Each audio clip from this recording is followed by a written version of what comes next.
Radio's edition of the Green Hornet Shadows in the Airwaves, a 30-hour classic radio showcase. Before Batman, before James Bond, there was the Green Hornet, debuting in 1936. The Green Hornet brought listeners thrilling tales of justice, espionage, sabotage, and organized crime, all cloaked in Noir atmosphere and driven by a masked vigilante with a gas gun, a sharp mind, and a fearless sidekick, Kato. This special three-part collection brings you 67 electrifying episodes, each one a crackling time capsule of mid-20th century storytelling. From wartime propaganda thrillers to gritty crime exposés and political corruption plots, these stories echo the real fears, tensions, and hopes of their era. What makes these series so captivating, it was one of the first radio shows to blend action and social commentary. Its star, Britt Reed, was a modern-day crusader, the newspaper publisher by day, crime fighter by night. These episodes span over a decade of storytelling, from the late 1930s through the height of World War II, and offer more than just vintage radio. They're fast-paced, witty, and surprisingly modern in theme, covering topics like civic responsibility, media manipulation, and the fight against fascism. So, sit back, lean in, and listen closely, because when trouble stirs in the city, you'll hear the whisper of the shadow. The Green Hornet strikes again. Thanks for watching Golden Age Radio, rumble.com/C/DAR, brought to you by G3PL.com.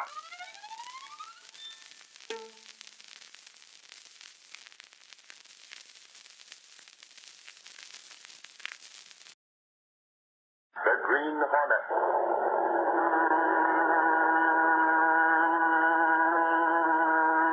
He hunts the biggest of all game, public enemies that even the G-men cannot reach, the Green Hornet.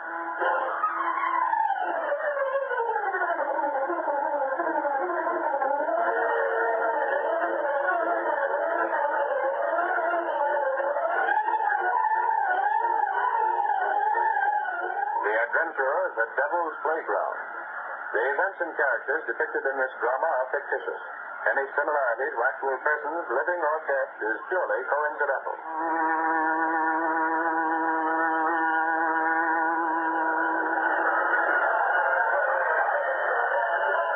Some rough, isn't it, Casey? Look at the crowds around all the different stands. There's a wax museum and a shooting gallery. Is it always so crowded here, Lowry? Sure, all season. People come down here to go swimming on the beach, and they wander around evenings taking in all the excitement. Hey, don't tell me you've never been here before. This time, cross my heart. I was meant to, but after leaving the newspaper, well, you know how it is. Even those newspaper hounds get a day off once in a while. Anyhow, Mr. Reed suggested I come out here with you, so here we are. Yes, with orders to see how all these carnival discussions are going. Why did Mr. Reed want me to go? I'm a secretary, not a reporter. So we look like the rest of them. A couple out for a good time. Mr. Lowry. Here's the roller coaster, Casey. What do you think of it? It's awfully high, isn't it? The devil's river that market like it. The lead director. Enjoy the fun ride, the devil's river only. It's happened out of the fastest figure roller coaster in the world. How about it, brother? You and the lady friend? I'll ready right now. Like the drag, Casey? No, thanks. Not me, though. Why not? Sure, lady, there ain't nothing to worry about. It doesn't look safe. Well, every time a car goes around that curve there, the whole support seems to shake. That's the way it's built, lady. Vibration can't have it rigid. Yes, but so much. Safe for the ground is stand on, lady. Absolutely safe. Come on, get aboard the Devil's Zimmer. You think it's brother? Well, the lady says no. I guess you'll lose the sale. Come on, Lowry. Let's see what's further along. Okay. All right, the Devil's Zimmer, folks. Well, thanks for you. What's the matter with you, Casey? Now, don't you start calling me crazy because I didn't want to ride that roller coaster. The only way for us to get any dope for future story is to ride those things. You're the one that writes the stories, not me. Besides, it did shake a lot. I didn't notice it. Yeah, but forget it, Casey. There are plenty of people who don't go for roller coasters. How about a hot dog? Okay, exactly. There's a stand right over there. Did you see that roller coaster go past? Yeah, they streak around those turns like nobody's business. Come on. Hey, what's that? Sounded like It's a big roller coaster. See it back there at the bottom of that dip? Oh, it's dark. This fence, I can't see over. I can. Looks like the car jumped the rail. Anyone hurt? Can't go from here. Come on, back to the entrance. Stand back there, folks. Don't crowd around. We ain't let nobody in here. Gangway coming through here. Stop coming, will you? Do you see it? Out here, get so far here. I'm right behind you, Lowry. Hey, where do you think you're going? Inside to see that accident. Sorry, brother. Nobody gets past this gate. But people might be hurt. Ah, a little jar in that all. Nothing serious. Listen, we're recorded. You can't keep us out. Orders or whatever you are. Nobody goes in. That's orders, see? Stay here, Casey. Out. What's the row? Easy does it. Watch this gate and don't let nobody in, officer. Okay. That doesn't go for reporters. Oh, you a reporter? He's Lower. He's the Daily Sentinel. Sure, let me in on this. It might be a story. Well, yes, I guess reporters are safe here. Everyone's safe. The double zipper is private property, you understand? Those people who are riding your roller, there's a doctor in there now. You can come in as soon as it's okay. And there ain't no story in those room like that. Well, for those people, how long are we going to have to wait? Well, I hear different. Now stand back. Stand back, all of you. Stand back.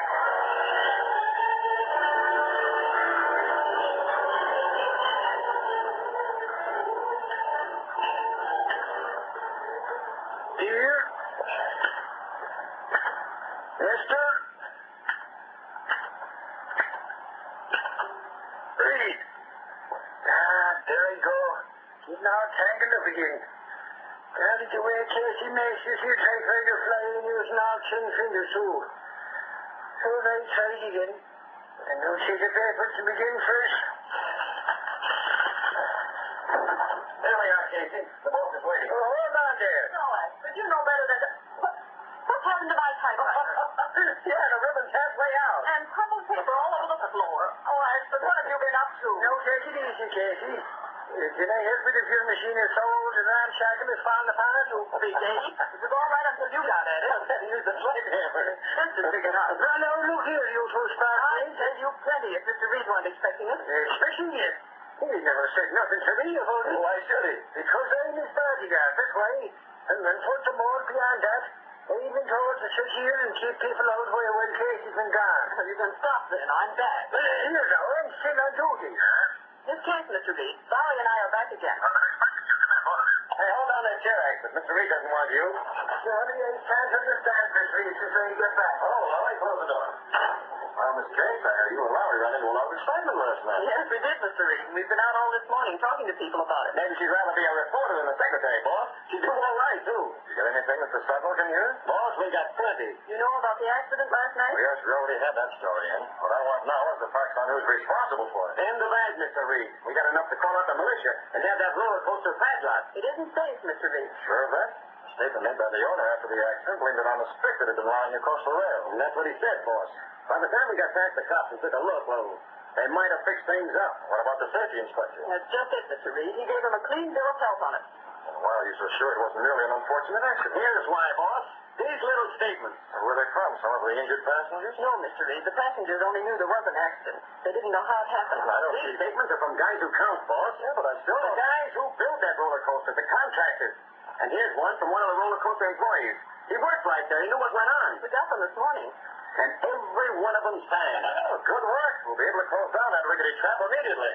Hello, get me Gunnigan. Shall I do the rewrite on this book? Yeah, at once. Miss Case. Yes, Mr. Reed. Take this other phone and call the composer and tell him to hold the front page.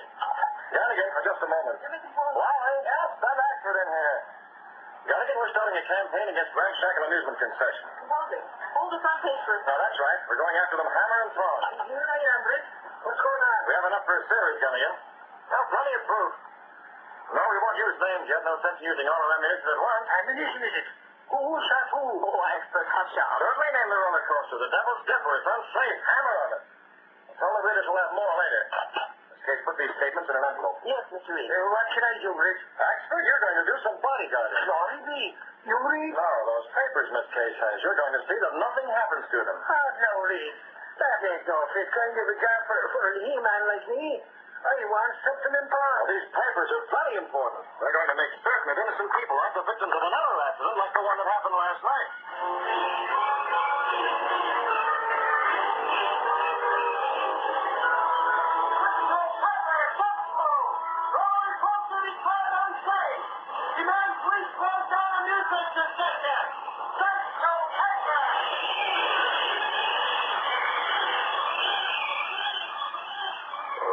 Newspapers. How did the Sentinel get the story, Scanlon? Not from me, Durkin. What about that accident? You told me there was a reporter from the Sentinel at the Devil's Dipper when it crashed. Sure, with a plane, but they didn't get in. I swear it, Durkin. Oh, no, Durkin. Let's look at the facts calmly. Calm, huh? You're in as deep as I am, Buckley. You're the inspector who okayed my permit on that roller coaster. Yeah, that's very true. And you got plenty for it. A lot of good it's doing us now. This doesn't answer my question. How did the Sentinel get enough information to be so positive? If you read past the headlines, you know, huh? You ain't had a chance. I have. The Sentinel got that information from the contractor and men who built the roller coaster. What? They have statements from them. Furthermore, they have a statement from one of your own employees, Durkin. Do they say that? Oh, not in so many words. This story in the Sentinel is just the beginning, Durkin. It intimates that unless I, as inspector, tore down the Devil's Dipper, they have proof and they intend to publish it. So that's why all those reporters outside are hot on the trail. They think the Sentinel's got an exclusive. The Devil's Dipper will not close. That's what I paid you for. But relax, please, Durkin. I have this whole situation well figured out. Yeah? You better have. It's very simple. A few threats will take care of these witnesses the Sentinel talks about. Sure, but they got statements, signed statements. And that's where you come in, Scanlon. Yeah, get to the point, Buckley. If I remember, Scanlon once did a stretch for a safecracking. What about it? Simply that I know where those statements are kept. They're being guarded by a man named Axford. He's not very smart. Oh, I get it. I swiped them statements before the Sentinel can use them, huh? Precisely. As for those reporters out there, Durkin, come along. We'll see them together. What are we going to tell them? Leave that to me. There they are. What about that Sentinel yard? There's Buckley, the inspector. Are you closing them down? Please. The Sentinel newspaper has not only blackened the reputation of Mr. Durkin, but its report has caused him to lose a lot of trade. He'll lose more than that. Who are you? I'm Lowry. The Sentinel's a paper I work for. Is Durkin closing up or isn't he? No, he is not. What's more, as inspector, I can vouch for him. That accident was caused by a stick thrown across the rail by some passerby. Purely unintentional. There'll be a better story than that in the Sentinel tomorrow. Young men, you can tell your employer this. Both Mr. Durkin and I have been libeled. We intend to sue. That's a laugh. Well, we have proof, and you had better use it. We're suing the Sentinel immediately unless it publishes the retraction. Oh, it's unless, is it? I don't like your tone. Gentlemen, you can notify the editors of your various papers that we are suing the Daily Sentinel. Today, we'll demand $1 million damage. And gentlemen, you may print this too. Mr. Durkin and I are going to collect it.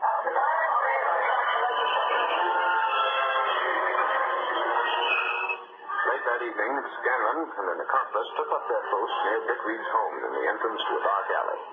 There they waited until they saw the bulky figure of Mike Axford approaching. Here he comes, Monk. See him crossing the street? You mean that big guy, Scanlon? Hey, he ain't gonna be no pushover. We'll handle him. Buckley sure was right about that guy being a little bit on the dumb side. All I did was send him a telegram to bring them statements to his boss's place, and he falls for it. And what's that, Ray? He's can't handle it. That's them, all right.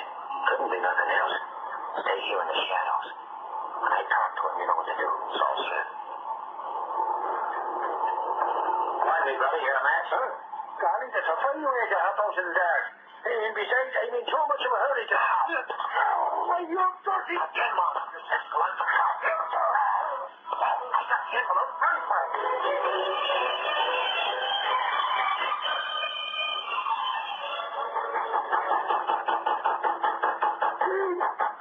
That sounds like...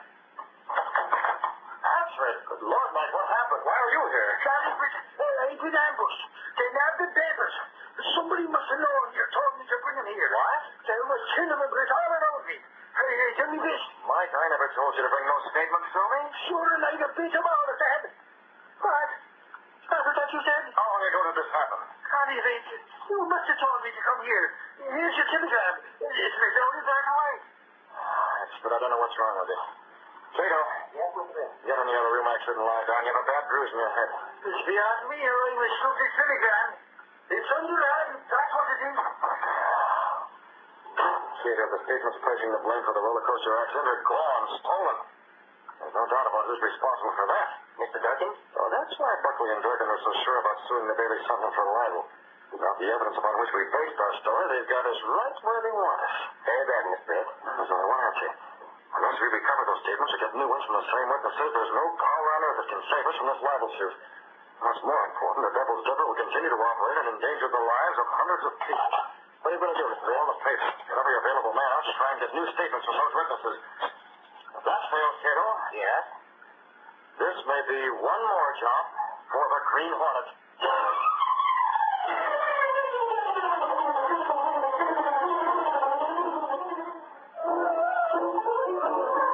Now to continue our story.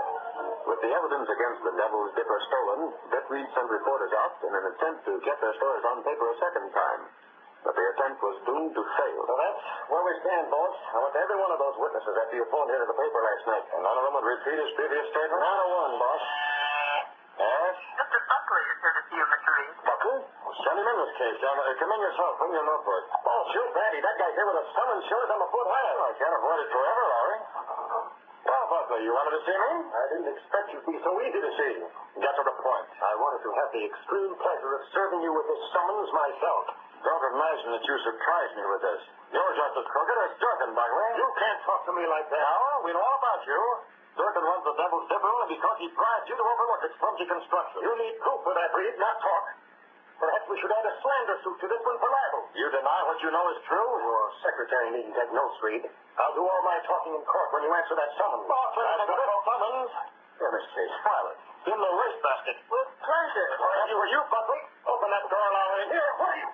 Reed, go open. I'll go on, boy. We're giving you the same treatment your summons got, only instead of the wastebasket. You go outside. Don't show your face around here again, or you'll get the same treatment. What a heave! I'll sue you for assault and battery, Reed. You can't get away with this. Go ahead, try it.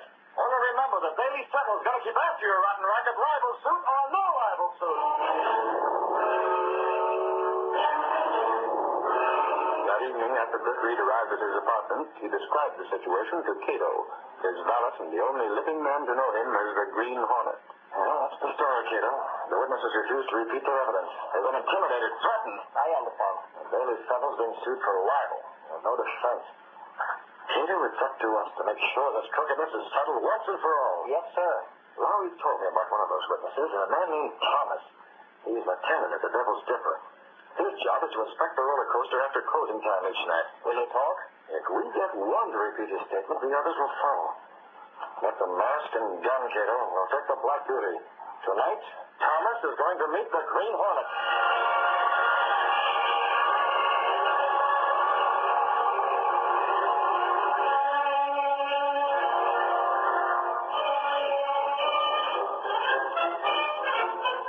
Thomas? Hey, Thomas. Yes? What do you want? Let's turn off the music. We're closing up the Devil's Dipper for the night. Not a bad take tonight, huh, Durkin? All right, considering how the Sentinel's been talking up that accident. We'll split plenty from that libel suit. Okay, Scanlon. All fixed. Except I gotta make my tour of inspection. Don't bother us with details, Thomas. Go ahead and do your inspecting. Yeah, make it snappy, Thomas. Me and Durkin will be waiting over in the shack next to the entrance. I'm going. Thomas. Yeah? Just a word of warning. Remember what we told you about any squealing? We took care of that statement you signed for that Sentinel reporter. We got him back, all of them, yours included.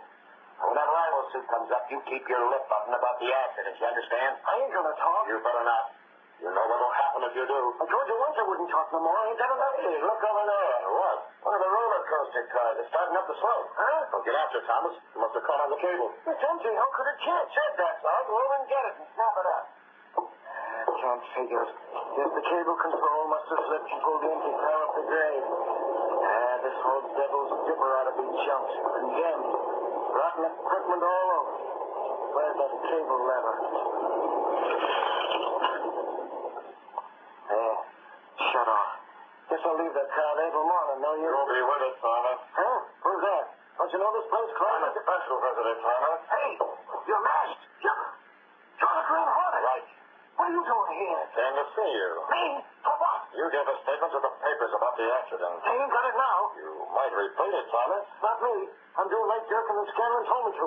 I'm keeping my mouth shut. Perhaps they don't believe that. Huh? Perhaps Durkin and Scanlon are still afraid you'll talk. Listen, Hornet. As long as you're alive, you're in danger. Durkin and Scanlon won't do nothing like that. How do you know they don't plan to put you out of the way? They said they'd pay me plenty for keeping quiet. And you trust them, huh? I got it. Suppose I tell you there's no intention of paying. You just suppose they want all that money from the libel suit for themselves. They're the kind of guys to do stuff like that, all right, but... Look here, Hornet. What's your stake in this? Sign this and I'll tell you. What's that? Look at it. Okay. Easy with the gun. I'll look. Hey! This is about the accident. It's a duplicate of the statement you signed. Yeah, I thought they burned it. Not before I got a copy. Sign it. What? You think you can trust Durkin and Scanlon? What's that got to do with signing this? When they know the Green Hornet has your signed statement, what'll happen then? You mean they won't take a chance on doing nothing to me? Exactly. You're safe as long as someone has your statement. Yes, but... And they'd pay plenty to get it back from the Green Hornet. Hey, I never figured that. You're right. You're a my guy. Sign it. Sure, pal. You and me, huh? We're blackmailing for a loaded Joe. Yeah, never keep some guys to threaten me. Here's a pen. Okay. You're on the level, Hornet. You're smugglers, mate. Whatever I get from Durkin and Scanlon, you'll get your share. That's enough for me. There you are. We thought you couldn't be trusted, Thomas. Huh? So you would double-cross us. What the? So that's it. You was testing me. You're in with Scanlon and Durkin. You were warned to keep your mouth shut. Tear up that statement. I won't talk or swear. Too late. Don't do it, Hornet. Don't like it. I can't breathe. You're in with... Isn't that it? Every statement of it is not enough. We'd say it was slammed under threat of force. But now he believes Durkin and Scanlon tried to finish him. Yes, sir. We're making sure he doesn't change his mind. Here, take his feet. Yes, sir. I have them. Get his arm. When he recovers from the effects of the gas, he'll be high up on the double zipper in that roller coaster car that's stalled up above. What for? After we leave him there, I'm going to phone the police. Then we'll take care of Durkin and Scanlon.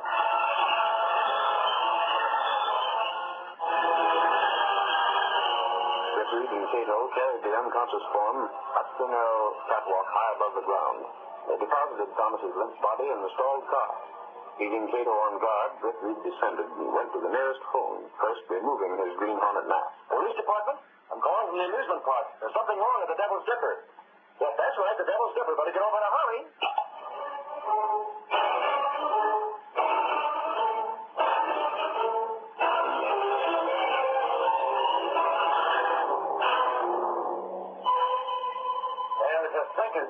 What's happened to Thomas? He's been gone a long time. Hey, how's the thought? Maybe that car gave him a little more trouble than he figured. Yeah, maybe so. Still, I don't trust that guy. No, he's not going to talk. He knows what'll happen. Why take chances? No sense in letting him out of our sight this late in the game. We already burned that statement he gave to the Sentinel. We can make another one, can't he? Come on. Perhaps you're right. We'll soon see if he's around or not. Huh? There's the car. Yeah, it's still up there. Stalled halfway up to the top of the first drive. That's funny. Look, Tucker. There's someone up there. He's standing up in the car? Outlined against the sky. Must be. Another one. Right beside him. See, a little guy. It looks like he's holding a gun on top. You're seeing things, Scanlon. Too dark to tell for sure. We're going to make sure. Here's the trucks going up. We'll climb up the catwalk. Yes, hurry. Single file. That way's too slow. Who's that in this car? That's the Green Hornet. Get in this roller coaster. Oh, you'll get us shot again. Don't tell you we're going. That's better. I'll go with you. The cable will carry us up. Now listen, Hornet, what's the idea? We ain't done nothing to you. The roller coaster over here, it's moving too. Of course it is. The same cable lifts this one to the top of the first rise. What's happened as well? See, it's going over the top now. Hey, Windguard got out. He's standing at the top. Thomas is still in that roller coaster. He's getting a free ride along the whole length of your Devil's Dipper. Hey, what are you doing? There you are. You're jamming the brakes. We won't be able to stop. Exactly. Once we reach the top of this first incline, this car will follow Thomas's. His brakes are jammed too. You can't do that. What's the idea? Just making sure neither you nor Thomas will be able to get out before you reach the end of the Devil's Dipper. Are you doing playing games? Yes, if you must know. Exactly that, Duncan. You and Scanlon have been playing a game with the public long enough, you and your infernal Devil's Dipper. Now I'm taking a hand in it. Hey, there's the top, and here's where I get off. I'll let you and Thomas begin this. If you want to catch Thomas, you're going to hurry. He's halfway down already. So here's a little shove. Help you on your way. These are very fast, look at them, Cato. They're already over the first dip and going faster all the time. You fix the brakes on Thomas's car, I told you? Yep. Good. Either one of them will stop until they reach the end. Thomas is certain that Scanlon and Durkin have it in for him. He takes the same back, Mr. Bitt. Seeing him come after him will make him even more afraid.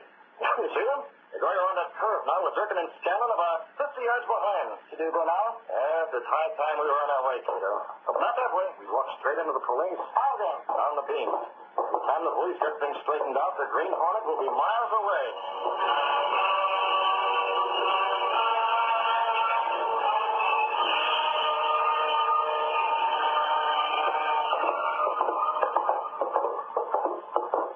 Here's the Devil's Dipper. I don't see nothing wrong. This is utterly ridiculous, getting me down to a deserted roller coaster this time of night. Listen, Bucky, didn't a call come into the police saying something was wrong here? And aren't you the safety inspector for the amusement park? Well, then this is where you ought to be. Sergeant, there's nothing wrong here. Looks like a false alarm right now. Yeah, look at that. I don't see nothing. Where, Lowry? Up on the roller coaster. Two cars coming around that last curve. Hey, you're right. There'll be this platform any minute. This is Cal. Who'll be riding at this hour? Here comes the first, baby. What's that?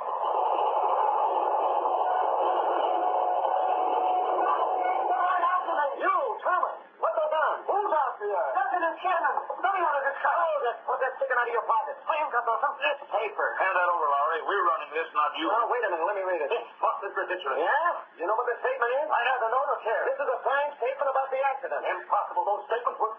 Huh? Go on, say it. They were swiped from the Daily Sentinel. That's what you were going to say. That's right, Buckley. Nobody knew about those statements. How did you? He's in with jerking his cannon. I've got plenty. Nobody's putting me on the spot. I haven't time for this. Boss, I'm leaving. You're staying here, Buckley. Here comes your pal. We'll take them in, too.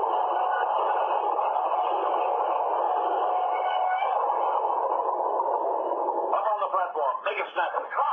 The idea. Move. You're almost up, Durkin. You and your pal. We have promised a signed statement right here. What statement? Come on, I signed. You ain't putting me on the spot. He's crazy. It was the Green Hornet. Sure, the Green Hornet's working with you. The Hornet? Is he in on this? That's what I'm telling you. These guys sent him to get me. Only he slipped up. I'm still in the whole work. Why? No, not stuff, you. Listen, officer, I have nothing to do with it. I'll tell you the whole story. He's as guilty as we are. We have the goods of all of you. You're going behind bars. If I could lay my hands on a Green Hornet, he'd be there with you. You can't have everything, Sarge. Sure, he got away. But the roller coaster is finished, and so is that rifle suit. Boy, I'll bet the boss will be tickled when he finds this out.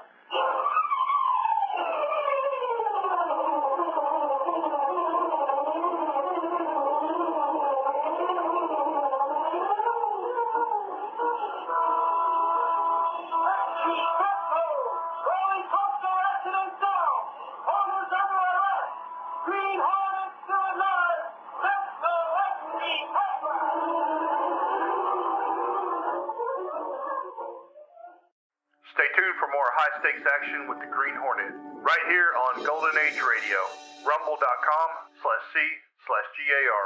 Proudly brought to you by streetgl.com. The Green Hornet.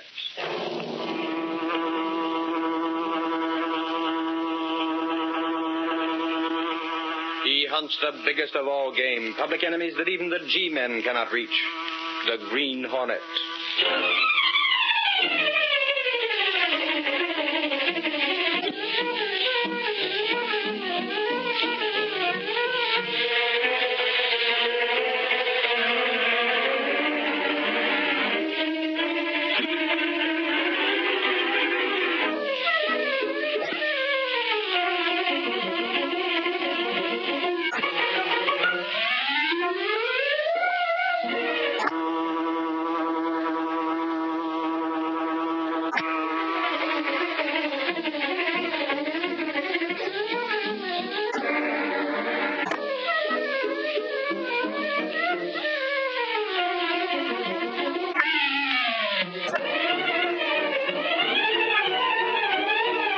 Dead is purely. Life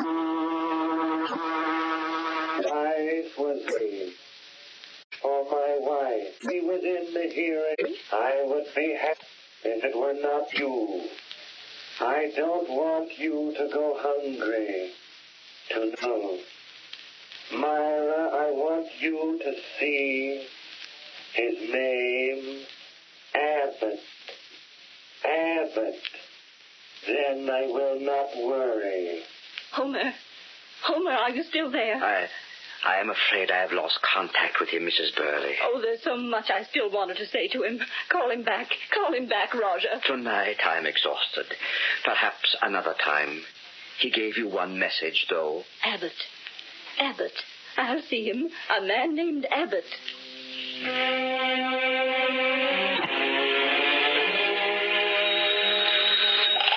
Mr. Abbott's office. An appointment? Have you met him before? Very well, please come. Time for his daily reading. To that swank headquarters. Of course. I made sure, Abbott. I'm putting a girl in to do nothing but check on the death notices and adding another woman to the sales force. Sales force? I've learned considerable of the of coming to me for an interview and a sitting, doesn't she? Well, I'll be... Russia, you're all right. Furthermore, Abbott, we're not going to be quite cash for wildcat stocks. What do you mean by that? Precisely what I said. Office of yours more along the lines of a dignified brokerage house. An actual risk with the law business. Now, look... As long as you run it along the lines, both of us land in prison, you... Now, how much have you taken in since yesterday? $5,000. Sold us some Continentals. Worthless. Sure. What time? The brand. Anything else? The most important angle of my... To forget a matter of 5 named Joyce. I'd left 10,000 with 4,000. Who told you I'll that... take the money in cash, Abbott, and don't take such risks. I might decide to find another broker to work with me. You try that and I'll get as deep as I am. That's a matter of proof, my friend.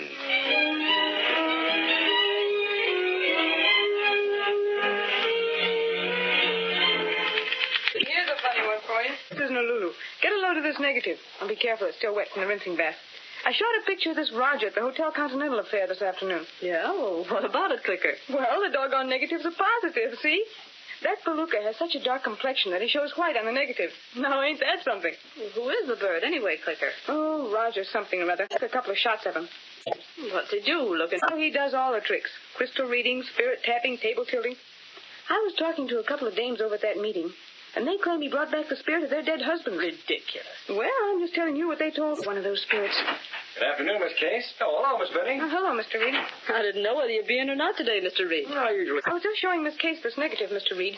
It's that new sensation in the spiritualistic world. Who's that? The Roger. Oh, a couple of the girls were talking about... It's a sensation. He's got everybody... Good press agent. He's up in town. Sent enough stuff in the office here to fill half a dozen of Gunnigan's wastebasket. No wonder. Racketeers. And press agent Roger didn't get by him.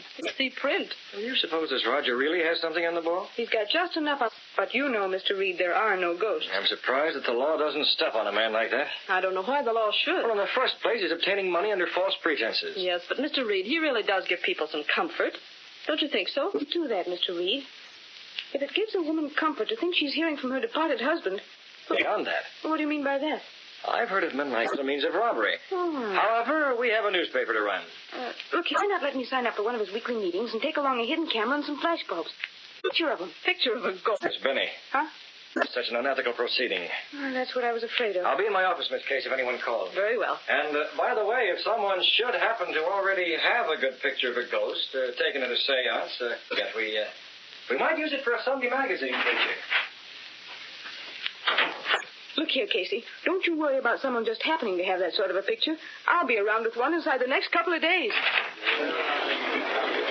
Hi, you clicker. Hey, Click, how's a girl photographer these days? Hi, gang. What's up? Come on over here with the station, and you're the guy to give it to me.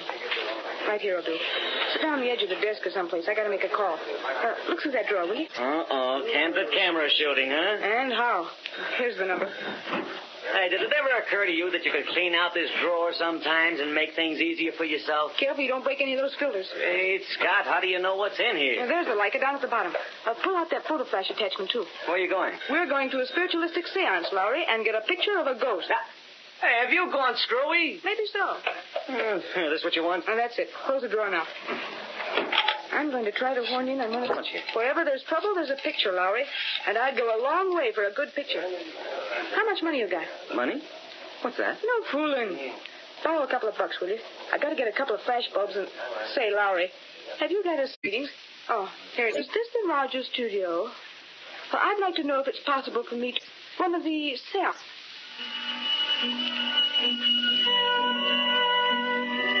Music came from an unseen source in the velvet draped room where Raja held his seance. Atmosphere amid luxurious furniture and silk tapestries, a well-dressed group of sat Clicker Benny, trying to show the same wide-eyed expression of awe the other ladies showed. With her was Ed Lowry. Ooh, Clicker. This place smells bad. Shut up, Mug. That's incense. Yeah, well, I wish we were out of here. Scared? Oh, my eye. Now get things straight. You keep that reflector with the flash bulb ghost, and when I click the shutter, the bulb will go off. And we'll go out on our ears. That's okay by me as long as we get the picture. With his head swathed to the floor, his deep-set, heavy-lidded eyes surveyed the people. Then he took his place at the head of a table and motioned wordlessly for the others to gather close to him. As they did so, the lights became dimmer, and then the room... In an adjoining room, a man and woman stood with many yards of cheesecloth draped about them. To commune with the spirits that lie beyond the grave, I must ask that all of you remain absolutely silent and concentrate on the hope of seeing one who was dearly beloved by you in life. You concentrate on the state of mind, the line beyond which no person once crossing has ever... It may be possible that the voice of someone who means much to one is heard. Come and let itself be seen. If it is recognized... It's time, Grant. That's so loud. Where's the megaphone? I've got to get the old sepulchral spirit moving now. Get the megaphone up to Rogers. Press the signal button. Near the borderline. I must caution you not to recognize him. Me. I hear a voice. I hear a voice. Who calls me? I feel a presence in this room. Someone from the hereafter is calling for attention. Come, give me your name. My name was John. John. John, will you let us see you? Someone is calling for me. I will let myself be seen. Come, John. A friend of yours is here. I would like to have a word with him. Someone took a picture. What in blazes? Who did that? John, where are you? This way. Turn on the lights. What is the meaning of this disturbance? This is profane. This is unheard of. This is the way out. We got it. We got it.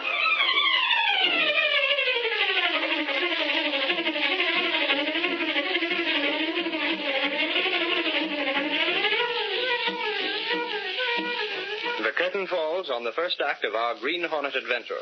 Before the next exciting scenes, please permit us to pause for just a few moments.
Now to continue our story. When Britt Reed heard through society friends that Roger, the spiritualist, was using his supposed occult powers to persuade widows to trust their money to his accomplice, he had Clicker Binney get a photograph of the specter at one of the seances. The next day, when Britt Reed came to his office, Ed Lowry was there before him. The girl got a beautiful shot, boss. It shows that fake up to a fairly well. Good enough, Lowry. We can use that photo in a Sunday supplement in a few weeks. I'm planning on a feature story dealing with these racketeers and ghosts. Well, I can contribute. How's that? Well, I can contribute. There have been a lot of cases where women have been told by the crook they thought to be the spirit of their dear departed to go and sink their cash into phony stocks and bonds. Where did you get that? Police headquarters. They've had complaints on Raja. They have? Yeah. That's odd. The other evening, a couple of women were telling me about him. They'd been sent to a man named Abbott. That's the guy. He sold them stocks that weren't worth a hoot. That's what the cops were told. But the law can't prove a thing. I know it. Yeah, perhaps an expose in the Sentinel would do some good. That's what I had in mind, Lowry. Roger will sue if you mention him. Let him sue. And it won't get anywhere, boss. That's the tough part of it. He'll fold up and move to another city if things get too tough here. There's no way to get the goods on him, and less chance of linking Abbott up with him. Yeah, it's a confounded shame that this sort of thing can go on unchecked. You're telling me? I say the way Raja and Abbott work the racket, it's almost foolproof. Where's the picture Miss Binney took? Here, take a look at it. Say, that is something. Isn't that a Lulu? Oh, it's a darn shame the cops can't take that as evidence. It wouldn't mean a thing. I know. Roger didn't charge anything for the seance, so the law can't touch him. Hang it all, it's the old story. The law can't touch him.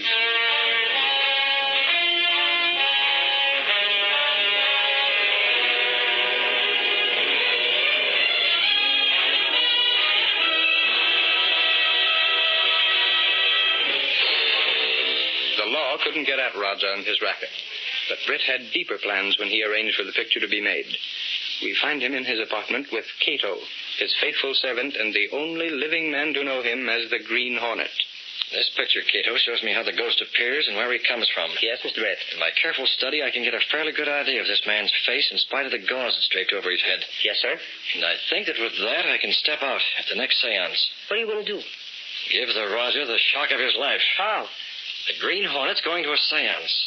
The next ghost that Roger summons from behind those drapes is going to have altogether too much to say. Now we've got to make some plans, some rather elaborate plans. Yes? You'll be in on them. He uses a phonograph, Cato, that's probably played from the same back room that the ghosts wait their turn in. What about that?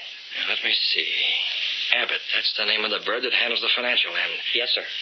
I'm going to give him an invitation to the next seance. I wonder what he'll have to say. He won't dare say much in front of the guests. Neither will the Raja. But after the guests have gone, I wonder.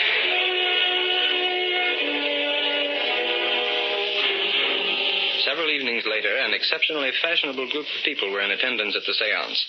Before the Raja made his appearance, he met his accomplice, Abbott, in the side room. Have you seen all the new people that are here tonight? I wouldn't know the new from the old. We're getting the society trade now, Abbott. People with lots of money. Not so loud. They can't hear me in the next room. What are you going to do here anyway? Sit in. Sort of unusual, isn't it? Any objections? No objections, of course. Glad to have you here. I just thought I'd see if you weren't trying a little double-cross on your own hook. Whatever gave you that idea, Abbott? You've been mighty quick to suspect me. I had sufficient reason to. Okay, Raja. Just don't try anything, that's all. You better go and sit down. I'm going to start in a couple of minutes. Right. This should be worth watching, you fake. Greer. Ready for the music? Yes, you may start the recording now. Give them a good show tonight, Greer. Now, Jane. Yes? You're to be the daughter of James Stillwell. He is in the group. Drowned last summer, didn't I? That's right. I have the part memorized. Good. I'll go and start things. I'm going to ask that guy for a raise and pay one of these days. I'm worried about that picture someone took the other night. Haven't heard anything from it. What's there to worry about? I don't know, Greer, but just the same. Keep still. They can't hear it. That mask. Keep your voices down or you'll regret it. What's the matter? Steady, you crook. You're going to take a little nap. You went out nicely, young lady. That's it. Lay right down here. All right, Cato. You can come in now. They made no noise. Yeah, that was the big gamble. But I guess they've grown so accustomed to keeping quiet back here that they did it subconsciously. How's that? You want? Very well. Hurry and get it set on that machine. Yes, sir. Work it in. Let me see. Oh, there's a good place to hide. There is. Have the car ready right outside the window? Yes, sir. What time is it now? 10 o'clock. We've got to handle things just right. Stop the machine. If it is recognized by any one of you, please speak softly and address it by name. Concentrate, my friends. Concentrate. Now for it. We must all concentrate. There seems to be a disturbing influence among us. Is there someone called Lucia? That's me. Concentrate, my dear. Concentrate. Do you speak from the hereafter? I speak to someone called Lucia. Vincent. Vincent, is that you? You wish to ask me something? Something is wrong. Yes. Yes, tell me, dear. Are you happy? Yes, Lucia. I am happy. Before you left, I never knew. Was there any pain? Did you suffer, dear? There was no pain. We miss you so much. Lucia, there is one thing you must do. Yes. Yes, tell me. It concerns money. Yes. Yes. You must invest your insurance. Take it from the bank and invest it. But I don't... Hear me, Lucia. A good investment house. The Gurney Sanders. What? Concentrate, please. Do not disturb the spell. I remember the name. Vincent, tell me. Tell me a little more. Vincent, I can't see you now. Tell me a little more. Vincent! Concentrate. Concentrate, my friends. Do not break the spell. Someone whose name is Elizabeth. That's my name. Elizabeth, your brother sends you word through me. Yes. Yes, my brother. Where is he? He couldn't come. He sends you word. Do not trust any but the firm of Gurney Sanders with your investment. Do you understand? Yes, I understand. My brother was always afraid I'd... I can do no more. I can do no more tonight. There is a disturbing influence here. The seance has ended. I am not well. Please, the lights. Another time. But please, now, go. I want to talk to Vincent again. Another time. Another time, please. My brother. Can I get more word from my brother? Another time, I tell you. Go, get out, leave me. I am not well. The Raja turned up the lights, and the amazed people were hurriedly sent from the luxurious room. All but Abbott, who remained behind until the others had gone. And then... You dirty double-crossing crook. It's a good thing I came here tonight. Abbott, believe me, there was something wrong. I don't know what happened to Greer. I can tell you what happened to Greer. You decided to play along with that Gurney Sanders firm, huh? I got the tip-off on that, Raja. That's why I came here tonight. You're crazy, I tell you. Oh, no, I'm not. You're the one that's crazy to think you could put something like that over on me. Maybe you thought my office wasn't swank enough for the society swells you had here, huh? No. You had Greer all primed to give that stuff out. Then when you saw me, you didn't get a chance to change the instructions. It isn't true. Oh, yes, it is. I'm not a blind fool, you know, Roger. Well, don't get the idea you can double-cross me. All right, you blustering idiot. Just what do you propose to do? I'm going to smash you. Oh, no, you're not. Maybe you're the one that took that picture the other night. I don't know what you're talking about. Maybe you thought a photograph of one of the ghosts would smash me. Well, let me tell you this. I know the law, and I've stayed inside the law. And that's more than you have done. Oh, is it? Yes, it is. You open your mouth and I'll send you to jail. You can't do it. Oh, yes, I can. There have been plenty of people who have gone to your place and bought worthless stock. There have been a lot of others that have bought stock from you and been told the stock went down. But what they bought on margin was wiped out. I happen to know, Abbott, that you never bought the stock at all. You just pocketed the dough. Well, don't get any foolish ideas about trying to make trouble for me. You can't double-cross me and get away with it. Who's that? How do I know? Where is Greer? You can ask him. I didn't try to double-cross you, Abbott. Greer, where are you? Answer the door. I'll go myself. We'll continue this discussion a little later, Roger. I'm not through by any means. Where's he at? Stand aside. Let's go through the place. Police, what's the meaning of this? What do you want here? Where's the Green Hornet? The Green Hornet? I know nothing about the Green Hornet. He's hiding out here someplace. I just got the phone call a little while ago, and we come right over. It's too bad he didn't do something about you two rats before he skipped out. He's probably gone by this time. Whoever called you is mistaken.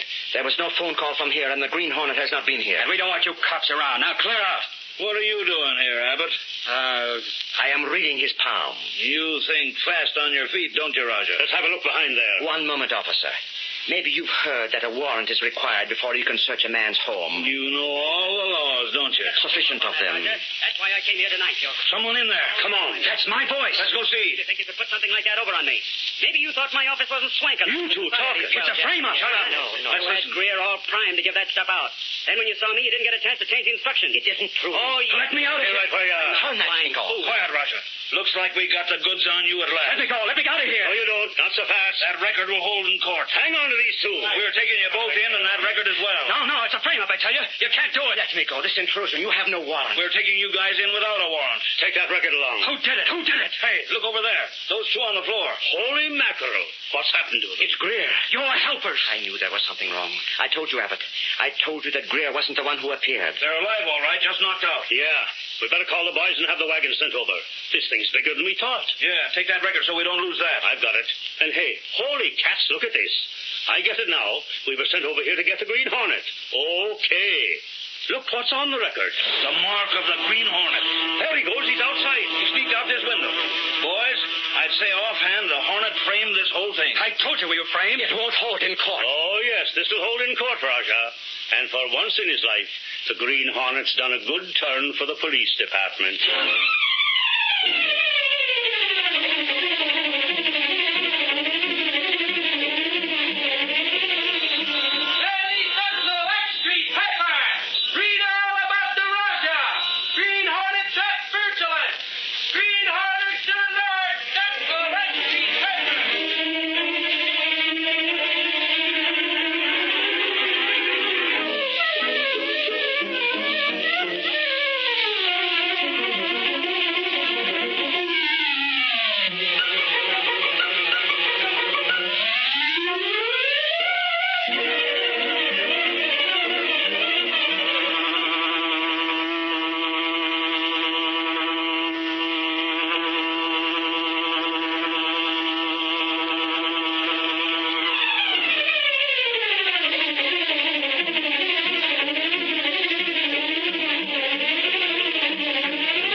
have just heard is a copyrighted feature of the Green Hornet, Incorporated.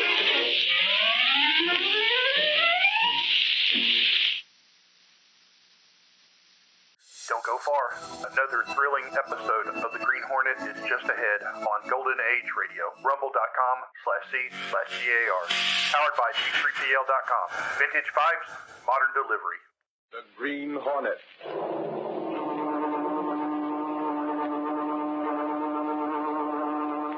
He hunts the biggest of all game, public enemies that even the G-men cannot reach. The Green Hornet.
Adventure, words, and music. The events and characters depicted in this drama are fictitious. Any similarity to actual persons, living or dead, is purely coincidental.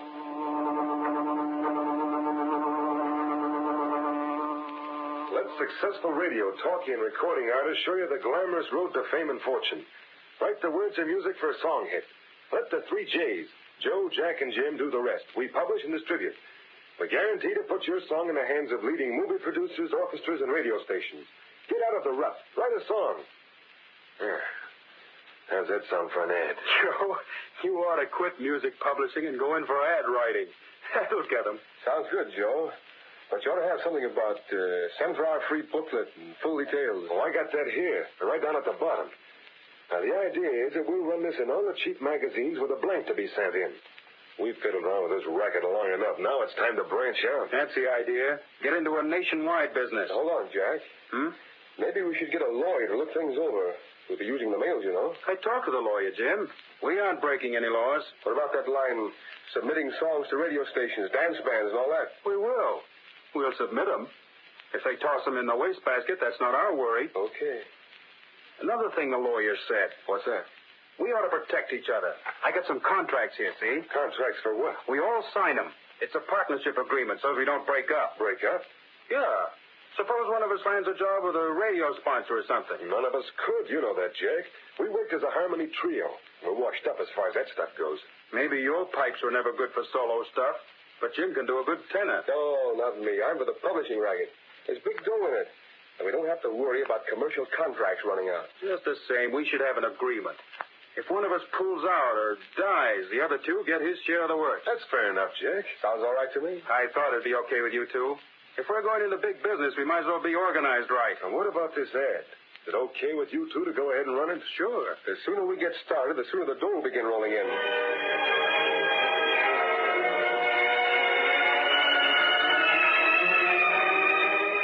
The advertising for the 3 J's was widely circulated throughout the country.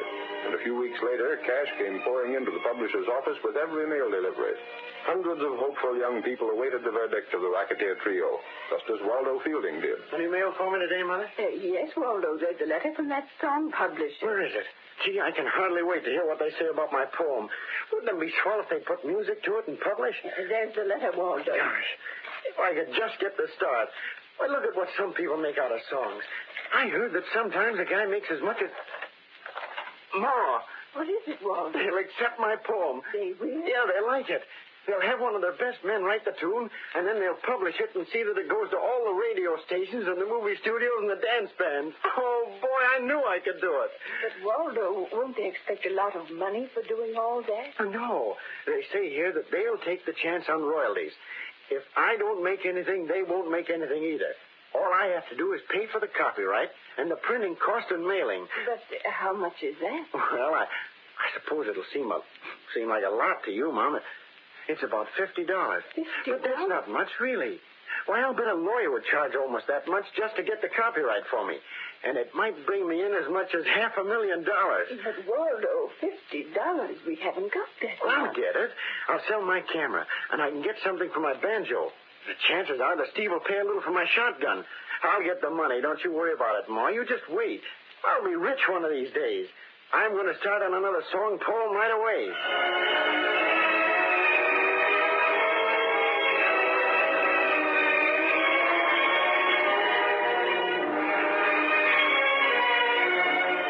Several more weeks elapsed, and Joe, Jack, and Jim found a veritable gold mine in their venture. They expanded in their advertising, moved into larger offices, and then one day... Hey, Joe. Jack. Yeah, Jim? The better business people have been checking up. So what? They don't like our way of doing business. Oh, they don't, huh? Well, isn't that too bad? What are they going to do about it? They'll probably publish some warnings about us. The suckers that send lyrics and tunes to us won't listen to warnings. They're so convinced that their stuff is good, they'll believe whatever they want to believe. That's the psychology of this business. Well, just passing on what that bird from the Business Bureau told me. He claimed we're running a racket. It isn't a racket at all. We take a certain fee for publishing a song, agree to secure copyright, furnish a tune, a lyric, whichever is required, and have a certain number of copies printed and distributed. And we do all those things. Certainly. We fulfill our part of the contract to the letter. There isn't a law in the country that can touch us. But it won't do us any good to have newspaper ads calling attention to our way of doing business. Well, we can't stop it, can we? Well, I thought if it was agreeable to you two, I'd make a few promises and stall things off for a while. We're really just getting a foothold. An ad in the paper in one city isn't going to hurt us much. Our business is nationwide. Let them advertise. Can't hurt us. Okay, Jack, it's up to you. And Joe? I agree with Jack. Now, what about the tunes for this batch of stuff that came in today? You got it all sorted according to meter, haven't you? Yeah. Okay, then let's have it. I'll rap out a few little jingles and give them some music. Seems to me it's kind of risky using the same tune for half a dozen different songs. Nah, the stuff never amounts to anything. Nobody will ever hear it. What's the difference? I can't think of 150 new tunes every day. You keep the stuff pretty well scattered, though, don't you, Jim? Sure. For example, I use that tune, Moonlight Love, on the poem of a guy in New York, one in St. Louis, maybe one in Omaha, one on the West Coast. That saved me writing 4 different tunes, see? You're kind of tough if the fellas ever got together and found they had the same tune. Fat chance of that. Well, what would happen if one of the songs became a hit? A hit? That's a good one, Joe. How can any of this stuff ever be a hit? We'll see to it that it isn't. I wanted to speak to you. We're in conference. What do you want here? My name is Fielding. Waldo Fielding. I sent you a song a few weeks ago. Remember the name? Sorry, Fielding. We're in conference now. We can't be disturbed. I've been trying for 4 days to see you. I spent all my money. What do you want to see us about, kid? My song. Did you get your copies of it? Yes, sir, but I wondered if there hadn't been some sales made. Where are you from? Simmons Corners. Well, what are you doing here in the big city? Well, I thought my song would be selling, so I came here. I thought I might be able to do better if I was working closer with you. You see the girl in the outer office and ask her to check up on the sales of your song. But I doubt if it's had any sales yet. You know, it takes time to put the new things over. Well, I thought I might make a personal appearance with an orchestra or something. Well, we'll send for you when we want you for that, kid. I did speak to the girl. What'd she tell you? She said that there hadn't been any sales yet. Well, that's the answer then. Why don't you go back to Simmons Corners or wherever your home is and stay there till we send for you? Well, look, there must be some sales. If you sent that song out to all the people you claim you did, I haven't eaten in 2 days. I gotta have some money. Well, what do you want us to do? Dish it out of our pockets? We're running a publishing house, not a traveler's aid. Yes, sir. We sent you 50 copies of the song. Why don't you go out in the street corner and try to peddle them or something? That's one way to drum up business. Yes, sir. You want to buy a song? Say, mister, do you want to buy a copy of my song? Not today. Buy a copy of my song, lady? Get out of my way, please. Look, mister, do you want to take a copy of the newest song hit home? Hey, you. What are you doing there blocking the traffic? Oh, officer, I didn't mean anything. What's this you're trying to peddle? Music? Yes, sir. I'm trying to sell a song. Maybe you'd better find out something about the laws of this town. You can't stand on street corners interfering with pedestrians, peddling music. Got a license? License? No, sir, I haven't. You'd better come down to the station house with me, I guess. No, please, I didn't know. Come on, kid. You can't get away with this sort of thing. Hey, suffering catfish, the kid's passed out. What have you got there, Doyle? Lowry, why is it that you're every place I am? I learned when I first started in as reporter for the Sentinel, Doyle, that if I keep close enough to you, I see things happen. Yeah, what's the matter with the kid? You crown him with your nightstick? No. I just started to take him in for peddling music on the street, and he passed out cold on me. The kid looks half starved. He does at that. How long is it since he's eaten? I don't know. Here, Lowry, stay with him till I call the wagon. Yeah, maybe I'll get a story here. This looks like human interest stuff.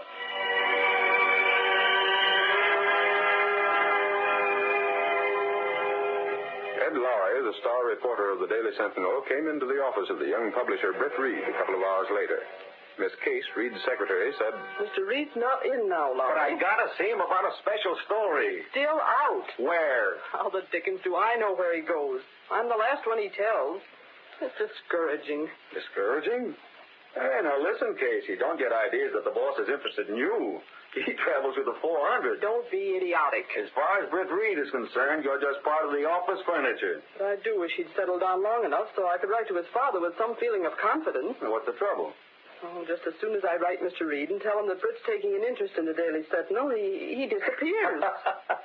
Lady, if I had his dough, I'd never come to the office. During the past week, he's been out to some affair almost every night.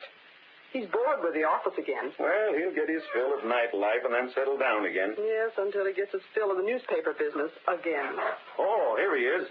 Say, boss, I ran into Doyle, the big cop, today. Oh, yes? And he had a kid in tow. The kid had passed out from hunger. But when Doyle spotted him first, he was trying to peddle a song he'd written. A song? And it ties right in with the racket we've been working on. What racket was that, Laurie? Music publishing. You know, those wildcat publishers that call themselves Joe, Jack, and Jim, the 3 J's? Who are they? A broken-down vocal trio that hit a good racket. I got a first-hand story from one of the victims of the racket. The poor kid got just enough encouragement from them to quit his job and leave home. Here's the song he wrote. I brought a copy for you. Well, leave it with Miss Case. I'll take it with me when I get home. Well, what about my story? I got pictures of the kid. Well, speak to the city editor about it. He's paid to handle that sort of thing. But maybe there's editorial meat in it. Gunnigan's the best judge for that. Oh, hang it all. What's the matter, Larry? Well, look here, boss. Take it to Gunnigan, Larry. Okay. I'll take it to Gunnigan. There's the words and music. Mr. Reed. Yes, Miss Case? I'm going to stick my neck out again. Isn't there something we can do to make the office more attractive for you? Oh, no, it's quite all right, Miss Case. And why can't... Why won't you... Oh, I understand, Miss Case. You're concerned again because I'm spending too little time around here. Frankly, I am, Mr. Reed. I hate to keep writing your father that you... I'm sorry. But you'll have to admit that newspaper work hasn't a great deal of adventure. It might have. Oh, yes, Miss Case, it might have. There was plenty of excitement while the Green Hornet was so active. There was, wasn't there? I wonder if the Hornet has been killed. Killed? Well, why, Miss Case? We haven't had a story about a Hornet adventure in quite a while. That's true. He may have been killed, or he may have, retired. I doubt if the Green Hornet would retire, Miss Case. Well, perhaps then the police and public have been so greatly aroused that the Hornet doesn't risk making another appearance. That's quite possible. I never saw you more interested in the newspaper than while the Green Hornet was running wild. Well, you must admit the Green Hornet furnished news. He certainly did. Mr. Reed, there's just as much excitement in everyday life if you could only realize it. For example? For example, that lad that Lowry tried to tell you about. Waldo Fielding. Now, there's human interest. Poor chap that falls for racketeers, quits his job in the little home community, comes to the big city, goes hungry, is misled and victimized by these fake music publishers. Isn't there something the law can do about publishers of that sort? If there were, the law would be doing it. But they stay inside the law, Mr. Reed. According to Lowry, they have a contract, and they fulfill the terms of the contract. So the law is helpless. Yeah, I've heard about the racket, Miss Case. Aren't you going into your office? No, I think I'll leave for the day. It's after 4. But, Mr. I'll take Reed... the song along with me just to satisfy Lauren. Very See you well. sometime tomorrow. You will stop in then tomorrow. Oh, yes, I'll probably stop in. If the Green Hornet would only start up again, and perhaps Britt Reed would become interested in the publication of news.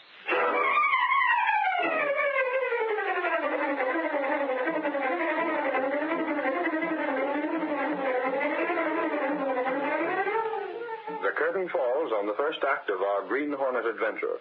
Before the next exciting scenes, please permit us to pause for just a few moments.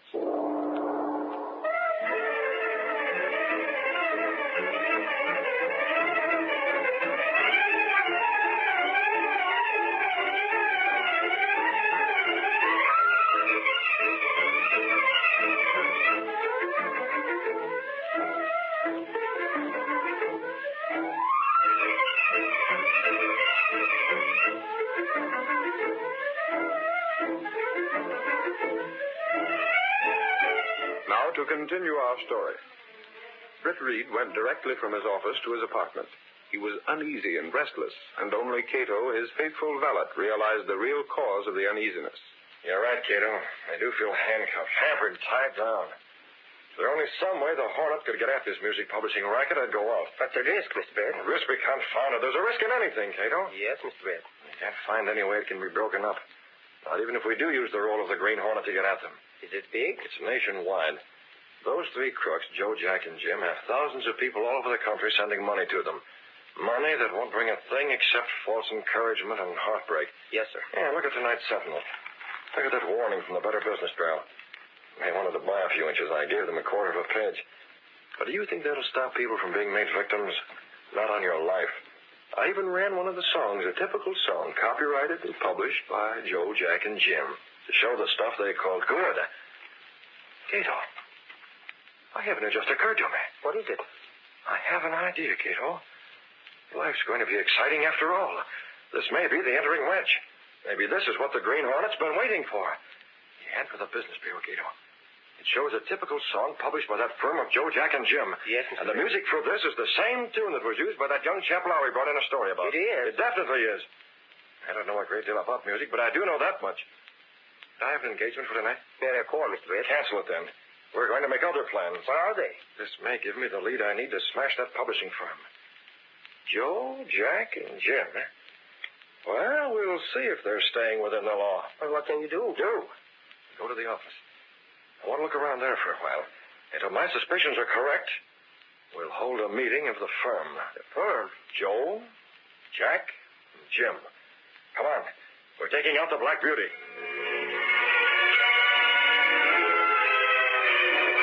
Britt Reed went through a secret panel in the rear of his clothes press, and then by means of a passage between the walls of the apartment building, he reached a small door that opened into the loft of an old, supposedly abandoned livery stable.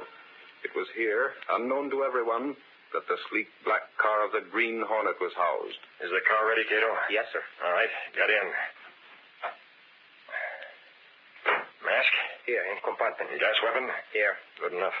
I want to telephone Joe, Jack, and Jim, but I can do that from their own office later on this evening. Yes, sir. Now, let's get going.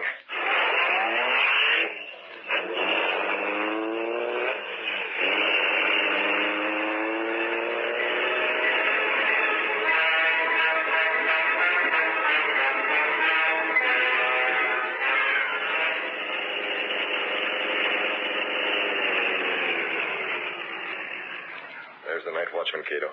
Standing at the entrance to the building. Yes, sir. You take the car onto the rear. I'll handle him. What are you going to do? I'll have to knock him out and get him out of the way. Can't take chances on him. Take the car now. You know where to meet me? I know.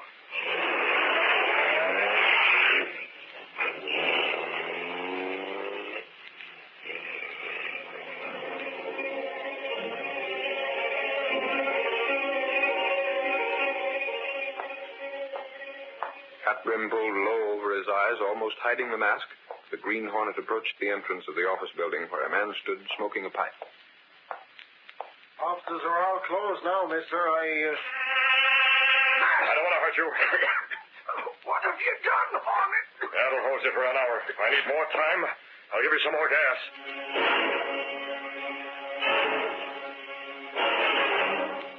Dragging the unconscious form of the watchman inside the building, the Green Hornet left him in a corner, then ran the elevator to the 10th floor. Half an hour later, the three Jays had a phone call at their apartment. I suppose that's just another one of these would-be writers calling for information on his song hit. Answer, Jack. Hello? I wish we'd given that Fielding kid a little dough. Oh, stop harping about him, Jim. Yeah. Passing out in the street like he did. Hunger. That won't do us any good. Well, it won't hurt us any. Yeah? For the love of Pete, forget it. He just won. Yeah. He should have come to the city in the first place. Maybe you're right, Joe. That'll be swell. Who's he got on the phone? I don't know. Looks as if it's something pretty good. Yes, sir. Right away.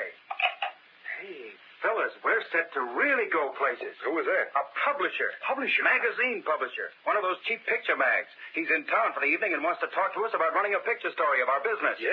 Hey, that would be swell publicity. Wouldn't it, though? That'll offset what the Sentinel has done. Won't offset it. It's a national magazine. When do you see him? Right away. He asked if I couldn't meet him in our office tonight. Tonight? Yeah, and let him see what sort of picture story could be run. Good, we'll go with you. Yeah, come on, let's start. This is the break of our lifetime.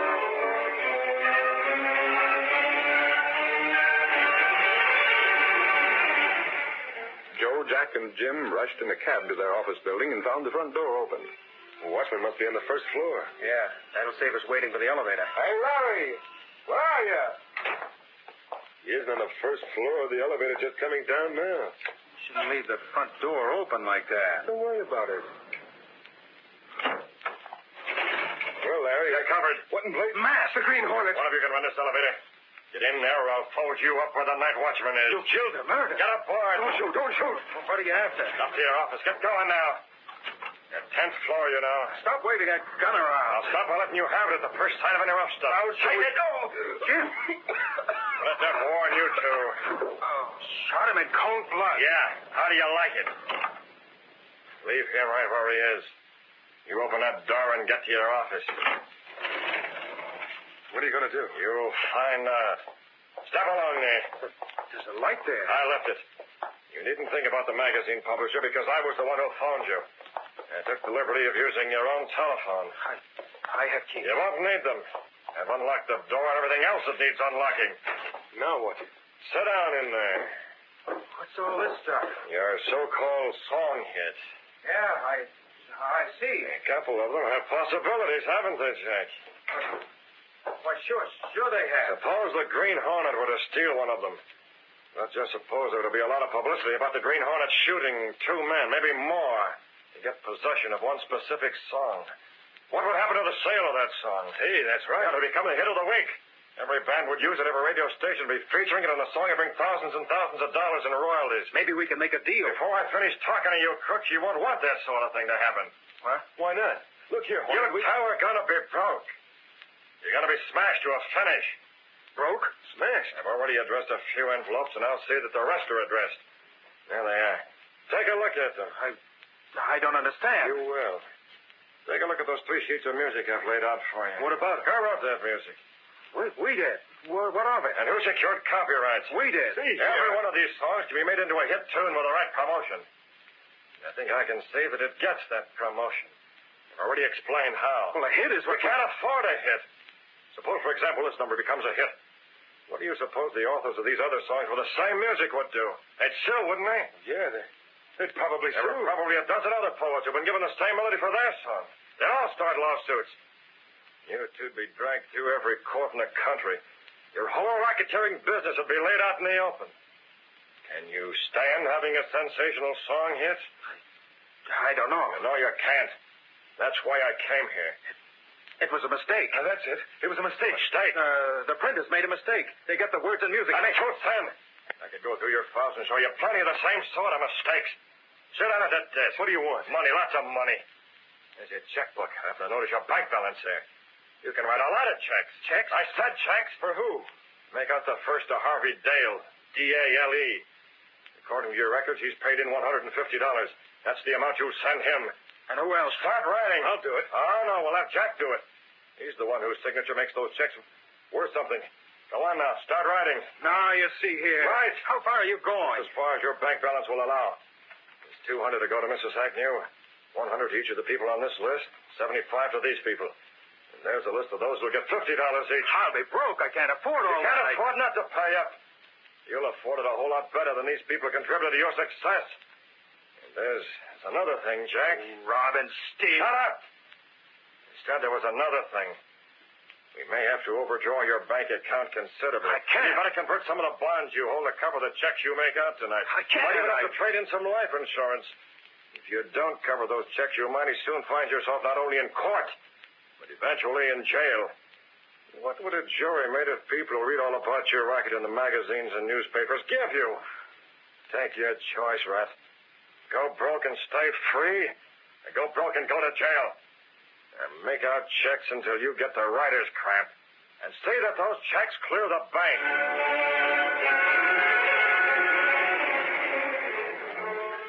By first one threat, then another, the Green Hornet compelled the publisher to make out checks to refund money.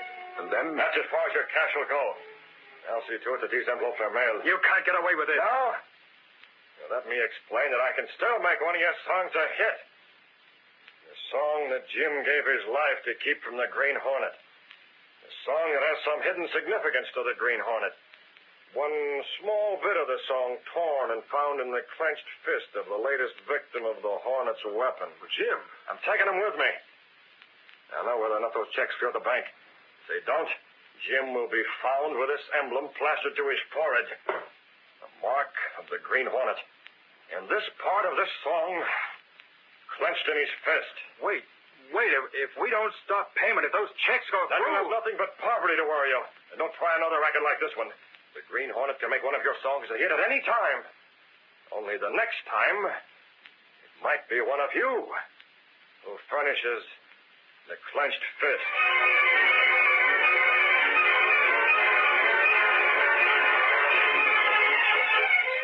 Leaving the two racketeers in their office, the Hornet took the elevator to the first floor, dragged the still unconscious man to the rear door of the building, and put him into the car. That'll do, Cato. What do we do with him? I'll have to keep him under cover until these checks clear the bank. And then, Cato, we can let him go.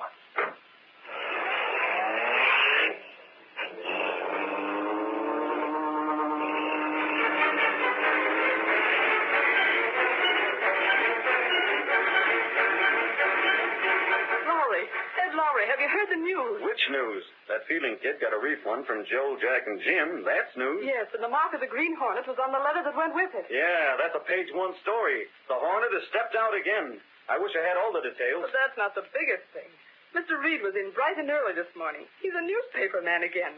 He's been working like a Trojan all day, trying to run down some leads on the Hornet from what information he gathered. He is?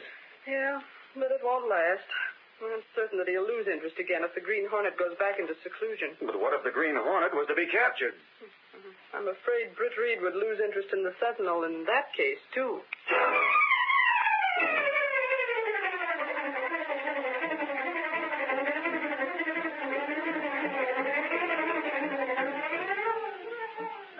Pepper! Green Hornet mails check!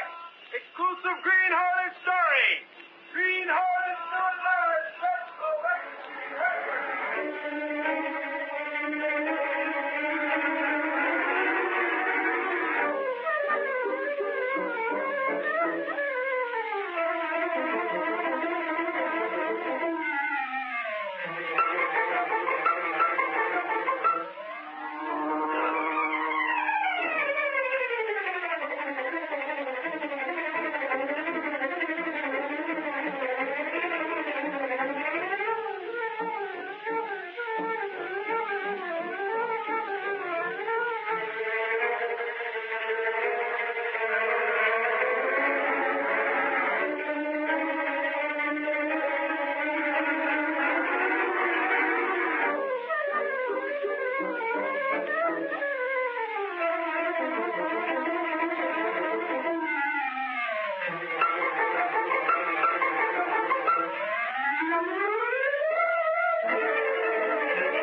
story you have just heard is a copyrighted feature of the Green Hornet, Incorporated.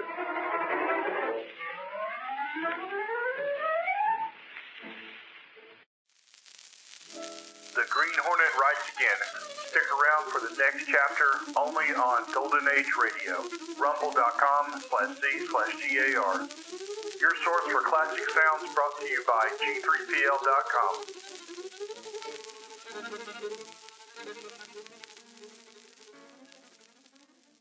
In this drama are fictitious. Any similarity to actual persons, living or dead, is purely coincidental.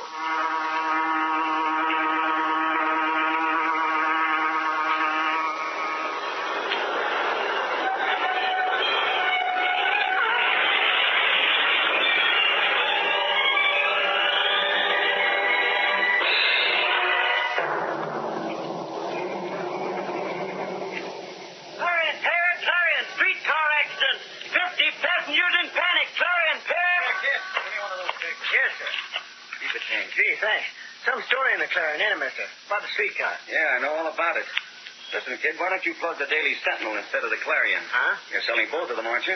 Sure, but that don't make... Sentinel's got a better story than the Clarion ever had. No, it ain't, mister. Don't tell me, Sonny. I phoned it in myself. It's all over the front page. Yeah, but it ain't as good as the Clarion story. Now, listen. Well, take a look if you don't believe me. There's a Sentinel right here. Well, I'll be... Hey, taxi! Taxi! Clarion, here! Streetcar accident! Look at that. Selling 3 Clarions to every one of ours. The Daily Sentinel office. Step on it. A fine yarn this is. Why didn't we give it an 8-column head like the Clarion? And I don't even rate a byline. Sometimes I figure maybe I'm working for the wrong outfit.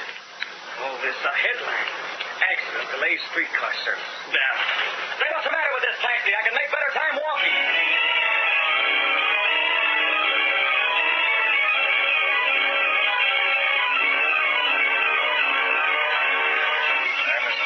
Here's the Sentinel story of that streetcar business. Nothing like the Clarions, Mr. Reed. In this case, the Clarion isn't happy unless it can be sensational. As long as I'm publisher of this paper, I'm not going to color any story to gain circulation. A lot of readers may want lurid yellow journalism, but they won't get it from the Sentinel. I bet Lowry will be burned up, Mr. Reed. Lowry? Why? I imagine he expected a byline on this.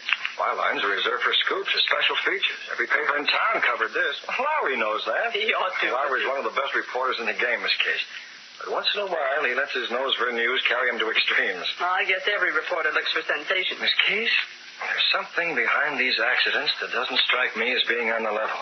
Well, I did notice that there weren't any until about the last month or so. Just when this man Fisher starts a campaign to operate buses in place of the streetcars. Hey, Mr. Reed, I didn't notice that.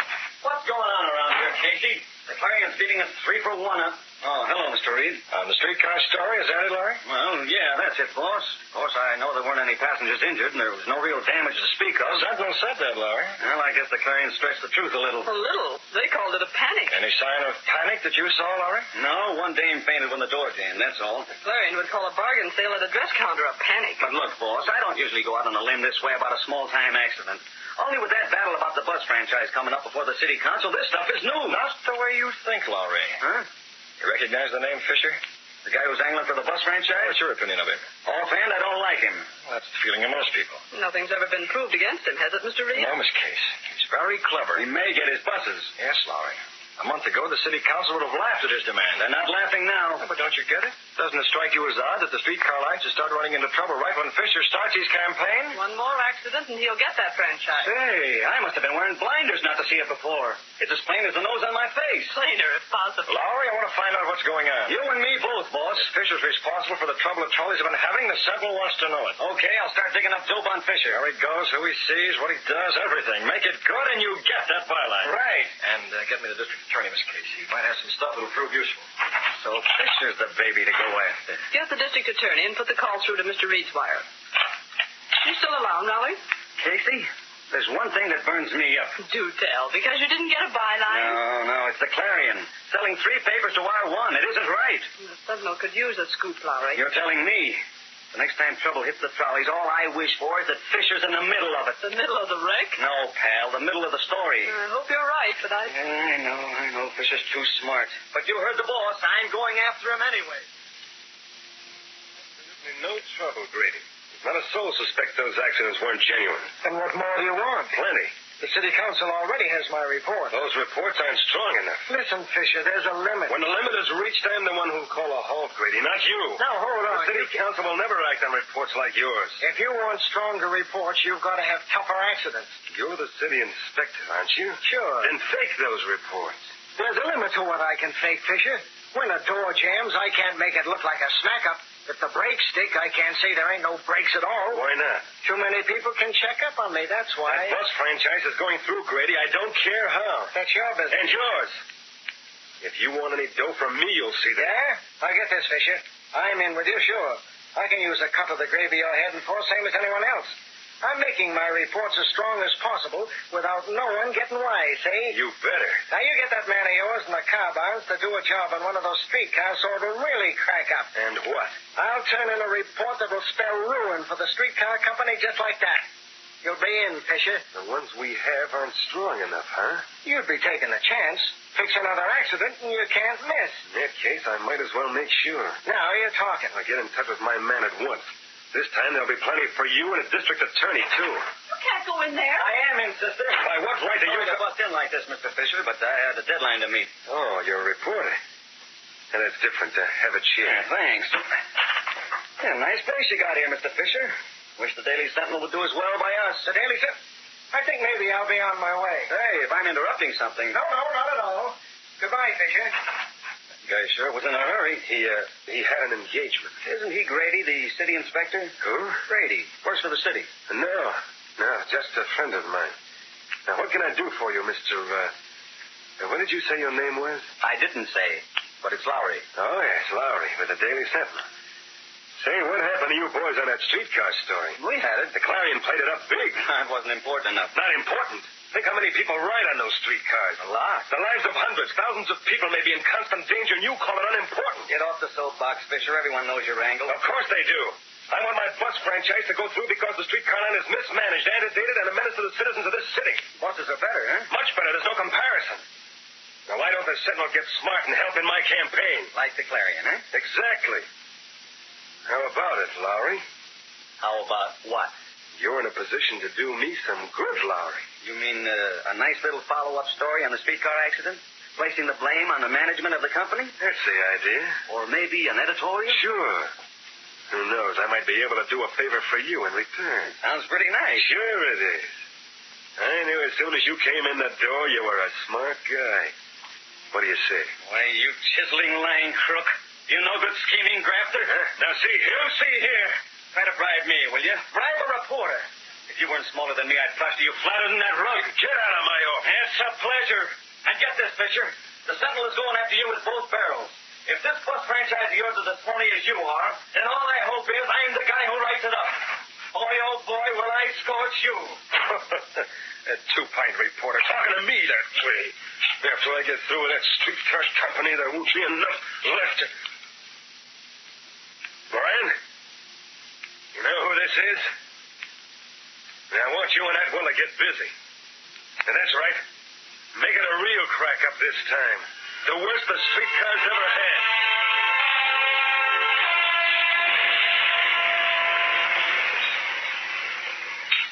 Atwell. Yeah? What do you want, Moran? Put down that wrench. We got a job to do. You mean for that? Never mind the name.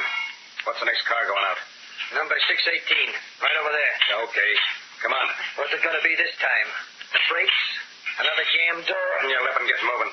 We're getting twice as much dough for this one. We're giving it the works.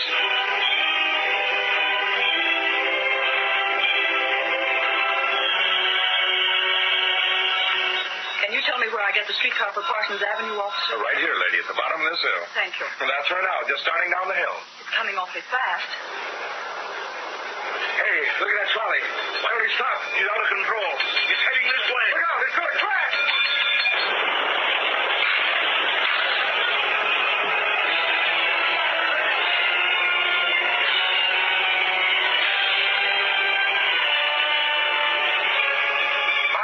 The streetcar accident shows that the cause of the crash was faulty safety equipment. There is definite evidence of criminal negligence on the part of the streetcar company. Signed, Grady, City Inspector.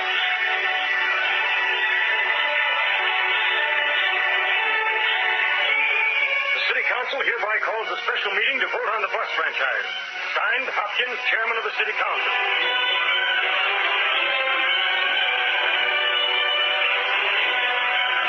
As District Attorney for this city, I am indicting the officials of the streetcar company for criminal negligence resulting in injury to passengers.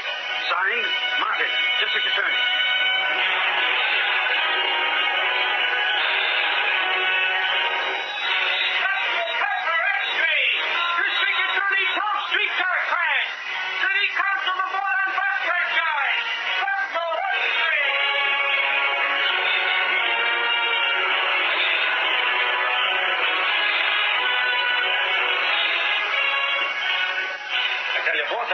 Set up with a fine-tooth comb. There's not a single string leading to Fisher. What about Grady?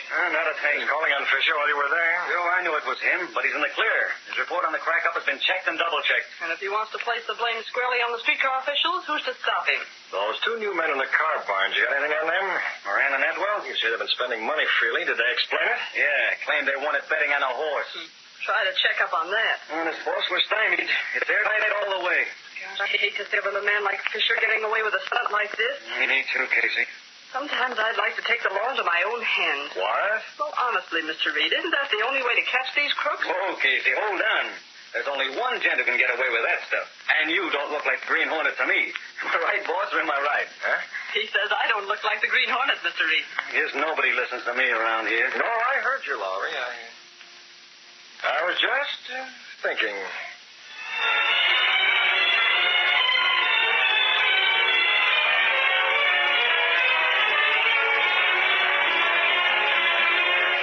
That evening, while Brett Reed was in his apartment, he spoke to Cato, his valet, and the only living man to know that Brett Reed is really the dreaded Green Hornet. And that's the whole story, Cato. Fisher has his tracks covered from every angle. What about Otto and Milan, Miss Brett? No good, Cato. Even if those two could be charged with the crime of damaging the streetcar, even if they were picked up, it wouldn't have to catch Fisher. Why not? There's no actual evidence to connect him with Fisher. He could deny he ever heard of them. You look for something? Writing paper. Here it is. Here's the ink. No, I don't want this ink. There'll be some of the other in this drawer. Here we are. I want the mask and gun, Cato. The car. Is the Black Beauty ready? Yes, sir.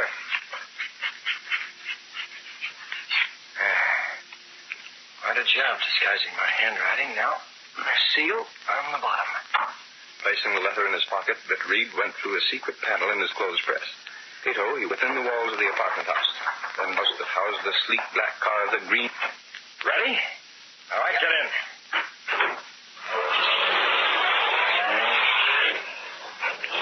Once more, the powerful black car roared through the city streets, carrying the Green Hornet on his errand of justice.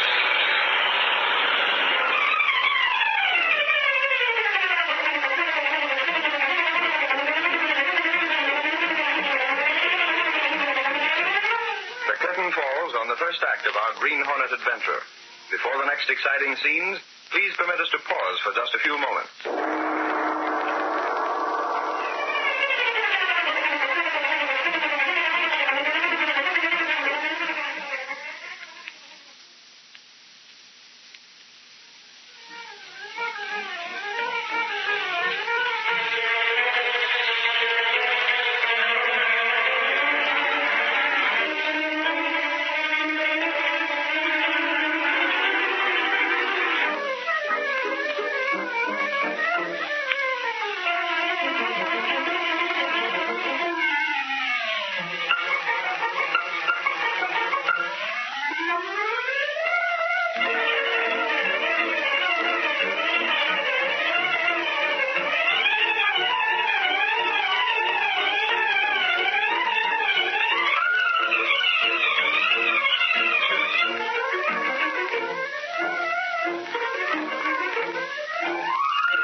To continue our story.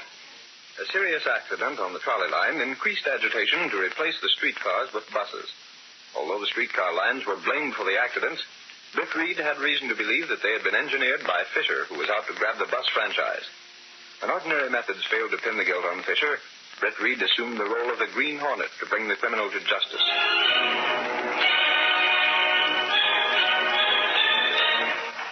Father, it's late. You should be asleep. I can't sleep, Sally. Tomorrow the council decides on the bus franchise. They'll vote against me. Dad, they can't throw away all you've worked for. The streetcar lines are the finest in the country. Not anymore, Sally. Not when people are hurt through my neglect. Oh, it's not your doing, Dad. It's my responsibility. Oh, Dad. Fisher will get his franchise. Put me out of business. Here's something to make you sleep. Leave it on the night's table, Sally. There. The lights are out, too. Good night, Dad. Good night. No good thinking about it. Might as well do as Sally says. I'll open the window first. Fresh air. Don't move, Hanson. Who are you? What are you doing out there? Mind that. Take this letter. Take it. That's better. Now, listen, Hanson. I'm not listening to... The mask. You're the Green Hornet. Now, you do as I say, or let you have some of this gas. What do you want? That letter tells you what to do, Hanson. You can take it or leave it. Suppose I refuse. Read it first and then decide. If you want to go on running your trolleys, you'll do as I say.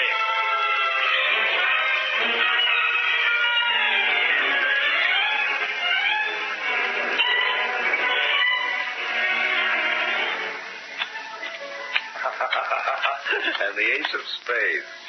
That's 40 smackers you owe me, Apple. Shut up and deal. Regular sucker, ain't you? Next thing you know, you won't have none of that dough Fisher gave you. Put the cards down, Moran. Huh? Who's butting in? Well, the guy's mask. Keep your hands on the table. Hey, I know who you are. That mask you're wearing. You're the Green Hornet. The Hornet. Let me out of here. I ain't hanging around. Back in that chair and listen. You too, Atwell. We ain't done nothing to you. You two are experts on fixing streetcars, aren't you? Now, wait a minute. That's all I know all about you two. I tell you, you got us wrong. Now, cut it out, Apple. This guy's the Green Hornet. We ain't fooling with him. Okay, sure we're the guys that done a job on them trolleys. At Fisher's orders, eh? Listen, Hornet. You heard me? Talk. You know it all anyway. What's the sense of asking us? Sure it was Fisher. Hey, who you calling? I'm calling your boss. For what? He's going to meet us at the car barn. What? We ain't going to the car barns. Well, I want conversation from you two. I'll ask for it. Yeah, but and don't move, understand? This gun has gas enough to take care of both of you. Hello, Fisher. This is the Green Hornet talking. That's what I said, the Green Hornet. Moran, come here. Me? Fisher's on the other end of this phone. He doesn't believe it's the Green Hornet is calling. Convince him. Hello, boss? Yeah, this is Moran. It's him, all right. That's enough. And get this, Fisher. I'm going over to the car barns with these two stooges of yours. Yes, tonight. I expect to meet you there inside half an hour. Never mind why. If you expect that bus franchise of yours to go through, you'll be there. Now, your whole scheme will be blown higher than a kite. You can't do this, Hornet. You can't make us go over there. You heard what I said. Get moving. Not on your life. In that case, I'll call the police. They'll be glad to know who's responsible for that trolley trouble. Oh, hold on. That's better.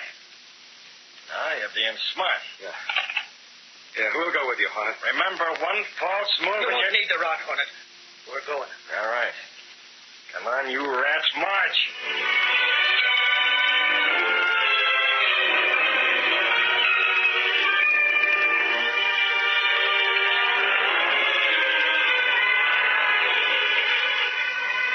It's pretty slow tonight, Lowry. Nothing but a couple of disturbing the peace charges. Stuff like that. Well, as long as I'm covering the police news, I might as well keep hanging around. Never can tell when something's going to pop. That's what we're here for. Say, whatever happened to that big lug that used to work for Mr. Reed? You mean Mike Axford, dog? Who else would I be meaning? The way that guy used to get in my hair. Him and his theories. And every last one of them wrong. The boss got a letter from him the other day. He's out west. Oh, he is, eh? Well, all I hope is he stays there. Don't bank on it too much, Doyle. He may come back before... Police headquarters. Sergeant Doyle speaking. Police, this is Hanson, president of the Street Railways. Yeah? What's wrong, Mr. Hanson? Earlier this evening, I got a letter from the Green Hornet. What is that name? Did you say Green Hornet? Holy mackerel, Doyle. Quiet, Lowry. Keep talking, Mr. Hanson. I prefer to have you come out here to my place at once. It's on the corner. I know where it is. A squad car will be out there with me in it. What's up? I'll explain that when you arrive. Okay. The Green Hornet, is it? Well, here's where the Hornet loses his sting. That's what you think, Doyle. I want to be around when you try.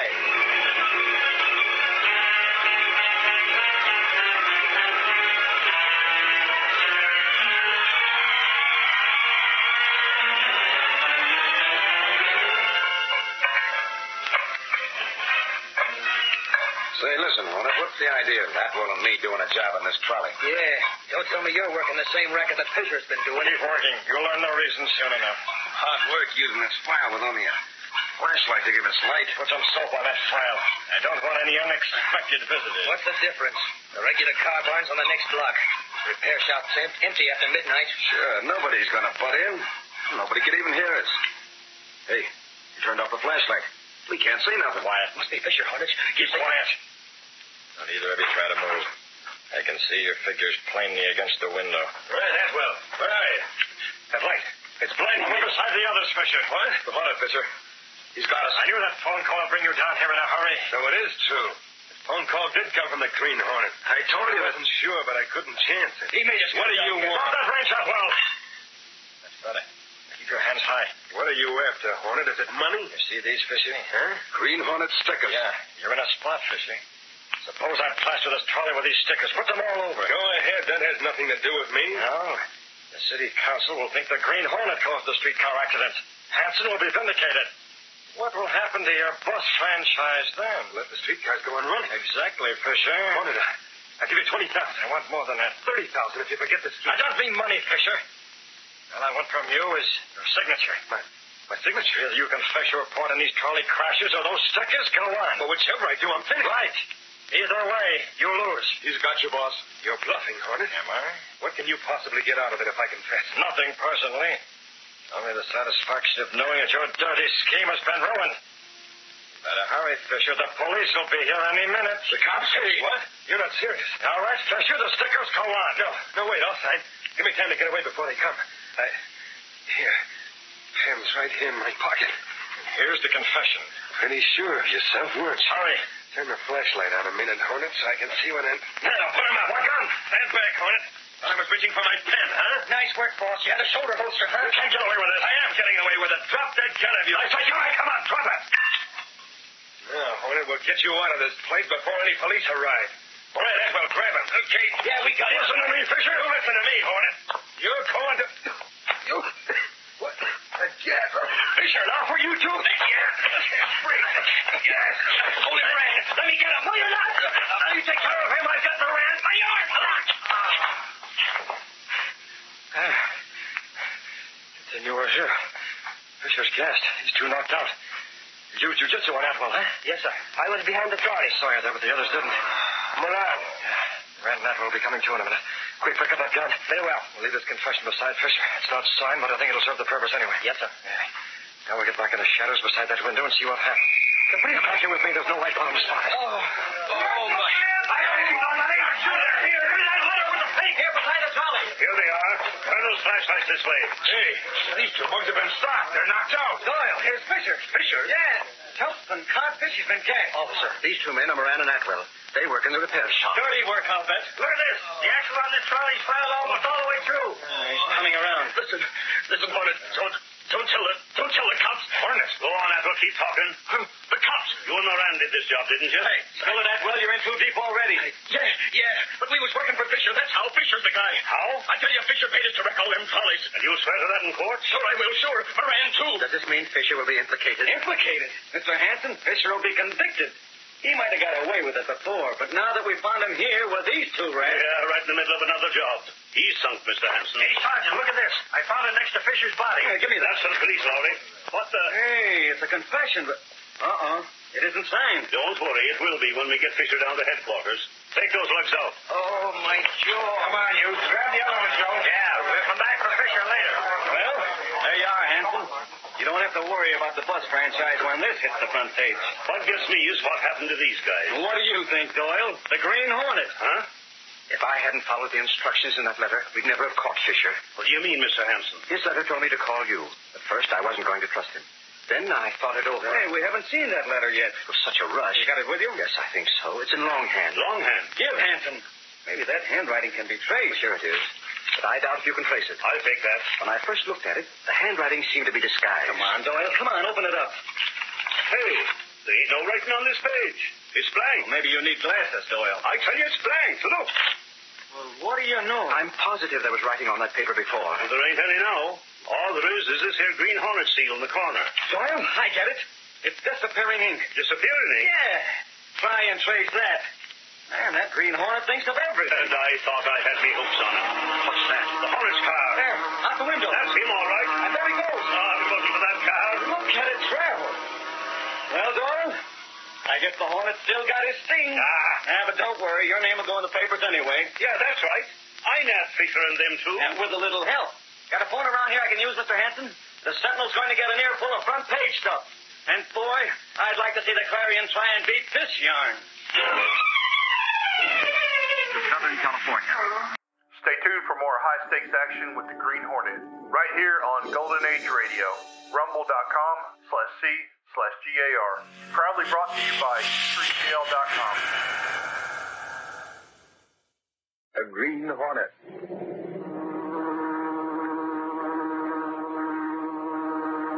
He hunts the biggest of all game, public enemies that even the G-men cannot reach. The Green Hornet.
Adventurer, not 1 cent for tribute. The events and characters depicted in this drama are fictitious. Any similarity to actual persons, living or dead, is purely coincidental.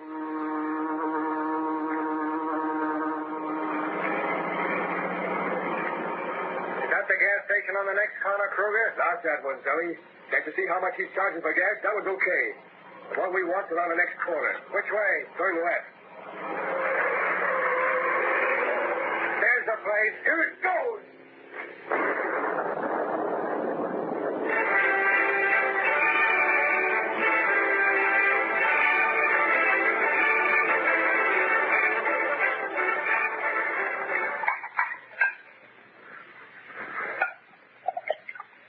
Well, boys, I guess we won't have no more trouble with that guy. Not now, Slagle. Drink up, boys.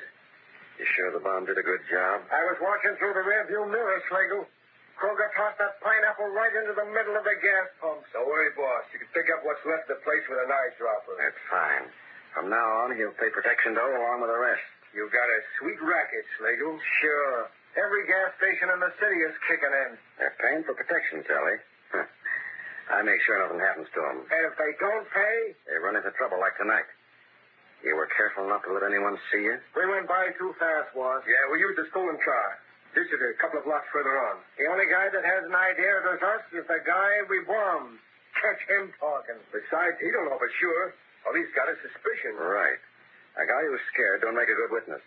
You need more than suspicions for proof. You said it, boss. As for the police, they can't prove a thing when they ain't got witnesses.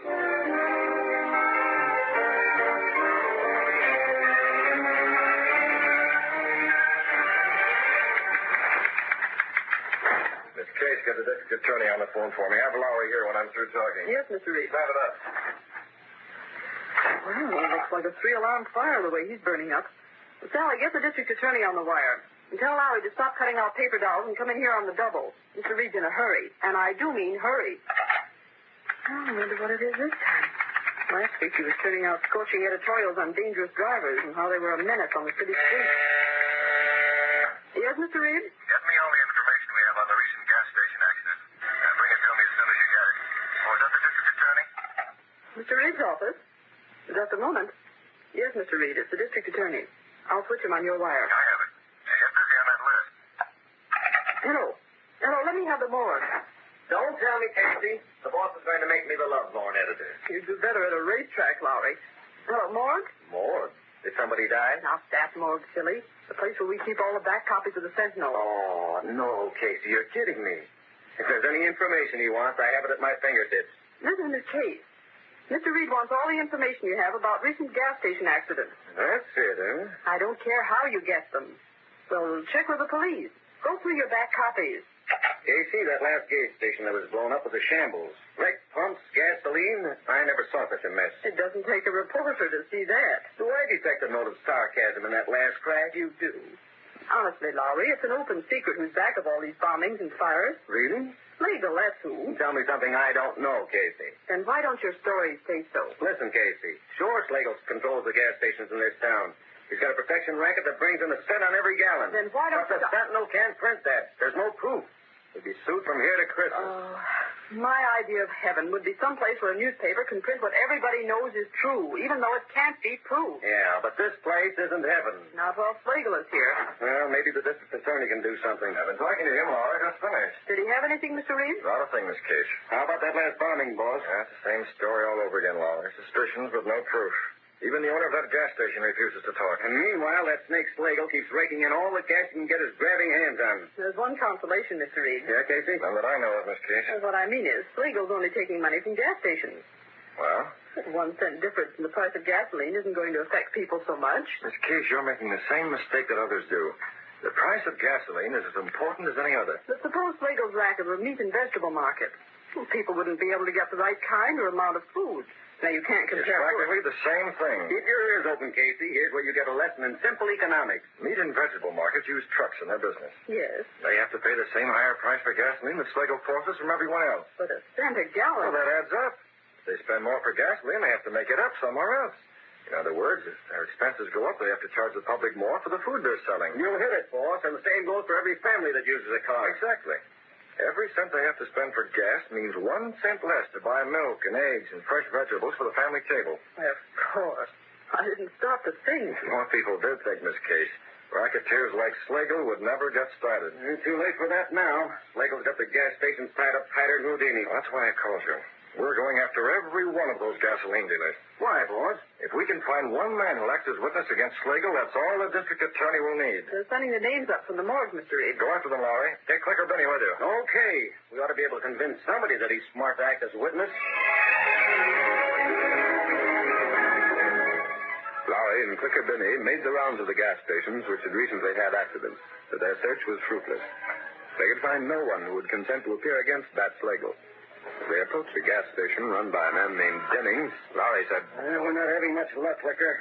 Everybody gives us the same story. I can't blame them exactly, Lowry. How would you like it if something happened to your family? I haven't got a family. Yeah, but most of these gas station operators have. Besides, they can't help much. They say they can't, but I know It may be true. Apparently, Bat Slagle is pretty careful about making sure there's no actual evidence against him. Denny, all these accidents can't have just happened. Slagle's responsible, all right. There's no doubt about that. Only all the victims claim they saw nobody, heard nothing, and know nothing. I still say they're scared. How about this guy here? What's his name? Jennings. Okay, watch me work. It'd be about time. Nothing's worked so far. He isn't out here. Must be inside the station. Yes, sir. You want some gas? Mr. Jennings? That's right. Guess I didn't hear you. I was busy checking over the business I've been doing. How is business? Could be better. Who wants to know? Paying 1 cent tribute and every gallon to Slagle cuts into the profit, doesn't it? Listen, mister, you here to buy gasoline or what? Hold on, Mr. Jennings. We don't mean to be rude. If you want gas, I'll sell it. If you don't, clear out. You don't understand. We're from the Daily Sentinel. Sure. He does the reporting, and I take the pictures. How would you like your picture in the papers, Mr. Jennings? My picture? Yeah, the Sentinel's running a series on gas station operators. We want to tell our readers... Don't kid me. About some of our leading... Huh? You heard what I said. You ain't fooling me with that serious stuff. You hear about Bat Slagle, ain't you? Nice work, Lowry. Okay, Jennings. I won't stall. How about it? You know plenty about the way Slagle works. Me? Not a thing. I suppose Slagle didn't wreck your place last month. Where'd you get that idea? There was an accident. Gas tank exploded. Oh, Mr. Jennings, don't hold out on us. Come on, Jennings. You know it was Slagle. Pin it on him and you'll be a hero. Yeah, I'd rather be alive. But it wouldn't do any good anyway. I didn't see nothing. You were here when it happened, weren't you? Sure, but I didn't see anybody.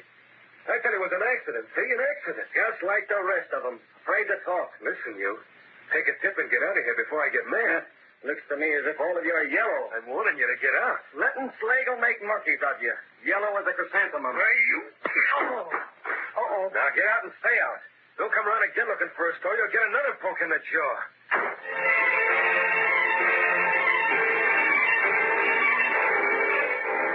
Tell me, Laura, the only result of sending you and Miss Binney out is that bruise on your chin. The big jellyfish smacked me when I wasn't looking. Doesn't sound much like a jellyfish to me. Not this fellow, Mr. Reed. He was mad. I mean about Slagle, Mr. Reed. They were all jellyfish. Even the guy who socked me wouldn't open his mouth about Slagle. Compared to them, the plan could talk your ear off. Lowry, I don't quite approve of your tactics in questioning this man Jennings. I couldn't help it, boss. By the time I got around to him, I was fit to be tied. Reporters are supposed to go out for facts, not fights. On the level, boss. I tried being polite. Yeah? You know Lowry, Mr. Reed. If he can't get facts one way, he uses another. Whether any of them has something on Slagle or not, I don't know. All I know is they won't talk. Benny, you've been trying to conceal a grin ever since Lowry, you came in here. Me? Did you snap a picture of Jennings hitting Lowry? Huh? Well, my camera was handy, and I just took it. Liquor, you double-dealing little... Give me that camera. Hey, can't a girl take a few shots for a private collection? Let go, you bastard! Hold on, both of you. It'll ruin me, boss. Liquor, show that print all around the city room. You said it. I'll have it enlarged, too. Liquor, I'll buy that picture from you. How much? Never mind that. Rush the film to the darkroom, Miss Binney.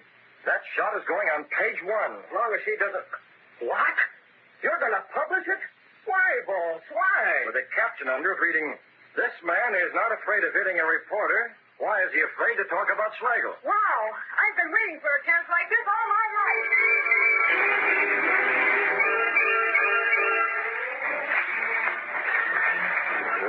Why don't that newspaper mind its own business? Putting my picture on the front page. Now, Jim. But, Alice, they know very well why I won't talk. Perhaps you should tell what you know about Slagle. And have his mob do another job on my gas station? Or come over here after you and Timmy? Not a chance. Slagle wouldn't do that. Sure he would. Besides, I can't prove it was Slagle had my place bombed. He's too slick for that. So we go on paying. Yeah. That reminds me, Slagle's collector's due here pretty soon. Is the money ready? Yes, in the envelope. If you didn't see this picture in a sentinel, I better have it for him on the line. The doorbell. Is that him? It's a little early, but... You stay here, Alice. I'll see him in the hallway. Be careful, Jim. Don't worry, honey. Gosh, I wish there was something I could do without making things bad for Alice and the kid. Inside, Jennings. Hey, what? Man, Get back. A gun. I know you're the Green Hornet. That's exactly right. Whatever you come for, Hornet, you're not getting it, see? Jim, you forgot the money. Bring it here. Why, you dirt. I could give you a shot of gas and take it anyway, Jennings. Please, Jim, do what he says. Here it is. That's better. That goes for Slagle, Hornet. It was for Slagle, but not anymore. But that's all we have. Slagle collectors do any minute. That's too bad. The Green Hornet got here first. You can't. What do we tell him? Tell him anything. This cash goes with me. No, Jim. Alice, let me go. Get up. Green Hornet, huh? No, Jim, I won't let you. It's too late. There he goes.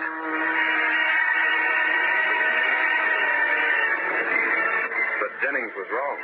The Green Hornet had no intention of leaving. As the car pulled away, Reed spoke to Cato, the only living man to know him as the Green Hornet. Cato, double back around the block. I want to be there when Slagle's collector arrives. Yes, Mr. Flynn. I'll be there when he does. You wait for me in the car.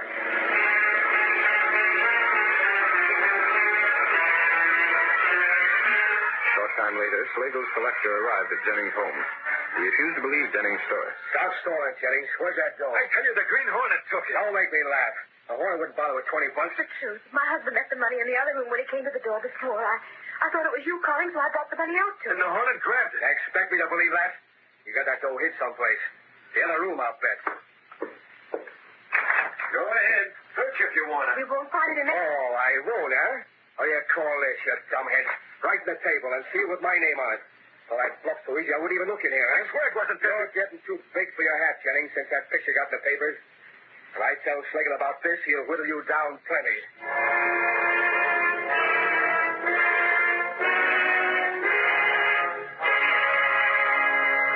Outside the window, a tall, masked figure listened to Kruger's outburst and then moved away silently. Step number 1 in my plan to uncover Schlegel's racket. Now, if only everything moves along as smoothly as it's been going so far, the Green Hornet is going to have a busy night. And that means a busy night for Bat Schlegel as well. Schlegel and his whole crooked outfit.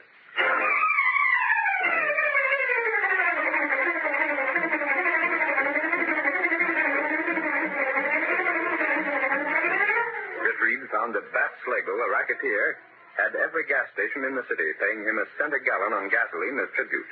By intimidation, violence, and every force at his command, Schlegel was making his victims keep silent. Assuming the role of the Green Hornet in an attempt to smash Schlegel's racket, Reed made it appear that the most courageous of Schlegel's victims had attempted to withhold his weekly payment of protection money from Schlegel's henchmen. Following Reed's instructions, Cato had the Black Beauty waiting in an alley near Jennings' house. Slide over, Cato. I'll take the wheel. Stay left, Smith. Did the plan work, Mr. Bill? So far, the plan is going fine, Cato. I doubled back and tossed the collection envelope in through the open window. Schlegel's collector thinks Jennings is trying to pull a bluff. He's on his way to Schlegel now. We go there? The Black Beauty will get us to Schlegel's place twice as fast as he can make it. Cato, the Green Hornet is going to be in that office when Schlegel's collector arrives.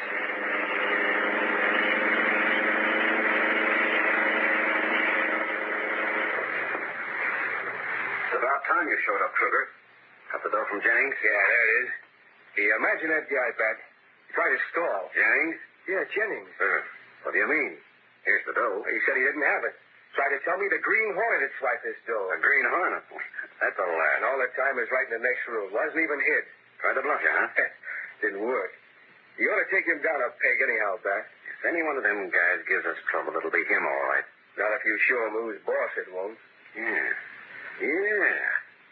Kruger, from now on, Jennings is going to have to pay 2 cents on every gallon instead of 1. Twice as much? That'll teach him to try and act up with me. Now, let's count this dough just to make sure. Okay, Bat. It's getting late. Feels like more than 20. Hey, Schlegel, look at this. What? Jennings tricked us. Instead of real gold, this envelope is chock full of plain paper. What? Why that? Let me see. He even used heavy paper so it would sound like the real thing when I broke the envelope. Well, the envelope was sealed, Bat. I didn't think he would try a stunt like this. He won't no more. Jennings thinks he can fool around with me, huh? Let me handle him, Bat. Nick, you might come back like you did this time. Besides, this job's more down Zelly's alley. Zelly? Yeah, that's right. Slave on this end. You're going to do a job tonight, Zelly. I got it all figured. Now, here's what you're going to do. Hidden in the shadows where he had been since before Kruger's arrival, the Green Hornet listened to Schlegel's conversation. Then as Schlegel finished talking, That's the idea, Zelly. And make sure nothing goes wrong. I want Jennings to know he can't play around with my outfit. Well, that's your scheme, huh? What the devil's that? It won't work, Schlegel. You're masked. It's the Green Hornet. We're over next to each other. Got a rod, huh? I heard about that gun, boss. It ain't got bullets, only gas. Oh, gas, huh? And only one gun. I get it. Knock the table over. That won't help. Get him from behind, Kruger. He can't shoot both ways. Okay, back. Take it, gas. Get him, Kruger. All right, got you. More. Who else? Gas me from behind. I was waiting. They didn't see me. Good work. One from each side at the same time is a little hard to handle. They almost had me. What do we do now? First, we make sure these 2 rats are unconscious. They're completely out. Can you fix them up so they'll stay that way until 4 in the morning? 4 in the morning? That's the time when Schlegel told Zelly to do that job. If we're going to trap these rats, we'll need every minute in between.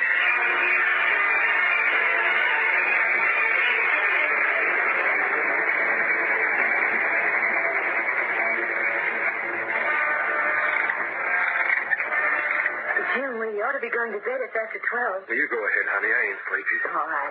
Don't be long. Good night, Jim. Night, honey. Taking plenty out of me to be paying off to Schlegel. If he's going to make it any tougher one, and I might as well quit. And that reporter. Why'd I sock him in the first place? I certainly must have looked yellow to him. Gosh, if I did have any dope on Schlegel's racket, I would call that reporter. That's a good idea, Jennings. So it's you again. What do you want now? I'm your friend. You put me on a spot with Slagle. For one purpose. To take care of Slagle. It don't make sense. First you swipe that dough, then you bring it back so Slagle's collector can find it. Exactly. If it wasn't for you, I wouldn't be worrying about what Slagle's going to do. Plenty. I don't need a guy in a mask to tell me that. Jennings, I'm going to help you stop him. You? You don't believe me? I've heard plenty about you, Hornet, and none of it good. Perhaps this will convince you. That's money. Dollar bills. Look at them. Where's it? The money I gave to Slagle's collector. What he took was nothing but strips of paper. I had this money with me from the first. I can't figure you, Hornet. Don't try to. But the whole thing's screwy. The money, Slagle. Jennings, I want to get Slagle as much as you do. Yeah, I guess this proves it. But how can you get Slagle when nobody's got the goods on him? Be at your gas station at 4 this morning. But it's closed. I closed it up at 12 when my helper leaves. Never mind that. Call the cops, too. Call this reporter if you want to. Be there and watch what happens.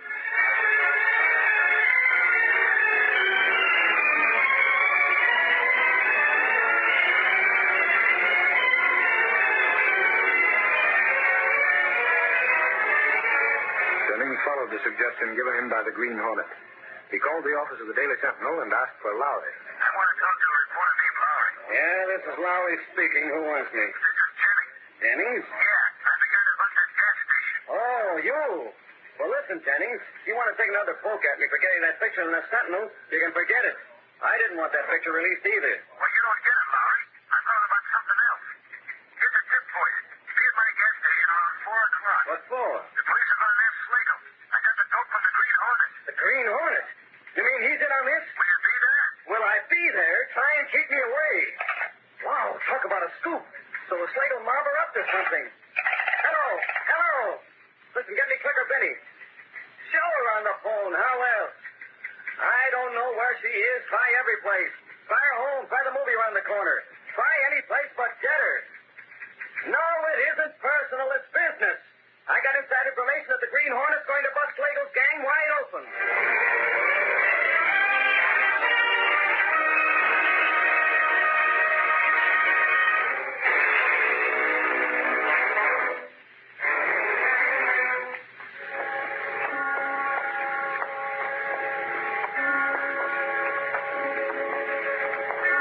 Cato. Jennings gas station. Yeah, it's deserted, all right. The problem now is how to get in. I look round, Slade. See if the window's open. I'll try the door. The door's locked. It's not very strong. Be easy to force it open, but I'd rather not. We'll need to damage property. I found a window, Slade. It's locked, but there's a hole in the window pane. Good, Cato. There's a hole in the window pane. We'll be able to unlock it and get inside without any trouble. Yes. If I can reach the catch. Probably this window was broken the last time Slagle had Jennings' place bombed. And Jennings didn't have enough money to repair it. Yeah, there. I can feel the window catch now.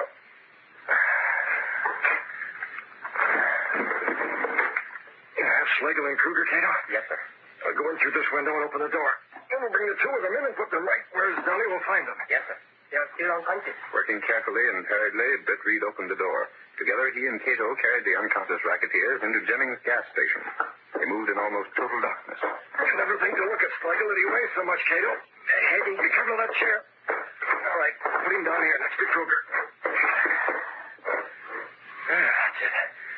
The two of them side by side where Zelly can find them. Yes, sir. We'll leave the door unlocked so that Zelly can get in without any delay.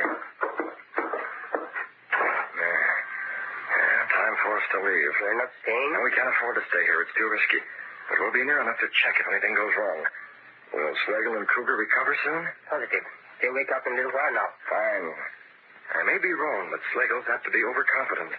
He'll try to play out his hand in spite of everything. And that will mean his finish. Come on, Cato.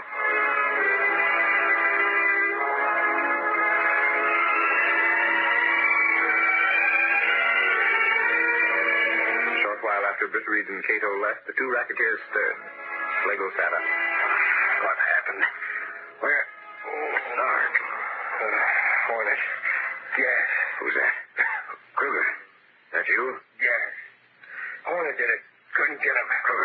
Kruger, wake up. Huh? Oh, Slagle. Well, where are we? Kruger, it was that blasted Green Hornet. I remember now. He gassed us in my office. Snap out of it. Yeah, your office. That's where we must be now. He snapped off the lights and left us. Sure, that's it. Scared took a powder. Now we'll find a light switch and then... Slagle, this ain't your office. No, it ain't. Then where the devil are we? Look out the window. Look at them gas pumps. Hey, this is Jennings' place. I recognize a plane. Yeah, just lights up to see things outside. So the Green Hornet brought us here. Guess he figured we'd still be unconscious when Deli came around to do a job on the place. We'd have been done for. Yeah, we figured wrong. That gas he used wasn't as strong as he thought. We'll just walk out when Deli shows up, and nobody the wiser. Hey, there's somebody coming now. See him? Through the window. Huh? Well, that's Deli. Come on. We're going outside and meet him. What the? Who's that? Take it easy, Deli. It's me and Kruger. I didn't expect you down here, boss. What's the matter? Checking up on me? We know you can handle it, Deli. It was the Green Hornet. He brought us The here. Hornet? He tried a little scheme to take care of me and Kruger. Only he slipped up, see? Now let's get busy. Got the bomb? Right here, boss. Okay. We'll set it down right here next to the gas tank. Now give me a match for this fuse. We'll take care of it. Don't mind the match. What's the devil? Slagle, it's Okay, get in there. Grab him. Gotta get out of here. Hands up. You don't get me. No, you don't. What's Slagle? It's Slagle to me, Sergeant. Wait, Jennings, don't. On my gas station, will you, Slagle? Hey, Slagle, snap this one. Jennings going to poke Slagle. Make us pay you tribute, huh? Well, the cops got the goods on you now. All right, you got me. What else, huh? Honey, did you get it, Clicker? And how? Thanks, Jennings. You saved us the trouble. Put the cuffs on him. Okay, Doyle. Listen, officer, it's a mistake. I wasn't supposed to be here. Tell it to the judge, Kruger. Don't listen to him. He's in as deep as me. I tell you, the Green Hornet brought me and Slagle here. Sure he did, and a good job, too. The Green Hornet. Is that where you got the tip, Jennings? Yeah, and it worked smooth as clockwork. Trust the Green Hornet for that. So the Green Hornet's responsible for this, eh? Well, that's the first good thing he ever did. Listen, Sergeant, the Green Hornet's okay, see? No matter what people say, he's one guy I'm going to believe in from now on.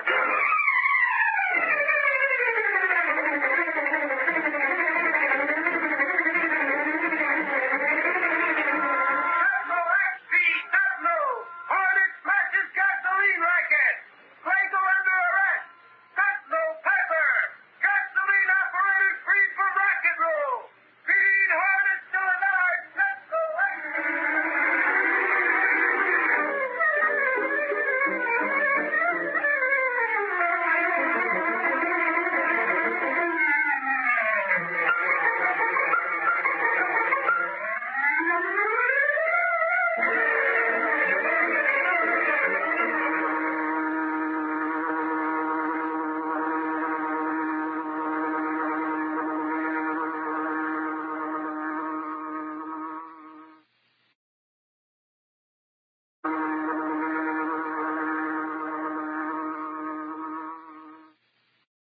Stay tuned for more high-stakes action with the Green Hornet, right here on Golden Age Radio, rumble.com/C/GAR. Proudly brought to you by E3GL.com. Hey, Clicker, where are you? Close that door. Don't you know any better than to let light into a photographer's darkroom? You and your silly snapshots. I have important news. Yeah? Where are you? This blackest pitch in here. Can't see where I'm going. Oh, Lowry, you bumped into a pile of equipment. Will you come on out of this place? All right. No harm's been done anyway. Small thanks to you. Come on, bring your camera. I always bring my camera. I'm glad to be out here where I can see what goes on. That's what I want to know. What does go on? Levy, the law finally caught up with Stefani. With Stefani? Don't tell me he's been arrested again. Arrested my eye. This time he's going on trial. You mean he won't wiggle out of this one the way he has all the others? There were no witnesses before. Sounds interesting. What do we do? Dunnigan gave you and me the assignment of going over to the courthouse. What for? Stefani won't be there. He'll be out on bail. We're not seeing Stefani, Clicker. No? We're going to find out who's going to be the judge in this trial. In an important trial like this, the Sentinel's got to cover every angle, and the judge is one of them. Not to mention the jury. Sure, but even in a jury case, the judge is plenty important. And you know Stefani. Gosh, Lowry, I hope he gets a judge who'll really treat him rough.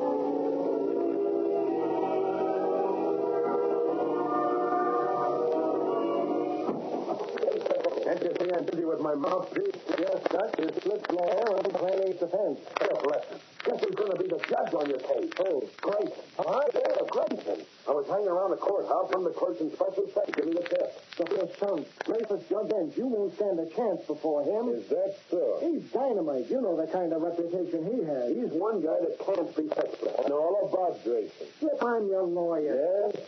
If you want legal advice from me, I'm telling you, you might as well jump Bill. Silver's right, Slip. Take it on the lamb. I got the car waiting downstairs. Get it up. You got a settle. Why not? You'll get a 20-year sentence if you stink. I said I'm staying, Sheila. So you stepped on him. He blew out of town because I did nothing to him. I got a nice racket, and I'm keeping it, see? You can't run it from behind prison bars. That's right, boy. Who said anything about me going to the gal? Where else are you heading with Grayson judging? Now, get this straight, you two. This ain't no surprise to me. Huh? I knew Grayson was going to be the judge a week ago. Do you mean to tell me? And what's more, I ain't worried. We got this case fixed. No, Flip, who you kidding? Grayson's got a secretary, ain't he? Of course he has. That secretary is appointed through politics. Everybody knows that. Even a judge has got to hand out something to his party if he wants to get his job. Correct, Dutch. When a judge wants to get nominated, he has to make certain concessions to the political party. Don't mean nothing, no. They only do it because they got it. Grayson don't have much use for his stuff. Grayson don't, but we do. What do you mean, Flip? When my trial comes up, that guy's going to be working for me. And when he gets to fix things up, well, Judge Grayson's going to have that jury on my side. It's in a bag, all wrapped up and ready to deliver.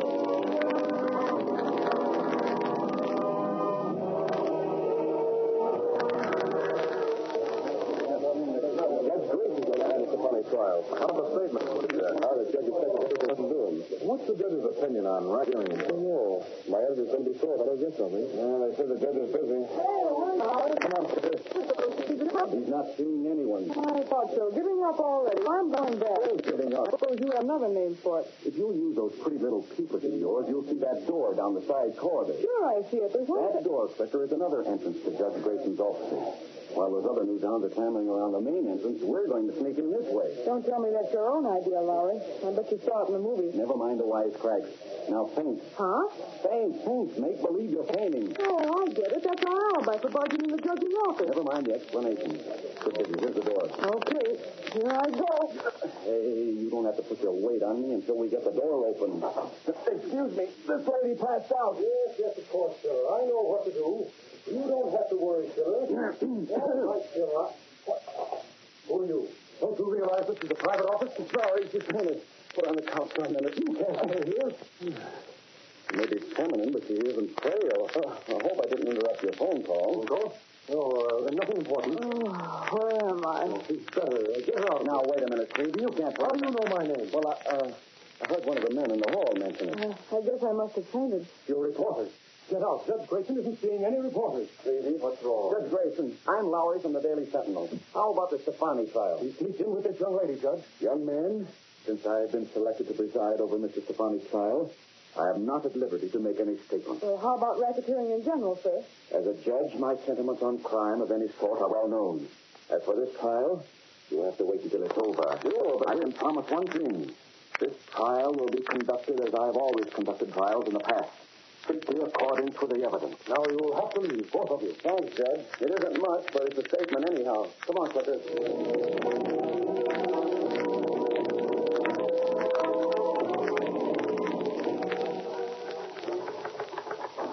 Hey, Casey, how do you like this photo? Oh, take the lead. Quicker, don't wear that picture in my face. It's still damn. Sure, I just pulled it out of the hypo. It's a candid shot of Judge Grayson. I took it when he was talking to Lowry. The judge didn't even know Clipper was snapping it. Did you get anything from him about the Stefani trial? Well, you know, Casey, since he's going to conduct it, he couldn't very well give an opinion beforehand. But look at this picture. Look at the expression on his face. It looks like bad news for Stefani, doesn't it? He was careful about his words, Casey, but he didn't think anyone would be catching his facial expression. And that's what makes it a story. You know what the Chinese say? In his case, yes. You mean the one about one picture being worth 1,000 words? Now that that's cleared up, how about it, Casey? Where's the boss? Mr. Reed's at the ball game. Again? Talking about me, Lowry? Oh, hello, Mr. Reed. How was the ball game? I left after the fifth inning. The scores were lopsided. It got dull. Mr. Reed, Lowry couldn't get a definite statement from Judge Grayson. Grayson? About what? It's the final trial, Mr. Reed. He's going to preside. Oh, that. Well, if he won't talk, he won't talk. You can't expect it long as he's going to be the judge. I took such a swell picture of him, too. Look, Mr. Reed. Oh, it's not bad. Not bad. It's perfect. Yeah, but what good does it do without a story? All the judge would say was that he'd conduct this trial as he has all the others in the past. Not very definite, is it? That's about as definite as a dictator's promise. Finnegan thought maybe if we used the picture and the statement, that might make a story. The expression on his face is so strong that the judge gives you permission to snap this clicker in. No, not exactly, Mr. Reed. Then the Smuggler has no right to use it. Sorry, Miss Winnie. Oh, Mr. Reed, you tore out my photo. We can use no picture of a judge without his authorization. There goes our story. Without a picture, it's not worth a stick of pipe. Oh, we have a picture, Laura. Huh? But you just plenty of pictures of Judge Grace in our files. Look through them, Miss Benny. I'm sure you'll find one that's every bit as strong as this one. We can do that without getting into trouble.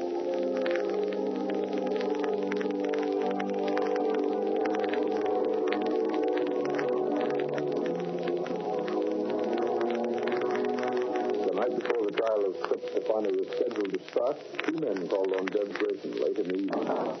Good evening, Judge. Lady, what are you doing here? Who's this with you? You know Mr. Stiller, Judge. He's Stefani's lawyer. Can I see you for a few minutes, Judge? It's about the trial. If you're here to discuss Stefani's trial, the answer is no. You should know better than that. It's about something else, Judge Grayson. Another matter entirely. In that case, come in. We'll go into my study. I have a few minutes to spare. And here we are. Now, what is it, Stiller? Freely, close the door. Judge, you're going to fix things so Stefani goes free. Why, how dare you discuss that? You'd better do as he says, Judge. I never had much use for you, Creevy. You're my secretary only because I was obliged to take you. Now get out, both of you. Hold on, Jason. I'll have you put out. You're not calling the police or anyone, Jason. First, we talk about Stefani. I'll have you disbarred. No, you won't. And you're not withdrawing from this case. You're the judge. Understand? Stiller, I warn you. You decide in Stefani's favor, or I'll have you thrown off the bench. So you know what you're saying. Every word, Judge. It's ridiculous. Here. Look at these checks. Made out for cash. Why should they concern me? Look at the endorsement on the back. But I don't think they're endorsed over to you, Judge Grayson. And notice who signed them. Endorsed over to me. But Hanford and Young, these are their checks. You tried them both and freed them. Of course. The evidence was on their side. Sure. But Hanford and Young are both dead now. From these checks, it looks as if they bribed you to let them go. Where did these checks come from? I never saw them before. I'm your secretary, Judge. I took those checks and had them deposited to your bank account. If necessary, Creevy will swear that you knew all about them. It'll mean you're finished as a judge. Disgrace to you and your family. But it's impossible. Both Hanford and Young are dead. Checks are evidence enough. Stiller, all this will do you no good. I'm only the judge. It's the jury that will settle Stefani's fate. You can do plenty, Grayson. You can fix it so that jury never has a chance to go to the jury room. It's impossible. Pick on something the district attorney says. Declare a mistrial. That will only delay things. There'll be another trial. Don't worry. By that time, Stefani can take care of the witnesses so there won't be another trial. Besides, there's lots of ways for a smart judge like you who knows all the tricks of law. Influence that jury if you have to. Call a mistrial. Anything. I refuse to be a party to tampering with justice. You're on a spot, Judge. Remember your wife. She's not well. If you're impeached, the scandal will kill her. Yes, Emily. Her heart. 20 years on the bench, and now this. The great Judge Grayson. They won't suspect a thing. We'll see you in court tomorrow, Judge. Keep your mind on one thing. That sweet heart your wife has. Stefani goes free, or else.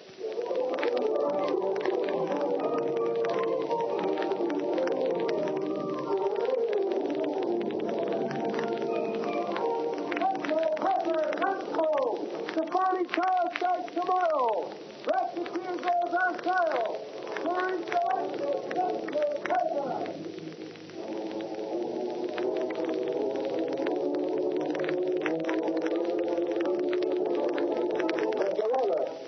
This is important. The court cannot waste the jury's time with non-essentials, Mr. District Attorney. I do not consider this witness of any importance. Call your next.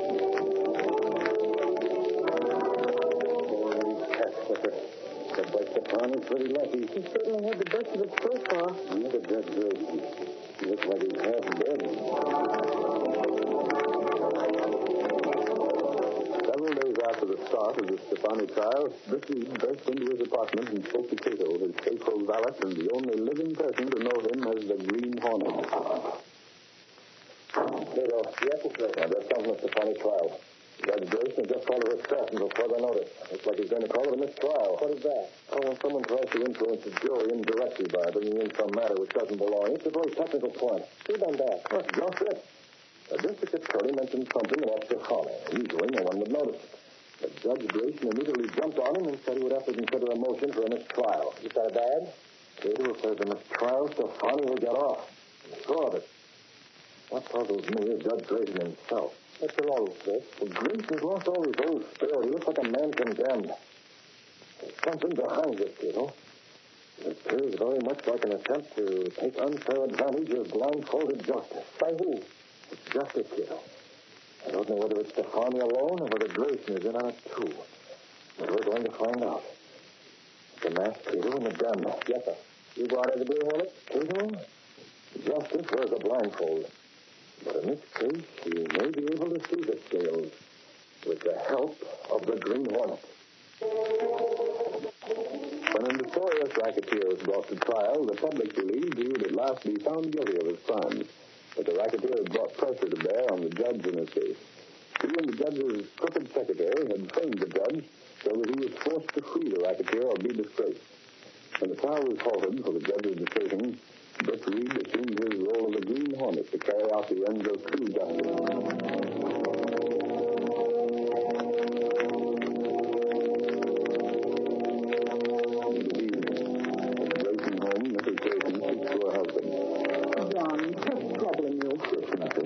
Now, won't you please, lady? I have work to do. All right, John. I'm sorry to be so abrupt, but I must decide on this motion from this trial tonight. Your secretary, Creevy, is outside. Do you want him? Creevy? No, I don't. John, you won't do anything that isn't right, will you? Of course not. I'm only doing my duty as a judge. I just wanted to be sure. Good night, dear. I could free Stefani right now so easily. And yes, I know it isn't right. Then why are you doing it? What? Who are you? If you free that racketeer, Grayson, you won't be worthy of the position you hold. You're wearing a mask. How did you get in here? Through the front door? If your motive is burglary, I will. I'm not a burglar. Then why are you here? Grayson, have you ever heard of the Green Hornet? The Green Hornet? You're the Green Hornet? Precisely. What does that name mean to you? Everything that's crooked. You're wanted for every crime up to murder. Yes, I've never committed murder. Don't know it's not all, Grayson. The Green Hornet has never committed any crime. Unless you call bringing criminals to justice a crime, the law takes care of criminals. Sometimes there are criminals who evade the law. And that's when the Green Hornet steps in. And that's why I'm here now. Stefani sent you here, didn't he? Whatever. Perhaps you're right, Judge.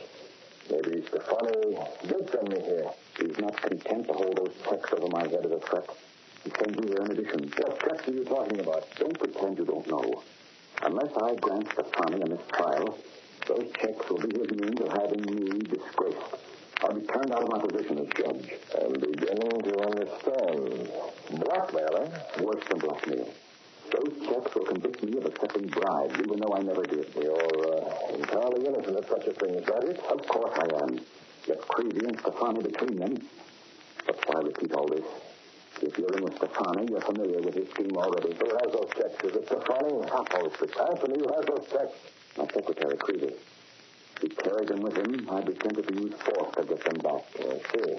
He has them hidden someplace. His apartment, possibly. I presume you realize, Grayson, that it's your sworn duty to uphold the law regardless of any personal consequences that may follow. I'm powerless to do anything. My wife is not well. Any disgrace may be fatal to her. There's only one way to prove yourself an honest judge. Why are you talking this way? You said Stefani sent you. It was you who said that, Judge Grayson, not I. I'm here to aid justice. You and Stefani can't trick me, Hornet. I know very well you're here for one reason. To make certain that I carry out Stefani's wishes. Judge Grayson, I just came in to find out.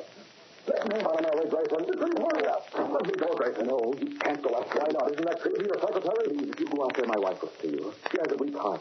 It might cause serious complications. In that case, Grayson, I'll follow Creevy another way. Through the front door, the same way I came in. Thank heavens you didn't go out. But remember one thing, Grayson. Don't call the police. I won't. And whatever happens, keep this in mind. Nothing is going to halt Stefani's trial, not even you. His guilt or innocence is a matter for the jury to decide. I'm going to make certain the jury has that chance.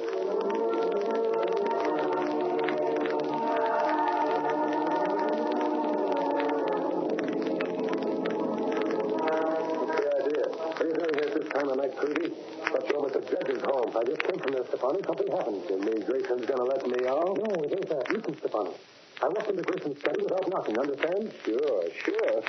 They're bothered to be polite to him when we get him on the spot, huh? There's nothing to laugh about. Do you know who was there? How could I? The Green Hornet. What? The Green Hornet? Seen with Grayson? I recognized him. That mask he wears, just like the pictures in the paper. Did he get you? No, he started for me, but I slammed the door. I came over here as fast as I could. The Hornet's in on this. We better watch out. That guy's dynamite. You are not telling me anything, Lou. He might blast that scheme wide open. But I can't figure it, Stefani. Who's he working for? All I know is he ain't working for us.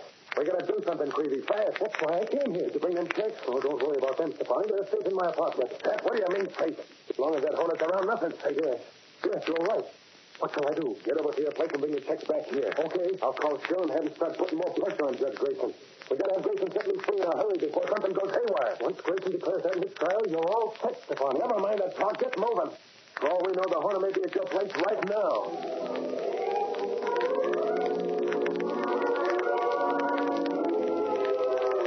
After trailing Creedy to Stefani's place in the Black Beauty, Britt Reed stayed only long enough to watch Creedy enter. Then he spun the wheel and headed for the secretary's apartment. Arriving there before Creedy, he picked up the telephone. Pretty quiet, Elizabeth. They're calling the police, Creedy. I want to get some news to them before Creedy arrives. Meanwhile, you get busy and give this apartment the appearance of having been burglarized. Pull out drawers, up things. Yes, sir. Hello, police department? I got a little tip for you. Mr. Stefani's going to try to jump bail tonight. Never mind who's calling. Watch Stefani. He's planning to run out on his trial. Time enough for me to act before the police face this phone. Well, Stefani doesn't know it yet, Taylor, but he'll try to run away very soon. As soon as he learns that we have those checks. Shall I look for them, sir? Oh, we won't look for the checks, Cater. We'll let Creedy locate them for us. They're the first things you'll look for when he sees how upset his place is. I'll put out the lights and we'll wait for him to arrive.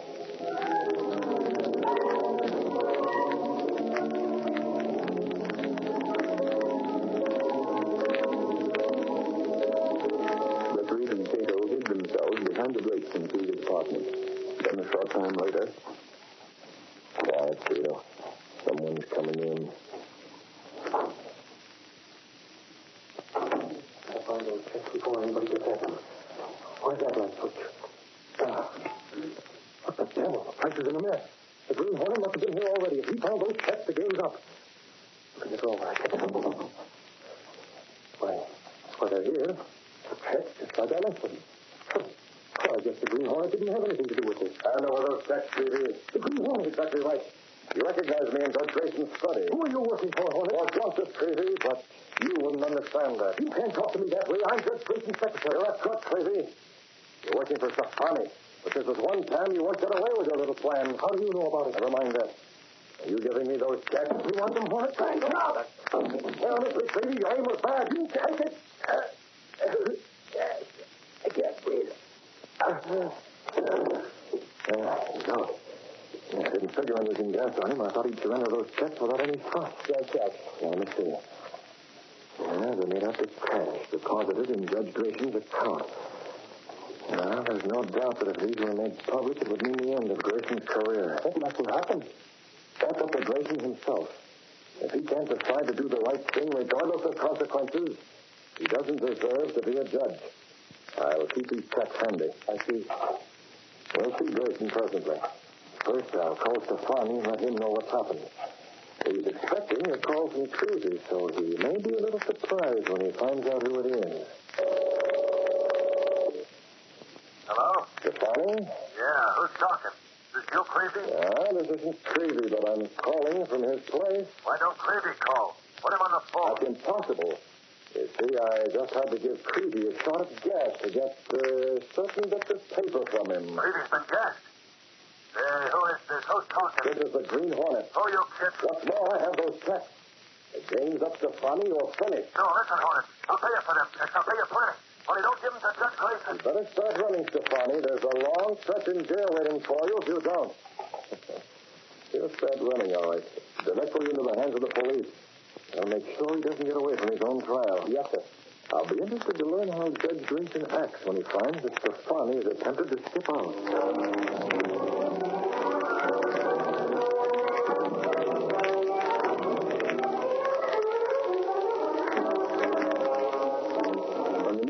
Stefani's attempt to jump his bail reached the ears of the reporters. They immediately rushed to Judge Grayson's home and clamored for a statement. Stefani got nabbed in the cops trying to get away. How about a statement from the judge, Mrs. Grayson? Will this make any difference in the motion for a mistrial? Here's Judge Grayson now. Emily, what are these reporters doing here at this time of night? Judge, Stefani was just caught trying to leave town. Does that mean he has inside information? The only reason he'd leave would be if he decides to continue the trial. Is that it, Judge? I cannot give my decision on that until court opens tomorrow morning. Now, if you'll excuse me, I'm going to my study. But, Judge, Mrs. Grayson will show you out. Good night. You'd better be in court tomorrow, Laura. You said it, Clifford. You'll have to leave, all of you. All right, come on, Clifford, let's go. I can't understand it. Why should Stefani do a thing like this when he's sure of his release? Perhaps he isn't sure. What? You've come back again. What is it this time? I've been waiting here in your study, Judge, while those reporters were outside trying to interview you. Is this more of Stefani's work? I don't know what you mean. He isn't fool enough to try to jump bail while he has those checks. Suppose the checks were drawn. Suppose they weren't in possession any longer. But that's ridiculous. Is it? Look here. If Stefani thinks he has me in the palm of his hand completely enough for a farce like this, he's mistaken. He's gone too far. What are you going to do about it? You weren't pointing that gun at me. My gun is used only for my own protection. I can't afford to be captured. I can well believe that. You haven't answered my question yet. How about Stefani? Does his trial go on? If it's any of your business, Stefani's trial will go on. Even if it means your disgrace? Do you see this envelope on my desk?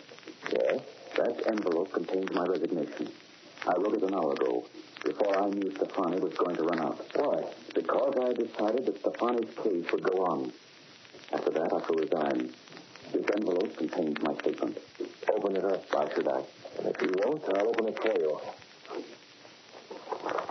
Look inside. Why, that's not my resignation. It looks like these are the canceled checks.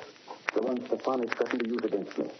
Where did they come from? I put them there. You? I came here to make certain Stefani's trial would go on. You read my resignation while you were outside with the reporters. That resignation was proof that you intended doing the honest thing, Judge Grayson.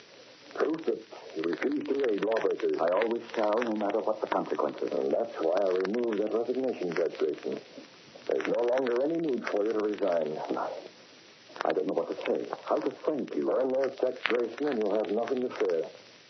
As for thanking me, I'll have all the thanks I need when Stefani gets what's coming to him. He will.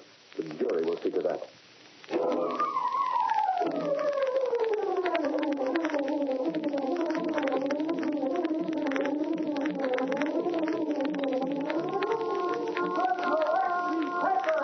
Jury finds Stefani guilty. Racketeers goes to jail. Green Hornet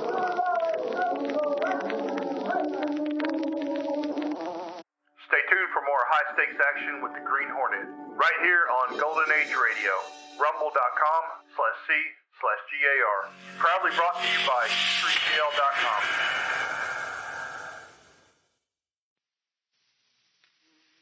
The Green Hornet.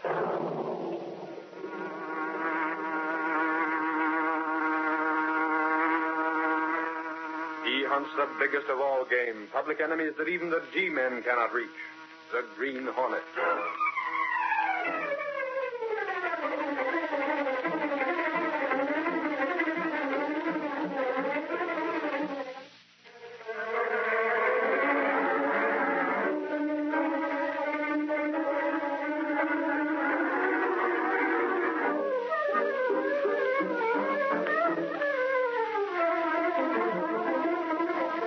The adventurer put it on ice. The events and characters depicted in this drama are fictitious. Any similarity to actual persons, living or dead, is purely coincidental.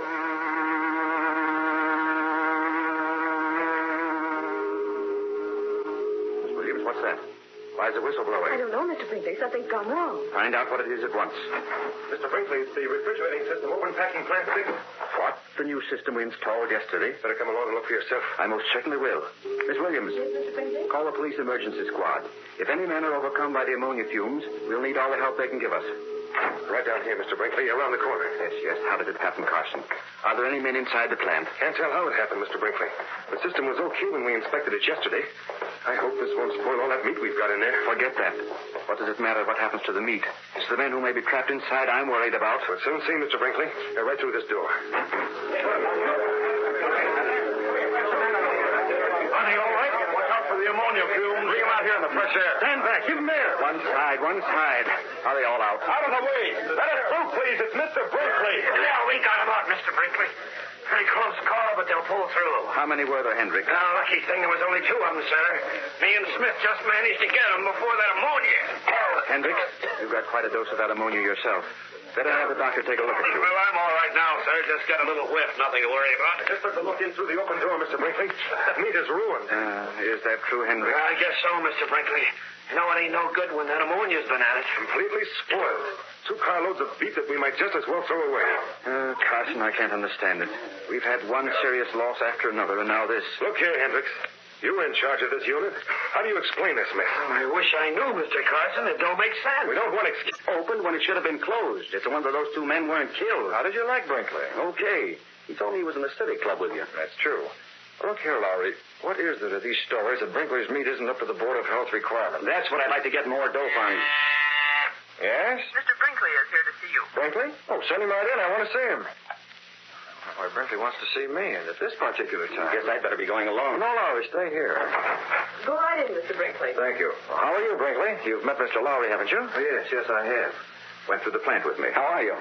Reed, that's what I've come to see you about. The accident at your meatpacking plant this morning? Oh, by the way, how are the 2 men who were overcome by ammonia? Oh, they're fine, Reed, resting comfortably. The men got them out in the nick of time. Brinkley, is it true that you've been having a lot of trouble lately? Well, yes, it is. Well, Lowry's been telling me that some of the restaurants are turning down your products. They have, and I can't say I blame them. Quite a lot of it's not up to standard. Why not bring it up to standard again? You know the reputation of my plant, Reed. It's always been very good. Yeah, up to now. Before this, I prided myself on the fact that the Board of Health has always given my products the highest possible rating. Well, you mean that rating has changed? Changed is putting it mildly. The Board of Health has condemned more than half of the meat in my plant in the last week. Wow, things sure have gone haywire.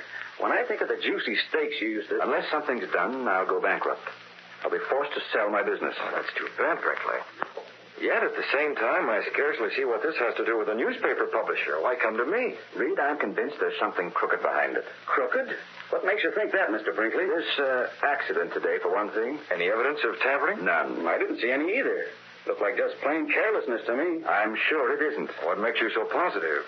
Well, it's nothing tangible. And if you can't put your finger on it, Mr. Brinkley... Yes, all the trouble has started since I turned down an offer to sell my business. Oh, I see.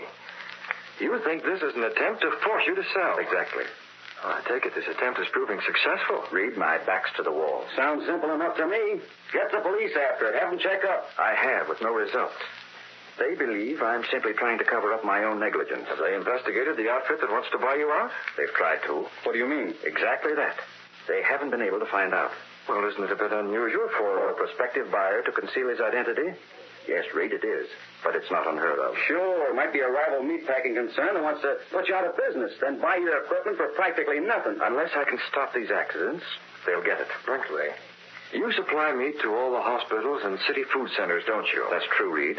It's imperative that they're sure of the quality and purity of the meat they use. In that case, clearing up these difficulties at your plant is a matter of public concern. Right, boss. And when the public welfare is jeopardized, the Daily Sentinel is interested. Very interested. I knew I could count on you, Reed.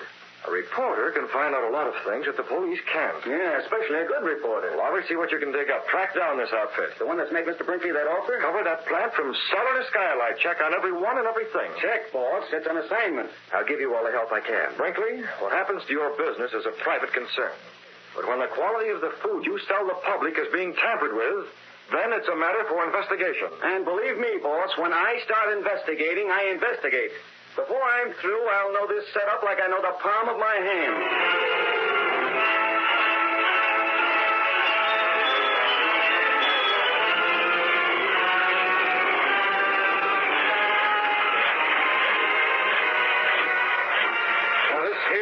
Bud, where we cut the meat up into different sections. What about that saw? What's that for? Oh, same thing. Sometimes we have to saw through big bones. This belt here is a conveyor for carrying the meat from one operation to the next. What's behind this door? Come on in. Ooh, say, it's cold in here. I'll just... Here, don't close that door. This is a refrigerator room. We should get stuck in here with the door closed. We'd be out of luck. Might freeze to death. I'm that way already. This is where you hang the meat, huh? Yeah, got to keep it cold so that it don't spoil. Mr. Carson, our expert on refrigeration, is mighty particular about that. He can have it. I've seen plenty. Let's get out of here before they use me for a snowman.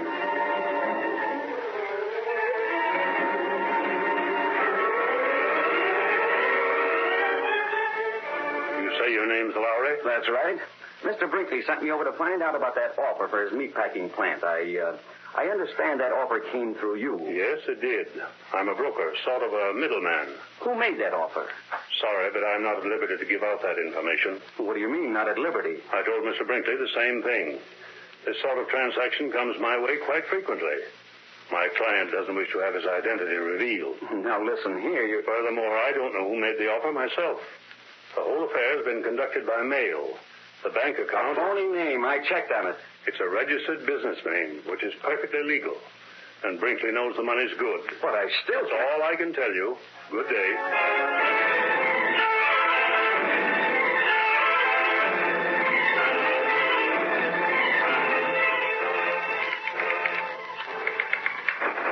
Casey, you see before you a reporter without a story. Don't tell me, Lowry, the demon reporter couldn't discover anything. I know the meatpacking business from A to Z. I know it cold.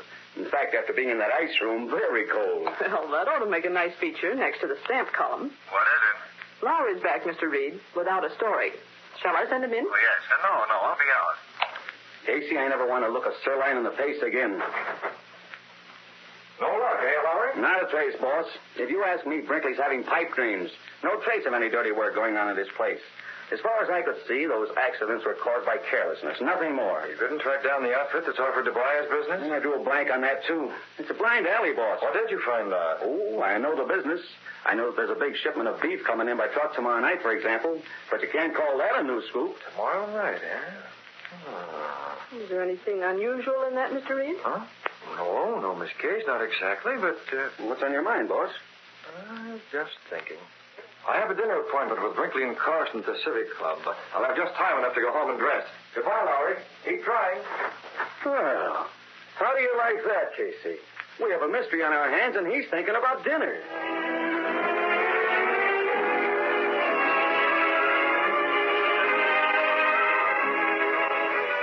As soon as Britt Reed reached his apartment, he sat down at his desk and wrote a letter. Cato, I'm having dinner at the Civic Club with Mr. Brinkley and his assistant, Carson. Yes, Mr. Britt. I'll put the Hornet seal on this letter. There. It's addressed to Mr. Brinkley, Cato. Be sure he gets it at dinner this evening.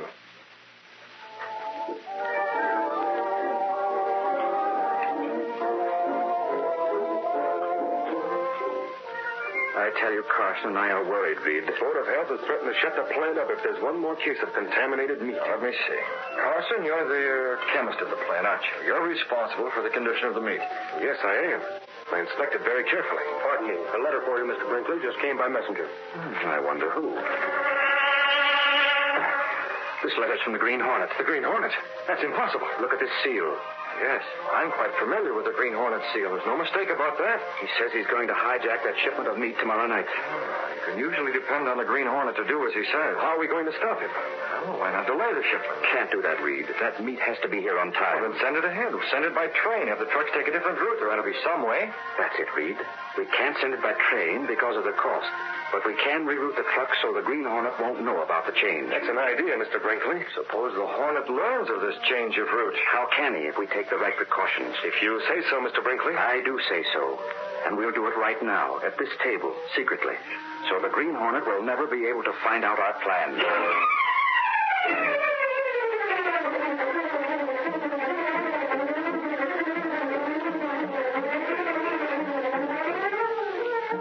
The curtain falls on the first act of our Green Hornet adventure. Before the next exciting scenes, please permit us to pause for just a few moments.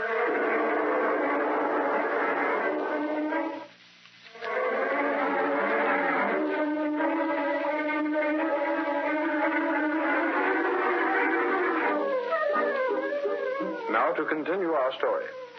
Returning from his dinner at the Civic Club with Brinkley and Carson, Britt Reed told Cato what had occurred. You had the letter brought to the Civic Club at just the right time, Cato.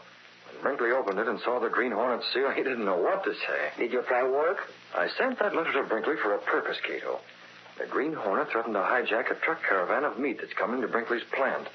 I suggested that the trucks be rerouted over a different road to evade the Green Hornet. Why, Mr. Britt? Well, only a few of Brinkley's employees will know of the new route we decided on this evening.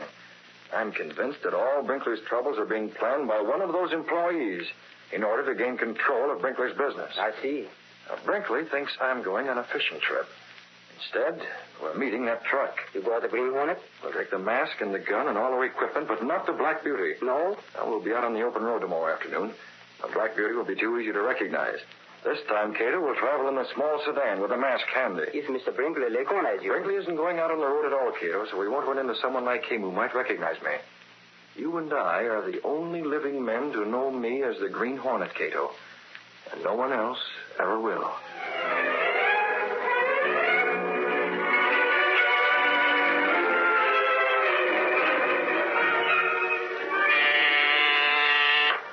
Yes, Miss Williams. What is it? I called Mr. Reed's office. He's already left on that fishing trip. Already left? I didn't think he'd go so early. He left orders that Lowry was to come over to see you. He's on his way. All right. Lowry's the reporter who was here the day of the accident, isn't he? Yes, I'm glad as long as Reed himself isn't available that he's having Lowry come over. You'll pardon me, Mr. Brinkley. I can't understand why you're so nervous. That shipment. If the Green Hornet should discover our new route... Only about 10 of us here in the plant know that. Still... If you're so jumpy, why not call in the police? And increase the chances of a leak? The less people who know, the less chance of the Green Hornet finding out. I think you're unduly alarmed about all... It's Mr. Lowry, sir. Oh, good. Come right in, Lowry. Well, hello, Mr. Brinkley. You know Mr. Reed's out of town. A fishing trip, yes, I know. You know Carson? Yes. I'll be going along. A lot of meat to inspect this afternoon. See you again, Lowry. Oh, sure. Hey, what's eating him? He looks like he bit on a tough steak. Pardon me. Carson doesn't approve of your employer's ideas. The Green Hornet threatened to That's the Green Hornet? Yes. Don't tell me he's mixed up in this. He sent me a letter threatening to hijack a truck caravan full of meat. Reed told me not to release it for publication. Mr. Reed said that? In order to avoid publicity, Lowry. Oh, I get it. You've made plans to checkmate the Green Hornet, and you don't want to take any chances of letting him get out. Is that it? Precisely. Hasn't Reed told you? All he said was to stay close to you. Now I see why. I'm worried about tonight. I wish I could make sure nothing happens to that shipment. Why don't you? Huh? What's to stop you? You have a car, haven't you? Yes, I Then have. come on. If we leave now, you'll be able to meet those trucks halfway. If anything starts to happen, you'll be right there. But what could I do? You can decide that later. Come on, Brinkley. All right, I'll go. Maybe I'll meet this Green Hornet face to face. But where are you going, Lowry? Well, what do you think? If anybody's meeting the Green Hornet, this is one baby who wants a grandstand seat. I'm going to be right beside you.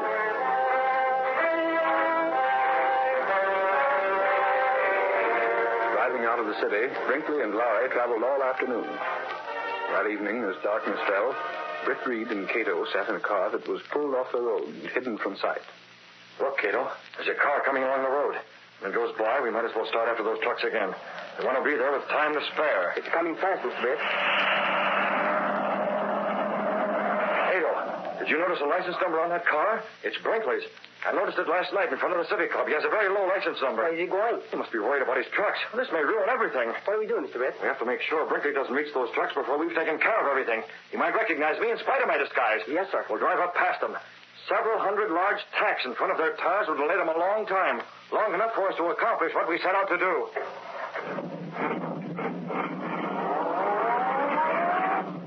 Turning onto the road, Britt Reed pressed down on the accelerator. The sedan sped along the concrete after Brinkley's car. There we are, Cato, stopping for that light ahead. Get the tacks ready. Oh, we're in luck. The light's changing. We'll be able to pass them before they get going too fast. The tacks now. Good work, Cato. Both front tires.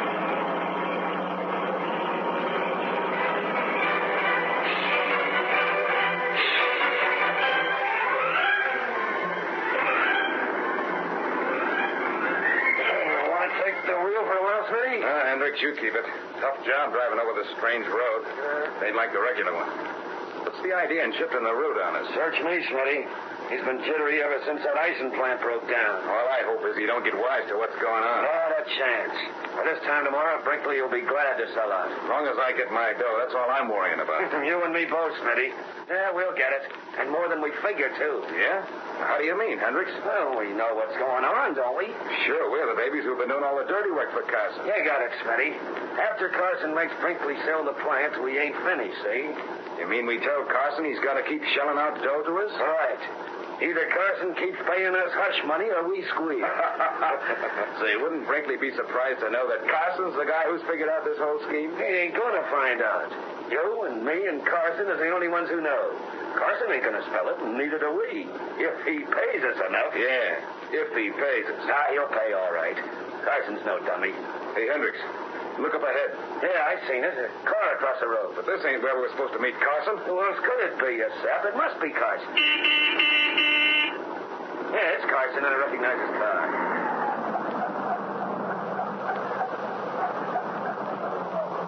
Hey, Carson, what's the idea of meeting us here? I thought you was going to be 5 miles up further. I had to change our plans, Hendricks. A while back, I noticed that the car was trailing me along the road. Yeah? Who was it? I don't know. But to be on the safe side, I turned into a side road to duck him. Met you here instead of the regular place. Say, what's going on? This business and making us take a different route from the regular run. What's up? The Green Hornet threatened to hijack this truck. Green Hornet, so that's it. Well, let him. Won't that help ruin Brinkley's business? Not as well as my way, Smith. I'm a chemist. I'm going to shoot the meat in this truck full of germs. When the Board of Health inspects the shipment tomorrow, Brinkley will really be finished. Yes, you're right. That's why I called the state police. What? State police? Who wants them around? I told them you were calling, Hendricks. I said you wanted protection from the Green Hornet. You understand? Oh, I get it. That's in case this Green Hornet should show up later, huh? Exactly. Now, let's get busy. Now, just a second, Carson. Me and Smitty got a paper for you to sign first. A paper? Yeah. Hold it under the panel light, Hendricks, so we can see. Read it, Carson. It says what we're doing this job for, all about it. But I don't understand. We want it signed, see you. We don't open this truck. That thing's practically a confession. I won't Don't worry. We'll tear it up when we get paid. If we get paid enough. You'll get paid. We're making sure, that's all. Come on. We wouldn't be saps enough to show this to anybody if that's what's bothering you, Carson. Proves we're in as deep as you. That's true. Here's a pen. Got it all ready. There. Now, let's not delay any longer. So the state troopers are going to make sure our plan works. Ain't that a laugh? Now, come on, you two. Open up the back of this truck so I can get inside and do a job on that meat. Okay. This is some truck, ain't it? Plenty cold inside of it, too. Special refrigeration and all. Here's the door, Carson. Around and back. Open it. Yeah, that's what I... Hey, Hendricks, I thought you locked it up. Sure I locked it. It ain't locked now. Never mind that. Get busy. Open those doors. Okay. They're pretty heavy. Give that blasted cold air, Carson. Sure is chilly inside there. That's exactly where you're going. What the devil? Who's that? He's wearing a mask. Don't move, any of you. The Green Hornet. No. So Carson was right. You did trail it. But I took a side road. I lost. I followed you. My lights were out. Can you beat that?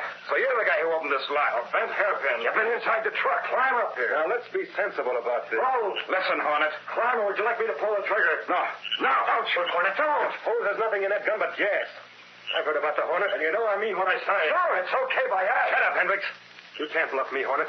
What did you do? Pull that trigger. Where'll that get you? I've no time for talk, Carson. In. No, you can't make me. Take him.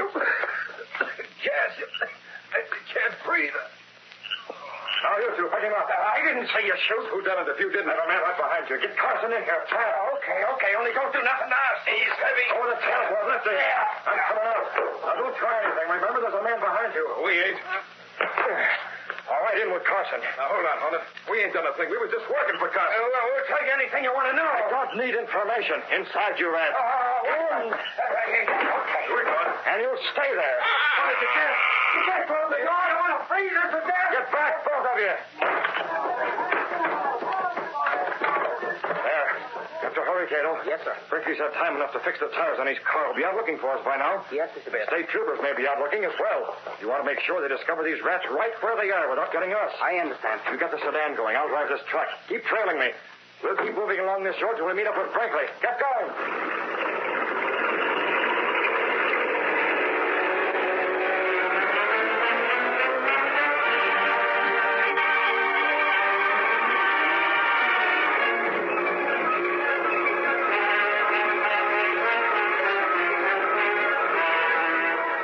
Later, Brinkley and Larry drove along any sign of our truck yet, Lowry.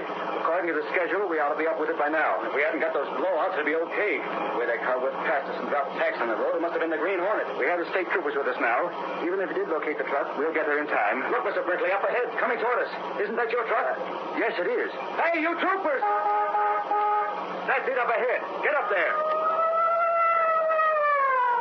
That's it, all right. The truck stopped. There's a guy jumping out of the driver's seat. That's not the regular driver. Look, he's getting in a car beside the truck, Brinkley. The troopers will never catch him. Hurry.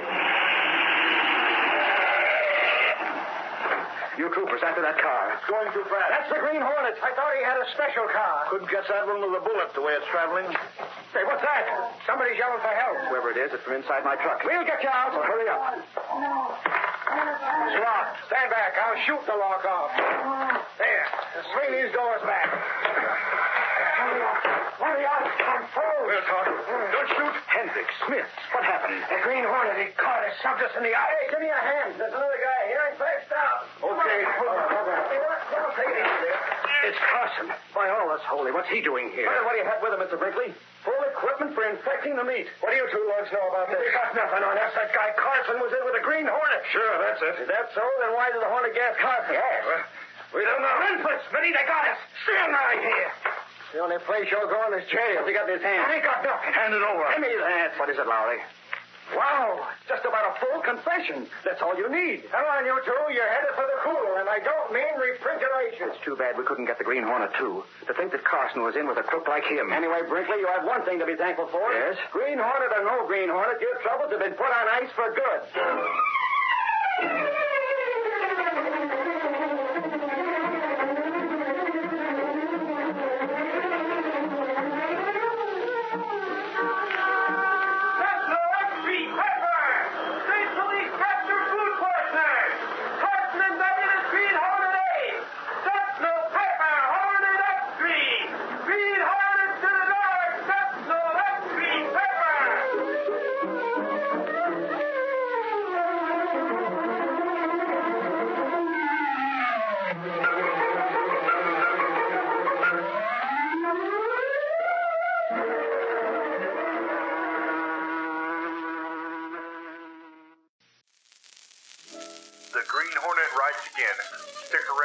Next chapter only on Golden Age Radio. Rumble.com/C/GAR. Your source for classic sounds brought to you by G3PL.com.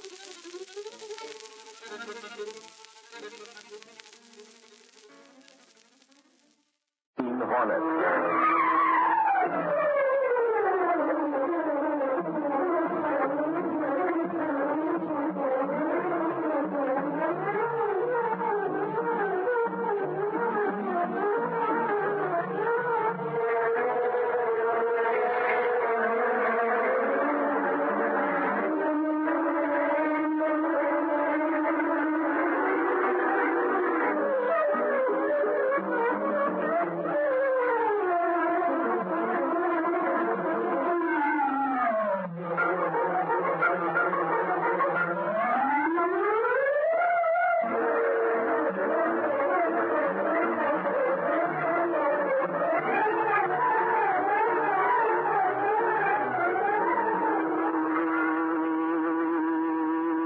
Begin tonight's exciting story in just a moment. The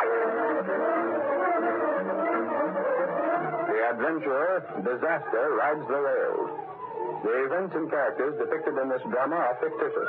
Any similarities with actual persons, living or dead, is purely coincidental.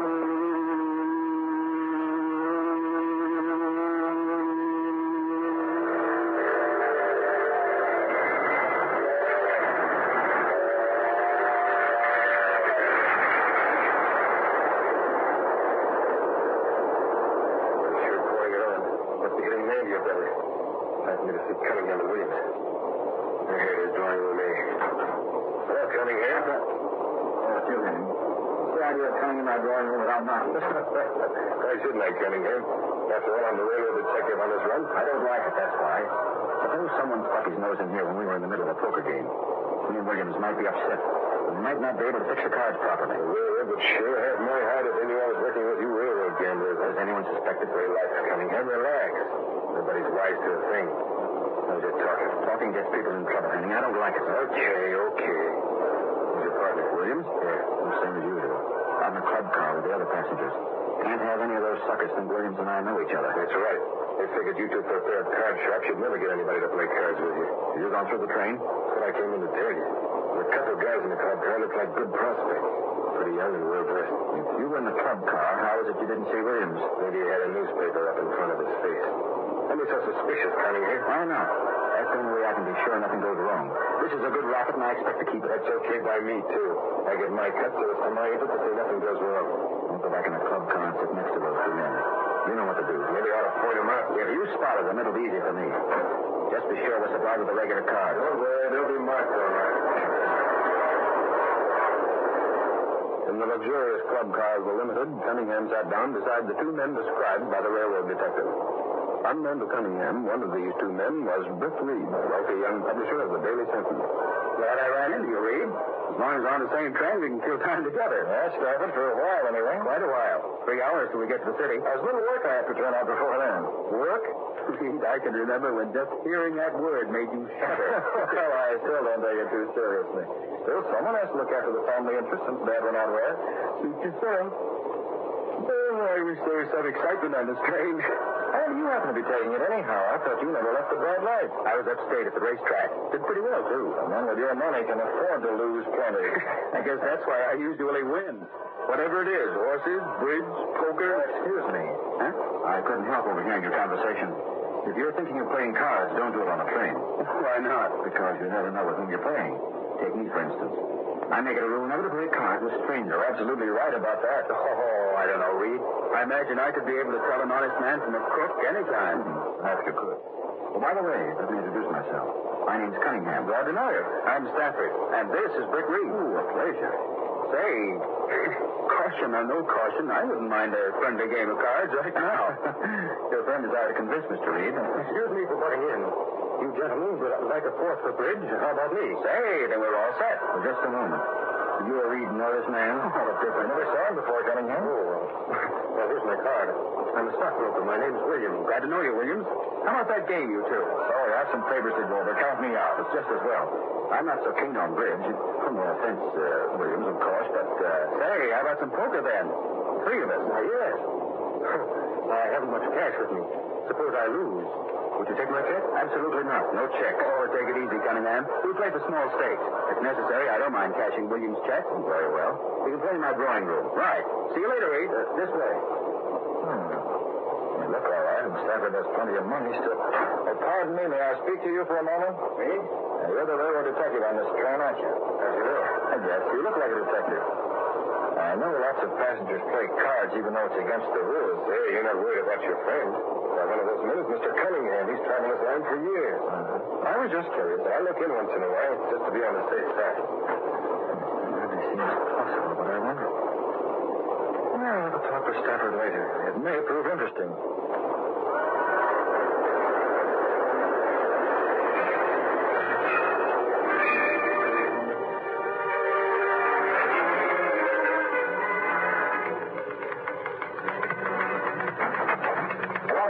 Nothing's been going during my absence. I understand Lowry's looking for me. Yes, he's very mysterious about it. That's not like Lowry. When he has something, he wants to tell the world about it in newspaper headlines. With a byline. Have him come in.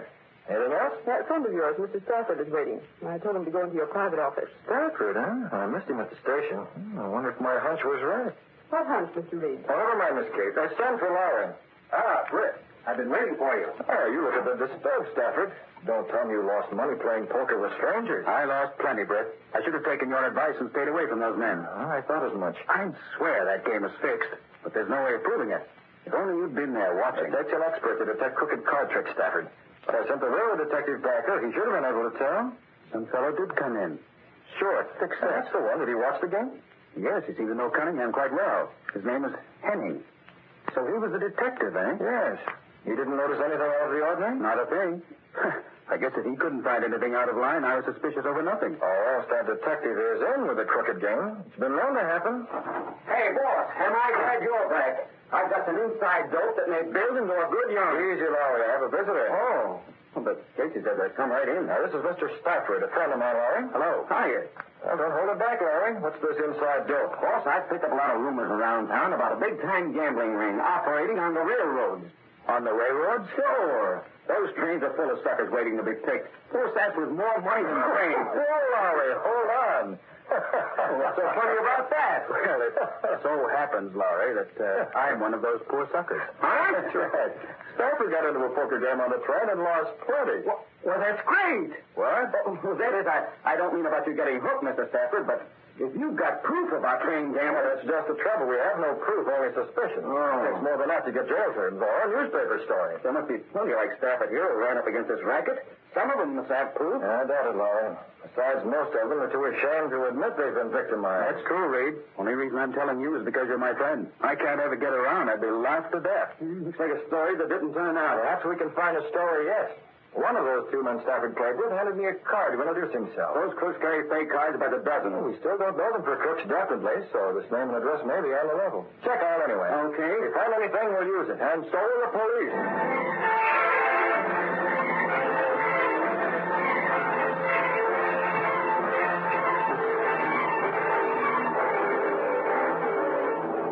Several days later, in Bertrude's apartment...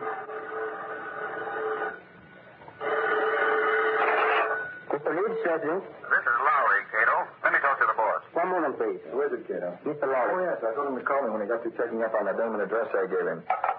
What did you find, Lowry? Another thing, boss. That's the guy's real name, and he has got a brokerage business. Did you talk to him? No, he's always out on trips, but it's on the level. It's quite possible that this brokerage office is merely a front to cover his real activities. If it is, I'd like to know how we're going to find out. Miss Case told me you also phoned Henning, the railroad detective, but couldn't get anything from him. No, that's right. We drove blank every place. But I'll keep looking. Yeah, do that, Lowry. Did Mr. Lowry find anything, Mr. Burke? Hiding here. Apparently everything is innocent on the surface, Cato. This man Williams does run a brokerage business. Lowry found that out. Then he's not a clue? Well, he could still run the business as a blind to cover his gambling. According to Lowry, Williams is away most of the time. If my idea is right, he may be spending that time on the trains looking for victims like Stafford. Yes, sir. And if this railroad detective Henning knows Cunningham, the other man in that poker game, as well as he says he does, he may be on it too. How'd you find out, Mr. Burke? I'm checking on that right now, Cato. Hello, Central Depot. I'd like to speak with one of your railroad detectives, a man named Henning. Oh, yes, huh? What train? Oh, no message, thank you. He's not there? Henning's out on an assignment. He's leaving on the limited age 15. Cato, if those two fellows are card sharps and Henning is in with them, they're bound to pull their dirty work on the same train. Yes, sir, that's true. I'm going aboard that train to find out what I can. Are the Green Hornet, Mr. Burke? Not as the Green Hornet, Cato. That would be too risky. But I'll stay out of circulation as much as possible. Those two men, as well as Henning, have seen me before. Yes, sir. But I want the Green Hornet mask and gun handy in case they should be needed. Let me think, how can I do that without carrying them in my bag where someone might find them? Now, Cato, you have to take out the Black Beauty. The Hornet's car? Only fast enough to keep up with the limited. Be sure the mask and the gun are in the car. Now, while you're driving, watch the observation platform. If I give the signal, you know I'll meet you at the next stop. Be sure to watch.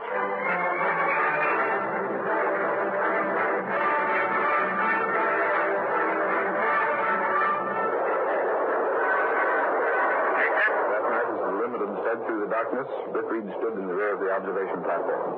I've been through the whole train several times. No sign of Cunningham and Williams. Well, they must be in a drawing room or aboard at all. I heard another train in a few minutes. If I draw a blank then, I'll signal Cato. Before Bertrude could carry on his search, drama occurred aboard the limited. In the drawing room toward the front of the train, Cunningham and Williams called Henning. What's up, Cunningham? What's it? Who's this guy laying on the floor? That's a lot, Henning. Williams and I were playing poker with him. We saw Williams slip a card out of his sleeve. He started to squawk and I hit him. He looks as if he might get at the corner of the table. He's getting out of here, off this train. They've already emptied his pockets. We put the ticket to this drawing room in his coat. We can't open that window, Cunningham. And these air-conditioned cars, the windows are sealed. You can break glass. Lift him out. 80 miles an hour. He's going to here. When he comes to, we talk. This racket's too good to spoil. One knows we took this drawing room from you, only you. And you know better than to say anything. We'll sneak off the train to the next station. No one on the riser. Get his feet. The accident was passing close to the state highway. Lights up the side of the tracks like a Roman candle. There he goes. And Noir. Now all we got to do is to...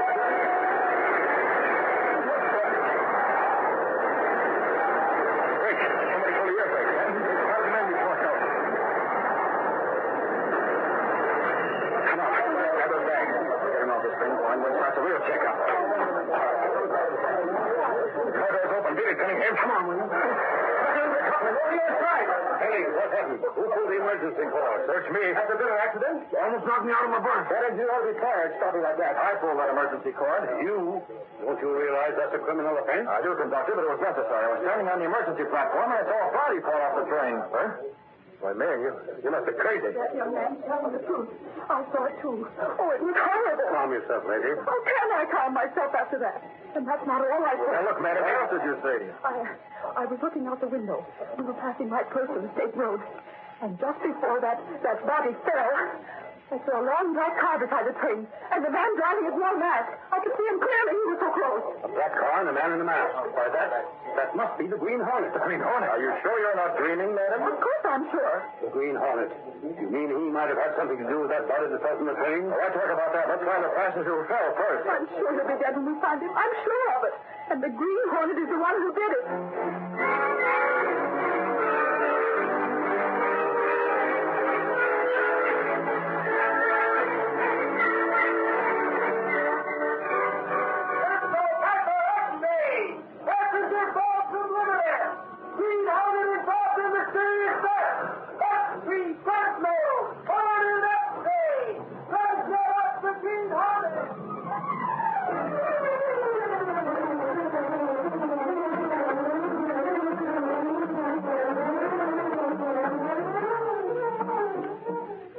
On the first act of our Green Hornet adventure. Before the next exciting scenes, please permit us to pause for just a few moments.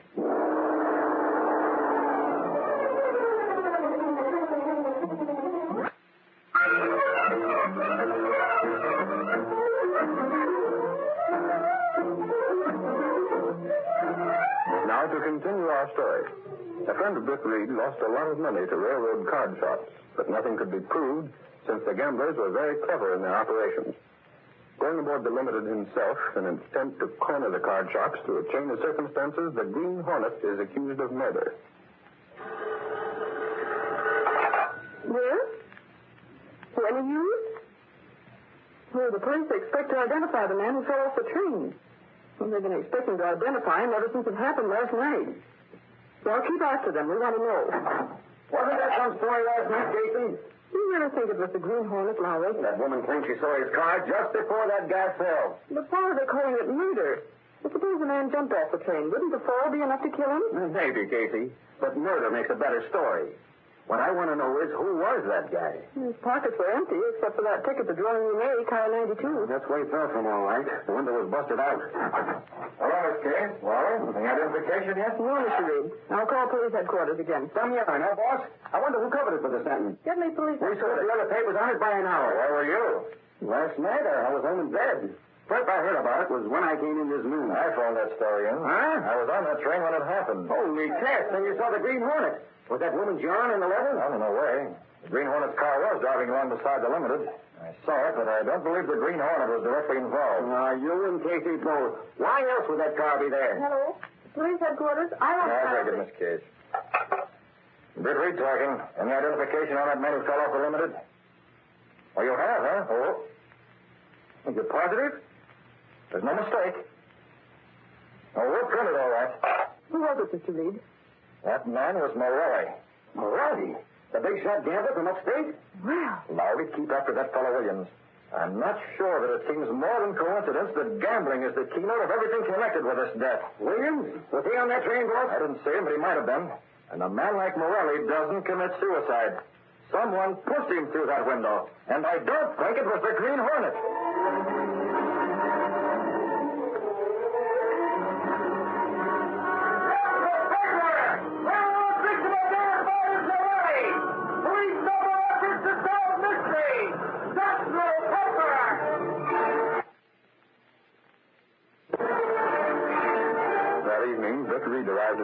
apartment carrying a small parcel under his arm. There he spoke to Cato, his valet, and the only living man to know him as the Green Hornet. That man has been identified as Morelli, the gambler, Cato. Very bad last night, Mr. Bear. Well, it's a good thing that woman saw you driving the Black Beauty beside the railroad tracks. And then they threw Morelli off the limit. They'll be expecting a call from the Green Hornet. And they won't be disappointed. Open that parcel. Yes, sir. Luckily, I was able to flash you a danger signal from the train last night so that you turned the Black Beauty around and got away. Yes, sir. Very fortunate. Mr. Griff, you right, boy. Careful how you handle that, Cato. I don't want our fingerprints to get on it. I understand. I bought this little toy railroad car on the way home. Notice how well it's built. Glass windows, everything.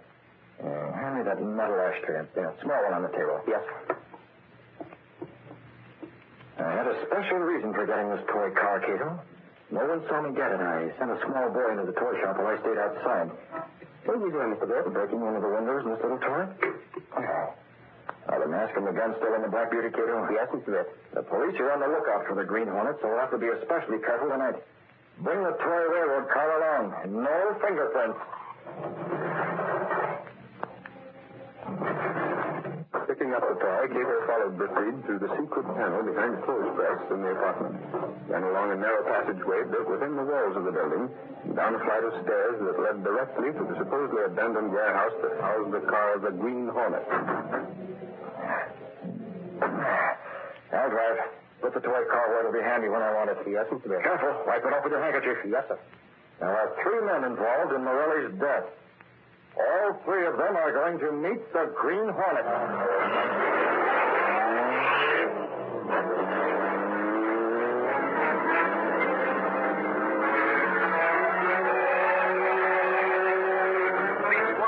Aided by railroad detectives, are working to solve the death of gambler Morelli, who fell or was thrown off the limited last night.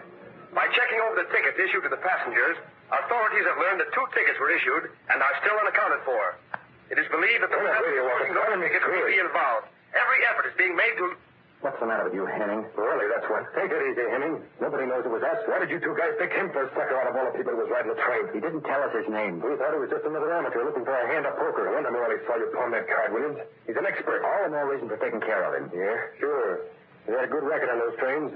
Morelli must have been trying to cut in on us. That don't mean you had to handle him that way. What'd you expect us to do? Use kid gloves? There wasn't time to figure things out. We worked fast because we had to. I'm supposed to be out right now looking for the guys who pulled this job. And all the time I'm wise to the whole setup. You're in as deep as we are. I didn't do no killing. You were there when we dumped Morelli overboard. What does that prove? That makes you an accomplice after the fact, Henning. As a detective, we don't have to explain that any further. So just remember, it's to your best interest to make every effort to keep us from being caught. What do you think I'm doing? So far, yes. But don't change. It only hadn't been Morelli. It was Morelli. Stop harping on it. We didn't realize it until we got back here and took a look in his wallet. Where's the stuff now? It's safe. I have it locked up along with our marked cards.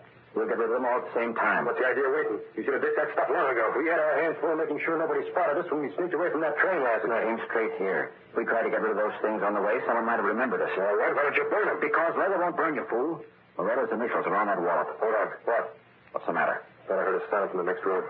I don't hear anything. It's your imagination, Henning. No, I tell you. It was like somebody running a clock or something. Pipe dreams. Yeah? What was that? He's right, Cunningham. That was a window. We'll soon find out. See, Henning? The room's empty. There's no one here. Yeah, I guess you... What's that on the floor? It's moving. Put on the light. What's it? It's a little toy. A mechanical toy. How did it get here? It's a toy railroad car. Look, one of the windows knocked out. Somebody was on about last night. Here's a piece of paper rolled into one end of the car. Oh, look at it. If this is a cute little joke one of you is putting this toy car here and... Look, this paper's stamped with a seal. The seal of the Green Hornet. The Green Hornet? I knew there was someone here. I heard him. But how do you know it was us? That car of his. It was alongside the train last night. That's the answer. He must have seen what happened. He saw because the cops were looking for him instead of us. Hold it. What I want to know is what's he going to do? Shut up, Henning. You have an idea, Cunningham? The Hornet can't tell the police about us. They never believe him. Besides, if he's after money, he can't get any unless he finds Morelli's wallet and uses that against us. Well, the wallet's here. It won't be long. Here's all the evidence. Henning, you're going to take it out and get rid of it. Dump it in the river, any place. If that Green Hornet comes back, I don't want it around.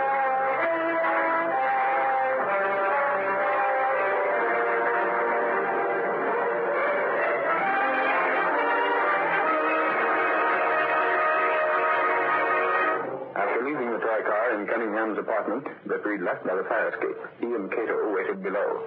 I overheard their conversation before I left, Cato. Morelli's wallet was still there, hidden away. Yes, sir. I won't dare keep it around after they got no warning. And whoever comes out to get rid of that evidence... Get back in the shadows. Someone's coming. Just like Cunningham making me do one of dirty work. Got to get rid of these things. Don't move, Henning. The Green Hornet, I want what you're carrying. You won't get it. Let me buy it. Take it. Up my life. You don't dare follow me. Yes, me. I can't breathe. Grab him. Pull him inside that alley. I understand. I'll call the police now. I'll get them over here when Henning comes through. You watch him. I'll be back in a minute. Leaving Cato to guard the unconscious railroad detective, Brick Reed put the Green Hornet mask and weapon in his pocket and headed for the nearest phone. He called police headquarters, and when they answered... I want to speak to the officer in charge of the Morelli investigation. He ain't here. He's out with a reporter named Lowry. They got a lead on some guy named Williams. Call him up. Tell him to forget about Williams' place. There's no one there. Who's this caller? Never mind. Take this tip and use it. Tell him to get over to 1724 East 51st. A man named Cunningham. Don't forget, if he wants to solve the Morelli job, 1724 East 51st.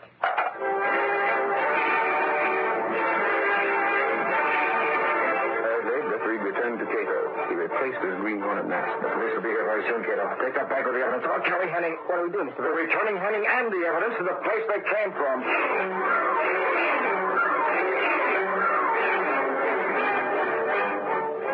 Are you sure we can trust Henning? He knows better than to cross us. And why isn't he back here? He's had plenty of time to ditch that stuff.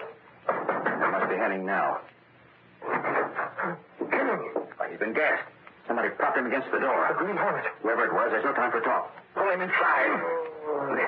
He's coming around. Close the door fast. Okay, Cunningham, the bag with all that stuff, that's here, too. What happened? Henning. Come on. Don't let him get away. The Green Hornet, he gassed me, took the bag. Took it nothing. It was outside the door. He brought it back. Get it out of here, Williams. Hurry. And see if this Green Hornet doesn't get you the way he did Henning. Okay. It's him. He's back. The Hornet, huh? Don't move any of you. Police. I'll take this guy. Let me go. Resisting order there. You won't get me. I'm coming in. Go for that desk drawer. Where are you? I'll get you before I do. Oh, my arm. Let go. Are you going to drop that gun? Oh. Nice work, Hardy. I've got the gun now. You pay for this, police or no police? Sure, you can't come busting in on private citizens. Who are you? I know these two. They were described to me, but I never saw you before. Where's your search warrant? I recognize him, Lowry. He's Henning, a railroad cop. That's how he knows about warrants. Come on, talk. What do you know about Morelli? Never heard of him. And I suppose Henning never heard of him either. Did you, Henning? Hey, what are you reaching after that bag for? No reason. Nothing at all. Give me that. I'll dump this stuff on the table. Playing cards and dice. So you guys are gamblers. Here's a wallet. Let me look at the name on it. Morelli's wallet. We don't know a thing about that stuff. It's not ours. We'll see about that when the fingerprints are checked. Looks like you two are going to get what's coming to you. I don't know a thing about Henning. Where does he fit in? Me? Why, it's this way. I was on a trail of these crooks, too. I came up here to them, and they almost got me before you came. You'll need a better story than that, Henning. I'm innocent. I can't have that. He was in with us, you yellow squealer. Don't believe him. He's as guilty as we are. Listen, buddy. I'll talk. I've done speech evidence. It wasn't me. I knew about it, but they're the ones. They killed Morelli. It was that Green Hornet. If it hadn't been for him, we'd never have been caught. If I ever get my hands on him, Listen, Cunningham. Trying to grab that guy is like trying to grab a handful of air. Nobody ever got the Green Hornet yet, and take it from me. Nobody. These popular radio dramas, created by George W. Trendle, are a copyrighted feature of the Green Hornet Incorporated. All characters, names, places, and incidents used are fictitious. My special recordings are fictitious. My special recordings. Stay tuned for more high-stakes action with the Green Hornet, right here on Golden Age Radio, rumble.com/C/GAR. Proudly brought to you by streetgl.com.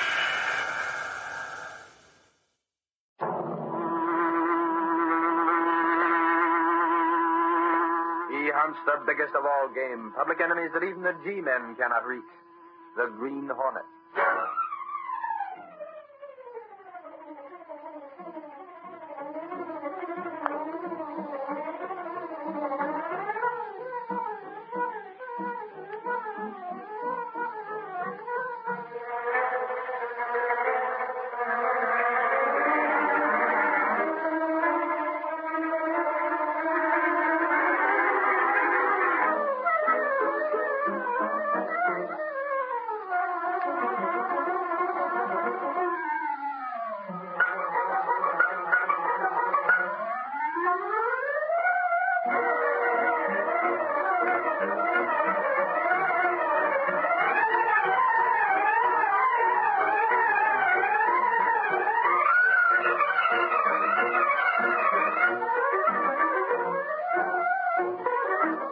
Double valet Cato, Brett Reed, daring young publisher, matches wits with the underworld, risking his life that criminals and racketeers within the law may feel its weight by the sting of the Green Hornet. Ride with Britt Reed as he races toward another thrilling adventure. The Green Hornet strikes again. Hurry, Cato. We're out to smash a parking lot racket.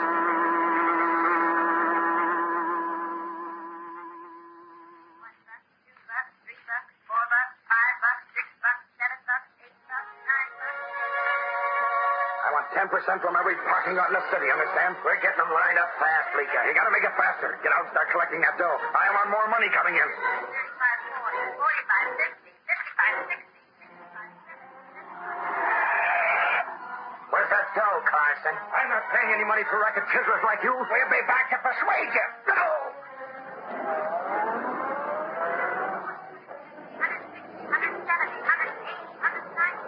They won't listen to reason. Smash a couple of the cars. Throw a couple of bombs. Start a few fires. They'll lay it on the line. 20, 30, 60, 70.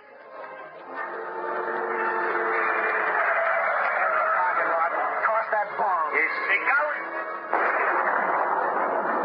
A bomb! Wreck the cars! It's them racketeers! 500, 550, 600, 650, 700, 700. Some blasted rat's going to smash all the tires in the lot. That's plenty for this. Morning, Blake. How's your parking lot going? What's you, Blake? 10%, Blake. Pay it and you won't run into grief with your parked cars. All right, you got me. Okay. 10, 20, 30, 40. 4,500, 5,000. Pay up. Pay for protection. Wreck cars. Ruining my business. 10% Okay, I'll pay. You win. Go for the racket. Take in. 10%. Here you are. Don't smash any more cars. I'll pay. Hand the dough over. Here's the money. There, we got a wind up. Count the money, man. 19,000, 20,000. Look at it. Pile out. Look at it. Pile out.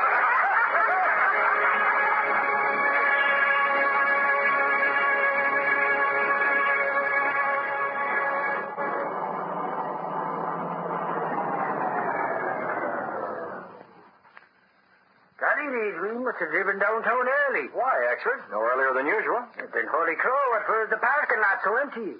You don't think that... Hey, Reed, today is Sunday, is it? Don't tell me we made a mistake and come down to the Sentinel on Sunday. Why not? The Sentinel's a daily paper. There are plenty down on Sunday. For the snakes, I never come down. Relax, Axford. It's not Sunday.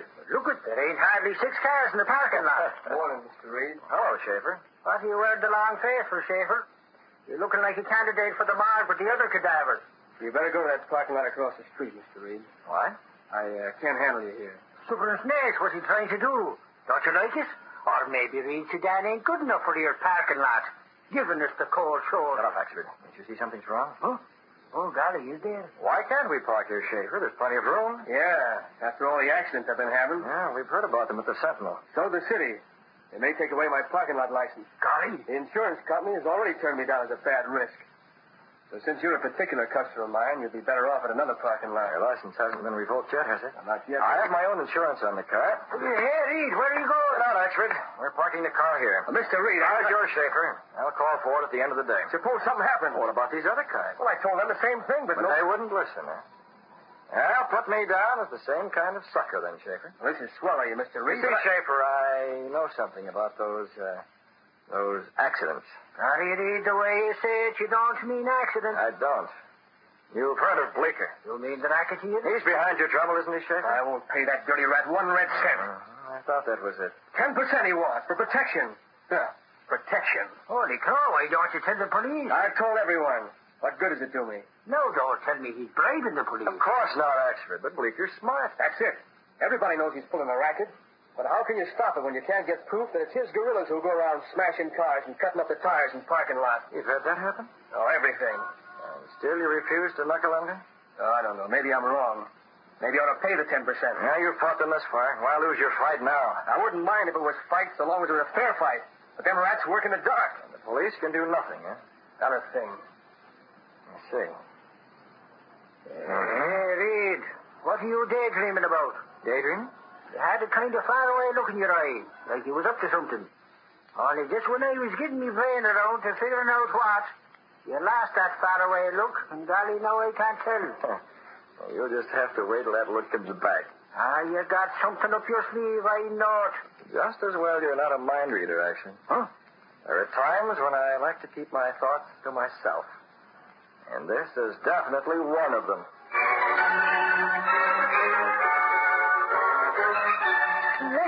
Letters, and more letters. How do you bake a chicken pie? Is barbecued beef made in barber shop? Gunnigan, if you keep grinning at me, I swear I'll get the screaming meanies. Don't you like my always, Miss Case? No, but even less do I like handling this cooking advice for the homebody column. It's only for one day. Somebody had to take Miss Topper's place. Good grief, why does Mr. Reed have to pick this one day to be out of the office? Leaves me with so little work on my desk that I just couldn't excuse myself from this. Casey, why don't you take those letters back where they belong? I like it better here. This is the city editor's cubbyhole. My cubbyhole. Things could do with a good cleaning. Don't go domestic on me. Why not? I'm reading very domestic letters. Miss Topper's desk is out in the city room. See? Through the glass. Out there. Too drafty. I like it better here. Or did I say that? You did. Well, here's a typewritten letter. Most of them are in longhand. All right. One housewife can have a typewriter. No law against it. Well, let's see what recipe she wants. Go ahead, Casey, but never mind the talk. Okay, I won't bother you. Casey, what's the idea of knocking the typewriter table over? If that's your substitute for talk, you... Finnegan, this letter. What's the matter with you? Why, it's from a man. Not a woman, a man. So what? Men are interested in cooking? Read it. Go ahead. Listen, I have a front-page makeup to schedule. Read it. Does it say what I think it does? In cooking up a stew about... Oh, Casey, I'm not interested in this hooey. Good grief, will you finish? There's more. In cooking up a stew about a certain type of racket now being worked. Jump in blue blazes. It's about the parking racket. That's what I read, too. I couldn't believe it, but look. Look, it's a signature. Signature? Well, I'll be a first cousin to an animal trainer. It's signed the Green Hornet. That's what I thought. The Green Hornet. That crew's got a sense of humor. Sending it to the Hints for Housewives column. It's the first time anything sensational came to this column since that cook sent in a recipe for hot buttered scones. Never mind the banner. This is big. Where are you going? Lolly. Hey, Lolly. Yeah. Take your elbows off that desk and come in here. Casey, get on the phone and call the studio. What for? Get on. Tell them I want a sample made of this Hornet letter. Half tone for the front page. Right. Give me the dark room, operator. What's the 4-star special, Chief? Get in here and close that door. We got a note from the Green Hornet. Huh? Holy mackerel. Door. What about? What did it say? Here. Read proof on it yourself. Oh, dark room. Send a boy to the city desk. There's a rush job on the snapshot, and Gunnigan's waiting. Well, is that something? Great guns. According to this, the Hornet's coming right out and saying he's going to take that racket away from Bleecker. One crook fights another. That's going into print in the Sentinel. Are you sure this is on the level, Gunnigan? It hasn't got a Hornet seal. Gosh, that's a thought. Yeah, why isn't Reed here? He's an authority on the Hornet notes. He checked the paper it's written on. I don't know where he is. Holy cow, Gunnigan. Guess what? I expect this is no telephone booth. Get back. Reed, glad you're here. Boss, take a look at this. We run into more excitement, it seems. More? There can't be more. What this guy's got to show you is more exciting than anything you got, Gunnigan. What guy? Who is he? His name's Schaefer. He runs a parking lot across from the Sentinel building. A parking lot? Well, that's just what we were talking about. He got a typing letter. What? Yeah, he's going to get dough from me or else. Now, wait a minute. One thing at a time. Reed, we got a letter, too. I'm telling you, it can't be as important as this, Gunnigan. Why, golly, Schaefer got a threat from the Green Hornet. So what? The letter we got... What? What's that? The Green Hornet? Yes, Gunnigan. Axel and I got into the parking lot when he was looking it over. What's he all staring at us for? Because you big lug, this letter is from the same writer. Holy cow. The Hornet? It's to mail them both at once, boss. Yeah, let me see that. I'll compare them. Yeah, there's no doubt, Gunnigan. These are identical. Same paper. The Hornet? I'm as certain as if I had written these myself. That's bad business, Mr. Reed. I've been standing off Bleecker, but now if the Hornet's stepping in, I'll be given from 2 racketeers. You keep your chin up, Schaefer. When the Sentinel prints this and the news gets around, Bleecker and the Hornet may battle it out just long enough for the cops to pick up the remains.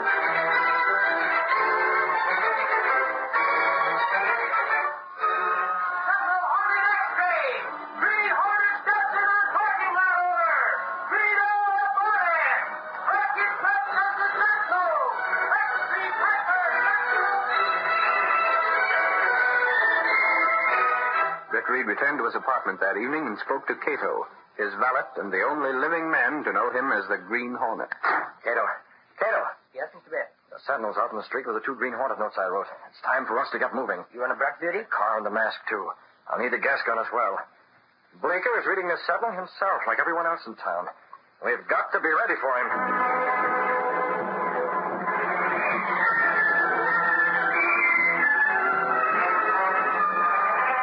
Bleeker! Don't shout your lungs off, mate. I already saw the sentinel with them 2 Green Hornet notes. That guy's got a nerve. You gonna let him step in? I was just talking to Hackley. You want the car? The car, sure. I want you and Dirk to bring your guns. We're going to be ready for the Green Hornet.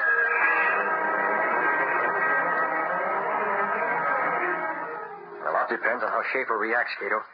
He's almost at the end of his rope. He can't hold out against those racketeers much longer. He's a brave man. Yeah, he's taken a lot from those rats already. Cars smashed, tires ripped open. His business is practically sunk. That is true. Unless I'm mistaken, Bleeker's going to make it even tougher now that he believes the Green Hornet is muscling in on his territory. I see. Open the sliding panel, Cato. We're going to the hiding place of the Black Beauty. Where are we going? Bleeker is just the kind of gorilla to make sure that Schaefer doesn't slip out from under him now. He wants whatever extortion money Schaefer's paying out for himself. And it's up to the Green Hornet to stop him.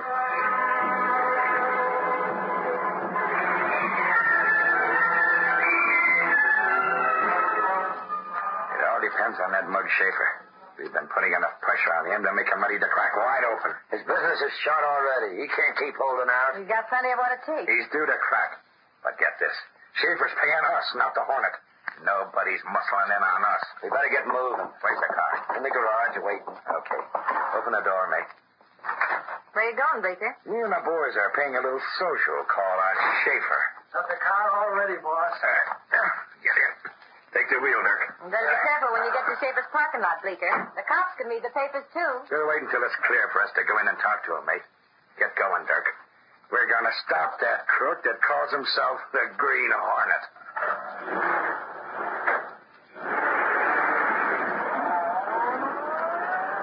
As Bleeker's car swung into the street and turned toward Schaefer's parking lot, a huge, sleek black car started along behind them. It was the car of the Green Hornet.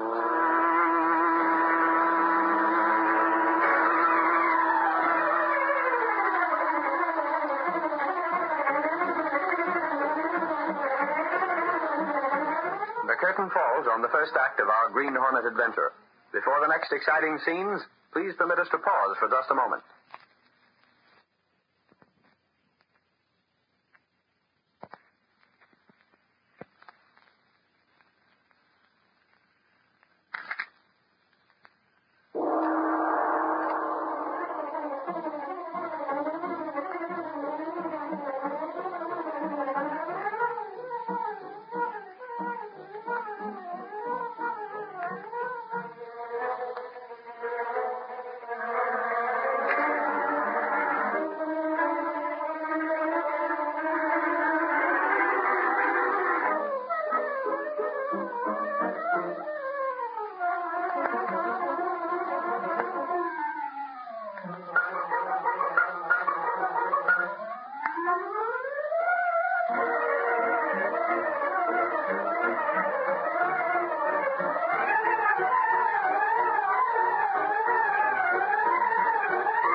To continue our story.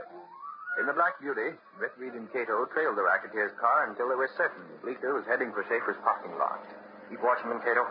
If they turn that next corner, there won't be any doubt about where they're going. Yes, sir. Fortunately for us, it's too late for there'll be much traffic on the streets.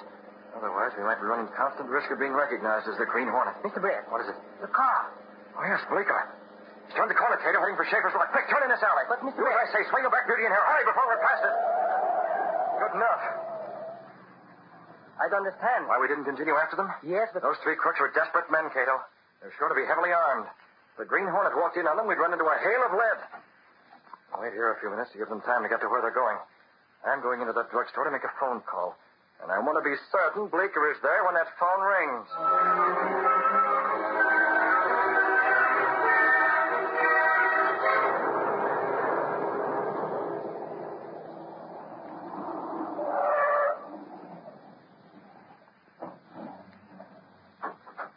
There's Schaefer talking to a cop. Come on. Who's going to take care of the cop, Bleeker? I'll handle him. This way. We can get around behind the shack he uses for an office and slip up on him before they know it. They're standing right next to the door. Take care of that cop before he spots us, Dirk.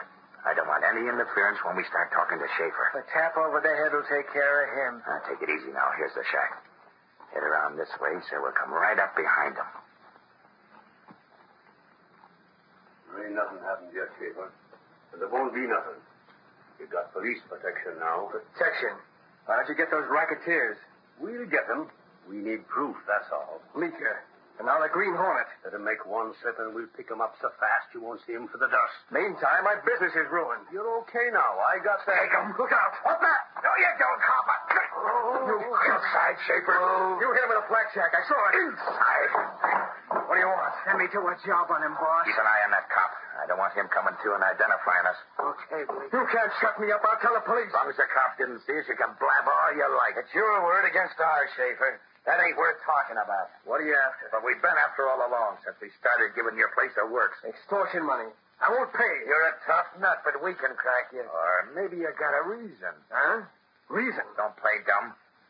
Are you already paying off? No. Maybe you got the Hornet behind you. I don't deal with crooks.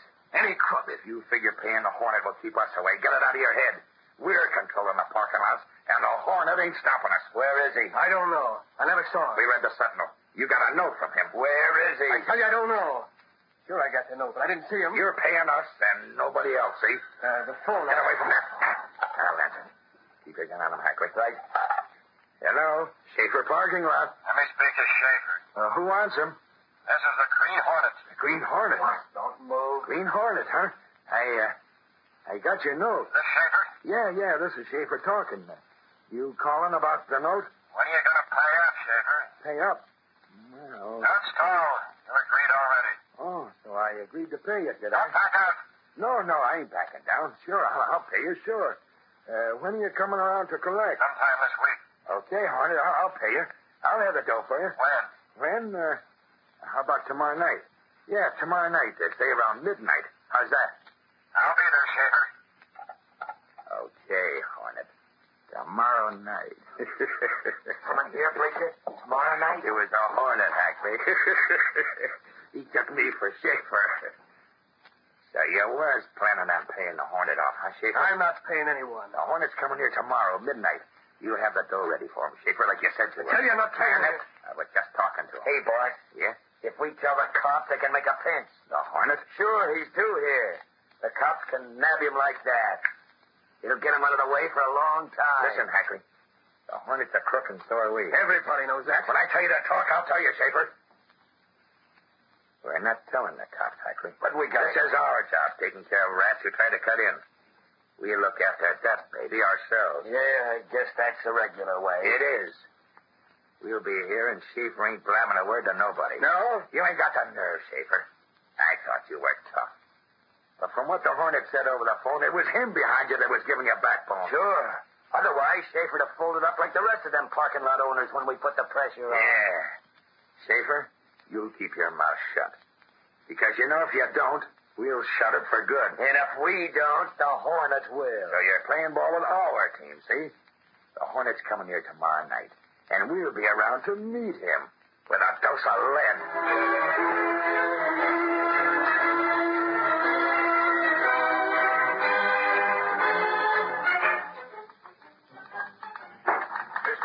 Where's Reed? Well, he left about an hour ago, Gunnigan. Where? I don't know. Well, get him. Try his apartment. Try every place. I already have, but it's no soap, Gunnigan. I wanted to get in touch with him on another matter, and I couldn't locate him. He's missing something. Don't tell me it's another Hornet note. More than a note this time, Casey. Good grief, you mean they got the Hornet? Yep. Well, that is practically. When? About 7 hours from now. They're brushing out a cell at headquarters already. 7 hours. I thought it was in the past, not the future. Casey, by the time tomorrow's Sentinel comes out, it will be over. The Green Hornet will be a crook with a past. And no future. There isn't much future in bars. Bars my foot. That baby will get the chair. Where are they going to pick him up? Right across the street. What? Right there. Shaver's parking lot, midnight tonight. But how do the police know? For a very good reason, Casey. The Shaver told them. Schaefer himself? In person. Apparently, that guy has more fight than the Hornet and those other rats gave him credit for. They took it for granted he'd be too scared to spill. But they took it wrong. They? I thought you said it was the Hornet. Did I forget to mention Bleeker? What? Bleecker, too? Works, Casey. Yeah. Will this make a headline for the public gaze? I might try an experiment on this yarn. Slap the headline that new ready instead of black. Got it all settled already, haven't you? Huh? By gravy, Casey. You don't seem elated. Wake up! The Green Hornet's going to be captured. Yes, I can see that, and frankly, I'm a little bit sorry. Oh, you dames. You think he's a knight in armor. No, in a mask. Honestly, he's not as bad as he's painted. No, he's worse. Hey, Garrigan, you've been looking for me. I'll say I have, Lowry. Where have you been? Downstairs in a... Never mind. I know. You have an assignment tonight. Tonight? I was going to the fights. So to take us in the ash can. This assignment is a racketeer roundup. Bleecker? Not only Bleecker, my little news hound. The big bug as well. Huh? The will-o'-the-wisp, known as the Green Hornet. Holy mackerel, Chief. When? Where? You'll get the details later. Just be at Shaver's parking lot with the police tonight. Will I? This is better than any fight. Looks like the finish of the Hornet. Where'd you get the tip, Gunnigan? From Axford. He was at headquarters with his pal Doyle when Shaver came in. Axford? Good grief, Gunnigan. That big lug couldn't get anything straight. He's always wrong. Probably a month from tonight. Schaefer never said anything, and besides, it wasn't the Green Hornet in the first place. Sure, that's how Axford's tips always turn out. This time it's accurate. I wouldn't bet a plug nickel on anything that guy. Lowry, I'm not a fool. I know how Axford is. So I spoke to Doyle myself. This tip is authentic, the real McCoy. Well, that makes a difference. Does, plenty. We'll hold page one open. Gosh, I wish I could get in touch with Mr. Reed. He'd want to know about this. You'll read it in tomorrow's Sentinel. Reed's plain out of luck, Casey. But what's the difference? He'll still be able to pay the reward for the capture of the Hornet. Now get going, Lowry. Over to police headquarters. I'm on my horse. Schaefer's parking lot, midnight. I'll be there.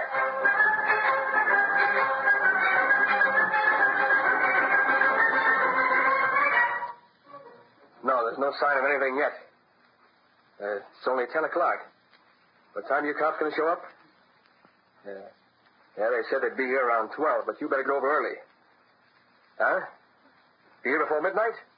Okay, Sergeant, so long as you grab those crooks. Sounds sensible. Cops not wanting to get here too soon in case Bleecker and the Hornet have someone watching. I want you, Schaefer. You get outside. You said 12 o'clock. Do as I say. Look for anything like come out. The man out there with a gun on you. Yeah, I see him. Another man with a mask. Get in there. I'll be out in a moment. Closing the door of the shack, Britt Reed took down the one window shade in the small office and replaced it with another he had prepared. Then he shifted the desk lamp around. A few moments later... All right. Back inside, Schaefer. You put out the lights. I don't want you making any phone calls between now and midnight. A gun. Take it. Yes, you... I can't breathe. All right. To the Black Beauty. So ready, Mr. Britt? I fixed the window shade, Cato. I didn't like the gassing, but it was necessary for our plan. They're coming back? According to the way you prepared the gas, Schaefer should be unconscious till around midnight. When he recovers, he'll put on the lights.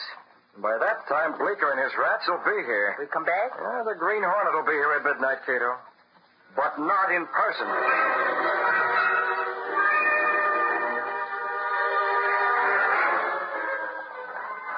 We got all the men placed around the parking lot. But where's Schaefer? Was he going to be here? Darling, that's what he said, Noli. But there ain't no lights, not even in the shack. Almost 12. Come on, we'll go in. Holy crow, what's that? Turn on the light. Schaefer, what happened? I'm all right. The Green Hornet. Sugar snakes, was he here already? He asked me and left. What time is it? It's almost 12. Hey, we better get out of here with the cops. Right. Come on. You stand right here outside the door where you told them crooks you would be. We'll have you covered. Okay, remember, the cops want to catch the Hornet as well as Bleecker. Yeah, I got it. Car coming. Stay here, Schaefer. We'll be here within earshot. Hey, Lodi, I just noticed something. Hey, you lug. Come on out there, got a sight. Come on, Dirt. Halfway. Who's that? Okay, Schaefer. Is the Hornet here yet? He was here. Now he's gone. What? So you called him after we left? No, I didn't. Oh, then he'll be back, huh? I guess so. Yeah, we'll get him. He cutting in on us. But right now, hand over that dough. Wait a minute. We wrecked your cars a couple of times already, Schaefer. Pay for protection or we'll do a final job. Hey, boss. Pay that dough you got for the Hornet. You'll take care of him when he shows up. Boss, it's a Hornet, huh? I didn't hear nothing. Sure, he's been here all the time. What? Look there, boss. See the lighted window of the office shack? What the? There's his shadow. You can see the profile of the mask. He's holding a gun. Listening, huh? Yeah. He don't know the light makes his shadow a perfect target. Well, what are you waiting for? Blast him to bits. Right through the window. That says it. Hey, He ain't falling down. He's got to. I caught him square. I can see the bullet holes in the window shade. Come on inside. We'll finish him. You too, Schaefer. Hey, come on. But I'll be a Dutch uncle. Look at that. The cops. The traps. Make a break for it. Hey, where you are? Drop that gun. Take it. No, don't hit me. You got us. Set to right, you rat. We heard what you said to Schaefer. Get moving. Take these crooks to the jug. Okay, Sarge. Hey, what about the Hornet? I heard those crooks say he was in here. Yeah, I saw him in the window. But where's he gone? There wasn't no one here when Bleeker shut me in. Hey, Lodi. Holy crow, will you look at this window shade? Window shade? Axford, you going back? Here, you can see for yourself. I tried to tell you I seen her from the outside, but she yanked me away. Holy mackerel. A paper cutout of the Hornet pasted on the window shade. He must have done that earlier. That's what Bleeker shot at from outside. Blast it, I don't know how, but the Hornet must have got suspicious. Sugar and snakes, Lodi. We better give Gunnigan the story. But, Golly, what kind of story is it when we ain't nabbed the Green Hornet?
The story you've just heard is a copyrighted feature of the Green Hornet Incorporated.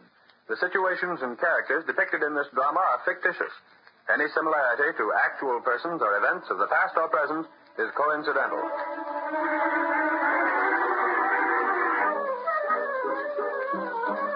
Field and Farrington speaking. This is the Mutual Broadcasting System.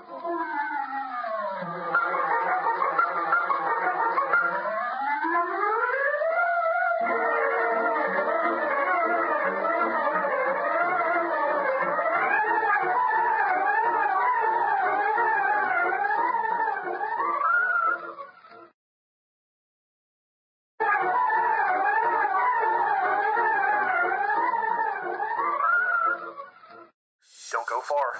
Another thrilling episode of The Green Hornet is just ahead on Golden Age Radio. Rumble.com/C/GAR. Powered by G3PL.com. Vintage pipes, modern delivery. The Green Hornet.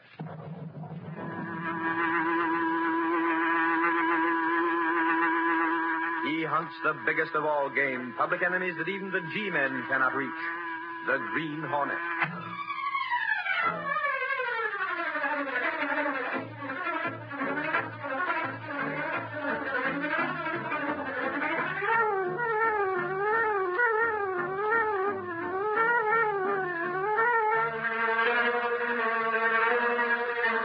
With his faithful valet Cato, Britt Reed, daring young publisher, matches wits with the underworld, risking his life that criminals and racketeers within the law may feel its weight by the sting of the Green Hornet. Ride with Britt Reed as he races toward another thrilling adventure. The Green Hornet strikes again. Hurry, Cato. Here's where we smash a smuggling racket.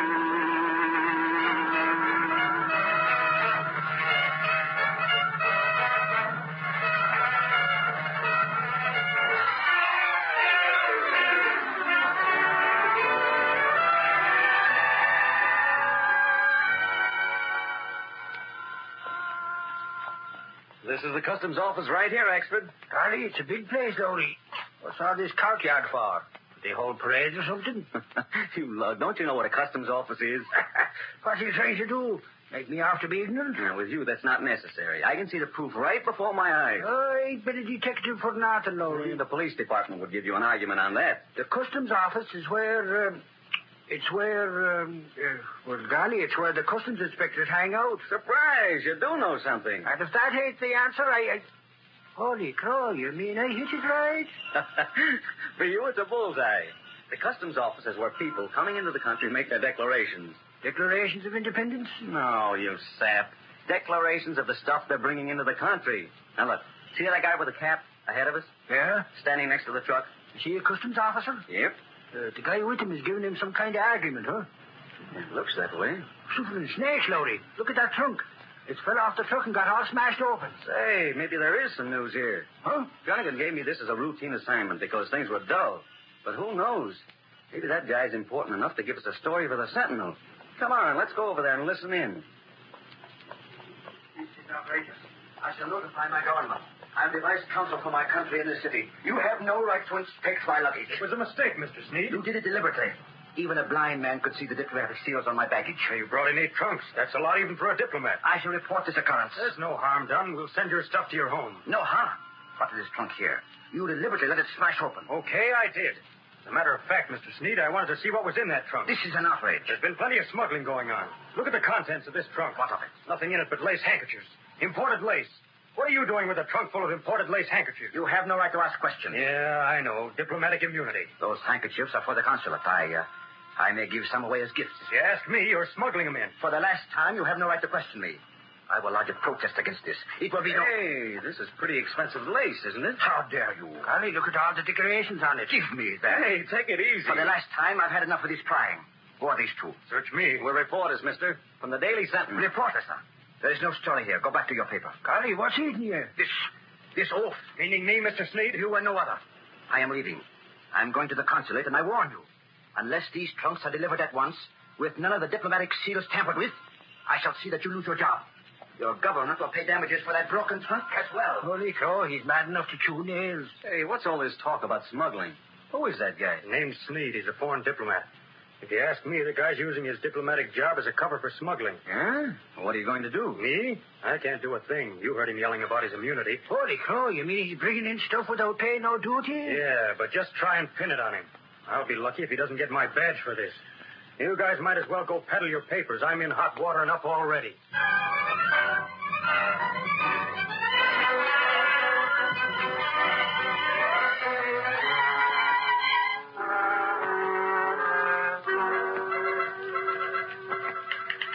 Well, that's what I call reporting, Lowry.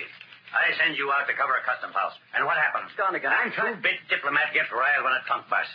And you're told to go peddle your papers, and you go. Sure, I went, Gunnigan, because I had something better. I see. You're too important for a little assignment like the customs house, eh? Wearing a balloon where your head ought to be, huh? Or is your work on the Daily Sentinel beginning to bore you, Lowry? Oh, for Pete's sake, Gunnigan, give me a break. I tell you, I got something. Yeah? And maybe I can prove it right now. Maybe. You better. Casey. Hey, Casey. You two finished your word battle? Final round, Casey. Did you tell the boss we wanted to see him? I don't see why Reed has to be... My inning, Gunnigan. Well? He said he'd be right out. Oh, here he is now. Yes, what's this about? Okay, Lowry. Give. Boss, I swiped a handkerchief this afternoon. I want you... Grief, Lowry. Swipe. See? Now he's a kleptomaniac. Okay, then borrowed. But Sneed doesn't know I have it. Sneed? At the customs house. He's some half-pint vice consul. When Axford and I got there, he was having a terrific argument with one of the customs officials. A diplomat shouldn't have to argue with the customs. That's what he said. There was a busted trunk, and I took this handkerchief from it. Gosh, that's a beauty. This guy Sneed had a dozen trunks, and the one I saw was jammed full of lace hankies. So instead of a story, Lowry comes home with a lace hanky. It's one of the loveliest I've ever seen. Well, what Hey, do you Casey, you don't have to grab it out of my hand. know? Lowry, are you sure you're not pulling a gag? Huh? Are you sure this hanky didn't come from Creevy's? Creevy's? The department store? They've made a feature of imported lace handkerchiefs like this at a swell price. Miss Case, you're sure they're the same as this one? Mr. Reed, that's one thing a woman knows. Materials. And you got this at the customs house, Lowry? Out of Sneed's trunk, boss. What is this, a memory test? It's more than that, Gunnigan. Huh? Lowry said he had a story, and I believe he has. Right, Lowry? Check, boss. I have the same idea about this guy Sneed that the customs official had. Customs official? And he didn't mince any words either. He told this guy off, even though it may mean his job. Hush, Mr. Reed, I smell a mouse. Not a mouse, Casey. What you smell is a smuggling racket. What? Lowry, you're suggesting Sneed is smuggling these in? He had plenty, in case he saw him in that store. Well, maybe you are a reporter. But, Mr. Reed, the department store may have gotten the hankies some other way. Some honest way. Why not? This guy hasn't got a corner on lace hankies. What about the price, Miss Case? Did Creevy's offer them at a low price? Yes, Mr. Reed. It was much cheaper than anywhere else. It's a natural, boss.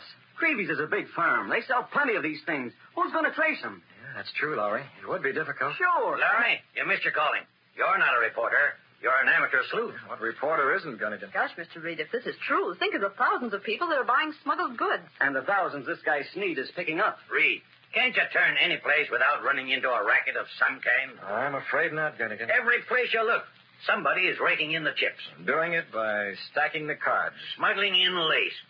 What can be done about it? Can't Sneed be arrested? Without proof, Casey? Even with proof, Miss Case. Remember, Sneed is a foreigner in this country on a diplomatic immunity. All the police could do is make him leave the country. I see. People who purchase these handkerchiefs will be out of luck. Why? For possessing smuggled goods, Casey. It'll be a mess all around, Miss Case. One thing gets me, boss. How does Sneed deliver this goods to the department store? Who's he working with? Gunnigan Lowry dug this up.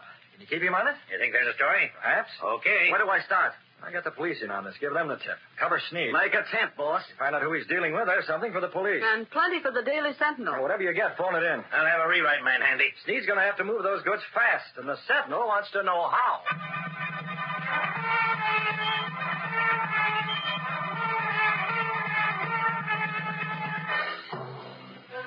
That evening, Britt Reed returned to his apartment and gave certain instructions to Cato, his valet and the only living man to know him as the Green Hornet. You understand what I want, Cato? Yes, Mr. Britt. A chemical ink that'll be invisible for a certain period and then begin to show up. You can do this? It's easy, Mr. Britt. Lowry and Axe with the police shadowing Sneed's home. Even if they have some idea about who's working with Sneed in this smuggling racket, they may be unable to get proof. And that puts it up to us. You go out tonight? Tonight, Cato, as the Green Hornet. Get down to the hiding place of the Black Beauty and start preparing the chemical. I'll join you as soon as I hear from Lowry.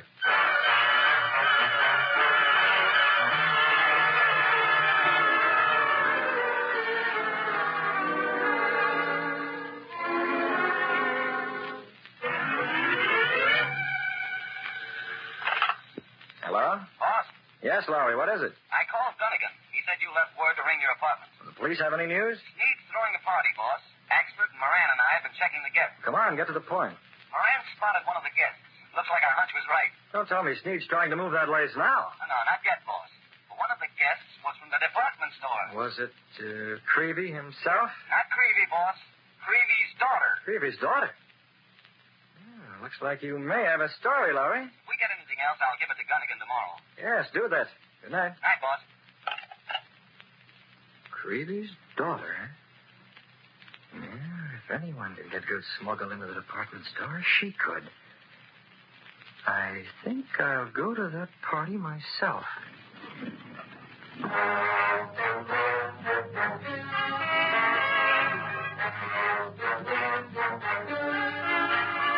Britt Reed went through a sliding panel in the rear of his clothes press, then along a narrow passageway hidden within the wall of the apartment house, which led directly to the supposedly abandoned building where Cato's laboratory stood, next to the sleek, streamlined car of the Green Hornet. Are you almost through with the chemical, Cato? Yes, sir. Here, pour it in this container as soon as you add the reagent. I'm adding it now, Mr. Britt. And your knowledge of chemistry comes in handy, Cato. Here, I'll hold the funnel. Now, cap this container and put it in your pocket.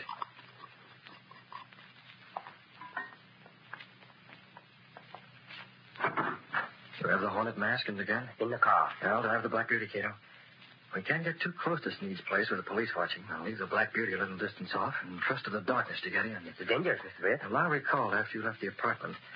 Sneed is having a party. One of the guests is Miss Creevy. Creevy? When she and Sneed start discussing the smuggled lace, there's going to be another guest present, Cato. An uninvited guest called the Green Hornet.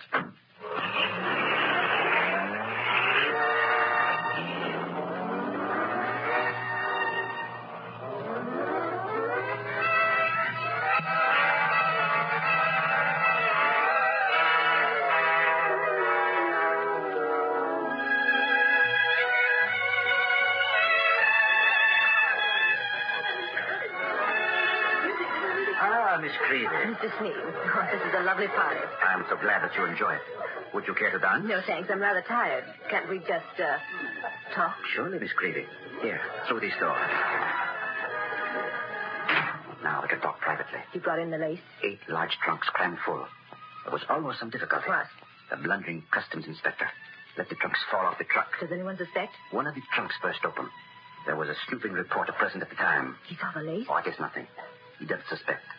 I sent him away hurriedly. But we must be extremely cautious how we transfer the lace to your department store. There's no trouble about that. This particular department happens to be my job at the store. You have the lace here? Below in the basement. When will you pick it up? Tomorrow night, midnight. I'll have the truck. As usual, eh? Yes, the back entrance. We must be extremely careful. We always. We got away with it before. We can do it again. Fine, then. Tomorrow midnight. Now, perhaps it is best for us to return to the main room and mingle with the... What's that? Excitement from outside. Here this way.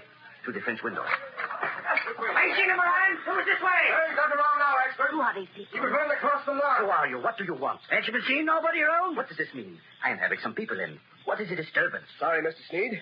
Moran, police headquarters. There's been a prowler around your place. A prowler? Golly, lady, ain't doubting us. You can have him, Moran. He must have got away, Lowry. You are that reporter. Why are you here? Well, Holy crow, I'll tell you why we're hanging around, Sneed. It's on the Never mind, front. expert. What I said never mind. It's nothing, Mr. Sneed. We're just covering police news for the paper, that's all. You've been prying, snooping around. Sneed. Huh? Oh, yeah. Yes, of course. You must forgive me. I'm a little disturbed. So much excitement. Was it, a robber? I guess so, lady. You've got a lot of jewels in that crowd. Thank you very much for frightening this prowler away, Sergeant. If he has gone. Sure he has. Sugar and Snash, we seen him too fast for him to try nothing. Whoever the crook was, he ain't hanging around. Not with Michael Axford to nab him. Have you any idea who it was? All we seen was the shadow, lady. Might have been any one of 100 crooks. Sure, it's Holy mackerel. Listen to that. Strange buzzing. What is it? Tell it to us. Way down at the corner. It's a car. But it's going so fast. I never saw a car like that. Well, take a good look while you can. There's your prowler. But who? Who? Holy crow, who do you think? That's the car of the Green Hornet.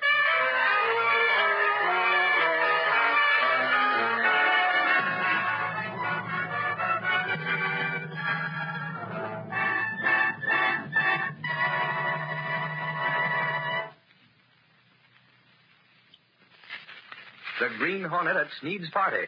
Has Britt Reed's plan gotten underway? Before the next exciting scenes of our Green Hornet adventure, please permit us to pause briefly. Green Hornet fans, please stand by for an important announcement. Next Thursday night, November 30th, the Green Hornet is going to inaugurate a new feature on this program when he calls into session for the first time on the air the Law and Order Roundtable, your forum of discussion on vicious rackets, the clever men behind them who victimize you and your neighbors, and what he thinks you can do to remedy the situation. Be sure to be on hand when the gavel sounds next Thursday night on this program and calls to order the first meeting of the Law and Order Roundtable. It's a feature for you and for every high-minded citizen in this great country of ours, and the Green Hornet's counting on you to be present.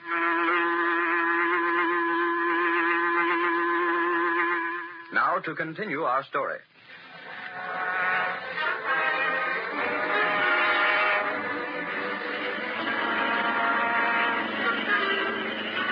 As the huge, streamlined Black Beauty sped away from Sneed's home through dark alleys, Britt Reed spoke briefly to Cato. The time will be tomorrow night at midnight, Cato. I'll be ready, Miss Britt. Fortunately, Axford didn't get a close look at me. He spotted me there at the window, but the mask in the darkness gave me a chance to warn you. Just in time, Mr. Britt. You got into the basement.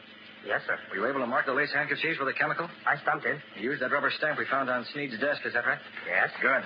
Even though we were interrupted, there was still time enough to mark plenty of the lace. You went through each trunk. That's right. And the stage is set, Cato. I'll be at the Daily Sentinel tomorrow during the day to keep checking what the police know. Tomorrow night, we'll see if we can trap these smugglers without trapping the Green Hornet.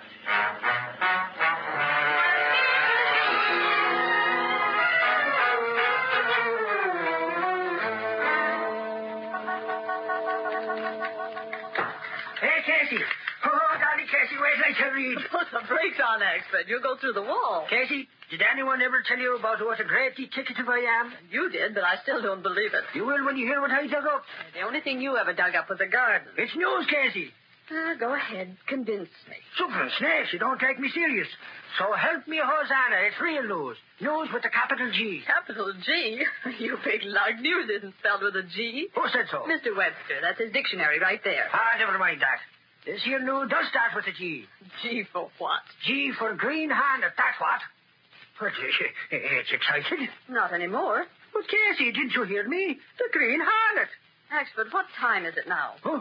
It's 4 o'clock in the afternoon. Golly, what's that got to do with it? Anyone else would have been calmed down by now. What are you talking about? The same thing you are. I'm talking about the Green Hornet. Just it. You've been talking about him ever since last night when you spotted his car at Sneed's place.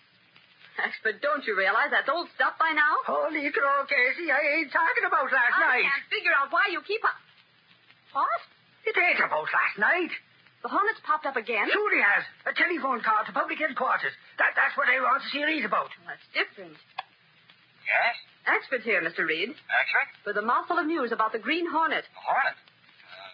Late development? He's champing at the bit with it. Does he go in? Yes, send him right in, Miss Cage. Now.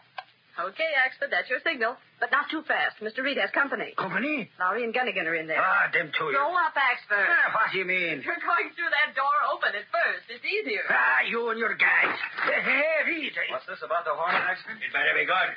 You're interrupting something. I came right over from headquarters. What's the scoop? Reed, the Hornet's going to be over to Sneed's. Well, I thought that was last night, Axford. So snakes, I just finished going through that once with Casey. He's going to be there again. Holy mackerel, boss. What's he after? Well, there's the smuggling business. Don't tell me the Hornet's interested in that. Why not? Reed, you seem mighty sure of yourself. Do I? What Lowry said, this smuggling was a team of two. Sneed and Miss Greavy. Now you're ringing in the Hornet. Well, he was there last night, Gunnigan. Sure, we seen him. So it seems logical to suppose he's concerned in some way with this racket. Yeah, that's true. Who took this phone call, Axford? Over at headquarters, Reed. Moran took it. But he couldn't find out who was giving the tip-off. Do we stand another watch, boss? You do, Lowry. The Sentinel can use that good story. Help circulation. Golly, Reed, why don't you come along? It's going to be a lot of excitement. Yes, perhaps I will, Axford. Perhaps I will. I'm telling you, I've been in training. If I get near that Green Hornet, I'll... You'll do nothing. You guys remember one thing. You're newspaper men. Your business is getting the news. Leave the Green Hornet to the police. You get the story into the Daily Sentinel.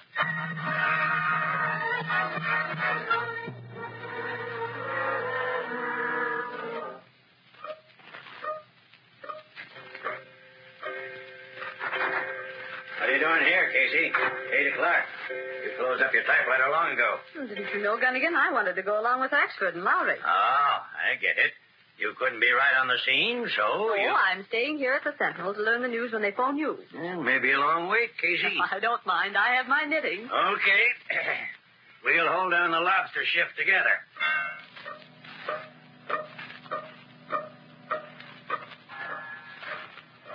Holy crow, Moran, there's the clock hitting 9 already. Ain't we going out to nab the Hornet? According to that phone call, we got 3 hours yet. You ought to provide softer benches for the working press. But this bench is hardwood. Do you think Reed is going to be there tonight, Lowry? I don't know, Axford. He said maybe. Your guess is as good as mine. All I hope is that the Hornet is there.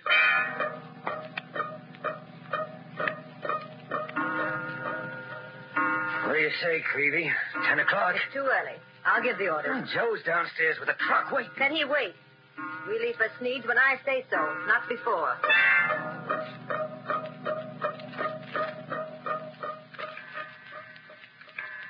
Mr. Brett, 11 o'clock. Yes, time for us to start moving, Cato. You understand what you're to do? Yes, sir. We'll use both cars tonight. You'll drive the Black Beauty. I'll take the small sedan. If I'm going to come in at the finish, I can't have Lowry and Axford wondering how I got there. I understand. I'll meet you at the entrance to the alley 2 blocks south of Sneed's place. Keep the Hornet mask and the gun and the Black Beauty with you so I can pick them up. I have them. Gun is loaded? Yes. That's all, Cato. Get going. Take the Black Beauty out of here. I'll meet you in a few minutes.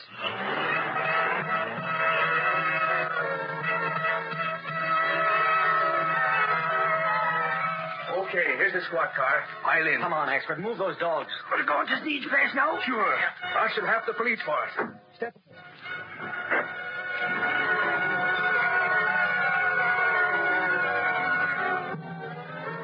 That you, Butch? I'll set you. 3 of us can sit up in front here. Yeah. Let's go. We're going to pick up them laces, huh? Get this bus rolling. Sneed's expecting us.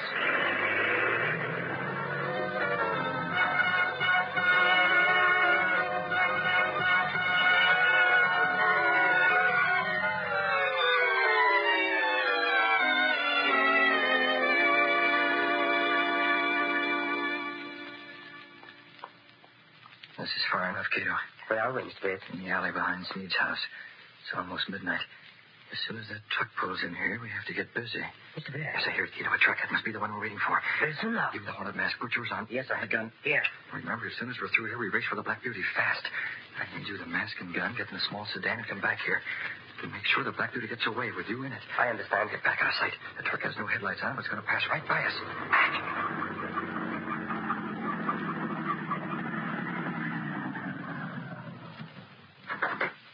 All clear.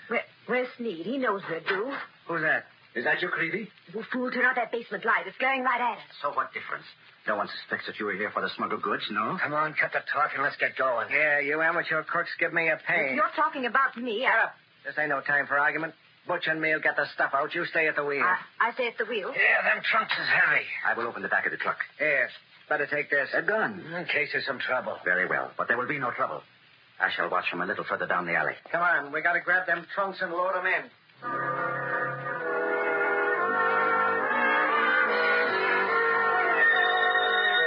As the two men worked fast, making a trip for each trunk, Brick Reed and Cato moved closer to Sneed, sticking to the shadows. One more. Okay, Sneed. We'll be out of here in a minute. I will watch. Those fools.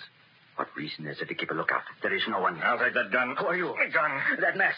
I've seen pictures of it. The Green Hornet. Going in that truck, Sneed. No, what for? Now, before your thugs return with that last trunk. You cannot do this. I can. You shoot.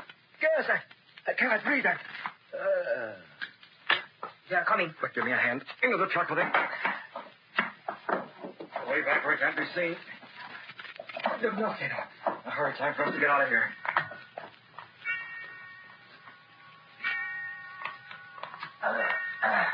Okay, heave it in. Slam the doors. All through, Sneed. That's the works. Hey, where is Sneed? I don't know. Yeah, he maybe don't like the dark. He's got my get. I'll go in and hurry him No up. time. Come on, we gotta get this stuff rolling around the front. All set, Miss Creevy. We can get moving. Where's Sneed? Come on. We ain't got no time for saying goodbye. We got the goods. Let's deliver it to your store. But he He didn't this time. This stuff's hot. Come on. Yeah, step on it. It's 12 o'clock. As soon as we get out of this alley, you better snap on the light so nobody won't suspect nothing.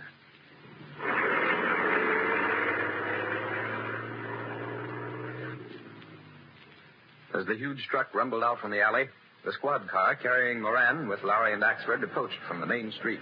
No sign of the Hornet yet. Harley, you think it was a false alarm, Moran? Hey, what's that truck doing coming out of that alley? Whoever it is, Moran, it can't be the Hornet. He uses something a little faster than that. Yeah, you're right. Are you going to look into that truck, Moran? What for? What for? Holy mackerel, you dumb flatfoot. Don't forget what started this whole business. Huh?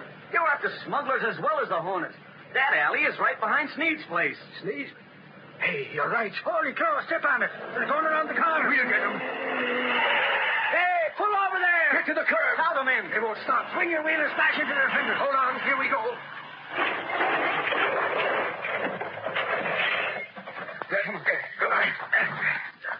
What are you doing? What's the idea of smashing it out? That's far enough. Don't none of you move. What's this? Hey, it's a squad car. We've done nothing wrong. It's Creevy, huh? That's my name. What of it? What have you got in this truck? It ain't nothing. I'll tell you, it's late. Holy cow, you're admitting it. You're admitting you smuggled the stuff in with Sneed. I know, Mr. Sneed, but I have nothing to do with smuggling. This charge is ridiculous. These lace goods are for the department store. I'll say this for you, sister. You're a pretty smooth customer. Go ahead, search the truck. You can't prove anything. I think that's a fine idea, Sergeant. Why not do that? Where's this mug? Reed, good gravy. Where did you come from? My sedan, actually. Parked right behind you. I saw the crash and came over. Okay, you. Open up this truck. Hold the flashlight on it, Axford. That's a gun the sergeant's holding. You'd be smarter to do as you're told. Okay. Those trunks are full of lace, but if you think you can pin anything on us, you're badly mistaken. Help. Let me out. Sneed. Well, this looks like quite a party. I was gassed. The Hornet. Did you get the lace? Shut up, you fool. These are police. Police? Yes, Sneed. Too bad your eyes were blinded by that flashlight. I am innocent. I have nothing to do with this. Nothing to do with what? You can't make any of us talk by these third-degree methods. I tell you, those laces are mine by rights, and you can't prove they've been smuggled in. Hey, Reed. Here's one of the handkerchiefs from the trunk. It sure looks like the ones we seen in Sneed's possession the other day. What of it? Let me see that, Axford. I'd like to... Well, Sergeant Moran, take a look at this. Oh? Holy mackerel. It's got Sneed's name written right across the corner. Oh. My name? Yes, right here. But that's impossible. When I brought these handkerchiefs in, there were no names on them at all. And yet, that is my signature from my rubber stamp. You fool. Let me at that rat. No, you don't. You ruined everything. Take it easy, Miss Creevy. It would have made no difference if Sneed hadn't torched. I know better than that. You'd have been sunk plenty. These signatures were all the proof any court would need. Yes, the signatures. I do not understand. Holy glory! What is it? Would you take a sniff at this handkerchief? Whoever did it must have used invisible ink for those signatures. Invisible ink? Yes, you can tell by the characteristic odor. This was done with a chemical that doesn't begin to show up until 24 hours after it's applied. Well, what do you know? Invisible ink. Gotti, who was it? Come on, Sneed, spin it. There is only one answer for that. It was the man who gassed me, the man who ruined our plans, the Green Hornet.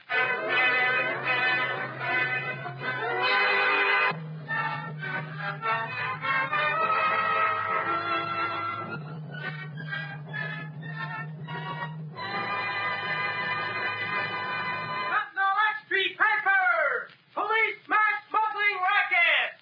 4 diplomat involved! Read all about it! Green Hornet still at large! Sentinel Street paper!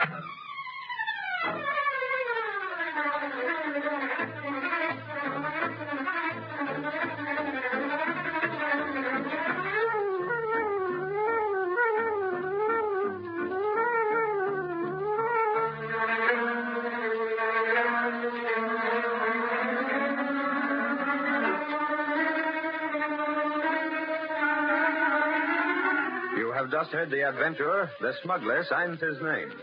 These exciting dramas originate in the studios of WXYZ Detroit, and are sent to you each Thursday and Saturday at this same time.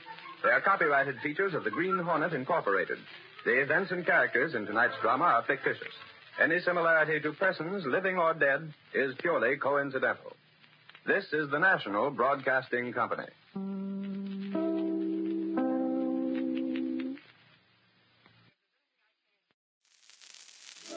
The Green Hornet writes again. Stick around for the next chapter only on Golden Age Radio. Rumble.com/C/GAR. Your source for classic sounds brought to you by G3PL.com.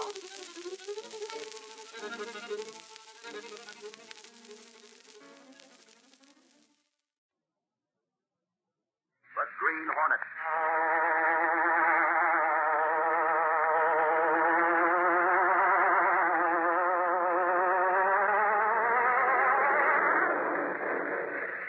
The biggest of all game. Public enemies who try to destroy our America.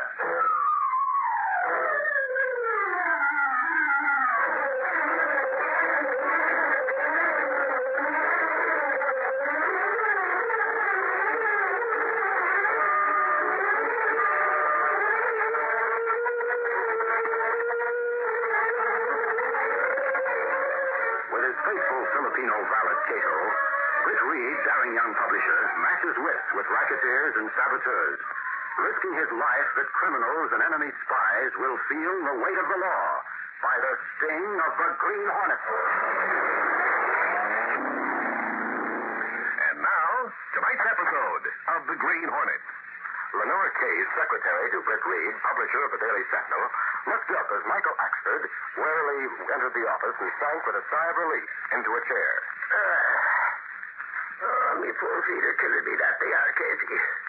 And they caught me such a cold I could hardly talk. What on earth have you been doing all afternoon, Axford? What made you so tired? Oh, walking, Casey. Walking me legs off trying to check up on them 20 neediest families the Daily Sentinel took care of last Christmas. It was Reed's idea that we should find out how they're making out this year. Well, what did you find out about? Well, that's just it, Casey. Would you believe it? I went to 9 of them places.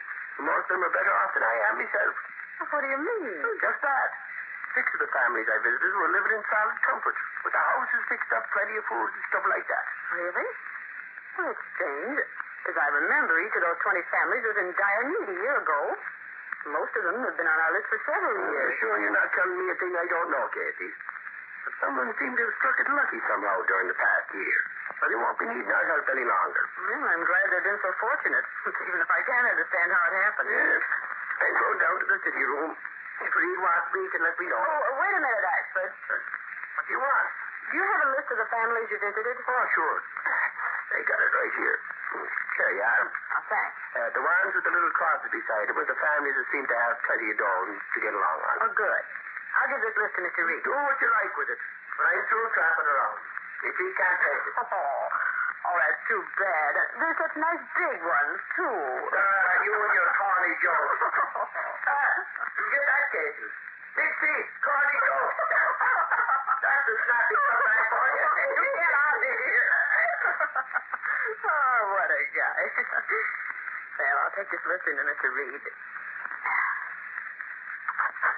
Mr. Reed. What is it, Kate? Ashford came in and brought this list with him. A list? Yes. Mr. Gunnigan sent him out to investigate the 20 neediest families. The ones from the Sentinel help last year. Oh, yes. And this is a list of the families that Ashford visited this afternoon. 9 of them. There's something about that list that was peculiar. Well, what do you mean? Well, those names marked with little crosses seem to have struck it rich, according to Ashford. At least they're all living in solid comfort.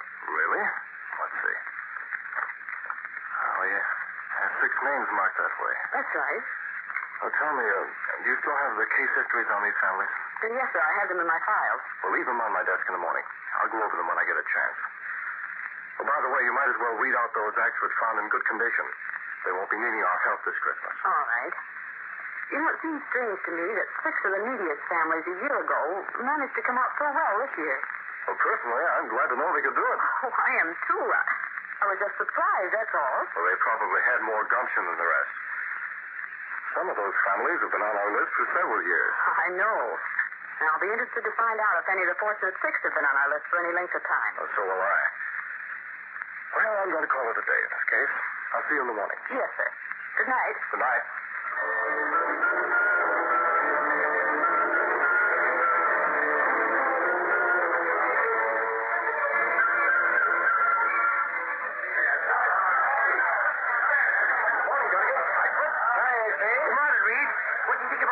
Was in the modern edition. Ray Spencer, the big shot racketeer? Now, what about him? Well, you know, the cops picked him up for questioning about that payroll holdup. Yeah, I know. Well, while there, it looks like they had the goods on Spencer.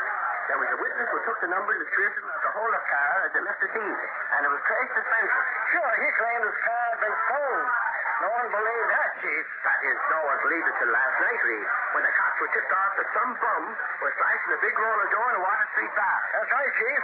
When they picked up the bum, the cops found some of the payroll checks on him.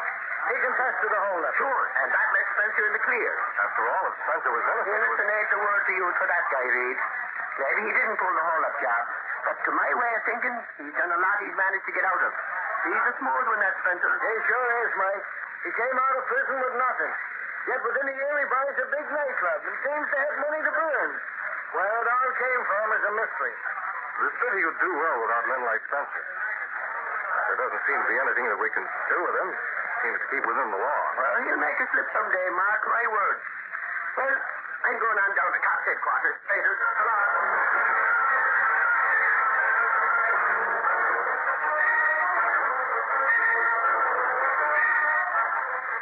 Meanwhile, in another part of the city, Ray Spencer sat at his desk in the office of his nightclub, talking to one of his henchmen.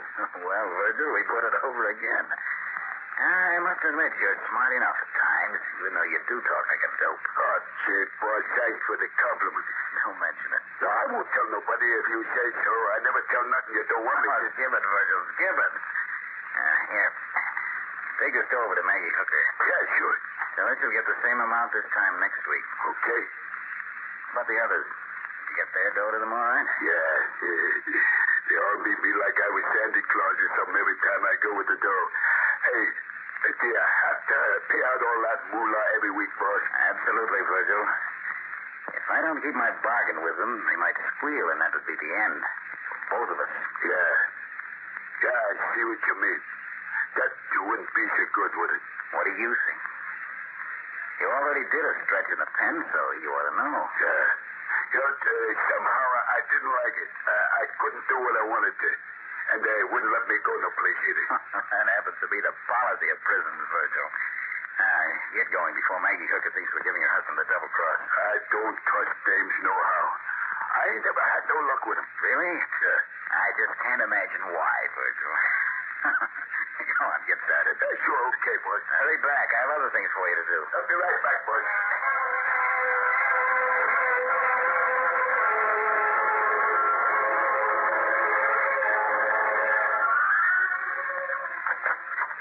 I brought in the letters you dictated this morning, Mr. Reed, and if you'll sign them now, I'll get them right out. All right.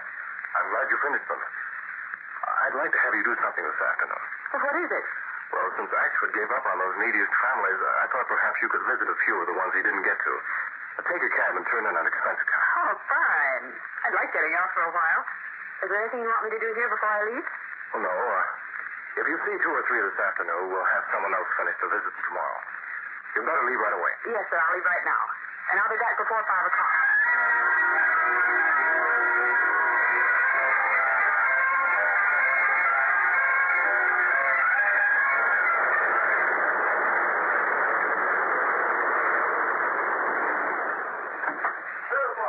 Wait for me, please. Okay, lady. Looking for somebody, lady? Yes. Mr. and Mrs. Marty Hooker live in this building? Yeah, right down them steps. They live in the basement flat.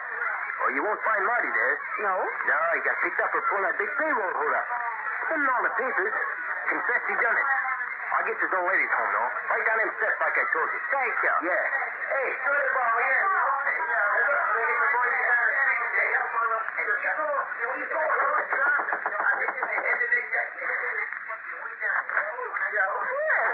What can I do for you, dearie? Are you Mrs. Hooker? Who wants to know? I'm from the Daily Sentinel. About the Christmas donation, you know. You were on our list last year. That. Come on in, dearie. Well, things are kind of mucked up a wee bit, but with the baby and all, and the old man being in trouble. I understand. I'm sorry about your husband. You can count on the Sentinel to bless your heart, dearie, but we won't be needing to take your help. This place is terribly cold, and, well, with the baby and all, I'm sure you'll be that as bad as they look, that they ain't. Before the week's out, I'll be leaving this hovel for a nice flat on the west side. From now on, Maggie Hooker and their baby will be living in comfort. That we will, dearie.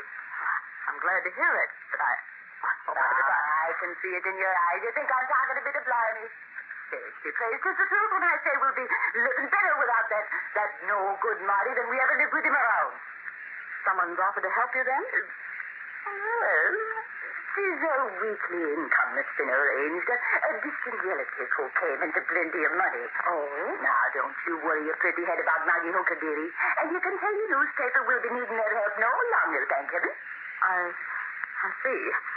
Well, thanks for seeing me, Mrs. Hooker, and I'm really glad things are going to be better for you. Oh, and after I get settled in the new place, hurry up and drop in for a cup of tea. Thankful I am for what you did last year. Goodbye, dear. Goodbye.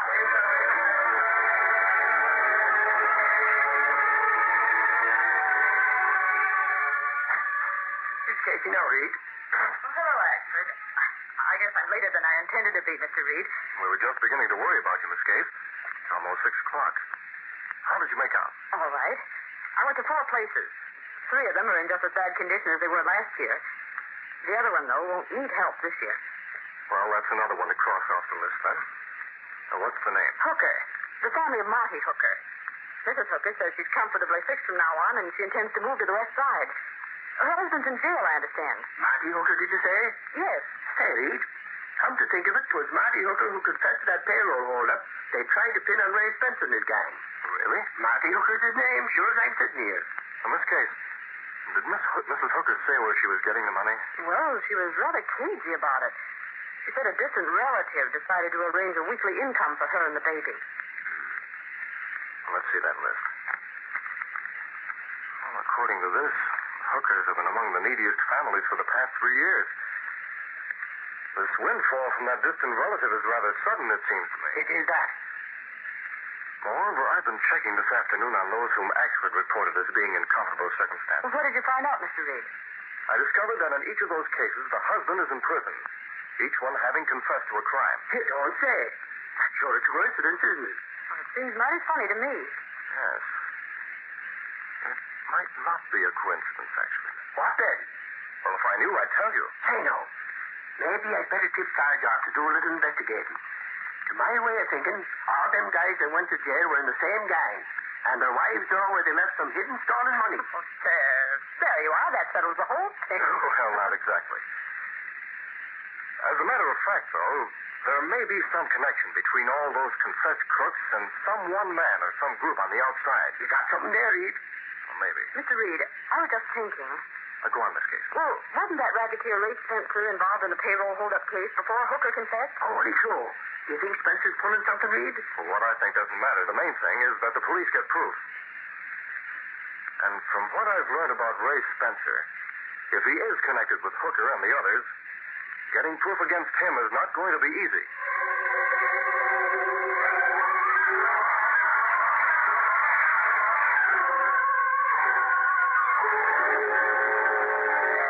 We'll continue our Green Hornet adventure in just a moment.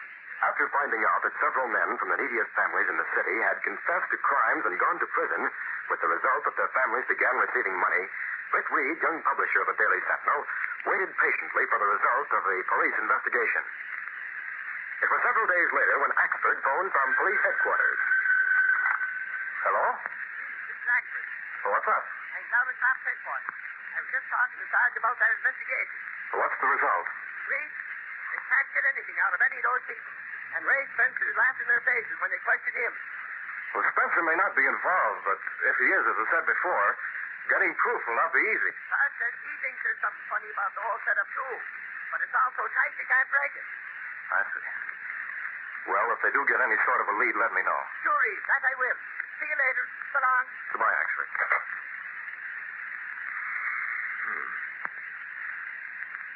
Looks like it will take unorthodox methods. I'll call Cato on the private line.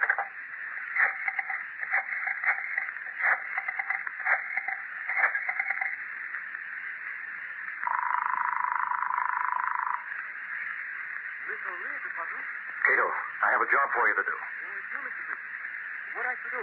You know Ray Spencer? Ray Spencer? I see his picture in paper open. The old Nightingale Club. Right. And he has his office there. I want you to take the small coupe and go over there, shadow Spencer. Get to know by sight the men close to him. Be careful. What I try to find out? Find out if Spencer or one of his men pays a weekly visit to the slum district. Yes, sir. I watch carefully. Good. Report to me as soon as you find out anything. Goodbye, Cato. Goodbye, Mr. Britt.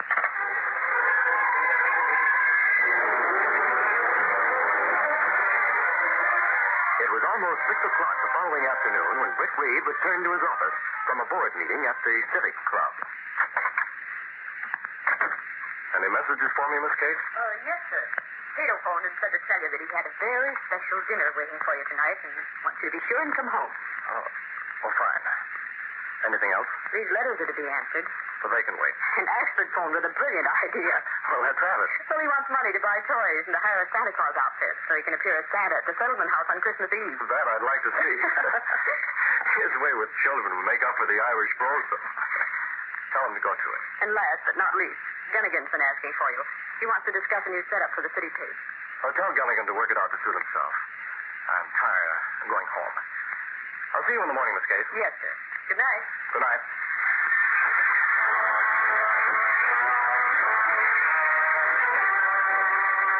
Rick Reed went to his apartment where Cato, his faithful Filipino valet, and the only person knowing his identity as the Green Hornet, was waiting. All right, Cato, let's have it. What did you find out? I find out big men who have flat nose and big ears always with Spencer. Bodyguard, perhaps? That's what I think. This afternoon, this man, whom I learn to go by name of Virgil, leave office and go to slum area. I follow. Good. Where did he stop? He go 2 places. I have names and addresses here. The last place he go is out on west side of city. Let's see those names. Mrs. Tony Coretta, Water Street. And Mrs. Marty Hooker, West End Avenue. Cato, you really did get something. You recognize names, Mr. Britt? Yes. Both of these names were on our neediest families list last year. Both Tony Coretta and Marty Hooker are in prison. And both their families are living comfortably. What all that mean? It means Ray Spencer is involved in a deal somewhere. And I have a pretty good idea about the party place. The police can't go around the law to force the issue, but the Green Hornet can. Let's go.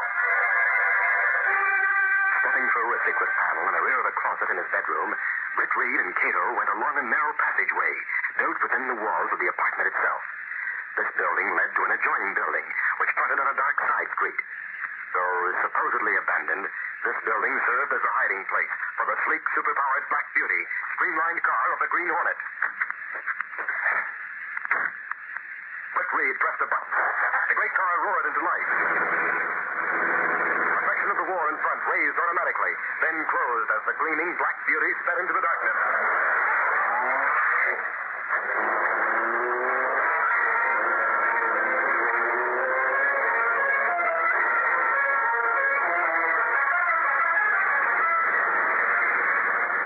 Where we go, Mr. Britt? But first we'll go to Mrs. Coretta's and Mrs. Hooker's. Well, Mrs. Coretta live in the middle of next block. Turn off into the back alley. Then we'll head for Hooker's. If they react the way I think they will, Ray Spencer will be stopped once and for all.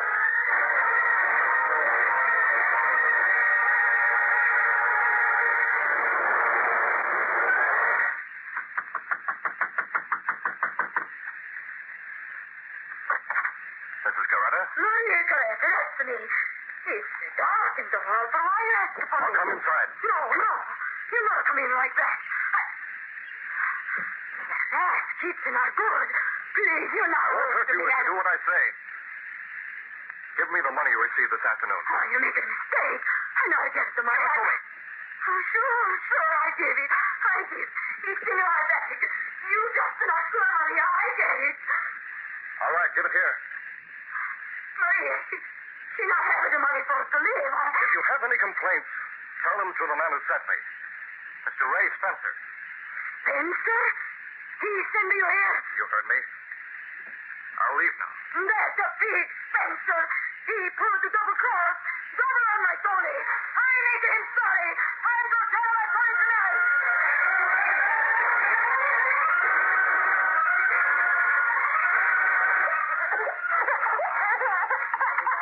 You've got nothing to be crying about this night. Sure now. You got to understand every word I've been saying. I'll be thinking. Glory be. Now, who can be calling at a time like this? Praise to the devil himself. Lost of clothes. What will you be setting me off? I'm already inside.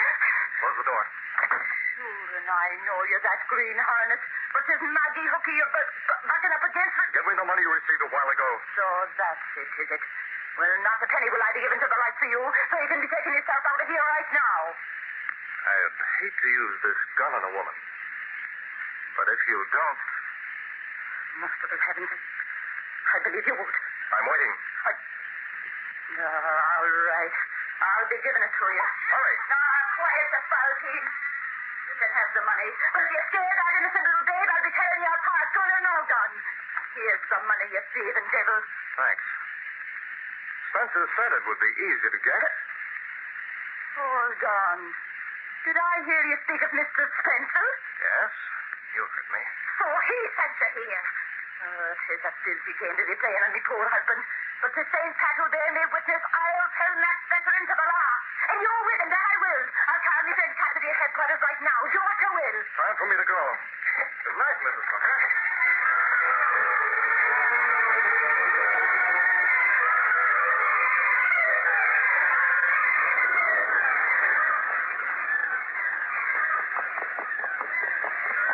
That's you, Mr. Britt? Yes, Cato. My plan's working out. Let's get moving.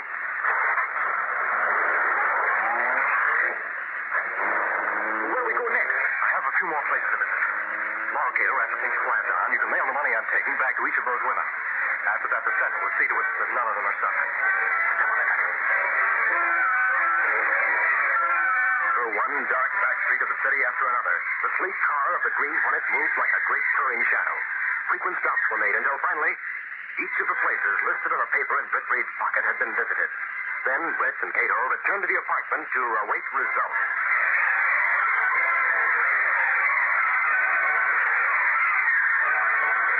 It was after midnight when Sergeant Burke entered the press room at police headquarters. What to do, Sarge? Is there anything to it all? Plenty, plenty. You did well to hang around instead of going out with the other C. Give it to me, then. Hold your horses. I got to send a couple of the boys out. Cassidy. Yes, sir. Take one of the boys with you and pick up Ray Spencer. Okay, right away. Ray Spencer? Why are you picking him up? We got a call from several women who claimed the Hornet came there and took back money Spencer was paying them. This is a bargain he made with their husbands. What do you mean? Spencer pulled jobs like that payroll holdup. Then got some poor starving guy with a family to take the rap. In return, he promised to pay a weekly sum to the wife. Get it? Holy crow. We got word that several of the guys have already seen the prison warden and retracted their confessions, putting the blame on Spencer. Wait, I got to call Reed. Wait till he hears this. Boy, I got a scoop this time. So he thinks I don't bring in any news, huh? He'll find out. I bet he's sleeping. So what? Reed, this is Ashford. I might have known. Just when I get to sleep, you answer. Hold on, Reed. The cops are picking up Ray Spencer. He paid a lot of guys to go to jail for him. You know, those poor guys whose families were on our list. Well, what do you know? It was the Green Hornet working with Spencer who broke things open. He went to take back the dough from the families, the women squawked, and then the cops found out that the guys were... Story to rerun. Well, not yet, but I'm going... Santa Claus, you're wasting time. Get the story in. Sure, Reed, but I'm trying to... Did they pick up the Hornet yet? The Hornet? Now, hold on, Reed. Don't you know it's a... Well, call me when they do. Good night. Reed, I want to... Brother, did they pick up the Hornet yet, he says. Then call me when they do. Fool. Sometimes I think Reed's losing what little part of mind he has, that I do. You lose what little job you have if you don't get that story into the Sentinel. Holy crow. Give me that phone, quick.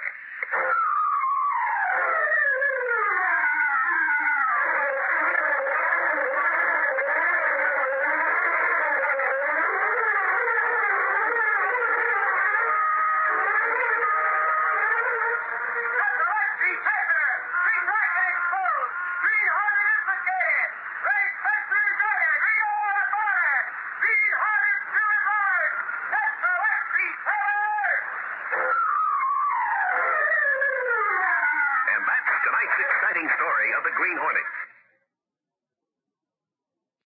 Stay tuned for more high-stakes action with the Green Hornet, right here on Golden Age Radio, rumble.com/C/GAR. Proudly brought to you by streetgl.com.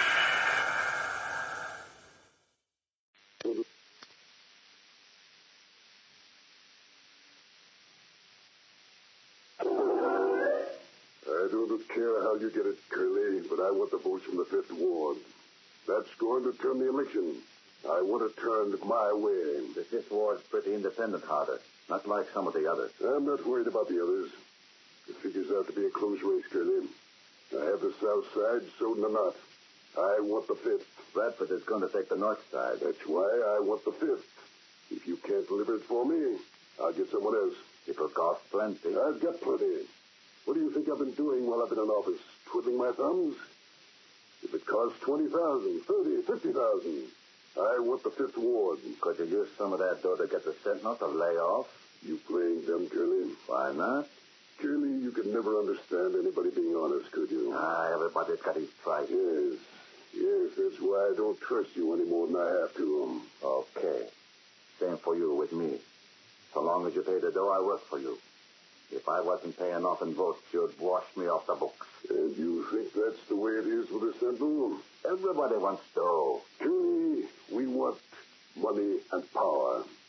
I have both. But you'll never get power, no matter how much money you get, for one reason. Yeah? That's right. Because you can't understand that a man like Reed, the owner of the Sentinel, a man like him or someone like Bradford believes in the principles of democracy. That's more important than money to them. Principles of democracy. That's stuff to feed the suckers. Oh, sure. I use it. It's good for votes. But Reed and Bradford believe in it. That's why they're going to be hard to deliver. That's why I want the 5th Ward votes. Okay, you'll get it. But what time is it? Couple of minutes past 8. Thursday? Where you going? Reed's talking at the auditorium, sponsored by the Civic Club. We're scheduled for 8. Just a short speech. Hope we haven't missed too much of it. He's talking for Bradford. Why listen to that stuff? It's always a good idea to know what the enemy is doing, Curly. Quiet, I want to get this. I want to say this to you people listening. The reason why the Daily Sentinel is like Bradford for mayor is that he's a good housekeeper. And this city needs its house cleaned. Talks good, don't it? Shut up. Yes, this city needs a house cleaning as never before. It needs to be clean of political grafters and chismers. Clean of racketeering and politics. Clean of rats who regard the public money as their money. Clean of machine politicians like Harder. That's what That's what the Sentinel is fighting for. That's what every honest, sincere voter is fighting for. And that's why all of us here are going to put Bradford in office, Mr. Bradford. Thanks, Reed. I'm not accustomed to making speeches, Bradford. It's your job now. Come on. Excuse me, please. Mr. Reed, that was very well. Thank you. Let's get out of here, shall we? We can get to that door. Bradford's going to give him a fighting talk. I could notice the sign. You did all right yourself. All I did was put one of Gunnigan's editorials into words. And here we are. What's it, John? Anything new from the Sentinel? I called Gunnigan just before your speech. He said everything's quiet. How does the vote look? Well, for more reports, whoever takes the 5th ward hits the jackpot. Well, there's still some time before election. Bradford will have to do plenty of campaigning in that ward. He's making a speech there tomorrow night, isn't he? That's right, a street corner speech. Hey, boss, I told him you'd be in here. What is it, Lolly? Boss, I've been snooping around the 5th ward. Harder's up to his old tricks. What do you mean? Hobos, boss. They're drifting in there by the dozen. Harder's getting set to pack the ballot box with drifters and repeaters. Who's handling it? Who do you think? It's Curly. Harder's right-hand rat. What about Bradford's speech tomorrow night, Lowry? Did you get a line on that? There's going to be trouble. Hoodlums, huh? All I know is there's been a heavy demand for stale vegetables. Gosh, if Bradford talks down there, he'll collect more ripe tomatoes than a ham actor. Bradford better call it off, boss. We'll see about that. Miss Case, I want you to get the police commissioner for me. Harder may be mayor of this town, but Bradford's got to have police protection. Yeah, he's got to have it, but will he get it?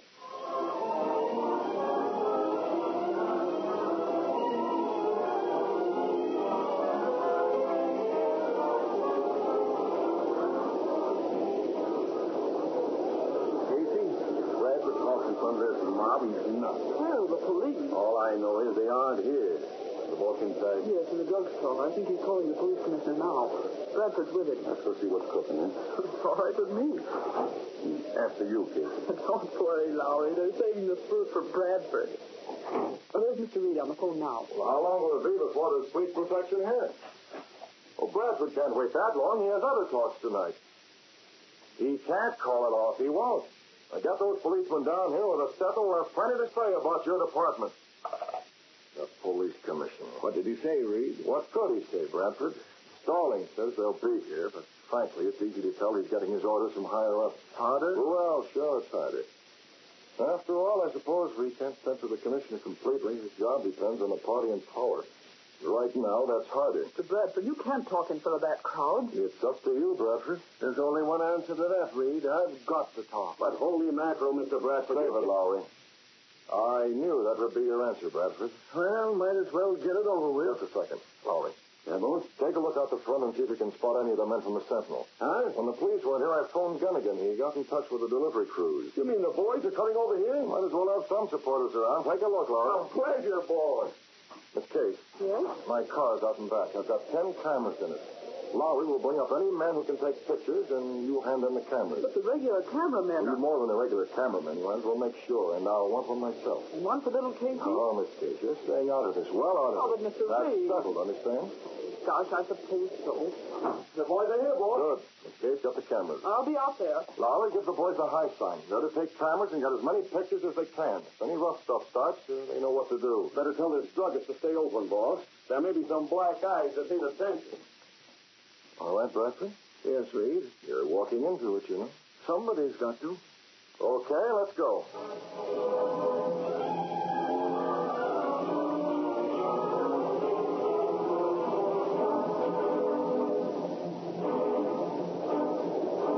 I'm out for votes, but I want to be sure that they're honest votes. I don't want the kind of votes my opponent gets. I want to tell you... Careful, Bradford. Let us on now. Wait a minute. Keep it cool. This is okay for you, Bradford. I want to... Look out. Look out. Miss Case, get that out of here. How'd you get in here in the first place?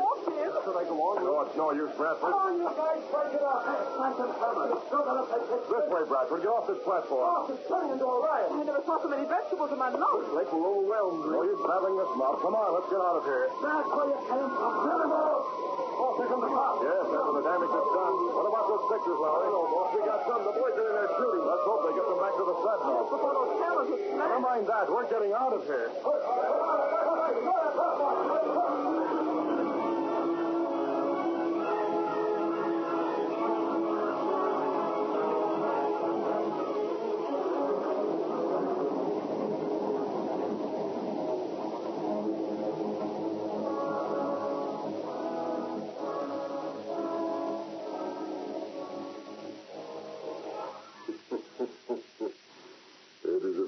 fine job.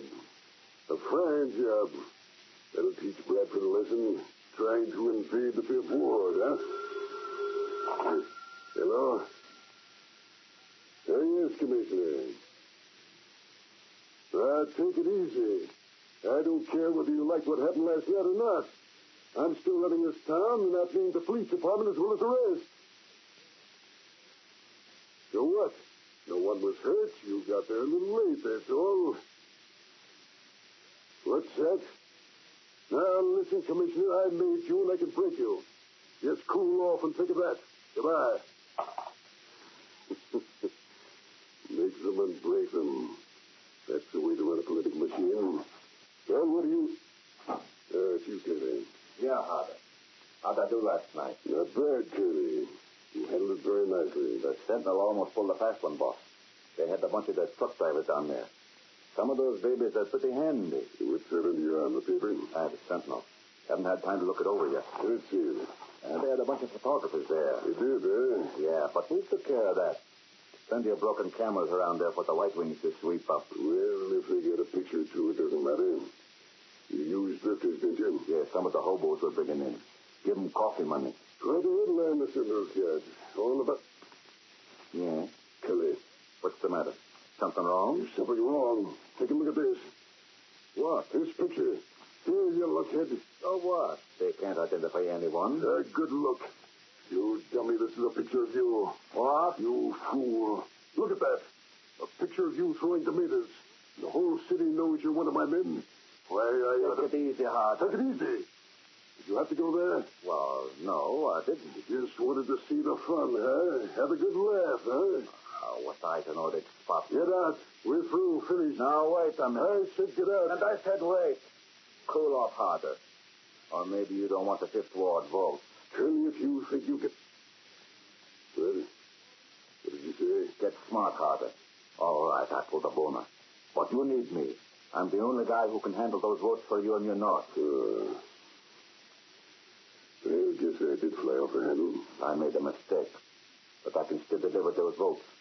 The only thing is I'll have to stay in the background more, that's all. And what? Simple, Harder.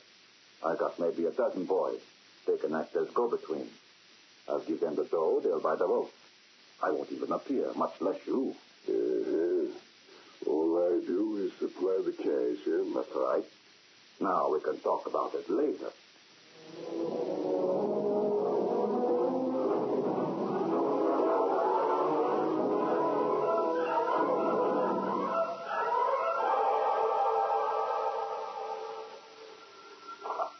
Mr. Reeves, South Outland. One moment, please. Who is it, Cato? It's Mr. Lowry, Mr. Lowry, huh? You already sent that Green Hornet note to Bradford? Yes, Mr. But I don't understand. You don't understand why I did it? Well, if the public believes the Green Hornet is allied with Harder, they're more apt to vote for Bradford. Oh, excuse me. I see, Mr. Hello?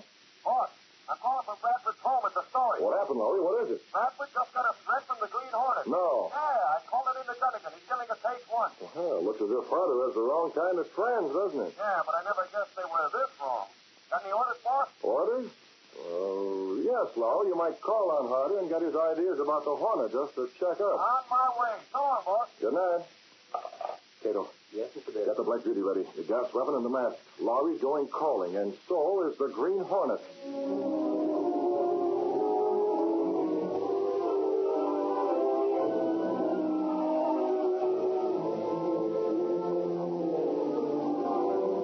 That's just the kind of a story the Smuggler would print. I have nothing to do with the Hornet. It's absurd. Well, I'm just asking, Harder. That's my job. Well, you've got your answer. Here's the door. You can... Hey, that car out in front. Stop on it. Holy mackerel, that's the Hornet car. I guess you didn't know you had company. Now try and say you're not pals with the Green Hornet. You'll read about it in the Sentinel.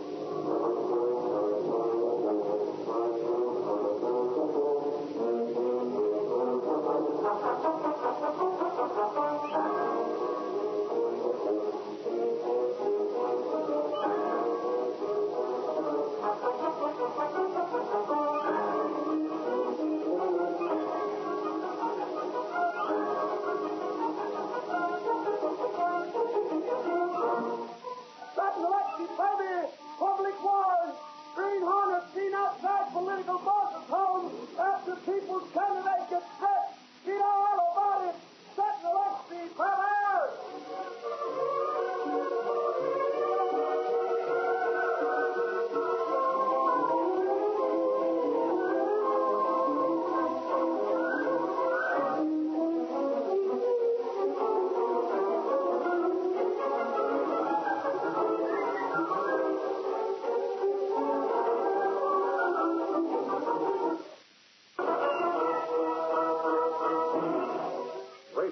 that story sold plenty of papers. It's going to influence plenty of votes. Oh, that was just blind luck, boss. I stepped into it. False modesty? No, on the level. I don't mind grabbing all the credit I can.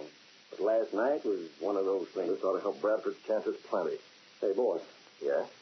I've been thinking it over. Why should the Hornet pull a stunt like that? Threatening Bradford? A politician like Harder should know that would throw public sentiment toward Bradford. Yeah, he should. No use figuring the Green Hornet. He's got angles no one else ever gets. Possibly, Lolly. He's a smart apple. Well, even now the police are no closer to him than they ever were. Well, there's no use going over that. We're talking votes. Any news of how it looks? Gunnigan's getting some more dope, boss. Mr. Reed. Oh, yes, Miss Case. You spoke to Gunnigan? He's been getting some of the news from the City Press Association. Anything on the Hornet? Nope. What's the trend on the election? Is it still the same, or does it look as if Bradford were favored? Gunnigan says it looks as if the Fifth Ward still holds the deciding vote. Well, that doesn't seem possible. Harder must have lost some support after the Hornet threatened Bradford. Maybe you haven't seen the Clarion.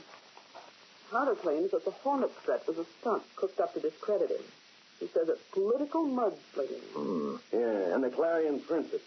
Holy mackerel, Casey, that yellow newspaper. Hey, boss. Yes? You're leaving, Mr. Reed? Oh, yes, Miss Case. I have some private matters to attend to. But, Mr. Reed... If you want me, I'll be at my apartment.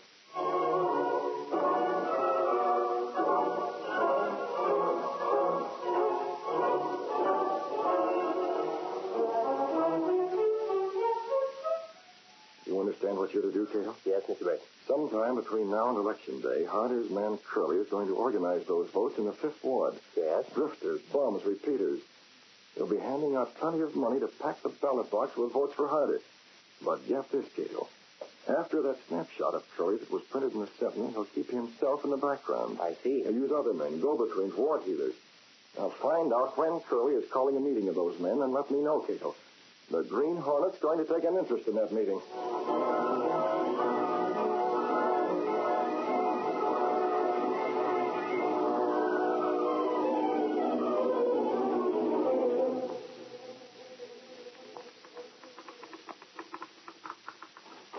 Hey, Casey, is the boss in? If you're looking for Mr. Reed, the answer is no, Lowry. He's not in. Huh? With elections tomorrow?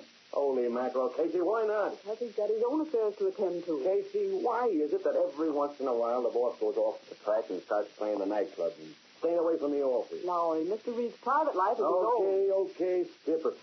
That playboy speak he has, I guess. I got pre-election quotes you want to hear. Hey, where is he, his apartment? That's my phone, Lowry. I'll get him. Uh-huh. Missed his voice, didn't you? What do you mean? Relax, Casey. You're blushing as red as that lipstick. Nothing against the girl feeling soft about her boss, is there? You're not a reporter. You're a keyhole keeper. Yeah, I wouldn't be bad. Hello? Mr. Reed? Yes, Miss Case. How are things at the Sentinel? We missed you, Mr. Reed. I'll bet you have. Lowry wants to talk to you. What do you mind? I missed you, too, Miss Case. You have? Yes, all of you. Oh, here's Lowry. Hello, boss. I've been making the rounds. Bradford issued the usual statement. He says he's confident that the voters of the city will toss out the machine and elect him mayor. I hope so. It's not the regular voters we're worried about. It's those drifters. Yeah, and I also learned that Curly's calling a meeting of the ward healers from the 5th tonight. It's supposed to be secret. Secret meeting, huh? You got any idea what he plans to discuss at it, Laurie? You know where it is? It's going to be at his house, 10 tonight. 10 tonight. See. Yeah, boss. I figured I might be able to crash that meeting. Might get some dope for the Sentinel. You plan to be there? Well, if I can make it, how about it? Why, yes, do that, Lowry. If Curly doesn't organize those repeat votes tonight, they can't do any voting tomorrow. Sure, they're going to race for the payoff. All right, Lowry, if you can do it, okay. Why not take a camera? Yeah, boss. I might get some shots.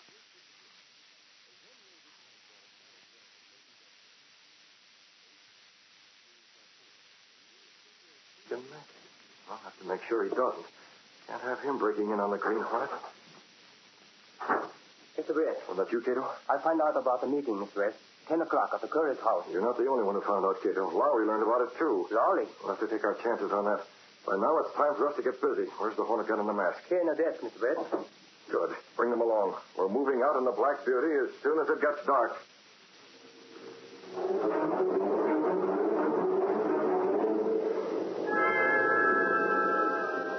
A few hours later, as darkness mantled the city, Britt Reed and his valet Cato stepped through a secret panel in the rear of the apartment, then walked along a narrow passage built within the wall of the apartment house, which led directly to an adjoining building. Supposedly abandoned, this building served as the hiding place for the sleek, super-powered Black Beauty, high-speed car of the Green Hornet. I drive, Mr. Bates? Yes, kid, I'll take the wheel. You're going to have a ticklish job taking care of Lowry. I want to be sure he doesn't arrive too soon. I understand, Mr. Bates. You got the extra Green Hornet mask? Yes, sir. Good. Step on it, Cato. Let's go.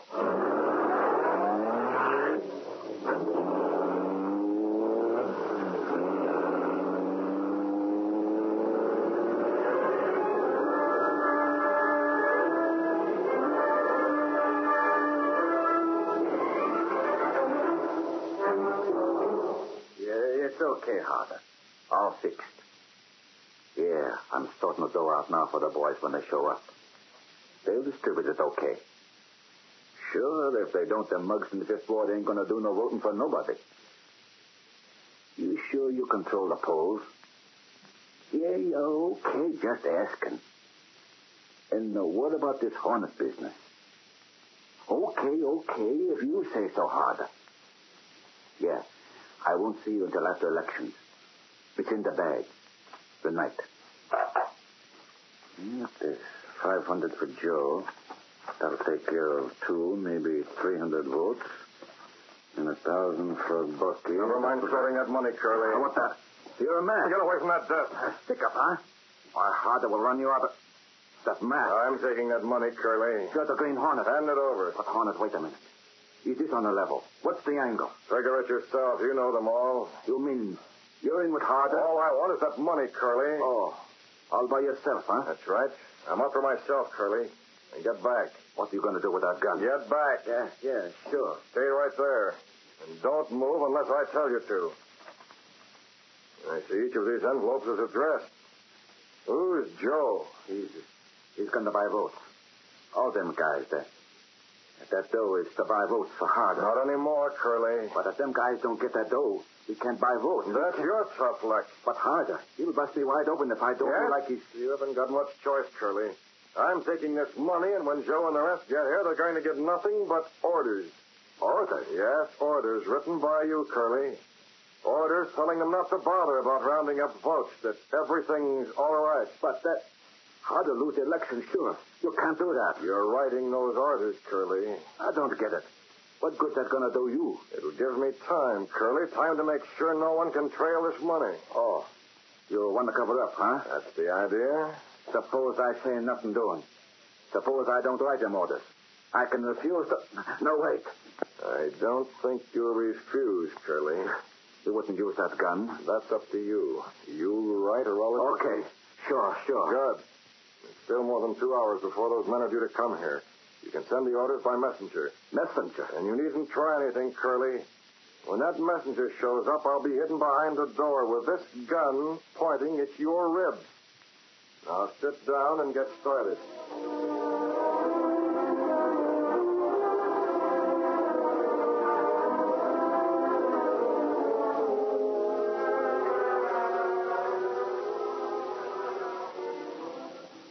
Okay, mister. Delivering this batch of letters will cost you $5.50. Here's your 4 bits change. Keep it, go on, scram. Sure. Okay. Close the door, Curly. Listen, Hornet. That busts me wide open. You know that, don't you? Does it? Harder's going to get licked in the election, and that means I'm washed up. I ought to get a chance to explain to Harder. You think I'm crossing him up, keeping the dough. You'll get that chance, Curly. Let me call him up. Huh? He's already been called. What do you mean? You didn't call him. You was with me. And I didn't call. You? You might ruin things. No, Curly, I have a helper. He called. Harder will be here in... Well, any second now. Huh? The time for his arrival was set very definitely. Here, put this on. What's that? Put it on. Hey, this thing is a mask. A mask like the one you're wearing. Put it on. You're going to wear that mask when you open the door for Harder.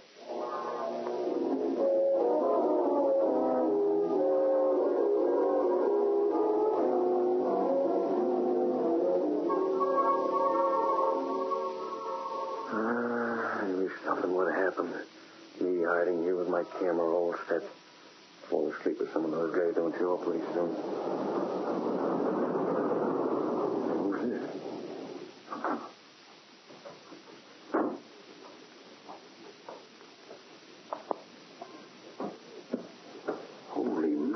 harder.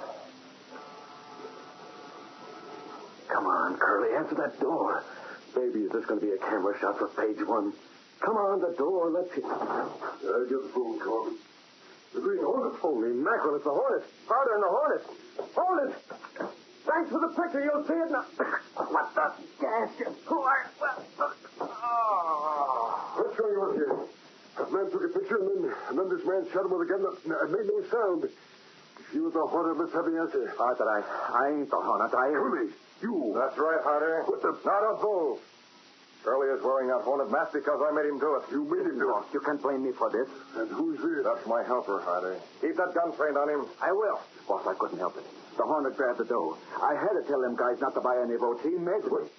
What's that? Why are you... I'll lose the election, sure. What's your angle, Hornet? My angle? I got it. You're betting on Bradford. That's it, isn't it? You're betting on Bradford winning the election, and you're making sure he does. I don't bet. Don't hand me that. Look, I've got plenty of money. I'll pay you whatever you say. Crooked money, Harder. That reporter out there, he's got a picture in that camera. We'll have to get rid of that. You didn't hear me, Harder. I've got all of your money I want. You mean you won't play ball? You're licked, Harder. Finish. So that's the way it is. And there's only one thing for me to do, and that's him. There's him, Curly. Grab that gun. Behind you, Honda. Take him. Wheel. Boss, the little guy. No. Get your Hornet. You're not asking for it, rat. No, don't you do that. Yes. Get free. Good work, Cato. You got Curly just in time. Very strong. Not cold. Cato, I want to make sure they stay that way until tomorrow evening when the election booths close. Can you fix it? It can be done, Miss Wade. Good. Curly lives alone. Nobody will come in here. We can leave the two of them, lock the door. They won't be disturbed. I'll take the Black Beauty, and you can drive Harder's cab back in front of the house. Yes, sir. Be sure you leave no fingerprints. What about the police, Miss Wade? Police, Cato? Well, when Lowry recovers from that gas and the Sentinel prints a picture of Harder with a Green Hornet, the police will think Harder has a good reason for staying out of sight, election day or no election day. The police and everyone else. The money, Miss Wade? It's graft money, Cato, but we'll see that it gets to some charity that won't know it's tainted. It'll do more good that way. Now, let's get busy. We have a lot to do. I've got to be at the Sentinel all day tomorrow waiting for the election return.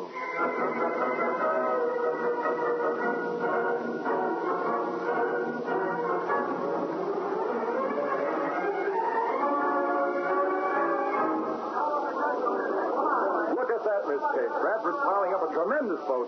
Look at the returns from the Fifth Ward. The whole city, Mr. Reed. That picture Lowry took last night certainly impressed the voters. Bradford's got this election in the bag. Harder and his political machine are licked. It looks that way. But, Mr. Reed, isn't it odd that no one can find Harder? Would you show your face after being taken in a picture with a Green Hornet? This election is so important. Forget it. Harder's voting machine is so disorganized it doesn't make any difference anyhow. Daily Sentinel, good evening. Yes, just a moment. It's Bradford, Mr. Reed. Hello? Oh, yes, Bradford. What? Oh, that's fine. Send us a statement, will you? Right, call us back. This case, Bradford is in. He's won. He has? Yes, still a few more votes to count, but Bradford has more than a majority already. Hey, boss, have you heard the news? Oh, yes, Lo. You mean about Bradford winning? Yeah, I checked that on the way through the office, but it's something else. Harder and Curly finally got the headquarters. They did. Well, do they have any explanation for their absence or for that picture? Boss, they aren't talking. But you know, it's a funny thing, that picture I took last night. As soon as I mentioned it, both of them started to swear a blue streak. From the way they sounded, they don't care much for the Hornet. Perhaps the Hornet wasn't working with Harder after all.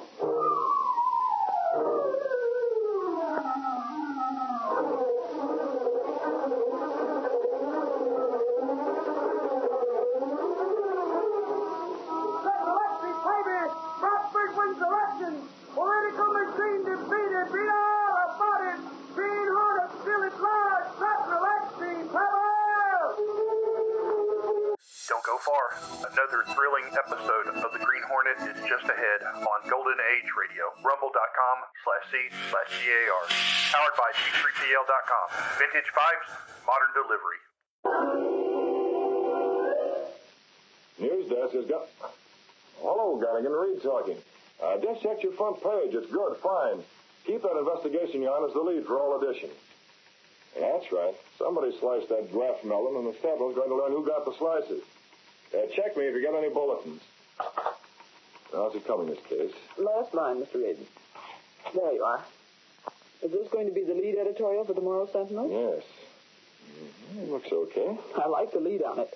The highway that Graft built. It's not bad, is it? Not bad. I'd hit the nail right on the head. Honestly, if the Sentinel hadn't learned how much that highway cost to build, nobody would have done a thing. A newspaper that doesn't dig for facts doesn't get many scoops, Miss Case. Not only that, there's the name of this newspaper. Huh? I can remember when my father founded the paper. He called it the Sentinel. The meaning of that word is to watch and to guard. As long as I run this paper, we're not losing sight of that meaning. We're guarding the public interest with every issue. Well, I may be prejudiced, but I'd say we're doing a pretty good job of it. Well, this investigation would never have started if Lowry hadn't discovered that somebody knew things ahead of time. This city needed a superhighway, Miss Case, but the price we paid for it... Who bought that land ahead of time and boosted the price? The city real estate company. The city real estate company is just a dummy up front. It's nothing but empty offices now. What about Carson? He was listed as the president. So what? Unless he admits that some political grafter gave him inside information on the route of the highway, he can keep on saying it was a lucky guess forever. And no one can say otherwise. Proof, huh? Yeah, still a little word, but it covers plenty of territory. How's the investigation going? You know as well as I do. Nothing so far. Well, they've certainly got plenty of political big shots on the committee, hadn't they? 5, Miss Case. Bennett, Harper, Calloway, Monroe, Evans. Too many.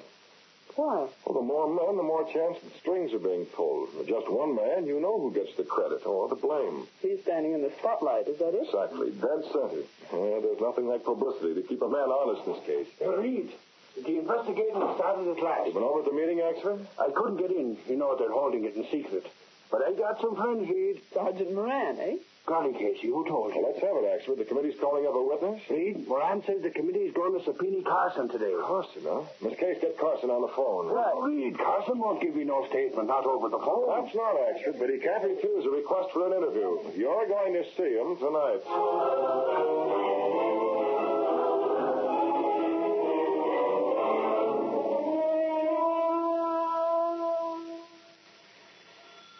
Your phone, Carson. Calloway, you promised me I'd have no trouble about that highway. I bought that property, no assurances if you don't trouble. None yet, is there?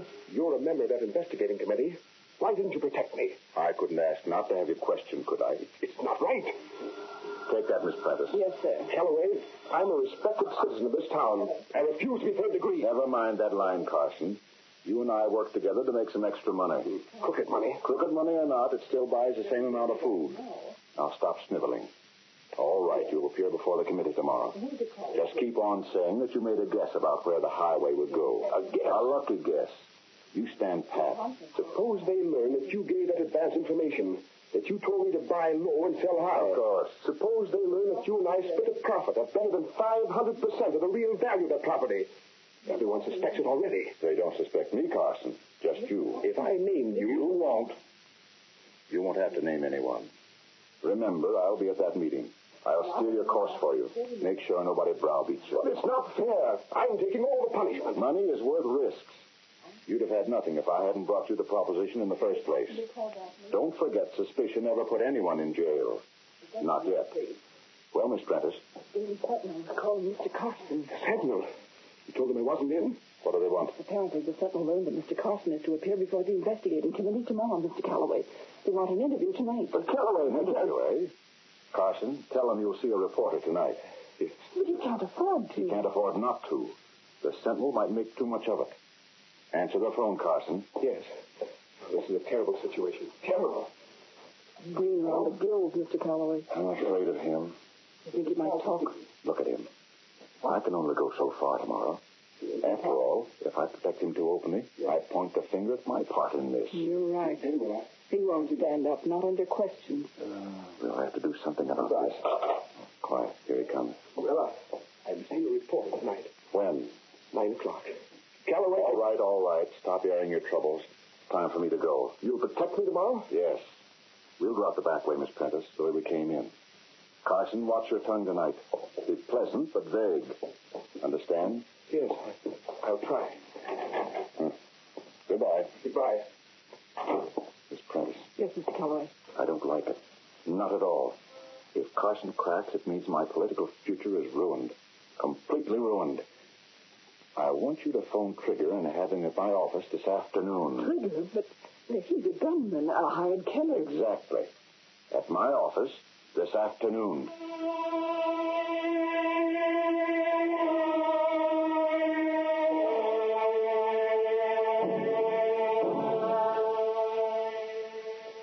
right, Calloway. I'll do the job for you. I'm sure you will, Trigger. Meaning what by that? I've helped you a lot of times in the past. I know a lot about you. Yeah, it's mutual. Carson must be removed. He's as good as gone right now. When does reporters show up? 9 o'clock.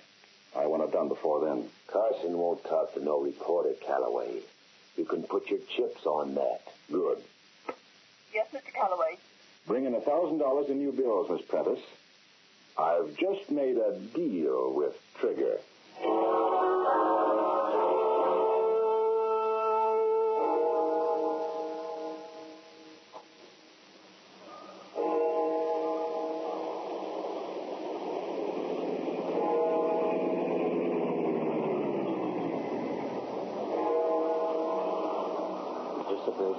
We'll leave the Black Beauty here in the alley, Cato. This is Carson's house. I'll wait for you? Right here. I'm going to throw a scare at Carson. I want to make sure he talks. Yes, sir. 8 o'clock. I won't be long.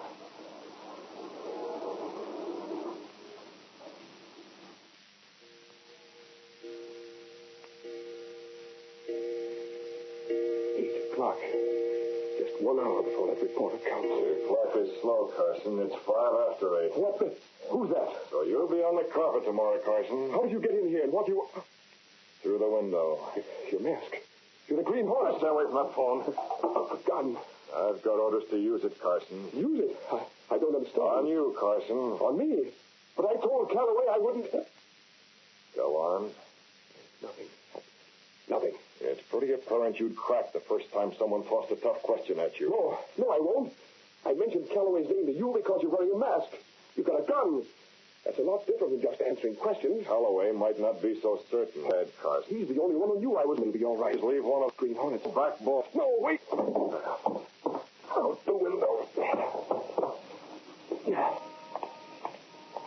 That you? You'll talk plenty. Step on it. Get the Black Beauty out of here.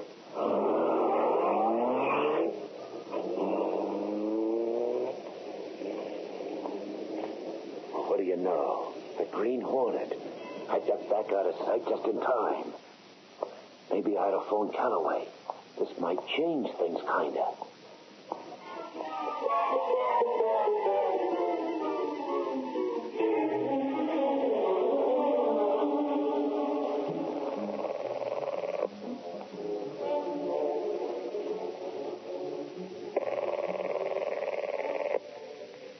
Hello?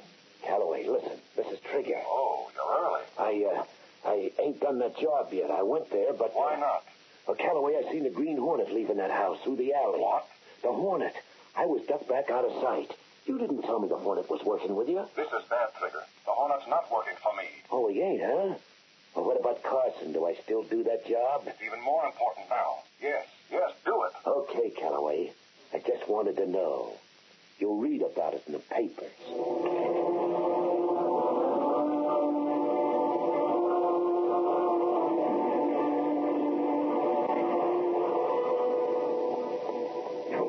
I ain't going to talk to Carson, not you. I just came along to observe your technique, Axford. There's nothing better to do. I don't want you butting in. I hear and I obey.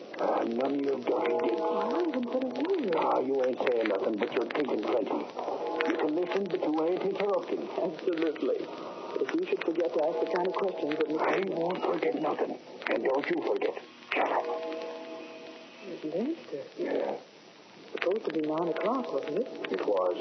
And that's what it is. Just 9. Mm-hmm. Dark in there with no light showing inside the window. Oxford! Holy crow, them were shots. Get back, Casey. That's the door. Oh! Leave go, Casey. Oh, they've got a police. Now we'll see what goes on. Come out of there, you idiot. Get the cops, Casey. They're in time for... It come this way. It was here. Hey, you're in that window. No, you dog. Let go. No. Where are you? Where did that go? What is it? Are you all right? Casey, get out of here. He tripped me with brass knuckles or something. He was here.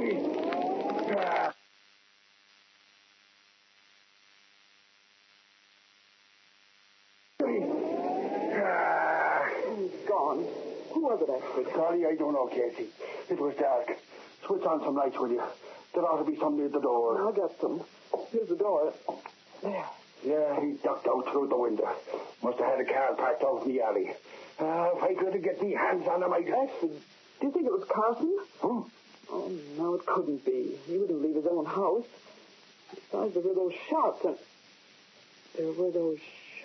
Casey. Hey, what are you staring at? Actually, behind the chair. Isn't that someone's hand? Dolly, you're right. Holy crow, it's Carson. He's holding something in his hand. Yeah. A piece of paper. We'd better get him to the hospital. He's badly hurt. Yeah, them shots. Casey. Huh? Casey, that guy. Look at this paper. It was the Green Hornet.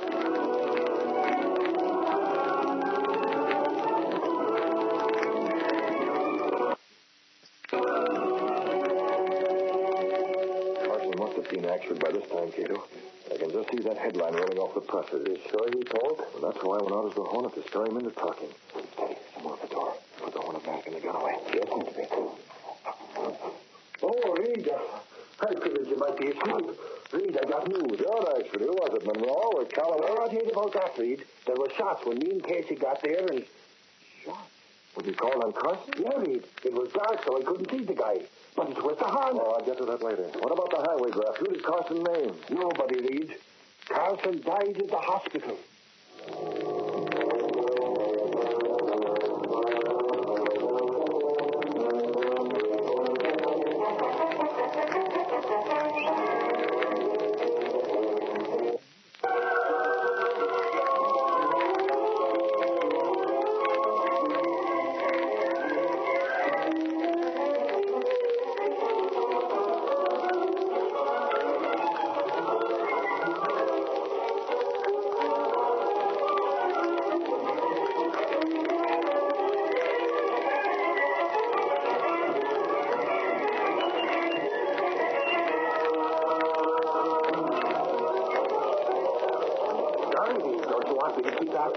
That's the affair of the police, actually. I want every man in this newsroom to bear that in mind. Sure, I know it's more exciting, more dramatic to go after the Hornets, big-time crook, man of mystery. But we're still trying to dig up the scandal in the purchase of highway land. Hunting a criminal may be good for headlines, but this political racket took more hard-earned money out of the voters' pockets than the criminal ever did. Reed, the Hornet must have killed Carson. That's beside the point, Hawk. Reed, the Hornet must be right in the middle of this mess.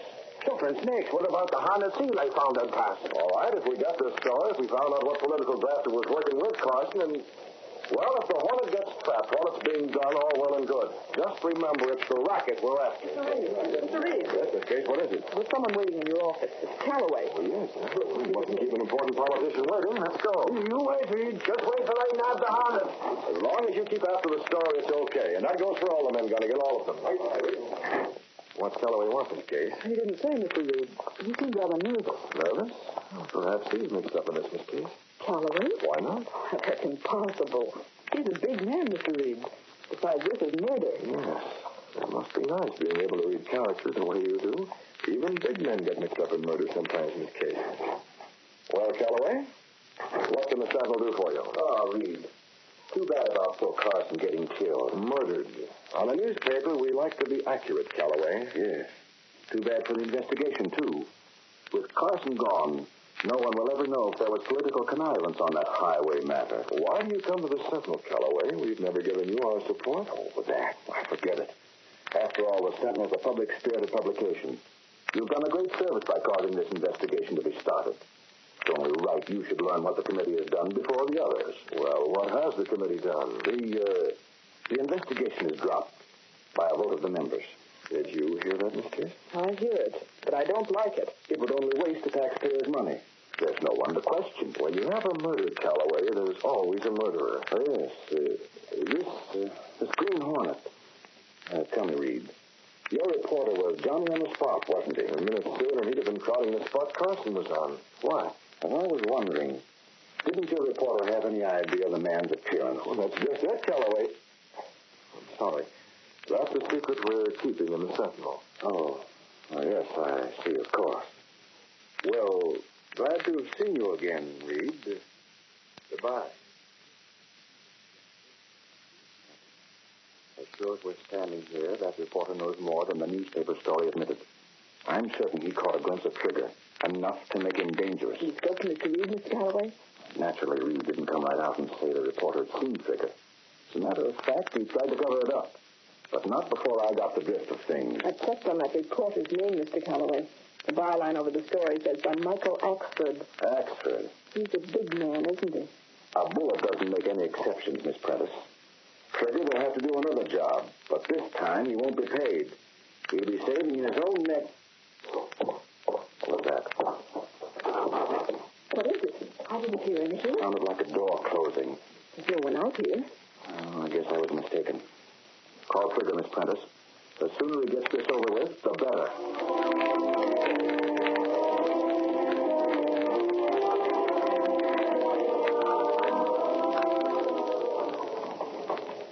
That's it, Mr. Bates? Yes, Tito, it worked. Yes? Well, the man has a guilty conscience. He imagines a lot of things that aren't so. In the office this afternoon, I deliberately covered up when he asked me if Axford had seen the murderer. I see. Miss Case didn't notice a thing. But Calloway left in quite a hurry. You ought to his office tonight, Mr. Bates? The next room, Cato, wearing the Hornet mask. Cato, the man who murdered Carson is Trigger. Trigger? Calloway paid for the murder, and Trigger carried out the assignment. Prove that, and the highway graft is cleaned up, with both of them behind bars. I see. I heard Calloway tell his secretary to call Trigger. As long as Axford is safe in the next room, and we can keep an eye on him, we'll be there. He's not there. What? Axford's not there. Well, Cato, where is he? Where'd he go? He'll go to Carson's to look around. Carson? Cato, he's in danger. I plan to stay with him every minute. Come on, we're going out in the Black Beauty. If anything happens to Axford, it's my fault. Mine. Swiftly, Biff Reed and Cato, his valet, raced through the secret panel in the rear of the apartment. Then along the narrow passage built within the wall itself, which led directly to the adjoining building. Supposedly abandoned, this building served as the secret hiding place for the sleek, superpowered Black Beauty, high-speed car of the Green Hornet. Cato, keep the Hornet mask in a gas weapon handy. Yes, sir. We're trailing after Axford, and we're going as the Green Hornet.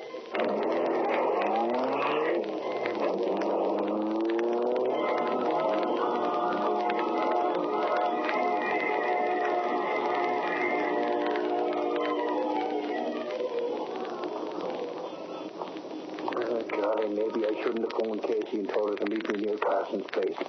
I got a kind of funny feeling like there's somebody following me.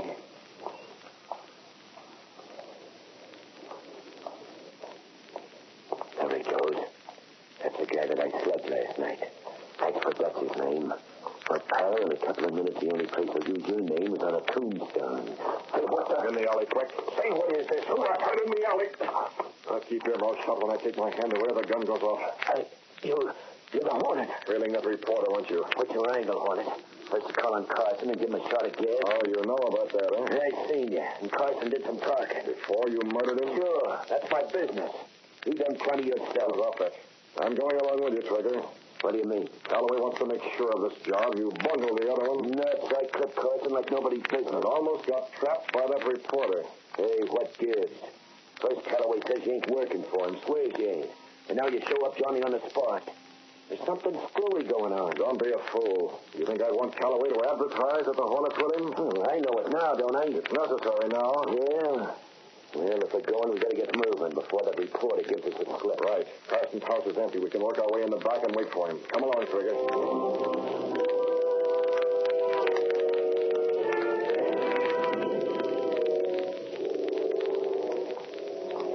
You been waiting long, Casey? No, I just got here, Axford. You're not going to that house again, are you? Sure I am. Golly, maybe I can pick up a clue. Didn't I used to be on the force? Police have gone over the whole house. They didn't find a thing. But I had them guys. They couldn't find a 10-pin in the bowling alley. Casey, I'm going to get a scoop and crack this racket murder wide open. Pipe dream. Besides, the police locked his house up. I told you I used to work in the force. You see this? Where did you get that? This morning over to headquarters. It's the key to the front door. I sort of borrowed it, Casey. Don't go in there, Axford, please. Lightning don't strike twice, Casey. Now, you stay out here on the sidewalk. Just keep watching for cops or anybody. Be careful, you big Dave. Sure, Casey. I'll be seeing you.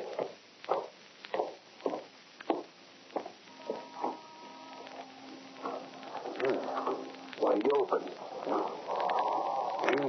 Better leave the door open just in case. Now, let's see. Which room was Carson's body in? Must be over. What the? Who closed that door? Who closed that? Holy claws, the Hornet is out. Gas. Can't breathe. I can't. Casey. Casey. Get out of here. Get out of... Oh. Hey, what's the idea, Hornet? You plugged in. Oh, what? That's what you were going to do, Trigger? I was all set standing behind the door in the car. I'll take that gun, Trigger. Then I'll take your gun. Hey, what's the idea? Give me back that gun. The gun has your fingerprints on it, Trigger. I'm wearing gloves. When the police got here, they'll check your fingerprints. They'll check the bullets from this gun. They'll know you murdered Carson. What are you getting there? I ain't leaving that gun here. No, Trigger, but I am. I'm leaving the gun and you. Yeah, come on, let's get... Huh? What do you mean by that crack? You're getting the same thing Carson got, Trigger. Now, listen, I got protection. Calloway would be a lot safer with you out of the way, Trigger. Nuts, I know plenty about that lug. Dead men don't talk, Trigger. Ah. So that's why you're here, huh? I finished off Carson. Calloway figures I know too much. That's the way the matter is solved. There's no chance that Calloway will be dragged into it. All right, Trigger, this is your... Don't give me that. It's me, but this time I won't take it, you right? No, you can't get that. You shot me, gas. All right, Gator, they'll go hot cold. I didn't like the gas action, but it won't do him any harm. Why did you try the other gun, Mr. Why? In just a moment, Kitty. There it is, Gator. That's why I fired a shot. Miss Kate.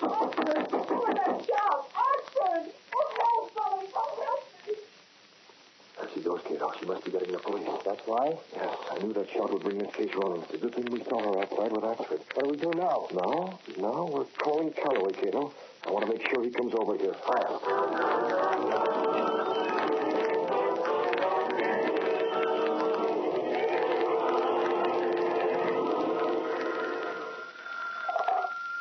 Yes? Let me talk to Calloway. This is the Green Hornet.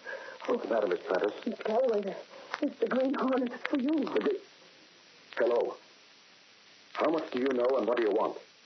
Ever since Trigger saw you, I've been expecting this. You better get over to Carson's house before the police do, Calloway. What? I have Trigger here. I phoned him when he went after that reporter. Now I can see that the police get him, or you... How much do you want? Get over here, Calloway, fast. Hornet, wait. Oh, hung up. Stay here, Prentice. I'm going. What's it about? Where? No time now. The Hornet's threatening to turn Trigger over to the police. They'll arrest him for murder. Trigger was glad about you and tell all he knows. And that's plenty. I'm going over. I'll talk money with the Hornet. I've got to.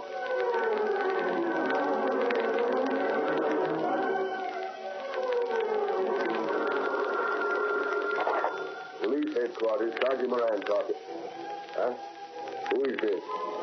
It's Cave. Huh? What's that about Axford? Yeah? He went into the Carson house looking for a story. And there was a shot, and then... Wait! Holy mackerel, don't go near that house, Miss Kay. Stay away. I'll be right over.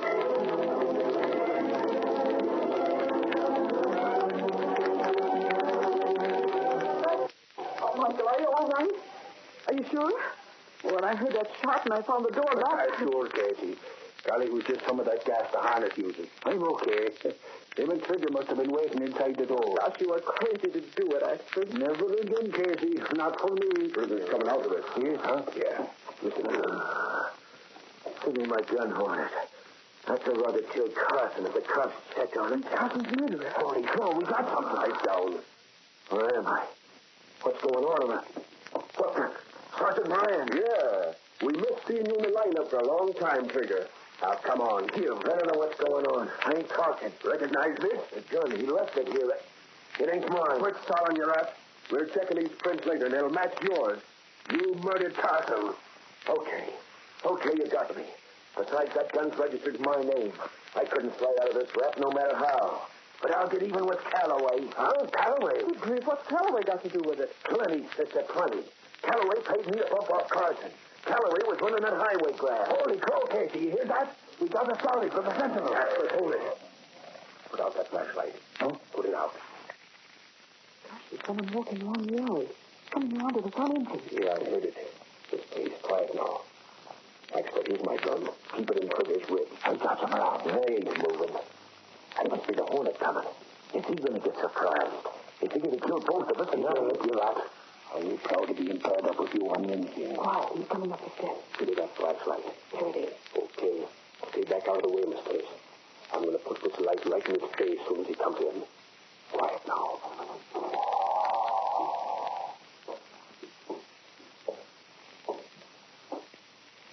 Who's that? That light my face I can't see. Is that you, Hornet? I came over as you can see. I'll pay anything. Anything. Just don't let Freddy talk to the police. Hornet, you're under arrest, Mr. Calloway. Police, no, you don't. Don't move. You see, the cops already got Trigger. Yeah, we got him. He's talking. Ain't you, Trigger? I'm talking plenty. You're under arrest, both of you, for murder.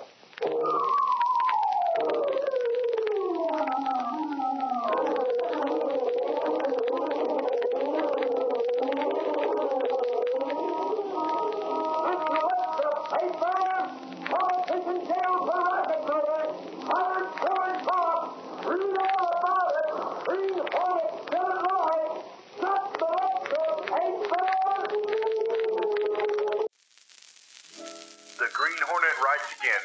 Stick around for the next chapter only on Golden Age Radio. Rumble.com/C/GAR. Your source for classic sounds brought to you by G3PL.com.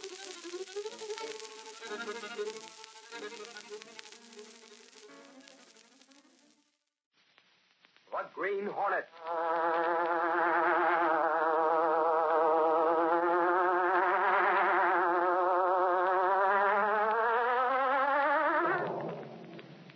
He hunts the biggest of all game, public enemies who try to destroy our America.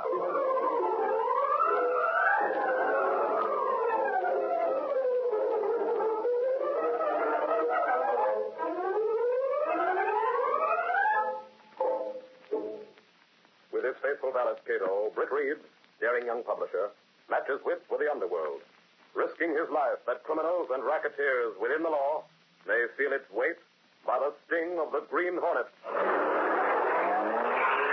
Ride with Britt Reed as he races for another thrilling adventure. The Green Hornet strikes again.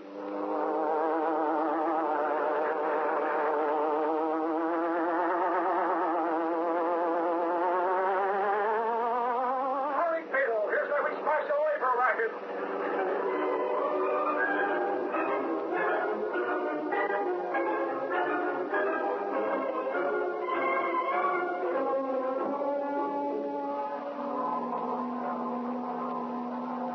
As the whistle in the great factory blasted out, the mob, wandering aimlessly outside the fence, slowly drifted away. Two reporters from the Daily Sentinel looked at each other and nodded gravely. Strike. Yes, Lowry? Sure is. It's a strike. Okay, expert. Hop back to the Sentinel and get it to the city desk. I'll stick around. Hey, wait a minute now. Suppose I stick around and you take the news back to the paper. How about that? Now, listen, ex-Flatfoot, I'm staying. Super snakes, Lowry. Besides, you can talk to the boss better than I can. Huh? Sure, he'll want an eyewitness account of this. It's important. Maybe you'll get a byline, expert. Byline. Hey, what for you handed me the blarney? This one has said Lowry handed someone else a chance to get a story. Oh, help me, expert. I'm on the level. Yeah, like a roller coaster. Okay then. You cover the street here. I'll go to the Sentinel. Oh, not so fast. I'll go. Never mind. I said I'll go. Holy crow, no matter what I do, I'll still be suspecting I've done the wrong thing. So I'll go. Be seeing you at the Sentinel. Yeah, sure. Not for a while yet. I'm always too smart for you, Mr. Expert. Those strikers look like they mean business. But the one guy I want to see is right on this corner out there. Yeah. Oh, it's okay. I'm a reporter. Here's my press card. Where I am. Oh, now, wait a minute, Bud. I'm from the Daily Sentinel. This strike is just a story to me. All we do is report the news. You make it, we report it. Strictly neutral, see? That's Carter, ain't it? It pays. Now, how about the lowdown? What's the strike about? Who's after what and what's going to happen to who? What's your name? Carson. Crabtree. Crabtree? All right, just hold that. Hey, wait a minute. What's the matter? Didn't ever see a camera before? We'll use you as human interest right on tape. No, you don't. No picture. I figured you'd do that, pal. So you think you're fooling me, do you? The first name is the right one. Your name's Carson. The way you said it first. Carson, I've seen you at a dozen strikes before this one. You're a professional striker. For all I know, a professional crook. Yeah, you rise like a trout. That's why you didn't want your picture in the papers, huh? You're on the police wanted list someplace. You reporters get around a lot, You'll have to spot a phony when we see one. Now, there's more to this than just a strike. What's your racket? Who are you working for? Come on, give me something for the Sentinel.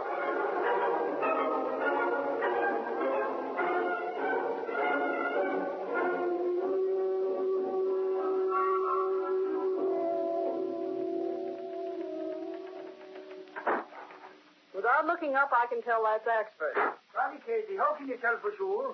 Lowry slams the door, too. Long years of practice, expert. He slams it, but it's a different slam. Okay. Casey, I got to see Reed. He's inside? If you please, Mr. Axford, I too wish to see Mr. Brett. Well, Cato, suffering snakes, I didn't see you. What are you doing down at the Daily Sentinel? You ought to be back at the apartment cooking dinner for Reed. Mr. Brett sent for me. Well, you'll just have to wait till I get through. I got important news about the strike at the Beavers plant. Maybe Mr. Reed ought to decide that. I'll tell him you're here, expert. Oh, well, here he is now. Guys, get me a copy of yesterday's Sentinel. Yes, sir. One side, Cato. Reed, I got important news. The strike started. I know. I just give it to Gennigan on the city desk and... What did you say? I know about it. Either I'm hearing wrong or you're talking wrong. I just brought the news. I already have it, actually. But golly, how? We're just talking to Faraday on the phone. Faraday? Was Lowry with you, Axford? He stayed to do some more reporting, Reed. Have him come in when he shows up, Miss Case. All right, Cato, come in. Yes, sir. But Reed, Holy crow, who is Faraday? How could he know about the strike? Well, he ought to, actually. He's the federal conciliator in charge of it. Cheer up, Baxter. You came in second. All right, Cato, what'd you find out? There is a man named Sluter, Mr. Brett. Sluter, yeah. He's running a strike racket, using his hoodlums to stir up unrest in various industries and then stepping in to stop those same strikes his own way. That is so, Mr. Brett. But the Sentinel's reporters would dug up that stuff, Cato. What else have you got? I regret that is all, Mr. Brett. You've been trailing Sluter for a week and that's all? I regret that is so, Mr. Brett. I even used Green Hornet's car, but Mr. Sluter, very slippery. Oh, the snake. Cato, there's someone behind Sluter. He's not the brain. Yes, sir. Super criminal. Mr. X. Are you certain there is such a character, Mr. Brett? I'm certain. I'll show you something, Cato. Recall that bank robbery 2 weeks ago? Yes. The crooks were caught. The Sentinel scored a scoop on that yarn. Yes, In fact, reporters from the Sentinel broke that arrest, made it possible. I see. Now, look at this note, Cato. It came to me right after that front page story. Mr. Brett, that is threat. Yes, Cato, a threat. The Sentinel got too close to the top man, and he didn't like it. He says, stay away from me or you'll push up Daisy. Signed, Mr. X. Mr. X? Looks like the Green Hornet's got a rival, Cato. A rival? Yes, Miss Case. Mr. Reed, there's a phone call for you. A man. He won't give his name. Shall I brush him off? Well, no, Miss Case, I'll take it. Yes, sir. It's on line 4. Thank you. Hello? This is the big shot? This is Brett Reed talking. Whom did you want? Sentinel's got a reporter named Lowry. Yes, we have. Well, you won't have long. We're going to take care of you. What? Who is this? You've seen the reporter for the last time, Mr. Reed. This is Mr. X. Goodbye. Hello? Cato, you hang up, Mr. Brett? Yes. It was Mr. X, and he says I won't see Lowry again. Cato, I mentioned that the Green Hornet had a rival. Well, the Hornet's going after that rival, starting right now.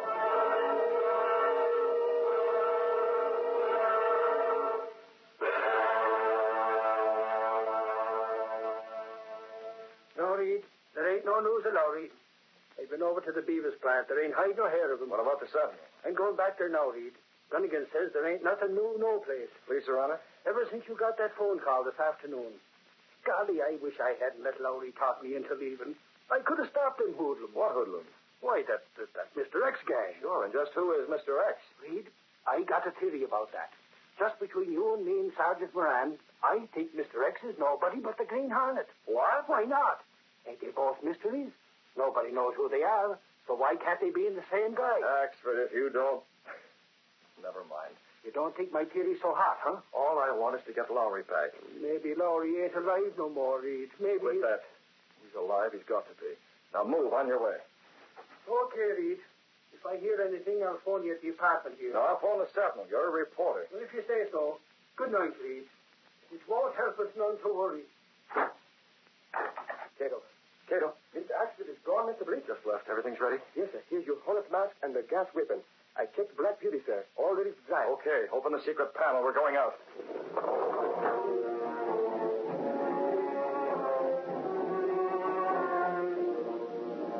Britt Reed and Cato stepped through the secret panel. Then along a narrow passage built within the wall of the apartment house itself. A passage that led directly to the adjoining building. Seen from the street, this building was deserted-looking, abandoned. No one would have guessed that it concealed the sleek, super-powered Black Beauty, high-powered car of the Green Hornet. Take the wheel. Yes. Where should I drive to? We haven't a single thing to go on, Cato. All we know is the voice that spoke to me on the telephone. That was Mr. X. He said it was Mr. X. We won't know till we locate him. How can we locate him, sir? Cato. You think it's something? Let's strike. Who's the head of the strikers? He is a man named Gerber, Mr. Blake. Gerber, that's it? But I do not understand. Gerber cannot be Racket man. He is honest. Yes, he's honest, Cato.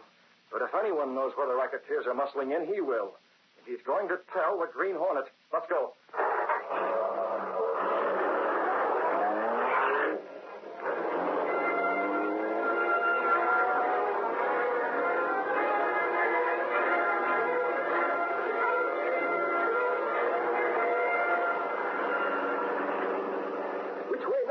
Left at the next corner, Cato. The lights turn red. You can make it before that. Cut past that trolley car. We're moving so fast that police will not have a chance to know this is the Black Beauty.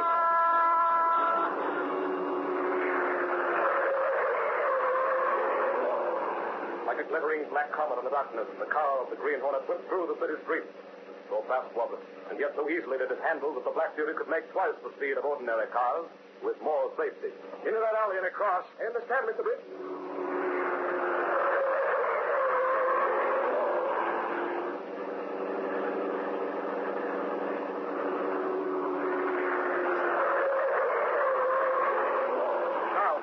Straight ahead. That's Gerber's house. We'll pull it behind us.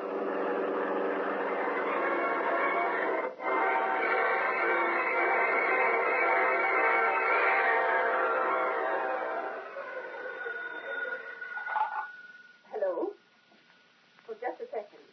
For you, Ralph. Who is it? It's a man named Atherford from the Daily Sentinel. I'm not in. But he's a reporter, Ralph. I'm not in. Oh, he's called so many times. All the papers have called. You can't put them off forever. But Well, tell him to call back in 5 minutes. All right. Hello? Call back in 5 minutes. Yes, he'll be here. Yes. Ralph, you've got to make up your mind. Look what happened to that man Lowry. He's still missing. What are you going to do about it? What am I going to do about it? Mary, you make it sound as if I'm a crook, too. Like Carson. I'm an honest workman. I'm a union man, a good union man. Carson and the rest of those guerrillas aren't real union men. They control the union. It's the same thing. What do you mean? You're tarred with the same brush. As long as those criminals are allowed in the same union with you, you're just as bad as they are. Allowed? That's funny. Try and get them out. Did you and the rest of the men want this strike? Well... Of course you didn't. It's Carson and the rest. They kidnapped this reporter, and the one who's behind it all is Mr. X. Mary, not out loud. Mr. X, Who is Mr. X? I don't know. Nobody knows. Well, he's just the power behind these hoodlums. A super criminal with his finger in every racket there is.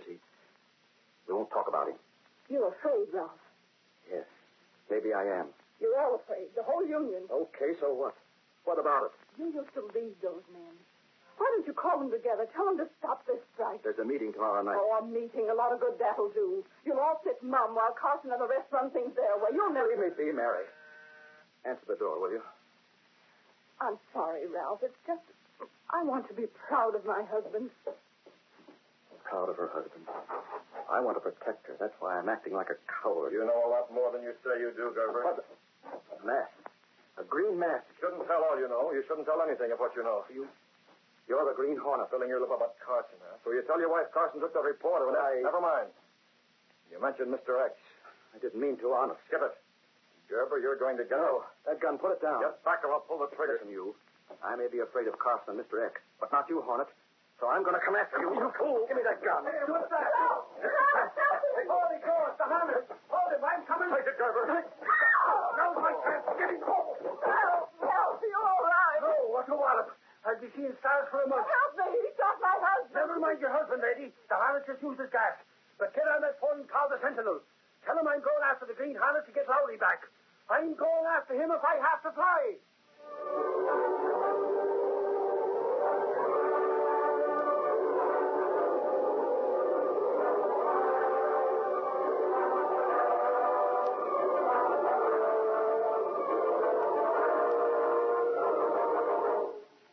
Before we continue with our adventure,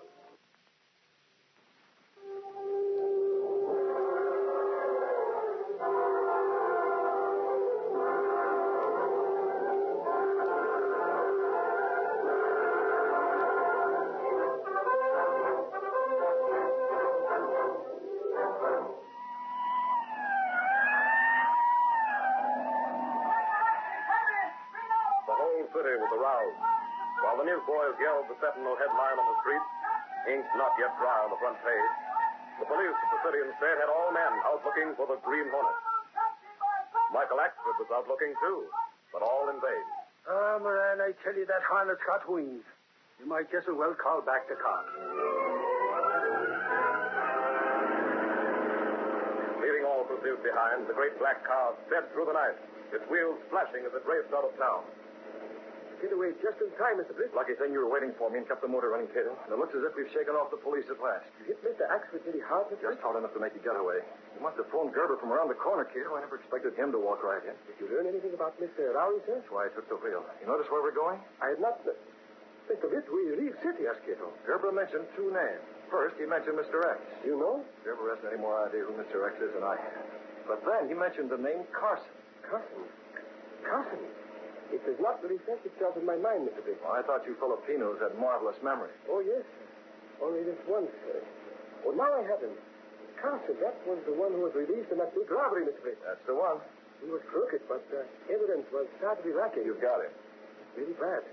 We go after him, Mr. Bliss? With both barrels, Cato. I happen to know that Carson has a little hunting shack out this way. When we get there, we'll find out a lot more about Lowry. And if anything's happened to him, well, I won't be responsible for my actions.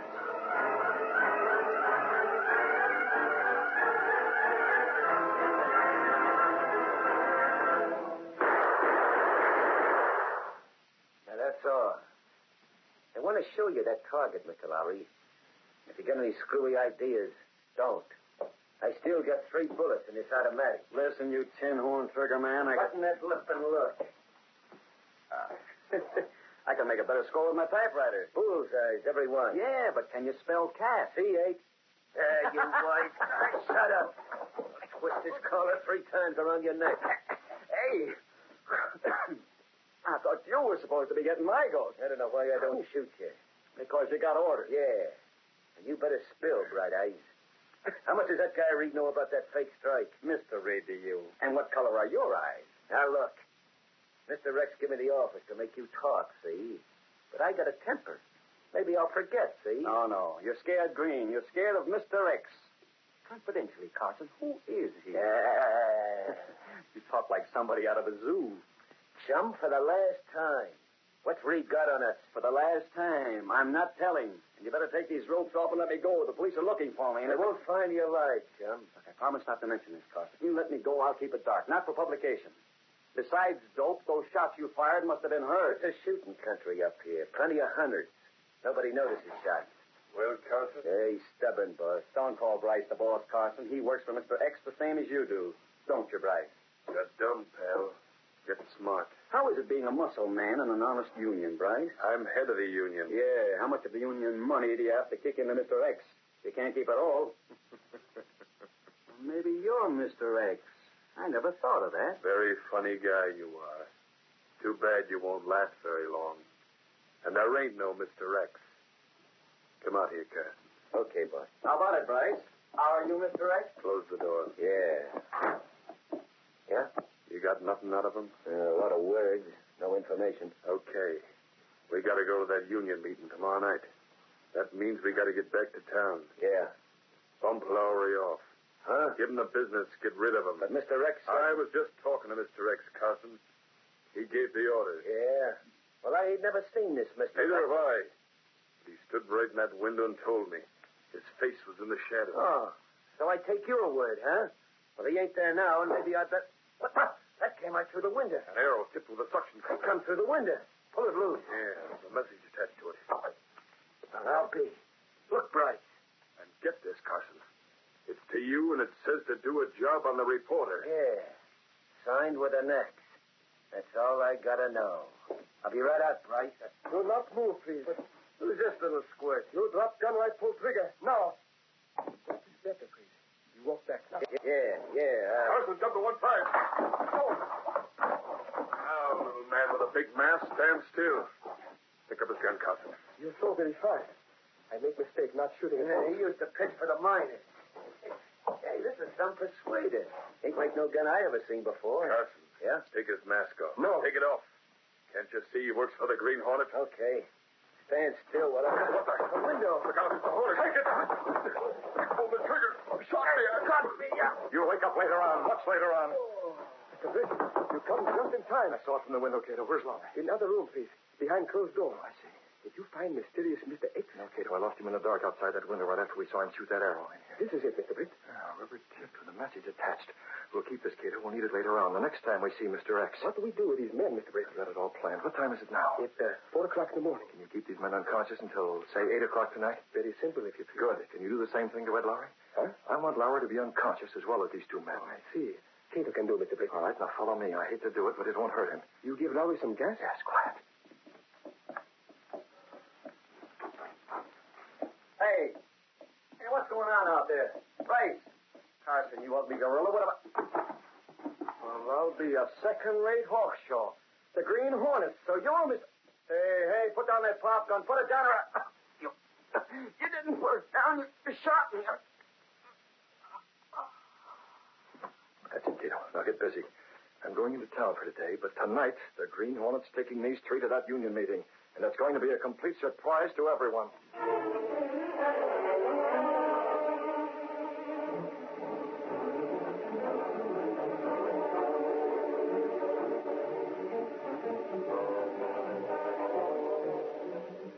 Very good, Mr. Britt. They all three in Bryce's car. Okay, you know where we'll meet? I understand. There's a dark alley 1 block away from the union meeting place. Yes, sir. I'll be there ahead of you because I'll drive the Black Beauty. Now go ahead. Yes, Mr. Britt. Be careful, Mr. Britt.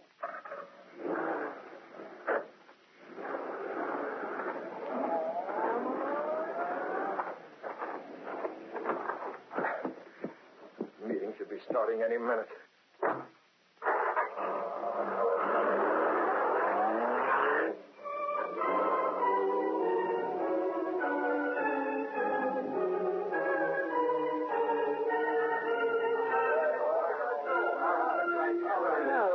Everybody, his brother's here, actually. You got him pardoned into the hall, Casey. I guess I better go in, too. You going to do any talking, Gerber? Or ain't you made up your mind yet about this wildcat strike? That's my business. Yeah. Trouble is, snakes, are you guys going to keep right on being yellow just because some... But, Casey, he's the... Gerber makes up his own mind. It's his own decision. Ralph, you better go in now if you want to get a statement to the speaker's platform. Yes, Mary. We'll see you later. Is Reed going to be here tonight, Casey? I don't know. I haven't seen him. Maybe you shouldn't be here either. Oh, it's an open meeting. There are lots of interested spectators. Why not me? Are the police all around? Casey, they got the whole building surrounded. I got a theory that if the Green Hornet figures he's going to show up here and surprise everybody, he's going to be surprised himself. The Hornet ain't getting away tonight. We'll get him sure. Oh, come on. Let's get inside and watch the fun.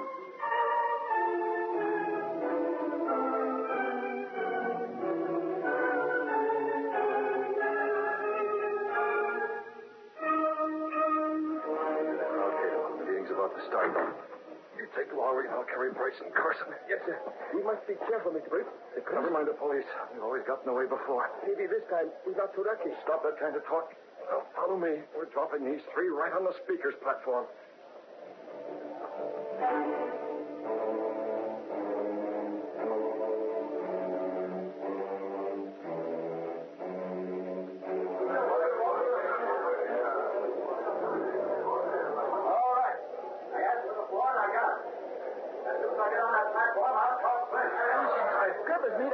One way or the other, he's going to speak. I ain't interested. I'm watching for the Hornet. You think he's in already? Aye, why not? He might be.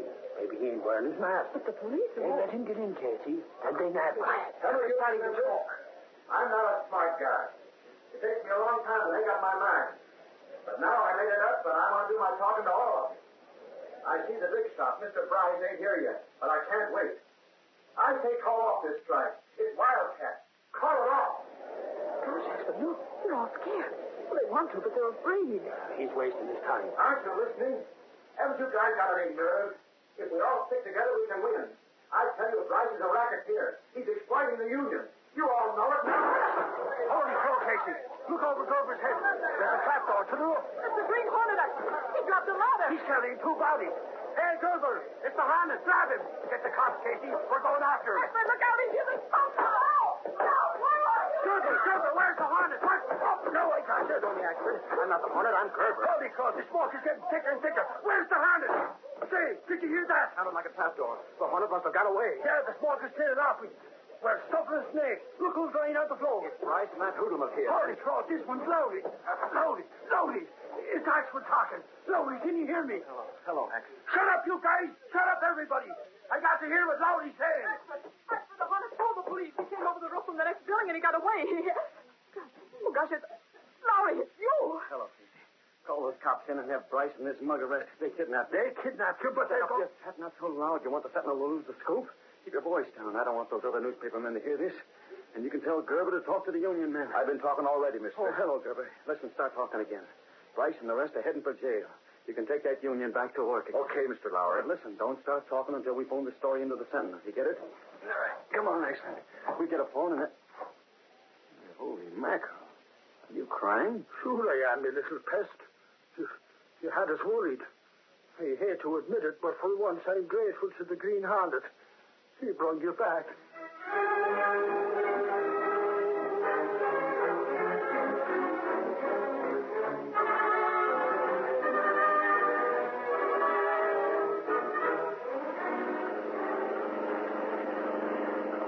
Well, Britt, it's all over. Crooks go to jail, and the union will be good union once more. We take Graft Beauty back to hiding place? Yes, Cato, but it isn't over yet. Remember, we still have to get Mr. X.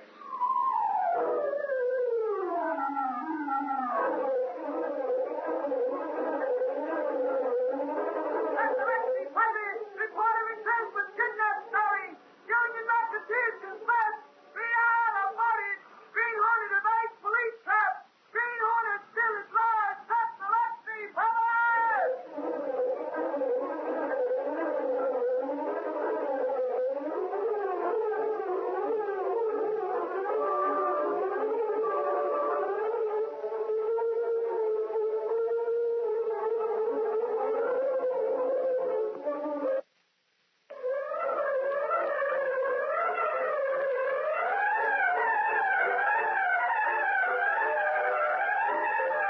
These popular radio dramas, created by George W. Trendle, are a copyrighted feature of the Green Hornet, Incorporated.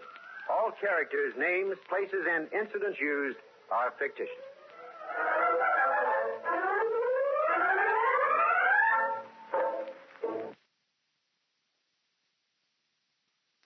Stay tuned for more high-stakes action with the Green Hornet, right here on Golden Age Radio, rumble.com/C/GAR. Proudly brought to you by streetgl.com.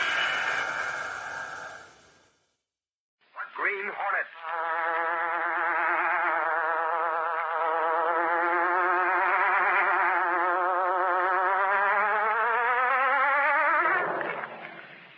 He hunts the biggest of all game, public enemies who try to destroy our America.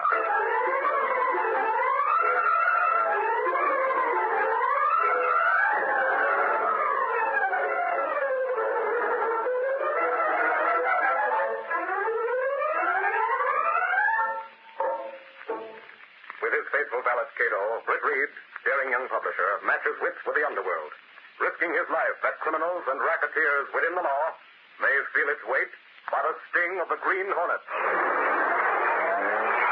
Ride with Britt Reed as he races toward another thrilling adventure.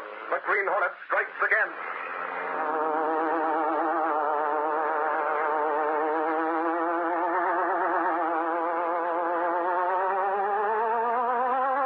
Hurry, Cato. We're out to strike the racetrack racket.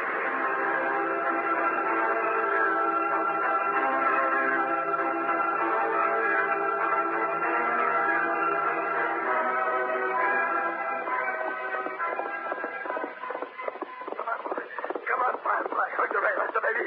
We're up and struck with in the back. Hold it, boy. Right. Let it on now. You got the whole back stretched the ambulance. Pick him up and lay him down. Come on, Firefly. Come on,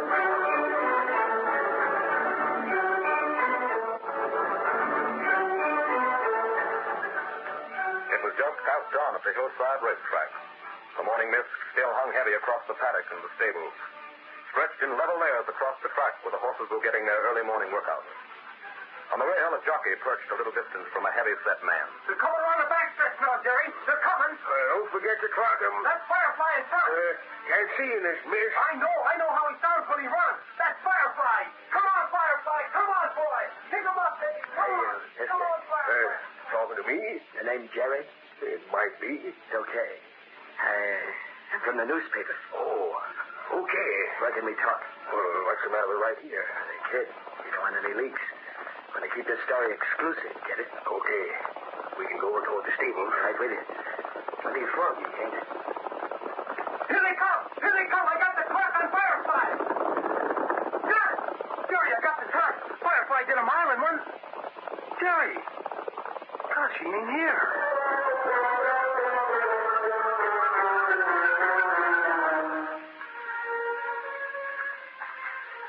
Okay. Guess there's nobody to listen now. I didn't expect you so soon. The newspaper goes to press. Boss didn't want any story to miss the first edition. This better be good. I ain't used to getting up so early. Shoot. Oh, mister, I like horse racing, see? I've been around racetracks since I was old enough to stub my toe on a horseshoe. I worked as jockey, trainer, handler, starter, groom. Yeah, never mind the personal history, huh? I don't get you. Just give me the facts. Well, mister, Firefly is a favorite to cop the big race. It's in Trolleys Stakes? Yeah. Is that your story? Everybody knows that. Oh, wait, will you? You're beating the start. Firefly's the favorite, but there's going to be some dirty work. Go on. I got it straight. The race is going to be fixed. Fixed, huh? Don't Wallaby own Firefly? Oh, Wallaby's as straight as a string. I don't mean him. He never done anything crook in his life. I mean professional gamblers. That's why I call the paper. You know a lot, don't you? I've been around. You don't talk like a newspaper man. How do I know you're from the Sentinel? Where else would I be from? I don't know. Got one of them press cards? I left it home. Now, come on. Hey, maybe you ain't a newspaper man at all. I tell you, you get your press card, and I'll talk. Don't be nuts, I tell you. What in... Who's that? I'm called Mr. X. Mr. X? I thought that was a gag. The Sentinel carries stories about Mr. X, but I thought... Tell us what you thought, Jerry. Tell us everything. Hear that car coming along the road? There'll be more people around soon. The sun will burn away the fog. Tell us everything. This fella, he ain't a newspaper man. He ain't a newspaper man at all. Better watch where you're driving, Reed. I wish I could, Axford. This fog is still very heavy. You're the one who got that phone call last night? Yeah, Reed. I was sitting in the city room when the phone rings. I picks it up and says it's the Sentinel. The fellow whispers to come to the track around dawn and ask for Jerry. He says he wants to tell us about a racetrack scheme, a crooked scheme. Just ask for Jerry, huh? That's all, just Jerry. Golly, Reed, you could have knocked me over with a feather bed when you said you'd come along with me this morning. And so early. That's nice this time of the morning, Axford. It will be when the fog lets up. Hey, slow down. That looks like something up ahead. Yes. It's a string of horses. Coming in from exercise. Hello. Hello. Is that you, Jerry? Oh, I thought you was Jerry. No, son. We're looking for a man named Jerry. That's a fine-looking horse you've got. That's Firefly. Jerry and I were watching him do a mile, but when I turned around, Jerry was gone. First time he ever walked right away in the middle of a timing. We're from the Sentinel. He was expecting it. Oh, that's odd. You don't know where he's gone? No, sir. He just wandered off? Well, I had a kind of feeling someone was talking to him, but I was so excited clocking Firefly, I didn't notice. Firefly worked a mile in 1:38. I see. Well... Look there. Steady, Firefly. Please. Holy crow, don't go shot. Over this way. Come on, Axford. Firefly, drop that cut now. Stop it. Who'd be shooting this time of day? Over this low fence, Axford. This doggone fog. It's running out, Axford. Suffering snakes. Axford, this man's been shot. Lying on the ground. Roll him over so he can see his face. Golly. Poor fellow. He's dead, Axford. Firefly was nervous. I came as fast. Mister, that's Jerry.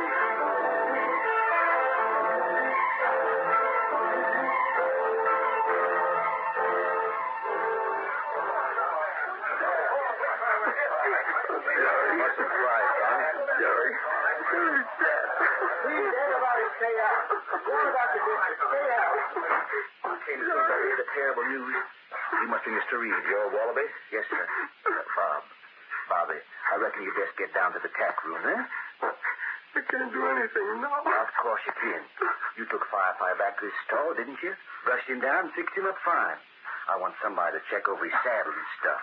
Jerry's dead. Murdered. Yeah, Bobby. There's nobody I can trust now except you. You understand? I'll do it. Yes. And he'll feel a heap sight better without something to do. Mr. Wallaby, how was your groom killed?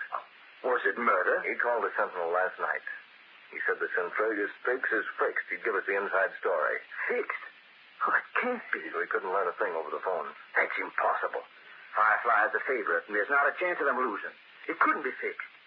Jerry must have been killed in some private quarrel. I sent my reporter back to the paper.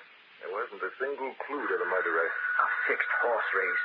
The racing commission investigates everything. It's not possible. That might be for me. Oh. Hello? Mr. Reed? Oh, just a second. Here you are, sir. Hello? Hello, boss. Lowry talking. Lowry? Is Axford there? Just came in with the news, boss. He said you wanted me to call. Anything stirring? I'm talking to the police department right now, Lowry. I got him on this other phone. Okay, Axford. Boss, Axford's got the police. What about a headline on that? Gotta get a scoop penciling the copy. Hello. Hello, Brian. How about it? You ain't even got a clue. Suffering snake. What's the police department for? Can you beat that, Casey? The cops don't know nothing. Do you? Huh? Well, admit it happened almost under your nose. Well, we couldn't see nothing. There was a fog, Casey. Sure, and you have a fog in your mind, too. How do you expect the police to dig up news when you couldn't? Yeah, I see what you mean. Boss, what do you mean this is John and Jerry? Get off my desk, Axford. To start spilling Axford while I set up page one. All right, what's lit a fire under you? What did Mr. Reed say? Did you ever hear Mr. Rex? It's murder? The boss said it's not for publication because it can't be proved yet, but he told me the Rocketeer gang's behind that killing. Racetrack gambler? Yes, as good a guess as any. But you said Mr. Rex was... Why not? The boss figures the Rocketeer mob, and he figures Mr. Rex is behind the Rocketeer mob. And, sister, my money says he's right. Come on, Axford, stop mumbling, give.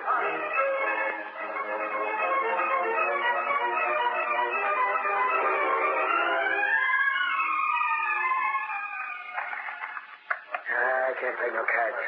Hear me out. Satan here. Hey, come on, you guys. Logan, here, Rochester. I see you give me the high sign. I'm in my office. I just got a phone call from the head man. Who is this, Mr. X, Rochester? He says he talked to you when you killed Jerry this AM. Yeah. You didn't see him? No, too foggy. You gave me the office to pull the trigger. Okay, forget it. Oh, yeah? No cracks. It don't pay to keep thinking about Mr. Rex, see? Listen, Rochester, let me ask you one thing. When you came out of the state pen, right away you built up a gang. You went into prison broke, but you had plenty after. Did you get that dough in prison? Did you get it from Mr. X? Make your own answers. You don't get any from me. Listen, I done murder. I got a right... You're getting paid. Shut up. Now, you ready for orders? Okay. Who knows that Firefly horse? Jerry did. Jerry's dead. Jockey? Bringing a new boy on from the coast. Won't see Firefly till he gets the boot up into the saddle before the race. Which is the day after tomorrow. So? The Sentinel and all the rest of the newspapers call that murder a personal quarrel, Logan. That doesn't say nothing about maybe it's a gambling syndicate job. See, anger, Rochester. Just have it. We got a whole room full of phones behind this other door, Logan. I just give all the boys orders. Listen. Hey, Chicago, play 10 pounds on the nose. What have you got on there? Yeah. Number one, make it 5G. All right. You get it? The boys are laying the bankroll on Stingarita Cup at Centralia Stakes day after tomorrow. Rochester, you got nuts? Race stewards will be watching. Stingery can't come close to Firefly. We ain't using dope. You better not. They'll spot it fast. Firefly won't be in that race. Huh? Come on, we'll go down to the garage. I want to show you something. Mr. Rex told me to do it tonight. That means just you and me. That way there won't be no slip-up. Good thing I had you planted at the racetrack, watching all of them. You might never have spotted Jerry making that phone call. We're doing what tonight? Take a gander, Logan. The horse thing? Yeah, with a horse in it. Well, Rochester, that horse. That's Firefly. No, it ain't. It is Firefly. No, it ain't, Logan. That's Firefly's brother. That ringer for him, huh? Well, I swear it was the same horse. Sure. So would everybody that sees him in a big race. Firefly's a sure winner, Logan. But this horse can't run worth a lick. Now, with him in instead of Firefly, Stingaree wins in a cakewalk. That's what we're fixing tonight. We're going out to the racetrack tonight. We're leaving this horse and we're taking Firefly away. You get it?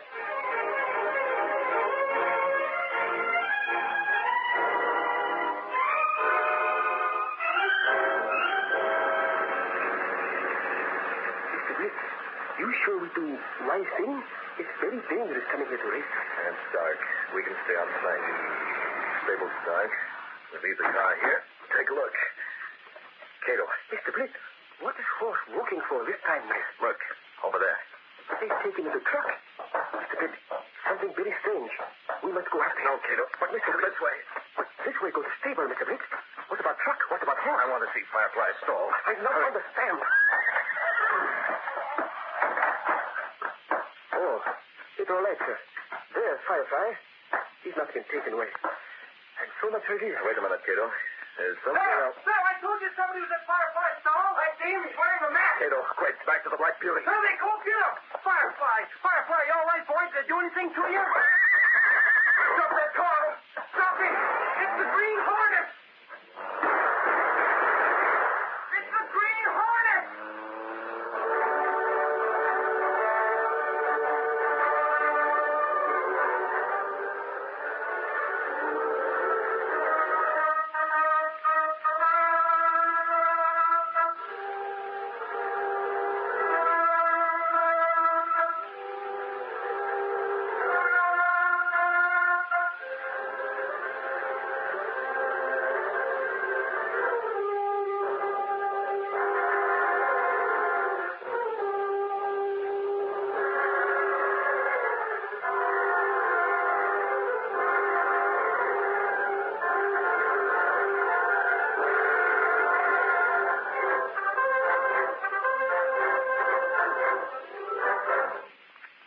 Continue our story. In spite of the appearance and the narrow escape of the Green Hornet at the racetrack, the gamblers made the substitution of the horses and got away with a favorite, Firefly. The following morning, at a hideaway far from the racetrack... Big raw-boned ape. Kick at me and I'll bust you across the muzzle with this whip again. Logan, hey, Logan. This horse gives me the willies. It's tough. He don't like me. What's the difference? I have a clip. Hey, no, you don't. You gotta put him back after his double loses that race. Orders from Mr. X, I suppose. Yeah. Why not get rid of the nag? Don't be a dope. Someday you'll find out about that switch. Might call off all bets, start an investigation. Now, this way's better. Go well placed. 150,000 so far. Spread all over the country. We'll clean up. You called on the phone? Yeah. And you know all that shooting we heard? You know what it was? Wasn't it us? You're already on our way. It was the Green Hornet. Huh? Yeah, the Green Hornet. He showed up at the stables. They fired at him, but he took a powder. What's the Hornet mixing in this for? I don't know. Is he a pal of Mr. Rex or what? You search me. But I think I better head for town. I'm going to be on the spot in case there's more dope. You mean I got to stay out here? Yeah, that's right. Okay, but I don't like it. Oh, it's only for a day and a night. Not until tomorrow. What? Buster, that door was open. It must have been the wind slammed it shut. Nobody out here? Yeah, nobody now. But I could swear I saw somebody looking in that door. A little guy with a dark skin and wearing a mask.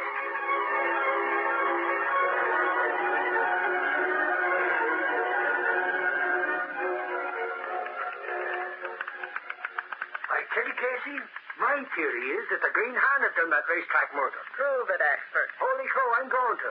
Just because the police can't get the answer, that don't mean Michael Arch would. Excuse me, Mr. Pitt. Hello, what are you doing, Mr. Pitt? He is in? Oh, yes, but he's... Hey, wait, you can't go into Reed's office. He's talking on the telephone. No, Commissioner, the Billy Central will give you all the help you need. Mr. Pitt, easy, please. I'll call you back, Commissioner.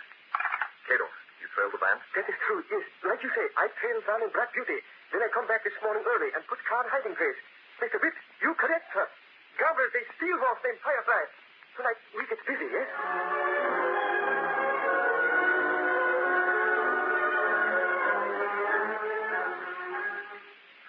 It's 8 o'clock, Mr. Pitt. Now it's time for us to go, yes? There's been a lot of money bet on the second choice horse in tomorrow's race, Cato. Undercover money. Horse named Stingery? Yes. If Firefly doesn't run in that race, Cato... Yes, Mr. Pitt. It make much money for crooked gambler. Is it not so? We've got to put Firefly back in that race. I understand, Mr. Pitt. And we must do it without gambler know about it, yes? If not so, then they withdraw all their money. The cars below? Black Beauty, ready to travel. Should I open sliding panel to go hiding place of car?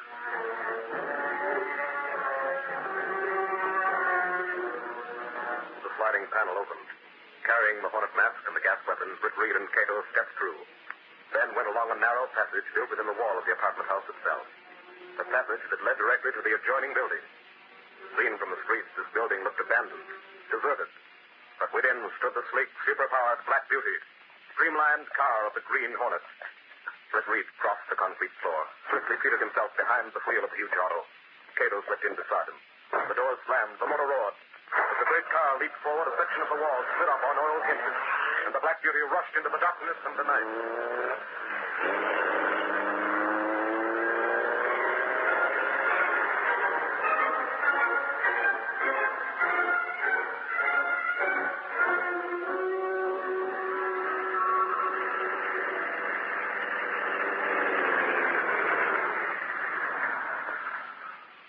There's place, Mr. Britt. No lights. Perhaps one called the room has retired for night. Where was the horse kept? Barn over this way. The van was inside. Let's see if... Mr. Britt, door to stable is wide open. Van is gone. I think when I leave here that maybe I was seen.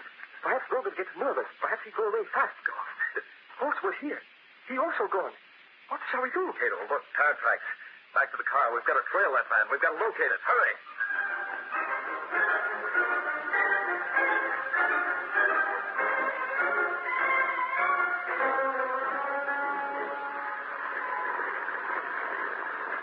Keep heading west, Logan. Look, Mr. X. Rogers told me to stay there, but I know I've seen someone looking in this morning. If you hadn't dropped around, I might have taken that powder anyway. 5 miles further, there's an abandoned farm. Use that. What about Rossiter? I'll let Rossiter know. Careful, you fool. Don't waste time stealing glances at me. You got your head pulled down, your coat collar turned up. I can't get a good look at you, Mr. X. Here, there's a car. Way behind us. They're coming fast. The car. Hey, what's the idea? Getting off here, Logan. I can't afford to be in any trouble. No. With your brakes off, get rolling. Lose it. Green Hornet. Lose it? That's all I got to do, he says. You got something to listen. Hey, he said the Green Hornet. The Green Hornet. I got to find a place I can turn off the road. Drive with no lights. I got coming like a street. I can't get any place. Stop. I'll get out. If the wreck can do it, why not? End of the line, Logan. Don't lose it. You jump right to the truck. Slow down. I'll knock that mask off. You're asking for it? A gun. Yes. The wheel. Mr. Britt, that very narrow escape. Truck go very fast. I see you give him gas. Take a look at the horse. Firefly. Easy, boy. We're taking you back where you belong. What do we do with Crook? Roll him off and leave him at the side of the road. Yes, sir. Mr. Britt. Well? Mr. Truck go very fast. Horse bounce around inside. Maybe when we get him to race, him not so fast anyway. Maybe him lose race anyway, yes? We've no time to waste. We got to get working fast.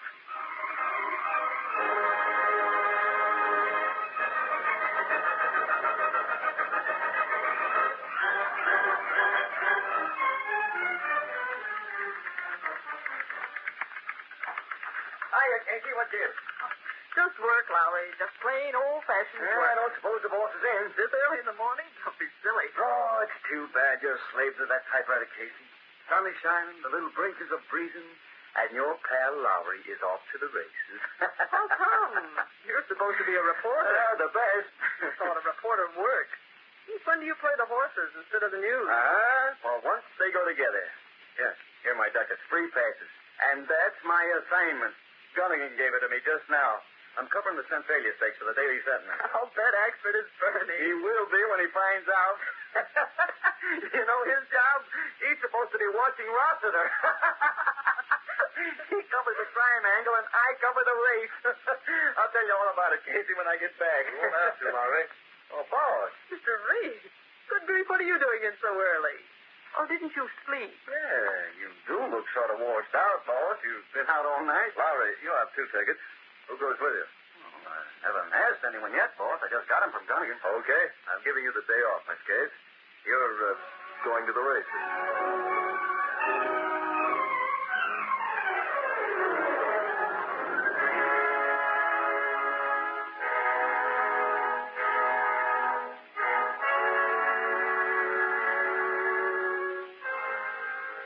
Yes, Cato. Keep talking. I'm alone. At the racetrack, Mr. Britt. I watched Rossiter very close. Does he suspect? I believe nobody suspects we change horses back to original form, if you please.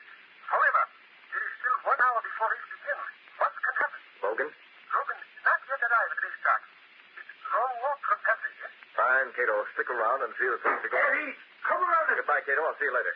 You won't have time to see nobody, Lady Reed. You got to come out to the racetrack. I was just talking to Mr. Wallaby, and I come right in for you. I thought you were watching Rossiter. Rossiter. Fuckers, Nate. Who gives a hoot about that hoodlum? Wallaby just got to town. He took one look at his horse Firefly and hit the ceiling. Reed, he said it ain't the right horse.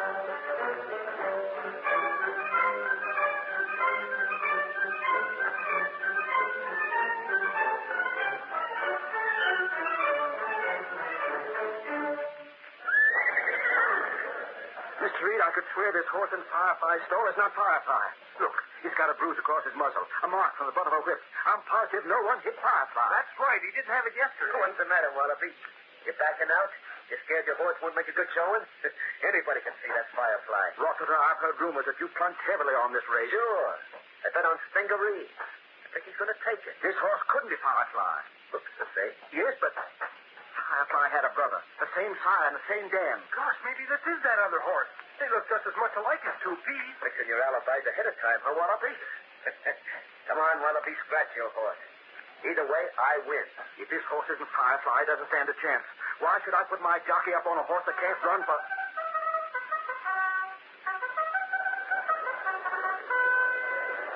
Seventh place, Centralia Stakes. We have 10 more minutes before the mutual close. Mr. Wallaby, what are you going to do? We're going to race him, Bobby. It's too late to do anything else.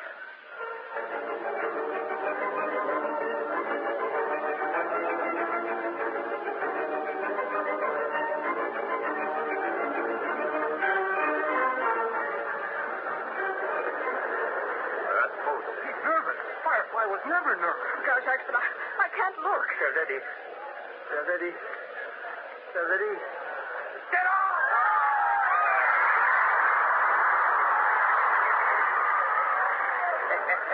Keep your eyes on Stingaree, Wallaby. Your night hasn't got a chance. Get out of here. Sure. See you at the finish line. What the first too late? Hello, Logan. We come down. Hey, what are you doing here? That's Firefly out there. What? Are you batty? Firefly's upstate. Oh, no, he isn't. No phone. They got him. He gassed me. I was on my way to town. You got to call up those bad. Call them off, will you, Tommy? They're at the half already. At the half is Wartime by a head. Chickle in second place, lights ahead of Stingaree. Then Black Abbott fourth and Firefly in fifth place. Well, Lick was that Firefly. I tell you that horse out there is Firefly. Get out of my tail, Logan. Check them out. When this race is over, go out behind the stable. I want to talk to you. Yeah, I want to talk to you. Win, lose, and draw. At the three-quarter post, Wartime still in front.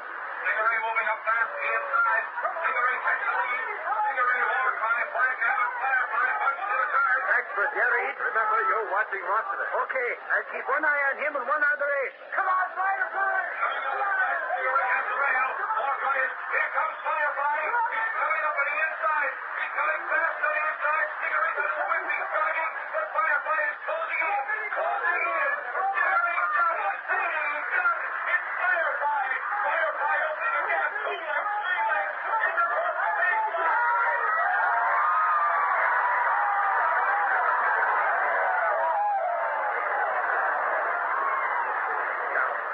The race is over and Stingaree lost. Stingaree lost and I lose $150,000. Taken to the cleaner. Ain't that what, Rossiter? You ain't Mr. X out of this. Logan, I'm sunk, I'm licked. I had a good mind to tell a cop that was you that murdered that groom. You'd go to the chair. No, you can't. You go with me. You gave the orders. Listen, I couldn't stop the Green Hornet. He's out after Mr. X. That's why between you and me, get it? The Hornet won't ever get Mr. X. Forget that. But I'm going to choke you within an inch of your life. You're all right for wiping that bum's right dairy, but when it comes to a job with Graft... We heard everything. The law can take care of you now. You two rats run a arrest for murder. Cops, you were listening. Yeah, mister. You talk too loud. You both talk too loud. Hey, Casey, you got a camera? I want to take a picture of those two skunks. It'll look good on page 1. I brought my camera, Lowry, but don't forget the credit for this story goes to the Green Hornet. Remember that when you write the story.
adventure, murder, across the board.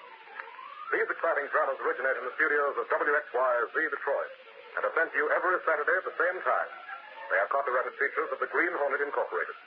All characters, names, places, and incidents used in this drama are purely fictitious. Myron Wallace speaking. This is the Mutual Broadcasting System.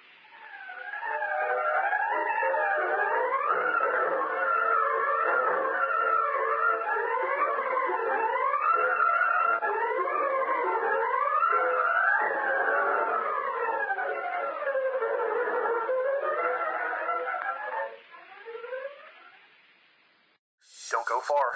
Another thrilling episode of the Green Hornet is just ahead on Golden Age Radio, rumble.com/C/GAR. Powered by C3PL.com. Vintage pipes, modern delivery. Miss Case, I want you to get... Well, anything wrong? No, not a thing, Mr. Reed. Oh, wait a minute. That letter can wait. When I came in here, you were typing that letter in slow motion. Sorry, Mr. Reed. I guess I was daydreaming. About what? Well, I've had an offer from the Clarion, and I was thinking about it. Clarion? Miss Case, that scandal sheet? Why be a secretary there when you can be a secretary here? This wasn't a secretarial job. The Clarion wants me as a reporter. Oh, good grief, Mr. Reed. I'd give my new summer dress to be a reporter. Oh, I see. Well, perhaps you will be a reporter, Miss Case, but if you are, you will work for the Sentinel. Now, get that Larry and have him follow up this phone call. Here, give him this note. Well, get moving. All I said was perhaps. Gosh, Mr. Reed, I could kiss you. Hey!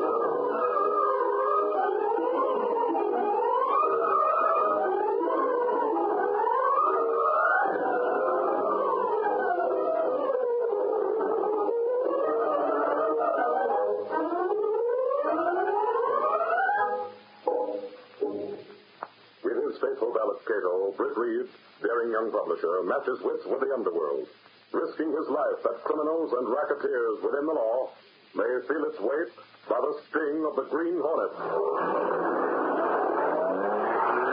Ride with Britt Reed as he races toward another thrilling adventure. The Green Hornet strikes again.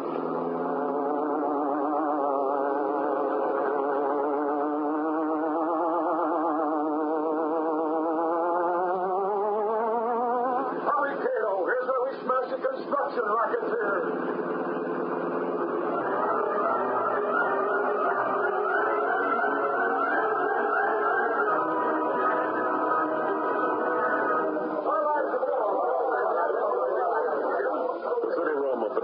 Buzzed with activity. Rewrite men pounded their typewriters. Copy boys carried blue penciled news hurriedly to the linotypers. The Sentinel was going to press in half an hour. In all case, Britt Reed's secretary had darted into the room, took one quick glance around, and made a beeline for Ed Lowry. Lowry? Real, I'm Lowry. Well, Casey, what are you doing in here? I'm looking for you. For me?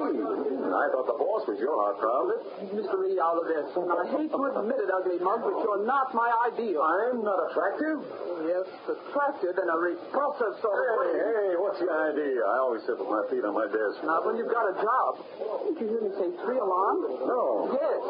Mr. Reed got a phone call. Here, he wrote you a note. Here it is. He wants you to see Donald right now. Donald? Is it about that housing contract bid? He's going to talk, and he wants a reporter. Hey, where's my hat? And make it snappy. You can get there in 15 minutes. Mr. Reed wants this story in before the deadline. The Sentinel wants a scoop. 15 minutes. I'll be there in 10.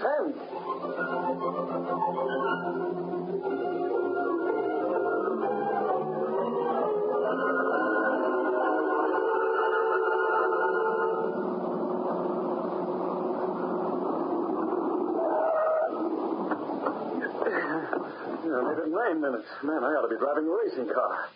What's that house number? 917. This is it. So Don's ready to talk to the Sentinel.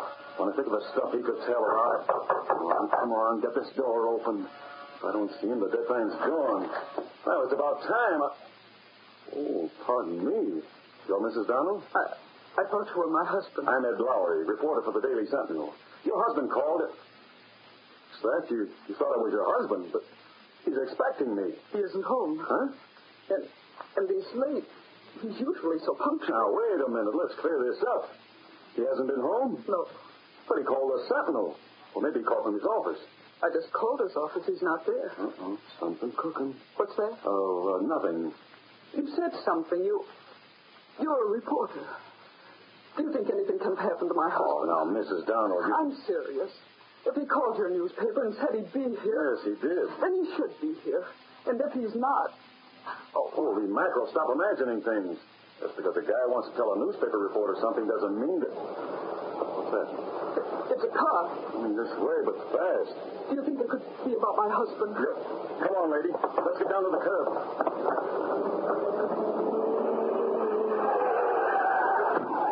There's someone. Holy mackerel. Hey!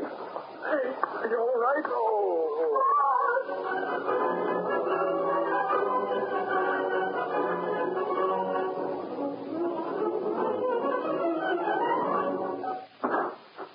Take that phone Lowry's on it. Yes, sir. I've got this one. Hello, give me Gunnigan. Lowry's talking now, Mr. Reed. Keep listening. He's talking to a rewrite man. I want to know what he's saying, but I haven't time. Oh, hello, Gunnigan. Reed talking. Is the paper going to press yet? Well, hold it. Lowry's got a story. He's giving it to rewrite this minute. No, it's not the one we expected. Ross Donald didn't talk. He can't talk. He's been beaten up so badly, he may not live.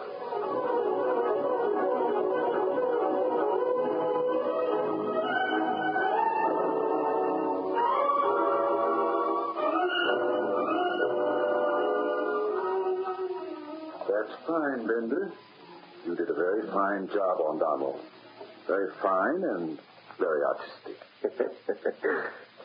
I used brass knuckles. Yes. I saw the pictures in the Morning Sentinel. The story says Donald is at General Hospital. He'll live, but I don't think he'll talk. Hey, Bender? Sure he won't. They won't put in any bids on them city buildings either, Mr. Randall. You guessed it, Bender. He won't. And the other building contractors are also, shall we say, persuaded. Persuaded. I like that word. Persuaded. Sounds good. You're a good persuader. Yes, they're persuaded either to refrain from bidding or to take my orders about how high they shall bid. Higher than you, huh, Mr. Randall? Naturally higher than I did, Bender. Naturally. That's how I get the business. You better see who that is. Okay. Hey, Mr. Randall, it's a dame. Yes, and I want to talk to you. Well, Mrs. Donald, how are you? I've been reading about that terrible accident to your husband last night. Terrible thing. Would you call a beating an accident? No, of course not. How is it? He's in the hospital. Yes, yes, I know. The Sentinel story said something about Donald promising to talk about a bid. Now, why should he want to talk about something as silly as that? You can stop lying. I know why my husband's in the hospital. You put him there. I put him... Bender. Yeah, Mr. Randall? Mrs. Donald and I would like a drink. No, thank you. Well, I want one. Go ahead, Bender. Okay. Now,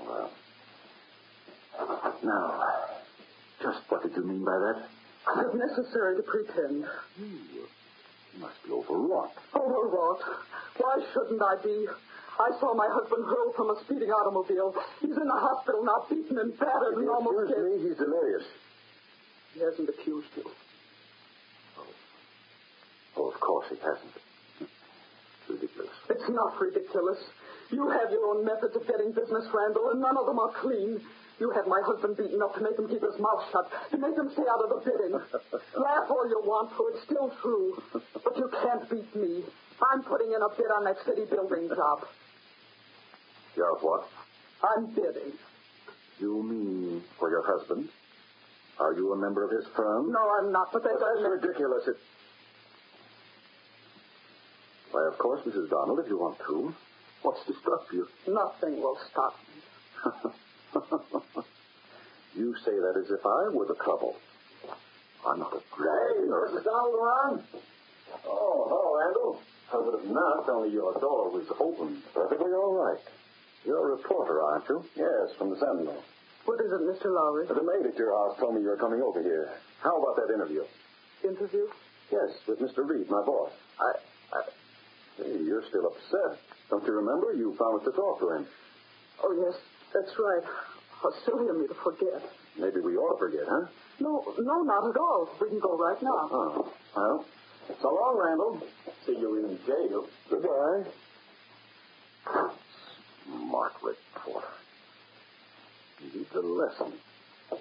But Mrs. Donald needs a lesson first. Putting in a bid against me. Bender! Bender!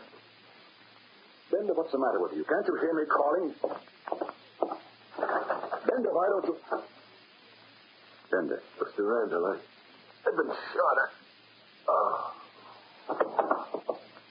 That seal. The Green Hornet.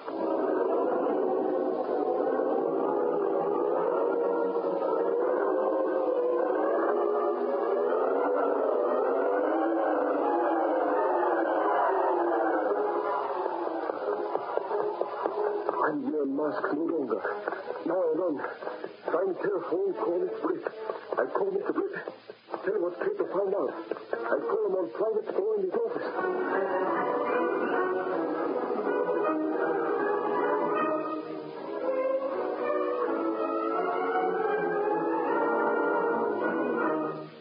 Yes, Katie, you can keep talking. It's all right. I'm alone in my office. That's what Mrs. Donald said to Randall. Yes, sir. I go far, huh? Like you say. He's going to bid against Randall. I wonder how. What you say, Mr. Britt? Let's give it him. Just thinking out loud. You use gas on Randall's servant? That is correct. I got him under the Green Hornet thief. All right, Kato. You can... Hold it, Kato, just a minute. Yes? Mrs. Donald is here, Mr. Reed. Show her in just a moment, Miss Case. Yes, sir. Kato. Yes, Mr. Britt? Hang up and get back to the apartment. I understand. I'll see you tonight. And I have a hunch the Green Hornet is going to get busy.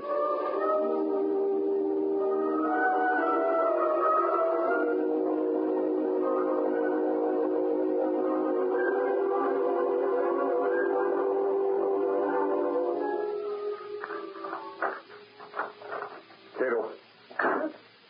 You are too late. I keep the dinner warm. We're alone?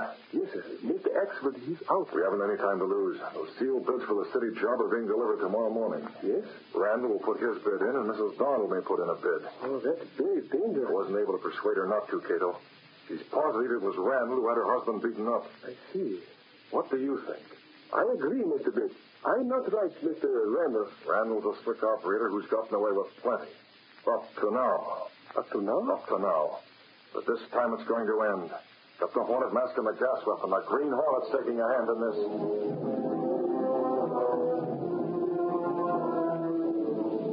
A few moments later, Britt Reed and Cato stepped through a secret panel in Reed's bedroom closet. Then along a narrow passage built within the wall of the apartment house itself. A passage that led directly to an adjoining building. Seen from the street, the building looked deserted, empty, abandoned. No one could guess that it served as the hiding place for the Black Beauty, streamlined car of the Green Hornet. Randall's at his office checking over his bid. A secret bid, Cato, but we're going to learn that secret. Step on it.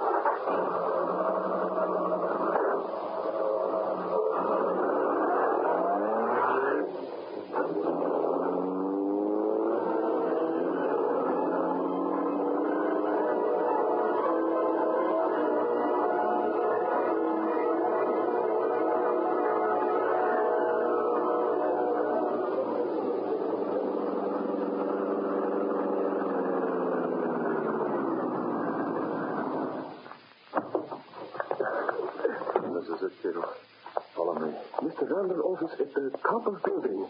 It's very hard to get there. Fire escape. Quick, up on my shoulders and grab the ladder. I have it, Mr. Britt. Okay, you can't get down. I cannot lift it. It's stuck. Climb up. What about you now? Up you go. Up. Now, what do you do now? I'm jumping for it. Stand back.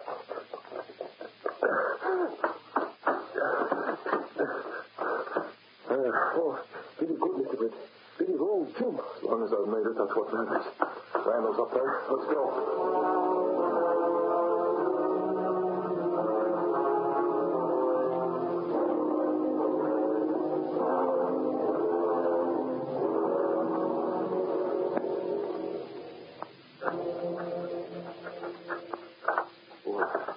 This lock is open. Randall must be in the other room. Follow me. Yes, sir. Watch your step. It's dark in here. When I open that door, be ready. We'll go in fast. I understand. I have the gas weapon. I may have to use it fast. If not, what is it? Nothing. For a moment, I thought I heard a step behind us, but there's nothing. Already, here's the door. Yes? No. All right, Randall. Don't move. Just sit right where you are and you won't get hurt. Don't move, Mabel. What do you want? Just looking, Randall. Working late, aren't you? I've been expecting you, Hornet. Yes? Yes. Ever since you started up that fire escape. Where's your servant? Bender? Oh, he's around. Didn't you hear me, Hornet? I said I knew you were coming up that fire escape. I heard you. But you don't know that I've called the police. Police? Yes, the police, and they should be here any... Yeah, hear that? There they come. Okay, Randall, it's just time for me to do it. Look out, what's that? Don't move, Hornet. Stand still or I'll get you before the police do. If you try to struggle, you'll get you. You'll get us not without a fight. Take it. Yeah!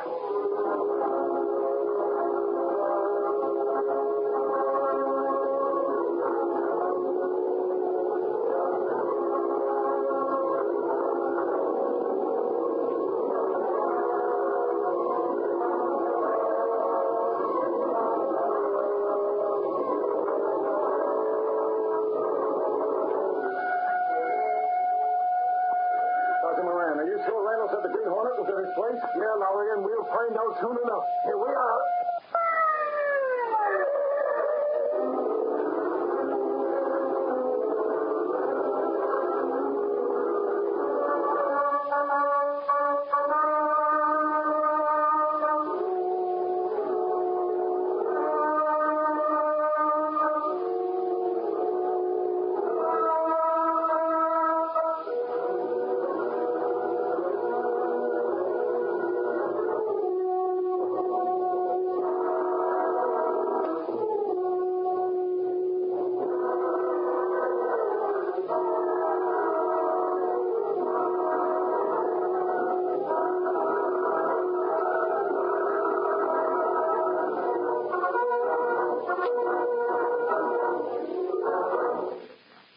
Now to continue our story.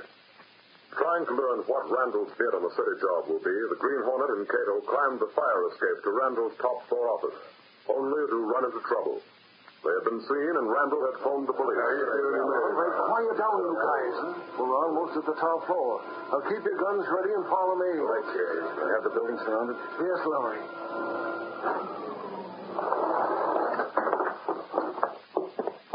Here's Randall's office. I don't hear a sound. The door's open. After me.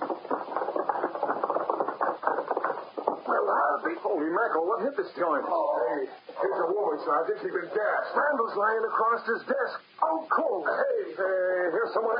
Why, it's Bender. What happened? Where's the Hornet? He shot me.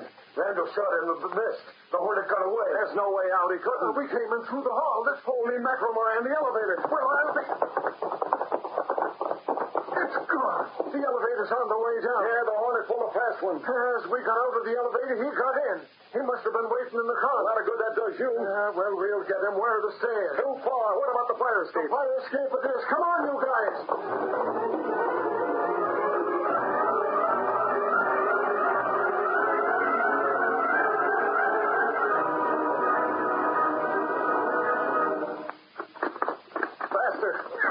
Your step. Moran, if you've got a whistle, blow it. You say this building is surrounded, but the other cops know something's going wrong. Blow a whistle, Lowry, for Pete's sake. I'm having all they can do to hang on to this dizzy fire escape. I ain't no steeplejack. Moran, look down. Look down, no, sir, not me. Down right below us. It's the Hornet car. The Hornet? Golly, so it is. Let him have it, boys. You can hold your fire, Moran. No use wasting cartridges. There goes the Hornet.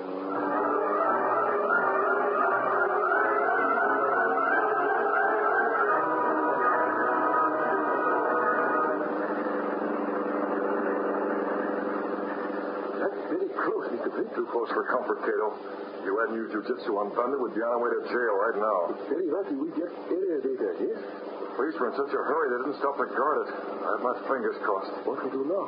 Back to the apartment, Cato. But first, I've got to make a phone call. Yes? We had a few minutes before the police came. I was able to get a look at Randall's bid. Cato, I have a hunch that his bid won't be the lowest. Not for this job.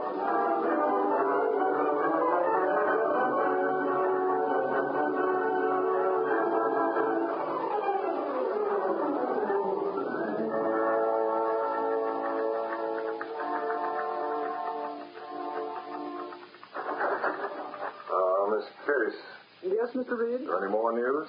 About the Green Hornet showing up at Randall's place last night? Well, yes. That and the bidding for the city job. Nothing new on the Hornet.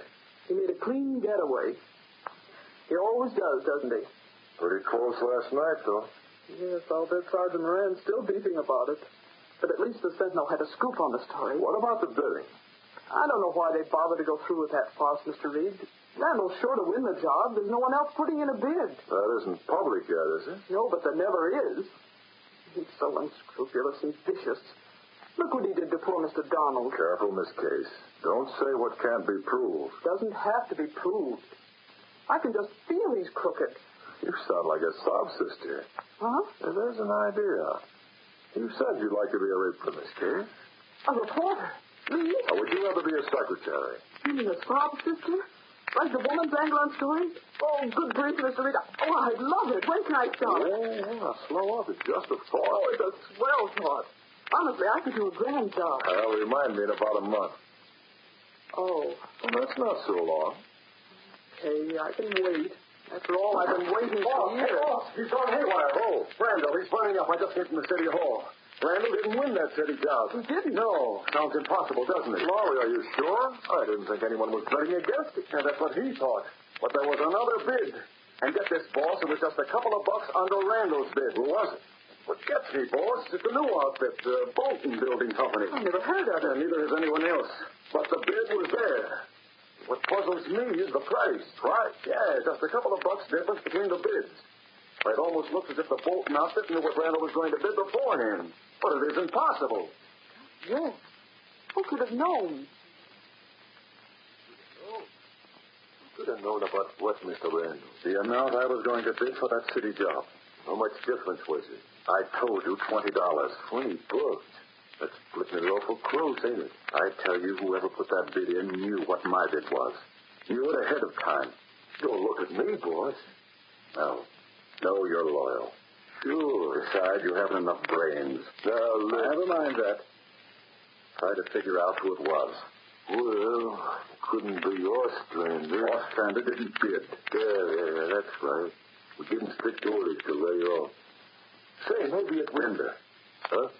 Winder, I'm a fool. You, Mr. Randall? Yes, I. That Green Hornet trouble last night drove it completely out of my mind. The Bolton Building Company. Bolton. I don't get it. She was here that morning. She threatened to bid against me. Bolton? I don't know no Bolton's name. Mrs. Donald, you dummy. Donald? Yes. Her maiden name was Bolton. Her father was Silas Bolton, the builder. So she meant what she said. Good. And now she's formed a new company just for the purpose of bidding against me. What a way to act. Things are unscrupulous, boss. After me giving the brass knuckles to her husband. What business has she got butting me? Quiet. Yeah. We'll have to persuade her to withdraw that bid, Bender. Persuade her to withdraw? She already got it. Yes, but she can still withdraw. She can say her company isn't equipped to handle so big a job. Give me that phone. The phone? Who you calling, Mr. Randall? I'm calling Mrs. Donald. Her? Yes. To persuade her to drop out before we make her drop out. And I think I know how she managed to underbid me. She's in league with the Green Hornet.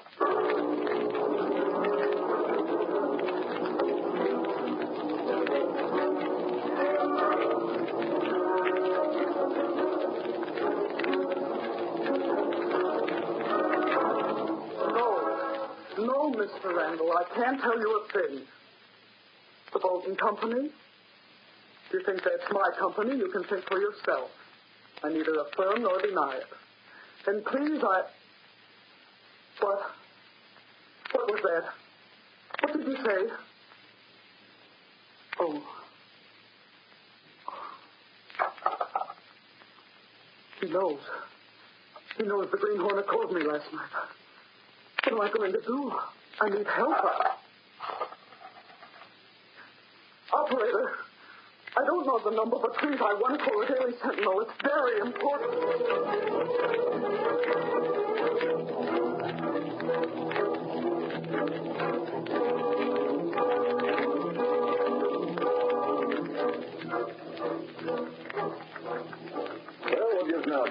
Who's the boss talking to? Mrs. Donald. She sounded plenty worried. What for? Her husband's doing okay. Is he? Well, sure he is. Nobody knows who slugged him, but he's out of danger. Oh, I don't know what it is then, but she's not feeling very chipper. I can tell you... Hey, what a way to treat a typewriter, Casey. She slammed 10 keys at once. Lowry, I've got it. That letter's on. You better start again. Well, that Dickens with a letter. I know what she's worried about. You ought to know, too. You told me so yourself. Are you crazy? Oh, wake up. Didn't you barge in on her the other day just when she was talking to Randall? Yeah, at his place. He said she was going... Paint the picture. We checked the file. Well, that'll be...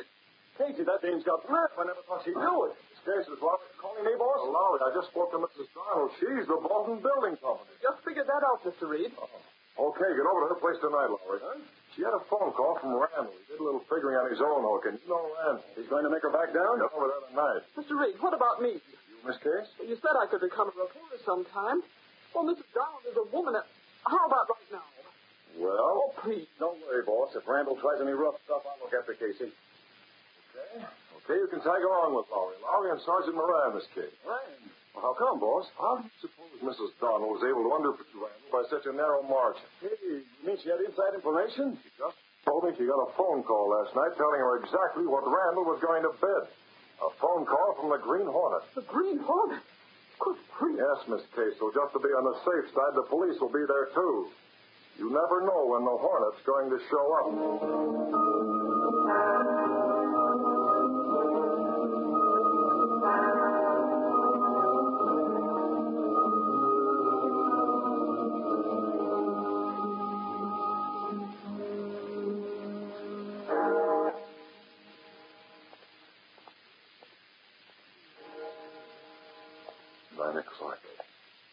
Peter ought to be along soon. He's got to be. Longer in this case or Mrs. Donald. Man with... Yes. Don't say it. Step on it, Fiddle. You get inside the car, Mr. Reed. Step on it. I can make it while you travel. Okay. The mask and the Hornet weapon? It's in your compartment. Good. Head straight for the Donald place. Yes, sir. As you order, I keep watch on Mr. Randall. He just read the call of Mrs. Donald himself. Alone? He has with him that bender. Good. Both of them. I've got the Mrs. Donald at least 10 minutes ahead of them. But I'm worried. Suppose something go wrong. We've got to see that it doesn't. There's many police there. Never mind the police. You drive right past them, drop me off, and keep going. Then policemen follow me? They'll follow the Black Beauty, or I missed my guess. After they got close last night where they watched the Hornet. That leaves me alone there waiting for Randall and Thunder. You understand? I understand. Now I go fast.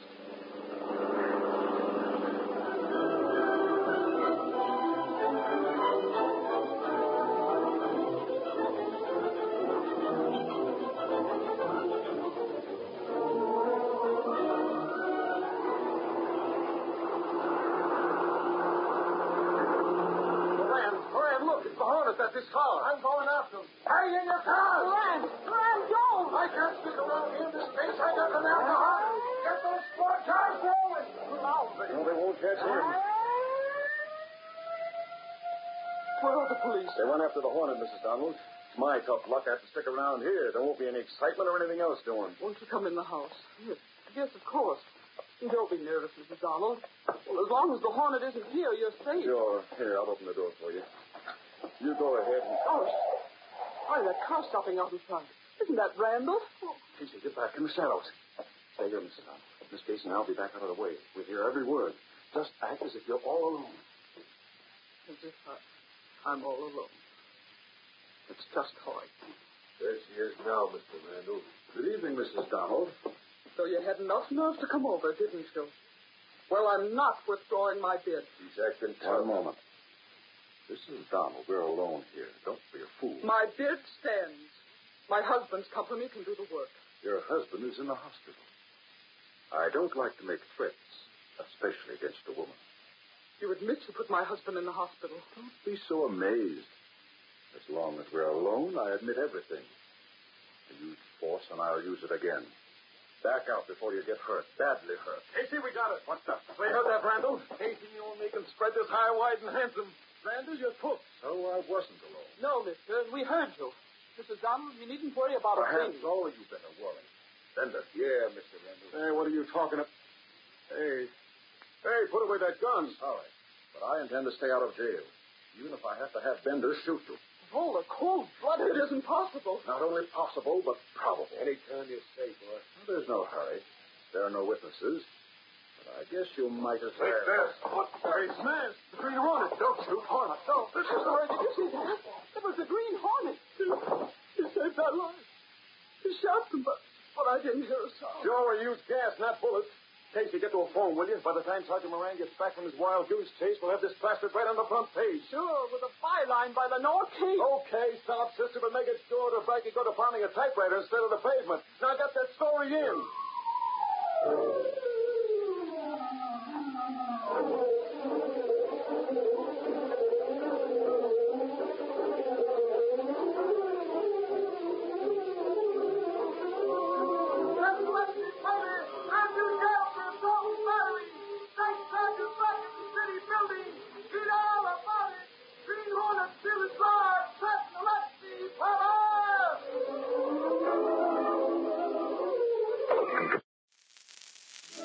The Green Hornet writes again. Stick around for the next chapter only on Golden Age Radio. Rumble.com/C/GAR. Your source for classic sounds brought to you by G3PL.com.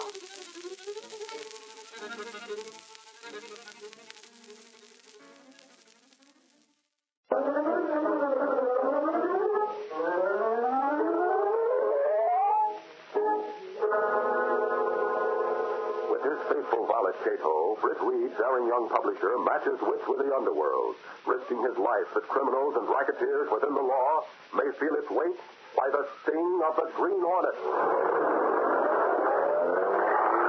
Ride with Britt Reed as he races toward another thrilling adventure in the story, Reservoir for Murder. The Green Hornet strikes again.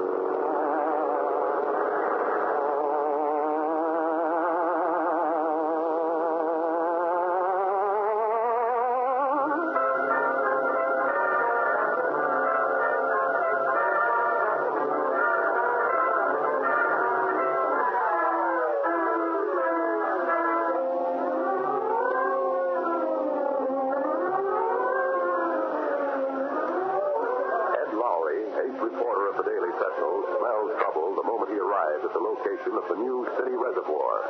As he walked across the cluttered ground toward the concrete abutments, he noticed that the men seemed to be especially busy with one section of the retaining wall. Looks like something's cooking over there, and it ain't good. Hey, buddy. Well, you better not go any further, mister. That's It's okay. I'm a reporter from the Daily Sentinel. Here's my press card. Sure, only... Forget it. My insurance company says I can take all the risks I want, and they'll pay all. So why should I worry? Where's the phone around here? The only ones in the construction shack. Never mind, buddy. You warned me. You did your duty. Hey, wait. Time.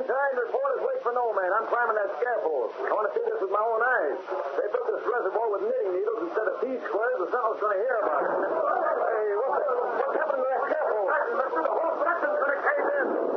Did you see that? Did I see it? Holy mackerel, the piece of concrete as big as a truck. Gangway, I got to get that pole.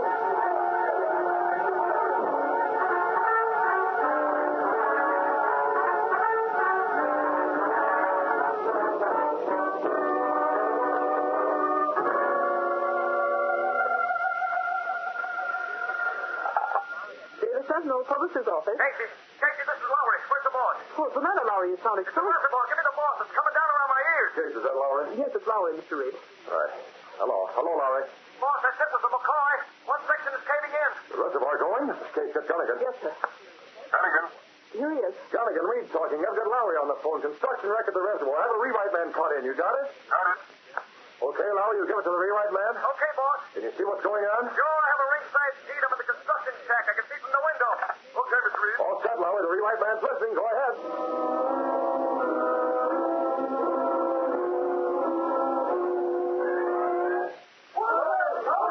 I'm about 200 yards away from the concrete walls. They've been shoring up one section because it had a crack in it, but it isn't a crack anymore. Hold it. There goes another chunk. You hear that?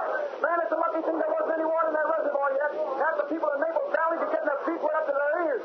The rest of the concrete seems to be okay, but that one section, yeah, they're pulling the men away from it. Guess it's going to change.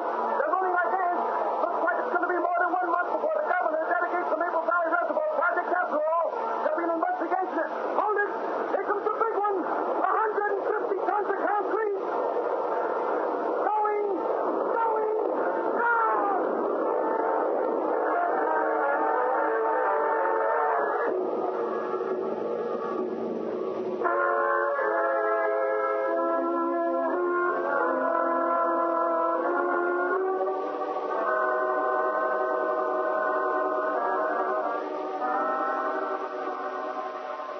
Several hours later, darkness had fallen over the wreckage of the reservoir wall. Powerful lamps poured cones of light down as men worked to clear away the debris. Slipping quietly and unnoticed among the working men was Ed Lowry. He stayed out of the lighted areas as much as possible, but his sharp eyes saw everything there was to see. Maybe I can dig up an angle on this.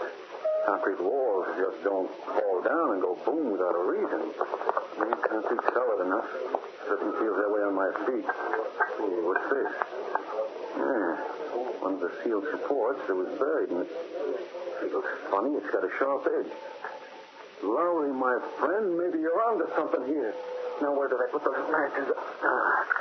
Let's have a look at the edge of this girder. Come on, right. Come. Well, plasterly on the front page.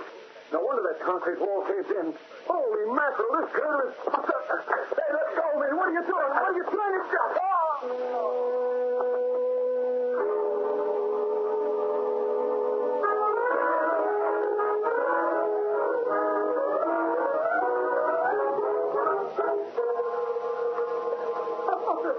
So you've been walking into doors again, Lowry. Ha, very amusing. Where's the boss? Oh, I knew you'd try to fight somebody bigger than you someday. Or was it a whole gang? Not Casey. It was one guy with a 10-ton blackjack in his fist. Well, Lowry, so that's why you didn't come back to the office last night or phone in. Fighting, huh? Holy mackerel, what kind of a reception is this? So help me, boss, I got this while I was on the job. You did. Sure, I was checking over that reservoir after dark. And just when I find something good, blam, some monkey jumps me and sends me to dreamland. Didn't wake up till this morning. Then you found something good. What do you mean? What I said, boss. I found enough to prove that crash was no accident. Good call. No accident? No, sir. Not when the steel support that is supposed to be embedded in that concrete is sawed halfway through. What? Yeah. Gosh, Mr. Reed, and the whole state is blaming Jeff Thorndyke, saying that he's responsible. Thought that concrete was deliberately weak. It was, boss. Lowry, you're going back there. Miss Case, get a photographer to go back with Lowry and take pictures of that damage. Call the police. Whoa, boss. What? No dice. You'd be wasting your time. Don't be silly, Lowry. Why would make a front-page story that would scoop the town? Hold it, Miss Case, just a moment. Go on, Lowry. We'd be wasting our time. Why? Because the steel girders aren't there anymore. Go on. When I woke up, I started to look again. Boy, somebody cleared those girders out of there like Louis took fair. What good is a story without proof?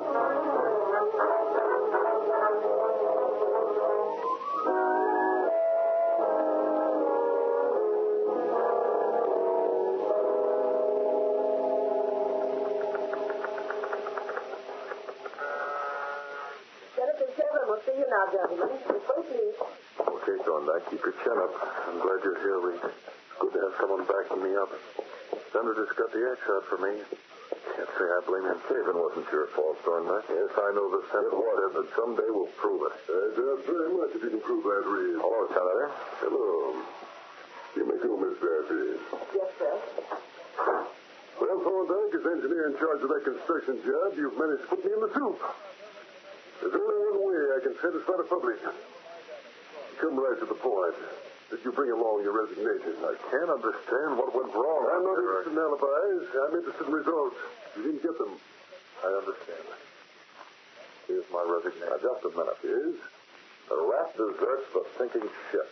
If that's aimed at me, Reed. It is? I head this department. I'm responsible for what happens. You're also responsible for the men under you. Yet you're making Thorndyke the ghost. I'm putting the blame where it belongs. If you read the Sentinel, there might be some doubt that what happened was Thorndyke's fault. Poppycock. The story cooked up to make speculation. You know, General... Not from the Sentinels. There's no proof. The reporter made that story up, and you believed it. I believed him, yes. But he didn't make it up. I know my reporters. And get this, Shevlin. The public has faith in the Sentinel, too. There's no time for... Which is just what I said. You're yapping about the interest of the public. Well, get this, Shevlin. The Sentinel has a circulation that's almost as big as all the others combined. And this morning, after our story, our switchboard was flooded with phone calls. Phone calls about what? About the cave-in at the new reservoir. Shevlin, if you're interested in public opinion, you might be interested to know that the public does believe that story in the Sentinel. At least enough so that they don't blame Thorndyke. Well, is that true? You want a record of their names and addresses? No, I don't doubt you. Thorndyke, this puts a different impression on things. Devlin is always sensitive to public opinion. Aren't you, Devlin? Yes, Senator, do you mean my resignation? Yes, I'm not accepting it, Thorndyke. There, in the wastebasket. I don't know what to say. Never mind. Just go ahead and make sure the job is finished. And finished right. It'll be done right. Still puzzled about why, Jeff. Let's go. Can't you see the senator wants to be alone, to eat his own words? Goodbye, Shovelin. Next time, don't be too anxious to throw out a good work. Goodbye, Senator. It'll be done right. I'll make sure it's done right. Goodbye.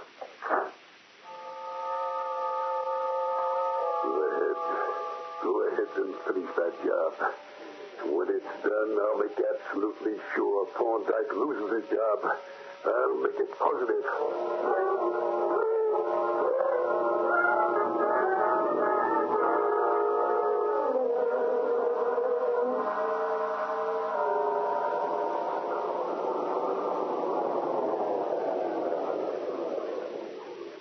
Bender. What are you doing here? The story. Why, chain, you fool. I don't want to be seen. You've heard Thorndyke is going ahead with construction work. Yeah. Thorndyke is too good a man. If he keeps going, he'll end up with my job. Yeah. That puts it up to you, Bender. This time, I win a big accident, you understand. Big enough so that not even the Sentinel can keep Thorndyke in his job. I'll be finished with the construction in 3 weeks, Senator. The water will be piling up behind the dam. A whole lot of water, Senator. That's it, Bender. I think you understand. Yeah, I understand. If the water should break that retaining wall and flood the valley, there'd be a lot of damage. Thorndyke couldn't explain that. Yeah, Senator. And besides, there wouldn't be any evidence. The water would wash away every sign. Okay, Senator, you can count on it. There's going to be a flood.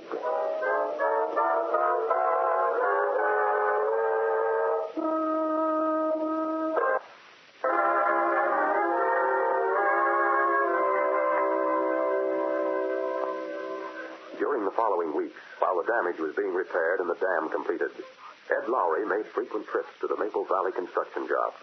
And his reports back to the Sentinel were all the same. He saw no sign of trouble. But he wasn't the only one on watch. When darkness fell each night, a small man, inconspicuous and slight, prowled around the reservoir. That man was Cato, Britt Reed's Filipino valet. Yes, Mr. Britt. I observed Maple Valley Reservoir at night, as you direct. You weren't seen, Cato? No, sir. Back home in Philippines, I learned how to move silent, like jungle cat. What did you find out, Cato? Is there anything wrong? No. Why do you say it that way? I'm not certain, Mr. Britt. But there's one man. I observed him at night. Acts very strange. Strange? Nothing very definite. Only he acts like a man who's doing wrong. A man named Bender. Bender, eh? Name is familiar? Yeah, he's the man who told Lowry to stay away when that section of wall fell. I wonder. Yes? I wonder if he's the one who could have knocked Lowry out that same night. Oh, it's possible, yes. Keep watching, Cato. Pretty soon that job will be completed. We don't want anything to happen.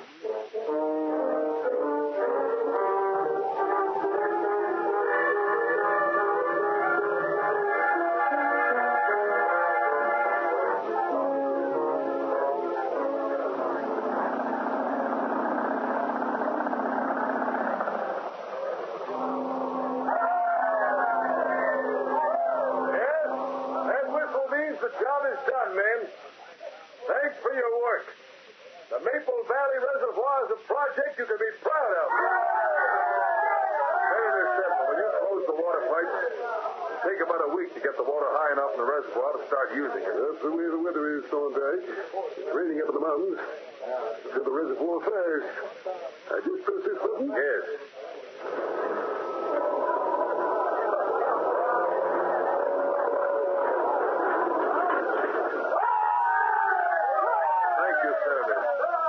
Thanks for letting me finish this job. Yes. Well, here comes the rain. You'll excuse me. I'll get to my car.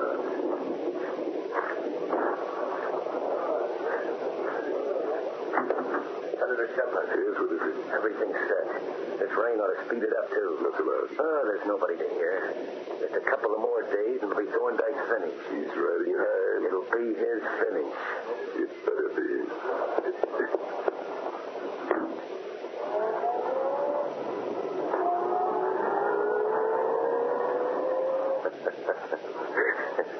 Yeah, the rain ought to fix everything. What's Excuse, please. You were on the other side of the senator's car. Who are you? Excuse, please. I'm very sorry.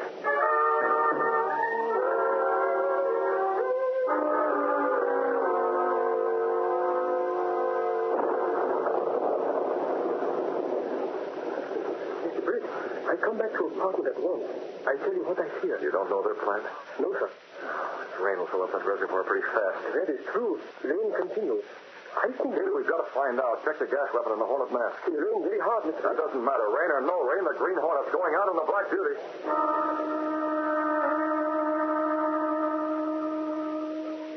A few minutes later, Britt Reed and his Filipino valet Cato stepped through a secret panel in Britt Reed's bedroom, then along a narrow passage built within the wall itself, down narrow creaking stairs that led around a corner and connected directly with another building on a little-used dead-end side street. Seen from the street, this building looked deserted, empty like all the others. No one could guess that within its bleak walls stood the supercharged Black Beauty, streamlined car of the Green Hornet. Go ahead, Cato. We're going to find this man Thunder. We'll get the answer. Cato flipped on the headlights. The photoelectric cell registered the beam, started a small electric motor.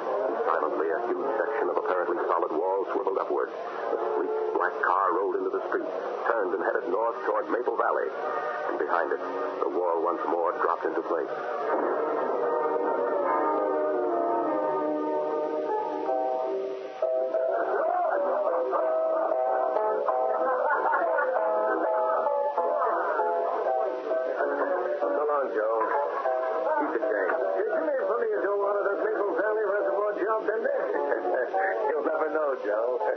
Good night. Pretty wet out. Yeah, it'll be a lot wetter, too. A lot wetter. Just a minute, Thunder. Hey, what's the idea of bumping into a guy this way? Dark enough to black out it? This is a gun in your ribs. What is this, a stick-up? Who are you? That man with the Green Hornet. Come with me, Bender. What do you want? Come with me. You're going to answer some questions.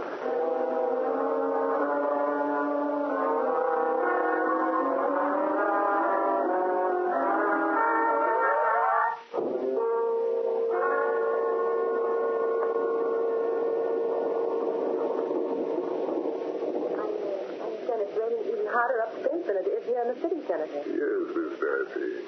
I won't need you anymore tonight. Yes, sir. What's the matter with Bender? He's supposed to call me on my private phone. What he should be pouring into that reservoir, I want to know. I tried to get him myself. He isn't home. Private phone, that's it. Hello, is this you, Bender? Morning, Devlin. Who is this? You were expecting a call from Bender, weren't you? Bender, what? This number is private. You're making a mistake. Bender's right here. It's no mistake. I know all about it, Devlin. About what? The Maple Valley Reservoir. I want $10,000. Who are you? This is the Green Hornet. The Green Hornet? 10,000, your scheme blows up right in your face. You can't bluff me. Not a bluff. Remember, I've got Bender here. It wouldn't be hard to get him to talk. Now make up your mind, Devlin. $10,000 All right. have it. All right. At least I'm willing to talk to you about it. That's polite. Play nice, and your apple cart may not be tipped over, huh? I'll meet you in the valley about a mile below the reservoir, where Route 22 and Highway 16 split. I know where. Tomorrow night at 11. Be there, Shevlin. Don't forget.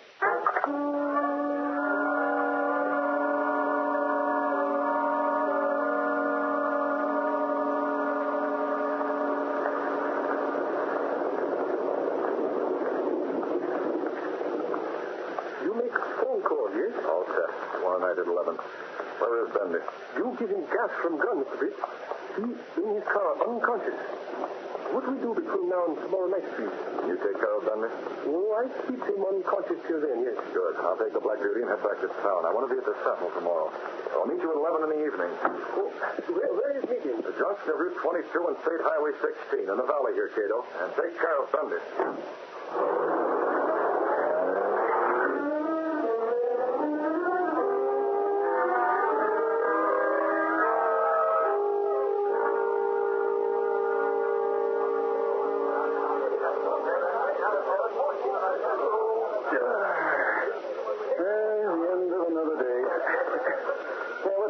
Casey. 5:30. Will you come along, Mr. Thorndyke, to Mr. Reed's office? Oh, yeah. Yeah, nice guy, Thorndike. I like him. I wonder if he'll get someone to stop. Well, I hope so. Somebody ought to.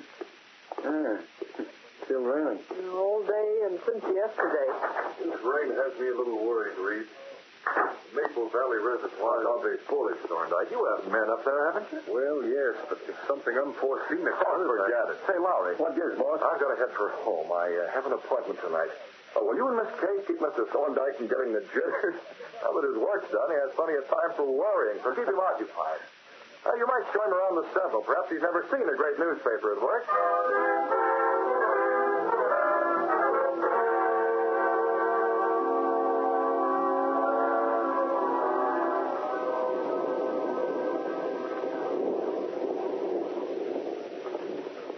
Well, Mr. Thorndike, you've seen everything? Look at that thunder. Still raining. Give up, Casey. The guy's hopeless. Here it is, 10:30 at night. Outside of eating dinner, we've been giving him a conductor tour of the Sentinel, and all he thinks about is the weather. I tell you, Casey, that... Oh, Mr. Thorndike, I've been calling you from Senator Shevlin's office all evening. I couldn't get you, so I finally came over. Miss Darcy, what's the matter? Oh, I don't know exactly. A phone call came for the senator. It wasn't on his private line, so I took it. Mr. Thorndike, it was a man reminding the senator to be at the junction of Route 22 and Highway 16 at 11 tonight. The junction in the valley? Yes, and to pay $10,000. But the senator was gone already. I couldn't tell him. Oh, sister, calm down. You're all excited. Why shouldn't I be? The man who called was the Green Hornet. The Hornet? Holy mackerel, this is a case for the police. The police? Joel, hold on the board, Casey. Tell Gunnigan to get set for a page one scoop. 11 o'clock, huh? We might not make it by 11, but we'll be there soon after. Come on, Thorndike.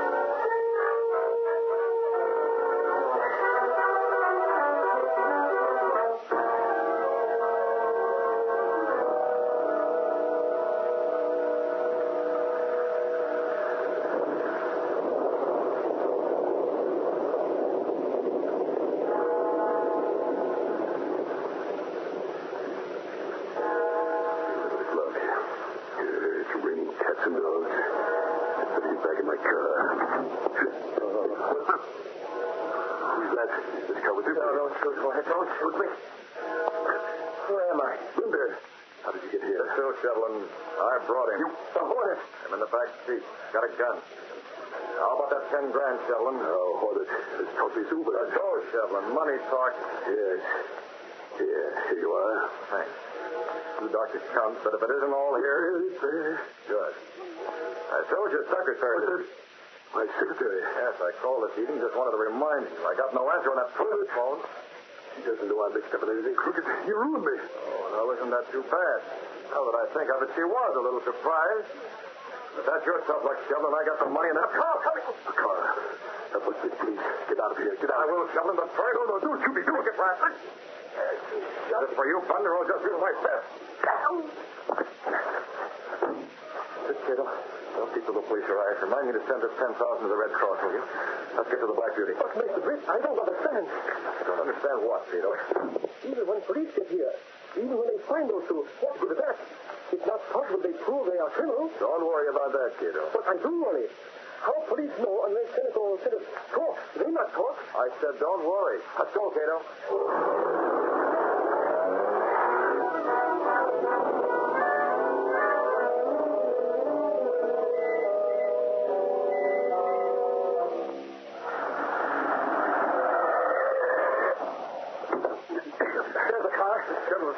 Now, easy, it's dark. Let me in there first. How about them lights, Flannery? Say, yeah, Lowry. Hey, the senator's out cold. I guess the Hornet beat us to the punch. That's just right. He clipped Bender. What are you doing here? Hello, Mr. Thorndike. I ain't doing nothing. Nothing. We come all the way out here into the valley to catch the Green Hornet, and what happened? Nothing. The Hornet was here, mister. He was here. What did you say? Are we in the valley? Yeah. Right below the Maple Valley Reservoir? Of course, Bender.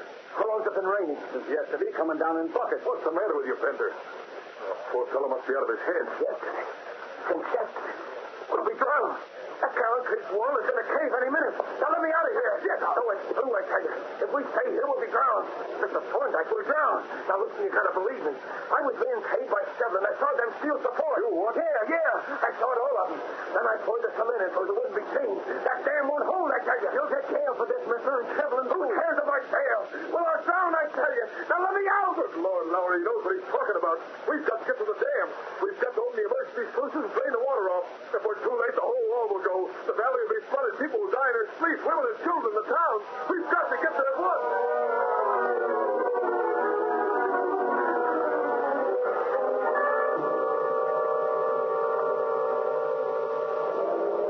There it is. Watch the curve.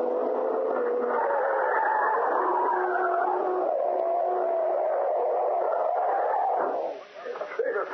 Davis, where are you? Davis! What thunder? Davis, you're tied up. Yeah, Mr. Thorndyke. I've been trying to get loose for 10 minutes. Can you imagine some guy comes busting here wearing a mask? I tried to stop him, but he opened all the emergency ones. Did you say you opened the sluices? Yeah, the water's dropped 2 feet already. Davis, that man saved the valley. The concrete wall would have caved any minute. You mean he was wearing a mask? And that note, he left that note on the table. Oh, it says in here, I've got it. Thorndyke, it says, I may be a crook, but I don't go in for mass murder. It isn't signed, but it doesn't have to be. Lowry, listen. It was the Green Hornet.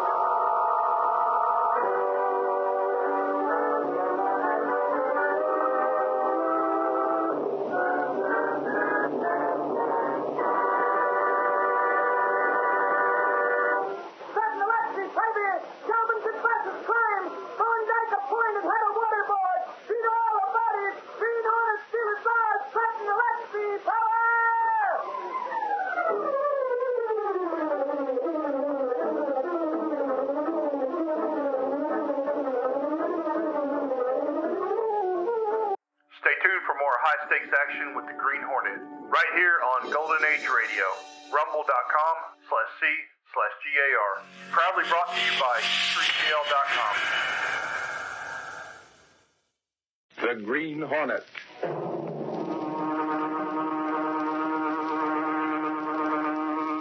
He hunts the biggest of all game, public enemies that even the G-men cannot reach. The Green Hornet.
Adventurer, Charity, takes it on the chin.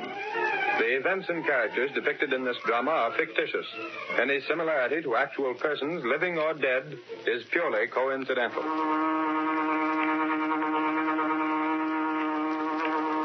Reed, as publisher of a newspaper, you're in a position to know a lot about people, aren't you? Well, it depends on the type of person you have in mind. You know, people in the public eye. Well, frankly, Bennett, I haven't been around the Sentinel much lately. You haven't? I've been letting it run itself, so to speak. I see. Well, in that case... But perhaps I may have some information, Bennett. Who's the man?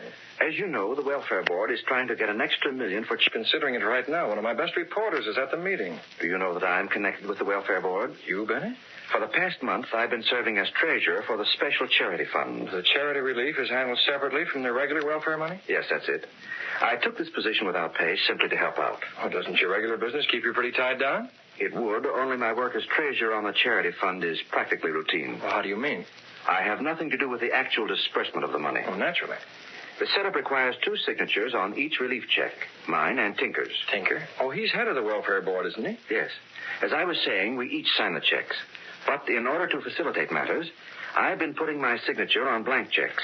In that way, Tinker doesn't have to wait for me at any time. Oh, isn't that rather unusual? No, it's done pretty often. That means you've no idea whether those checks are for the right amounts or whether they're made out to the right people. That's precisely what's bothering me. I have no reason to believe that Tinker is doing anything dishonest, mind you. You wouldn't be speaking this way if you didn't have some suspicions, Bennett. That's all they are, Reed. Suspicions. Tinker has a friend named Murdoch. He's always around the welfare board. I don't like him, and I don't like the way he and Tinker are always together. Perhaps you're imagining things. Well, I hope I am. After this, Bennett, if I were you, I'd be careful about signing blank checks. I intend speaking to Tinker about that very soon. Just now, of course, he's busy trying to get this extra $1 million for local charity out of the city council. Well, I'll call my office and see if that appropriation's been passed. Fine.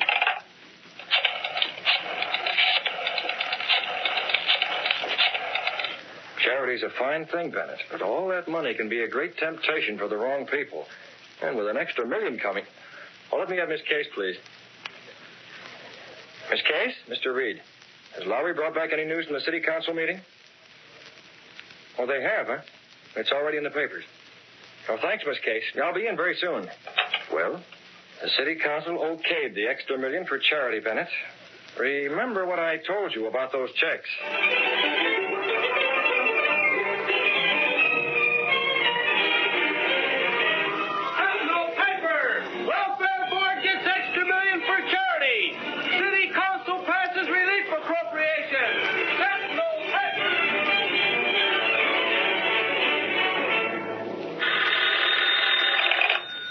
What is it? There's a young man out here applying for charity, Mr. Tinker. Did he fill out the usual form? Yes, sir. I told him there was a long list, but he said he needs help immediately. He's very insistent. Oh.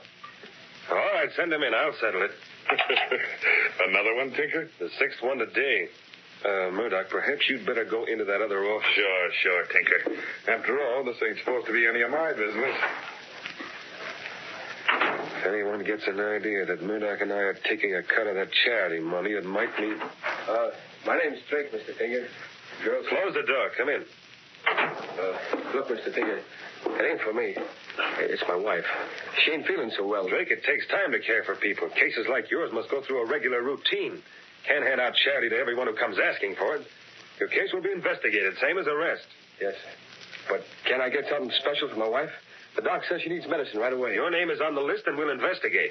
If you deserve charity, you'll get it as soon as possible. Yeah, but... The welfare board is already pressed to the limit. You'll have to be patient. Yes, sir. Only I figured with that extra $1 million... That extra $1 million is practically drained away already. Well, can't you make... I'm very busy. If you're deserving, you may be tended to. That's all. Yes, sir. It's only on account of the wife. Give them the money. I can use it myself. He's gone, Murdoch. Snappy work, Tinker. You don't waste time. Can't afford to. We have to figure out how to get our hands on a share of that $1 million. You told that sap the $1 million was already earmarked for the other charity cases? Of course. Now, what's our plan? Same as before. We put 500 phony names on the charity list. You have the list? Yeah, sure, I got it right here. Abbey, Abbott, Adler, Augustini. Where'd you get these, Murdoch? Relax, will you? They're okay. Can't have anyone checking up on them. Not a chance. With these phony names, we'll be able to grab off 100,000 for ourselves. Perhaps 200,000. That's the stuff. And nobody the wiser. Of course, there's Bennett to consider. Bennett? And what about Bennett? He wants me to have the checks filled out before he signs them. That'd ruin us. Don't worry, Murdoch. I told Bennett we'd do as he wanted. You crazy? As soon as I got around to it. I told him it meant changing the routine, and it might take a little time. Oh, you stalled him. For a long time. That's the angle, Tinker. Plenty of graft for you and me. Well, you know that old saying, Murdoch. Yeah? Charity begins at home. That's it. Charity begins at home. That's rich.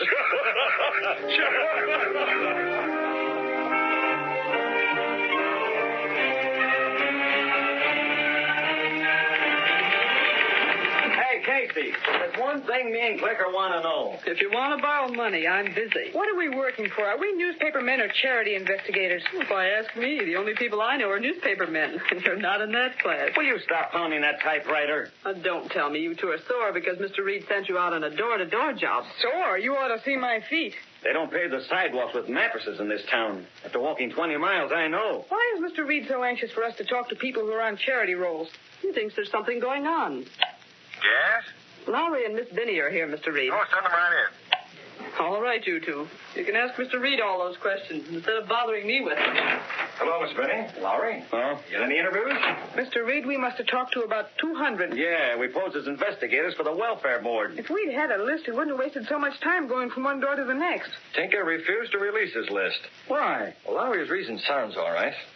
He claims revealing names would embarrass those receiving charity. Well, plenty are getting it, Mr. Reed. We found lots and no complaints. Yeah, as far as appearances are concerned, Tinker's on the level. Yet, for a city the size of ours, more money is being spent than conditions warrant. Our charity expenses are way out of line with what they ought to be. Boss, if Tinker won't release that list, you can't prove anything like that. Lowry, how'd you like to apply for charity? Charity? Me? I'm serious, Lowry. Tinker won't see reporters at all. The only way to find the facts is from the inside. Say, I get it, boss. I'll wear old clothes. That's what you're wearing now. And everything you can. If you get a chance, talk to Bennett. Tell him you're from the Sentinel. Right. There's a racket going on in charity. It's the filthiest there is. The Daily Sentinel wants to know about it all the way to rock bottom.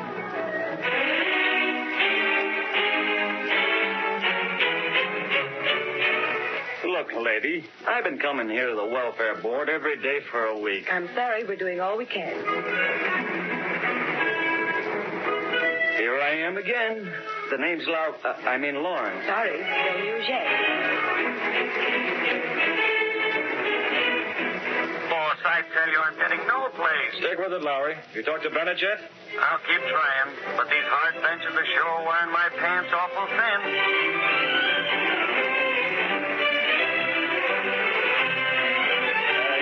Mr. Bennett, aren't you? I'd like to talk to you. My name's Lowry of the Sentinel. The Sentinel? Rick Reed's paper. Well, I was going to call him. Is that so, Mr. Bennett? Come over here in the corner. We can talk with less interference. Yes. Just what is it you're after? The boss, Mr. Reed, has his doubts about the way Tinker's running things here. He sent me over to see if I could wangle anything from the inside. Did he tell you that I'm treasurer here? Yes. Have you seen the list of charity people, Mr. Bennett? Not yet, though I've asked for it. At your employer's suggestion, I've also told Tinker I must refuse to sign checks in blank any longer. Wow, you've been doing that? Unfortunately, yes. Then you don't know a thing about who gets these checks? Or how much is going out, exactly. What did Tinker say when you told him you wouldn't do it anymore? He said he'd see the checks were filled out first. But so far, they haven't been. Says he's been too busy. Can't pin him down, huh? Oh, hold on. Here he comes now. Hello, Tinker. Oh, Bennett. I've been looking for you. Got another batch of checks. Are they filled out? Well, not this batch. I promise you the next one. When these are filled out, I'll sign. Not before. Bennett, it sounds very much as if you don't trust me. You can't keep charity cases waiting because of a mere formality. Then I suggest you get these filled out at once. Well, if you insist. I do. It may take a little time. Shall we say, tomorrow morning? I'll be waiting.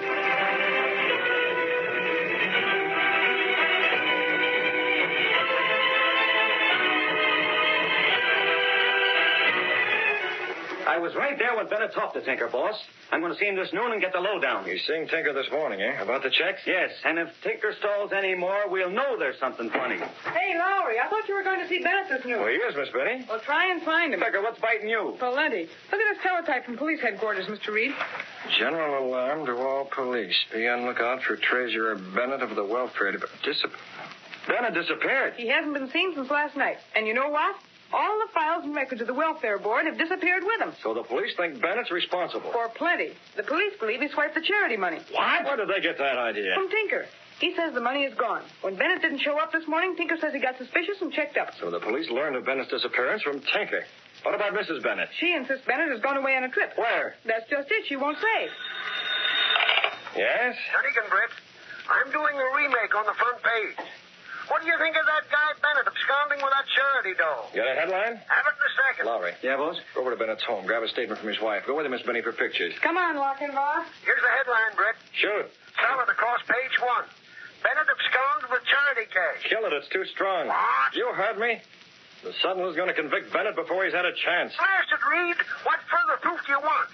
Why, any blind fool can see Bennett swipe the dough. We're not blind fools, Gunnigan.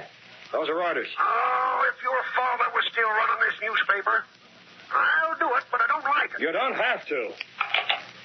Even Gunnigan believes Bennett is guilty. Well, maybe he is, but his disappearance is too pat. Especially after what Lauer heard him say to Tinker. And there's only one solution. Bennett must be found. time later, in his apartment, Britt Reed took Cato, his faithful valet and the only living man to know him as the Green Hornet, into his confidence. So you see, Cato, Tinker is here apparently innocent while Bennett is gone. Maybe Tinker's innocent, Miss Britt. I'm betting Tinker's the guilty one, Cato, not Bennett.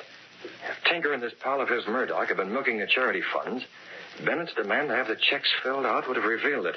How can you know for sure? It's odd that Mrs. Bennett, while she insists her husband is innocent, has merely gone away on a trip, refuses to reveal where he's gone. Perhaps she's hiding something. I don't know, Cato. I don't know. Her house will be crowded with reporters tonight. It'd be hard to get in unseen. Still, we can try. See her tonight? Mrs. Bennett and her son may be keeping quiet out of fear. Perhaps the sudden appearance of the Green Hornet may make her reveal any secret knowledge she may have. Mr. Britt. Yes? What's happened to those poor ones in the meantime? The people who've been depending on charity? That's just it, Cato. A lot of them are going to suffer added hardship if that charity fund isn't located. That's true. However much I regret it, Cato, it must be done. I must go out as the Green Hornet. A mask, Cato, a weapon. Have the car checked immediately. Mrs. Bennett is going to hear from the Green Hornet.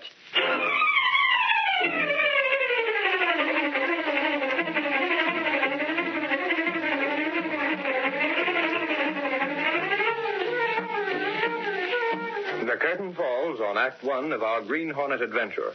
Before the next exciting scenes, please permit us to pause for just a few moments. Now to continue our story. Bennett, treasurer of the Welfare Board, disappeared with all the files and records.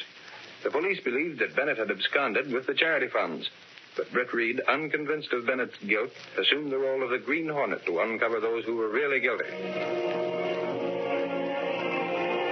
It's late in the evening. Mrs. Bennett is being questioned by reporters. How about it, Mrs. Bennett? You keep saying you know where he is. He isn't guilty. Why don't you tell us? He is innocent. He is. How about the charity doll? Yes, how about that money? While they crowded around Mrs. Bennett and her 20-year-old son in the Bennett library, a tall figure slipped through a side window into the hall. All the reporters left their hats here on the table in fine lorries. Here it is. Initials E.L. Reed took an envelope from his pocket and slipped it under Lowry's hat. Then he left to await developments. I left a letter under Lowry's hat, Cato. He's sure to find it when he's ready to go. It's addressed to Mrs. Bennett. Yes, sir. I'm going back inside. I want to be there when she's had a chance to read it. Very dangerous, Mr. Brett. The reporters. I'll stay well out of sight, Cato. Reporters are still in the library. I'll have time to find a good hiding place before they go out into the hall.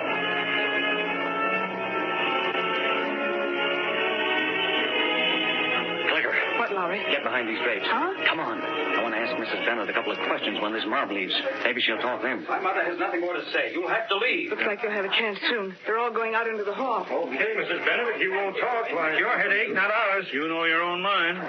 Your hats are on the table. Will you take them and go? We have nothing more to say. You know what the police are saying, Mrs. Bennett? I know what everyone is saying. But here's the front door. Outside. Listen, Mrs. Bennett. Outside. Oh, Jim. Jim. Take it easy, Mother. If there were only some way out of this. Can't blame those reporters. After all, they were only doing their jobs. To think that your father should be left open to talk like this and we're helpless. Mrs. Bennett, now that mob's left, how about telling me? I told you reporters to get out. Well, we sort of stayed behind in the library. We're not staying any longer. Get out with the others. Now, wait a minute. Mrs. Bennett, I had a reason for hanging around. I think your husband's innocent. I know he is. I saw him yesterday at the welfare board. You did? Sure. We had a long talk. Don't listen to him, Mother. It's a trick to get you off your guard. On the level. He's right. Look, Mrs. Bennett, hasn't the Sentinel given your husband every possible break? We're the only newspaper that hasn't gone after Mr. Bennett hammer and tongs. Yes, I did notice that. But Can't you see my mother's very tired? Oh, Mrs. Bennett, the Sentinel wants to help you, honest. But if you keep on being secretive about things... I can't tell you anything more. Okay. I'll grab my hat and scram. Hey, what's that? Why, it's a letter. Addressed to you, Mother. It must have been under my hat. But it has no stamp. I'm certain it wasn't there before. What's it about? Oh, Mother. What's wrong? Hey, Lowry, look at the top of that letter. Wow. The seal of the Green Hornet. I don't understand. Why should the Green Hornet write to me? Now, let me see that letter. Now, wait a minute. Don't be so suspicious. We're not going to burn it. Well, I'll be. Mrs. Bennett, according to this letter, you've already paid $25,000 ransom to the Green Hornet. But that's not so. And what about this? It says pay to me and my partner. Don't tell me the Hornet's working with someone else. It's not true. I haven't paid any money. It's some crank. No, ma'am. I've seen plenty of Green Hornet notes. This is no fake. But it can't be. Oh, I don't know what I'm saying. Let me take this note. You can't publish that. Use your head. This will help your father. Sure. If the Green Hornet's got him, then maybe the cops won't be so positive he skipped out himself. I don't care what you do. Only please get out. Okay. Come on, Clicker. Don't worry, Mrs. Bennett. It can't harm your husband. And boy, what a story.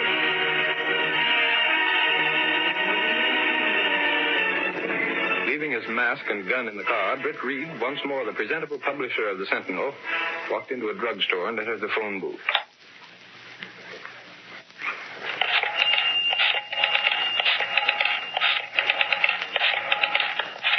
I think he should be at his home. If he doesn't answer there, I'll try his office.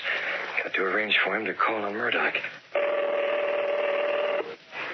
Hello? Your pal Murdoch is pulling a double cross. There'll be an extra out about it in a few minutes. What are you talking about? Who is it? Take a look at that extra.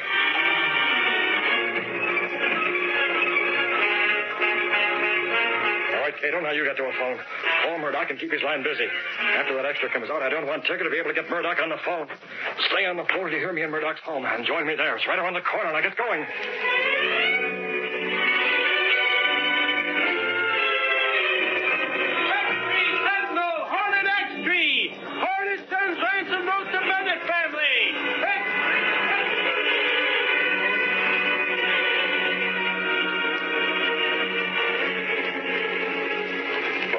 You got the wrong number. This is the 5th time you've called.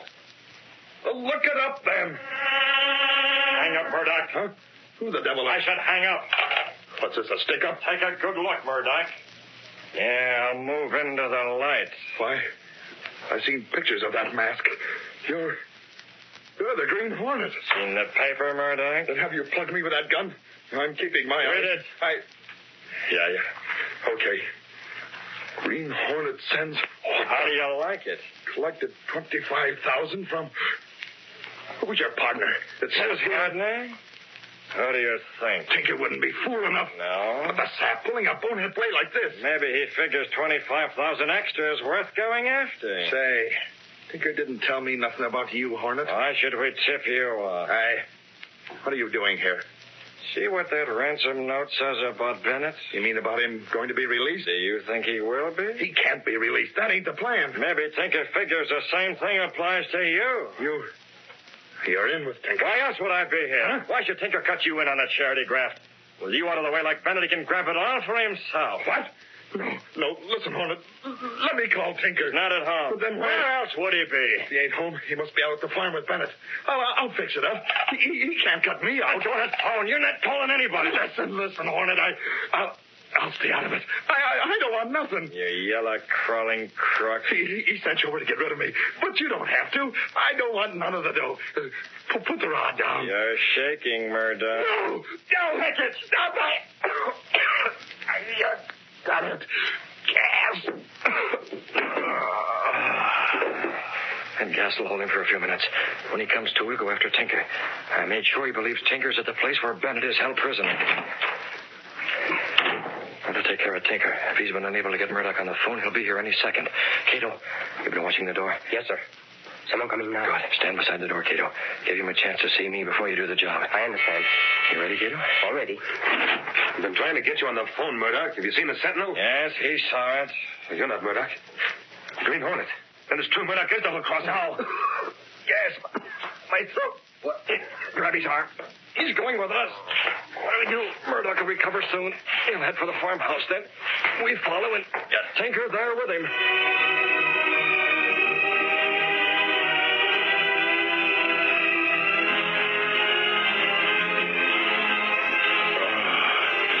My throat. Where am I? In my home. The Green Hornet came here to finish me, but I'm still alive. So Tinker wanted to get me out of the way, too. But I'll fix him. Go out to the farm. Take care of him. He won't expect to see me. Take a gun. Try to double-cross me, huh?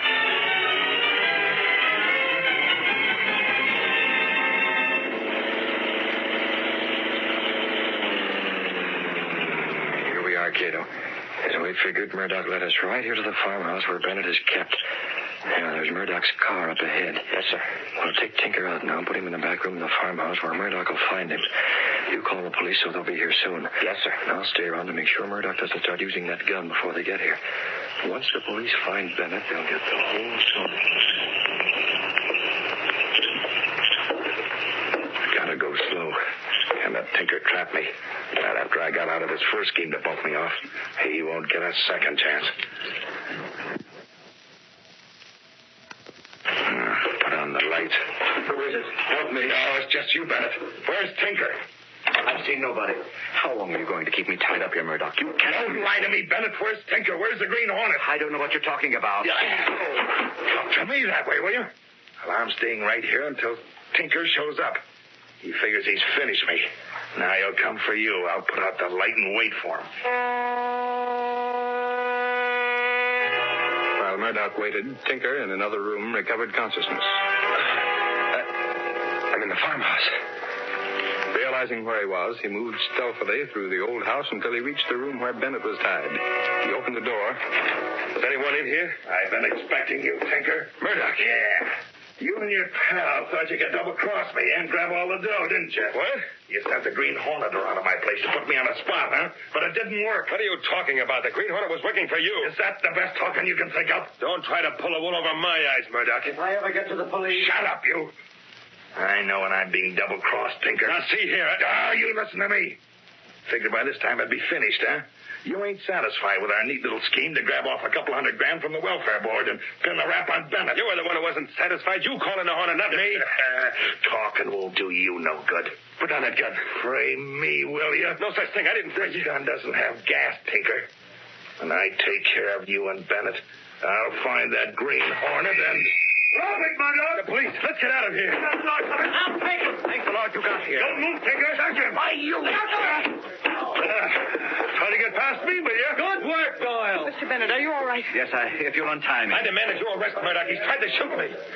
Sure we'll arrest him. And you, too. It was Tinker's idea kidnapping Bennett. You can't pin that on me. There's plenty on both of you as soon as Bennett starts talking. Take these guys out. Get moving. Little cell waiting for you, babies. Put the cuffs on them. Officer, these two men have been milking the charity fund. They kidnapped me, so I would be blamed. We'll have you out of these ropes in a jiffy, Mr. Bennett. When you make your official statement, we'll have them cold. Hey, Clicker, how about some pictures? I got plenty, Lowry. How are we going to get them into the newspaper? I can't phone the story, but you can't phone pictures. Doyle will be a sport and lend us one of your cars. Nothing doing. Them's police cars. Oh. Hey, Lowry, get your hand out of my pocket. What are you doing car there? keys, Doyle. I'll give them to you tomorrow. Attaboy, Lowry. Come on, Clicker. Lowry, Clicker, come back with them keys. Come on, Doyle. See you in the papers. Lowry, the way you took those keys out of Doyle's pocket, I could kiss you. Save it for my birthday, Clicker. Come on. Let's get the story in with pictures.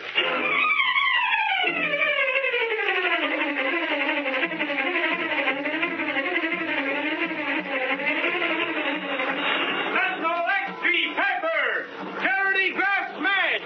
Bennett cleared! X-Street Pepper! Tinker and Murdoch indicted! Green Hornet still alert! Sentinel X-Street Pepper!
heard is a copyrighted feature of the Green Hornet, Incorporated.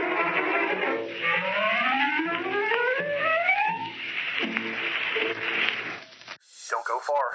Another thrilling episode of the Green Hornet is just ahead on Golden Age Radio, rumble.com/C/CAR. Powered by G3PL.com. Vintage pipes, modern delivery.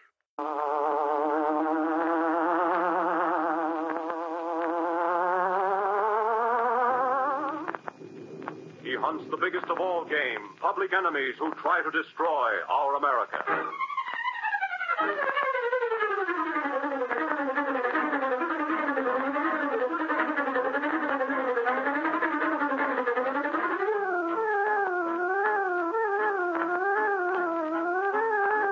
In the interest of our government, the King Trendle Broadcasting Corporation asks you to accept Uncle Sam as the sponsor of the Green Hornet program. Young men and young women, boys and girls, you can help win this war. Millions of you are leaving school in the next few weeks. Do you know what you can do to help? Ask your local United States Employment Office. That office can tell you where you can join the Army of Workers, where you can help produce materials of war, where you can help produce food for our fighting forces, our allies and ourselves on a farm or ranch, where you can get free training that will fit you for a war job. Register for service to your country now at any United States Employment Office.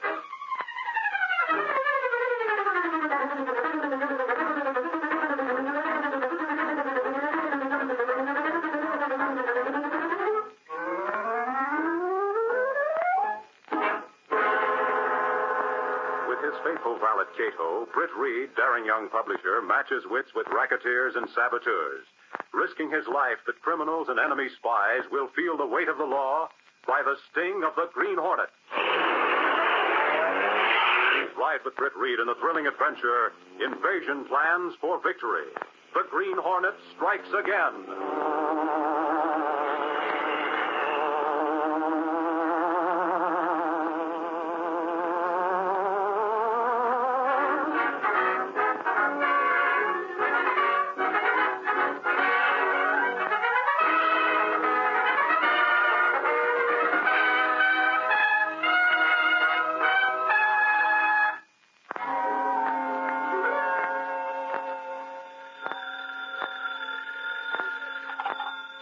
This Mr. Britt Reed's apartment? A phone call. A simple thing like a phone call started Britt Reed on an adventure that was to bring him face to face with sudden death and cause new cries of "Get the Green Hornet" to blaze across front pages. For you, Mr. Britt. Well, thanks, Cato. Hello.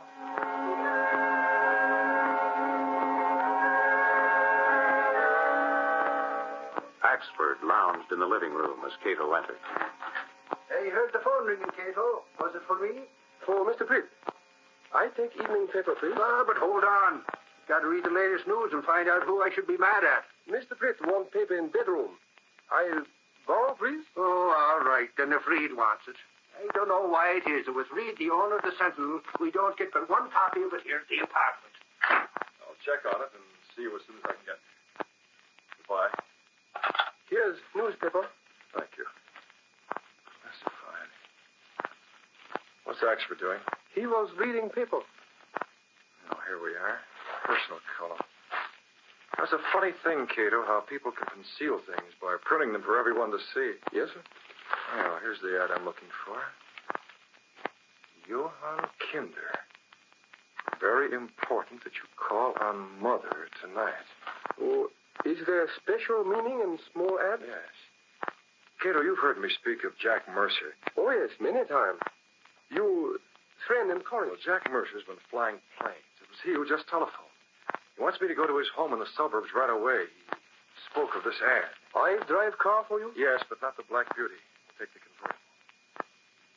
I don't like the way Jack spoke. He sounded worried. He's not the worrying type. What did he say about ad? Well, he couldn't talk over the phone as much as he wanted to. He just told me to look up the ad and translate Kinder. Then he said he thinks that Mother means himself. I don't like the way he said it. Get that ad, Britt. Translate Kinder. Mother means me. Get the car, Cato. tell you more about Jack Mercer and his work while we're on our way to his home. Very well. While you're getting the car, I'll find a way to get Axford out of the apartment so he won't be too curious.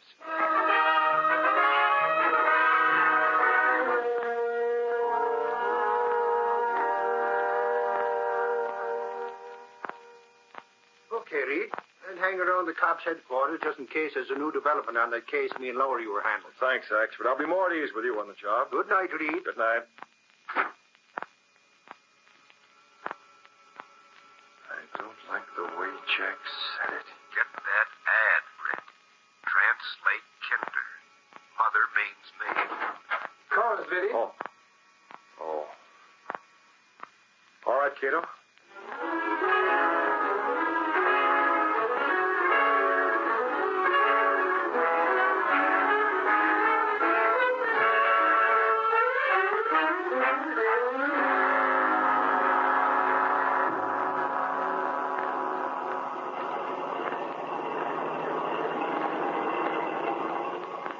Translate Kinder. Mother means me. I wonder what he's worried about. Translate Kinder. Mother means me. Cato. Yes, sir? I think Kinder is the German word for child. Yes, Mr. Brick. Johann Kinder. Well, that would mean John Child. Possibly Childs. John Child. There's something familiar about that name. I never heard it. We'll soon be at Jack Mercer's home. I didn't even know he'd reopened it. He sent his family to Florida when he left a few months ago on a secret flight to an undisclosed place. You were to tell something about him. Oh, yes. Well, he was working on a report for the government. Few people knew it, but the fact that I knew it makes it possible that enemies also knew what he was doing. That is true. He knows that someone's watching his house. He thinks it's a man called Johann Kinder. There was an ad addressed to Johann Kinder in tonight's paper. I see. Well, Jack is under the impression that Kinder was formerly a crook who went under another name. He thinks Kinder took the German translation of his name, and he asked me to find out what I could. In the meantime, he asked me to go to his home. Oh? You see, Cato, Jack made some aerial photographs of enemy country that he was familiar with. He's marking the photographs to point out places where our big bombing planes can land when the invasion begins. Oh. He asked to deliver those pictures tonight. And he wants me to go with him, just in case this fellow Kinder wants to get rough. He thought there was more than coincidence in the ad and sent. Okay, to turn to the next drive to the right.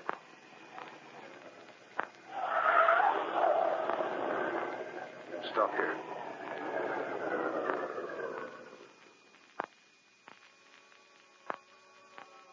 I'm around here now. Cato, you come to the door with me.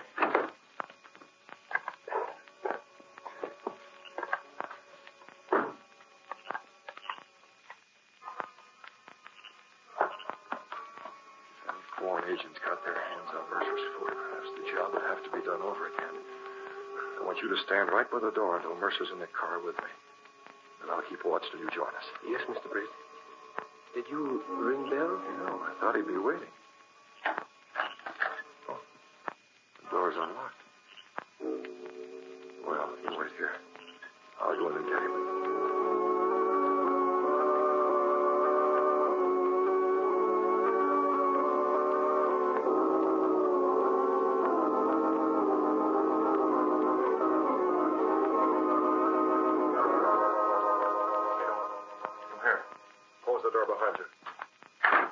Yes, Mr. Britt? Yes. Oh, it looked like suicide. It's been made to look like suicide. There's a note in the gun. But Jack Mercer wouldn't shoot himself. No, sir. Where's the envelope? He told me he'd have it all addressed and ready to mail. It should be right here in his desk. It is not. No. Good old Jack Mercer. He suspected this. He tried to tell me something. Police will call it suicide. Case closed. No, they won't. This is going to be a case that the police will investigate with every means at their disposal. Thank goodness for the hunch that made me bring the Green Hornet's equipment. Cato, take that suicide note. Yes, sir. Leave the gun, but move it a few yards away from him. Very well. I'll leave the emblem of the Green Hornet here on the desk. I'll guarantee that'll make the police use a fine-tooth comb in hunting for clues. Wait. Car stopping in front. Car? Men are coming from it. They are police. Police? Cato, we've got to get away from here. I can't be detained for questioning now. I've got to find out who put that parcel in the Sentinel. Police had not yet seen the car in the driveway. Come on, in the side window.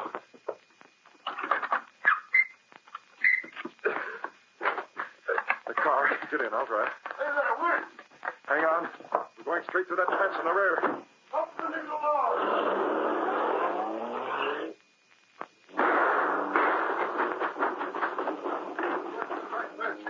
Didn't get the license. Didn't you shoot him? I went too fast. I didn't think you'd get away like that. Hey, Flames, over.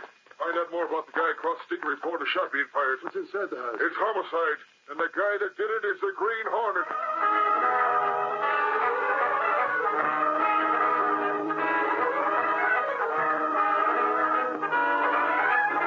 Hello, Sentinel. Give me the desk. Hello. Give me your rewrite. Jack Mercer's been killed by the Green Hornet.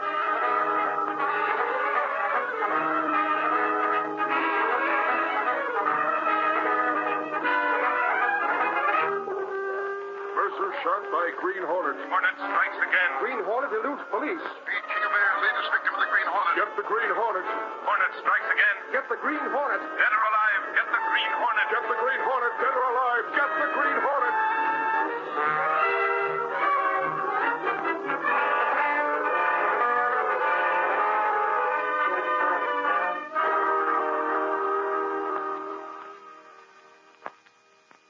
Good morning, Reed. Oh, hello, Axford. I got Abe and talking to the boys at headquarters. They were all wondering about why I asked so many questions. Well, it took you long enough. It's nearly 11 a.m. But you said to find out all I could about Jack Childs. Well, what did you learn? The cops don't know where he is. The last they heard, he's gone out of the city. Oh. Did you look in the files, the morgue? Yes, Axford, but there's not much there. He seems to have been generally known as a hoodlum, but he was never convicted of anything. I know he wasn't. And now, Reed, He was indicted several times, a couple of times on homicide charges, but never convicted. Why do you want to know about him? I just wondered about him, that's all. Now, Reed, Has Gail returned to the office? No, not that I know of. Reed, if it's all right with you, I'd like to go after the Green Hornet. It might not be a bad idea. Yeah. I know how hard you were hit by the murder of Jack Mercer. He was a pal of yours in school, wasn't he? How'd you know? Cato was telling me, and so was Casey. By golly, that's an awful thing. I wonder why he'd be bumped off like he was. Well, there are quite a few people that want to know that. To think of him getting tangled with the Green Hornet. Suffering snakes. Oh, if only I could get me hands on the Hornet. That's all I want. Just to get me hands on him once. Yes. Oh, send her in. Well, that'll be all for now, Axford. Okay. Then I'll go and see if I can get some new leads on the Hornet. Mr. Reed, do you think it's fair to send me chasing wild geese? Oh, good morning, Gail. Hello, Michael. See you later, Axford. Oh, but I'm not in a hurry about starting. I could wait around for a while if you think you'll be needing me. I won't. Well, all right, then. If only I was 20 years younger. Now, Gail, what's this about wild geese? It's not fair. You just won't take me seriously. And I do so want to make good. Oh, wait a minute. What do you mean? Well, you told me to find out who placed this personal in the Sentinel yesterday. Well? Sent poor little me tracing away out in the sticks to call on Pemberton Q. Graves. Our records indicated that a man named Smith paid for that ad. Smith? Mr. Smith is Pemberton Graves. And it took more than a little work to find out that much. Well, who was Pemberton Graves? Oh, a writer of trash, tripe, and spinach. I beg your pardon? He writes under half a dozen names for the detective magazines, and his own name for Slick. Oh, he's done no end of stories about conditions in Europe. He came from there a couple of years ago. I see. Has he any relatives in Europe now? Oh, I couldn't find out everything about him and get back here by noon like he said. But you are sure that he's the man who placed that ad? Well, he didn't say so. Oh. Fact is, he laughed at me and asked why he'd be putting in that sort of an ad. Well, I couldn't answer that because I didn't know of any reason for such an ad. But you did feel that he's the man who came here as Mr. Smith. Oh, sure enough. Very well. Thank you, Gail. Now, you just hold your horses. Don't brush me off like that. Why would Mr. Smith or Mr. Graves run that ad? I don't know. Well, I'm going to find out. You take that up with Axford, Gail. He has a deductive brain. That's his own appraisal. Well, you learn more about Mr. Graves. I'm trying to, but, well, you just simply won't talk. I can't talk because I don't know. Now, you go ahead and show me how good a reporter you can be. But I've already traced your Mr. Smith to Mr. Graves. Now, isn't that something? Elementary, Gail, elementary. All right, then. We'll see what Michael Axford can turn up. Yes, Mr. Reed, speaking. you inquired about a certain envelope of photographs. Oh, yes. What about it? It was received in this morning's mail. Was? That's right. But it's not for publication. I understand. This is one time the Green Hornet didn't get what he was after. He's killed Jack Mercer for nothing. Thank you. Well, that does it. Now the Green Hornet must really act.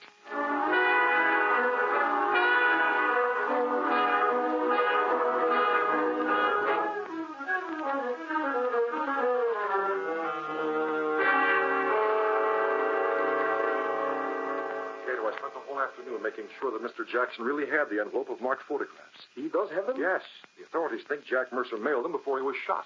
But I know differently. Yes, sir. I know that Mercer marked those photos to show where planes could be landed and then telephoned me. He was not going to leave the house until I joined him. The man who murdered him mailed the pictures. But why did he? Well, if the pictures were stolen, the authorities would find new points in enemy country to set planes down. They know that the places Mercer selected would be guarded. But as it is, our planes will be landed where Mercer indicated, and they'll be trapped there. I see. The enemy has seen the pictures, probably copied them. And you cannot tell authorities of this? No, not without revealing myself as the one who left the mark of the Green Hornet at the scene of the murder. There's just one thing to do, Cato. The Green Hornet has to do it. Is everything ready for action tonight? Yes, sir. And I'll telephone Mr. Jackson. He has pictures now? At his home. Cato, I'm going to make an appointment to meet him at my office. Tonight? Right away. And while he's there, you'll have to go to his home. The odds are against us tonight. And if we fail, it's the electric chair for the Green Hornet.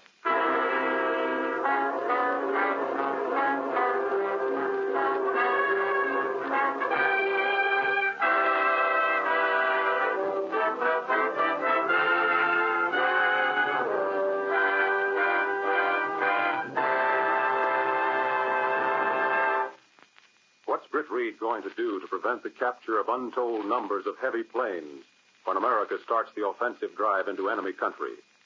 We'll hear in just a moment. But first, a message from your government to young women who will soon be graduated from high schools and universities throughout America. Would you like to help win the war? If so, you are urged to consider entering one of the most respected of professions, nursing.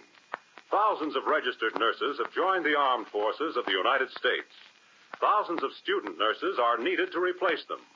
If there's a school of nursing near you, it can supply you with information.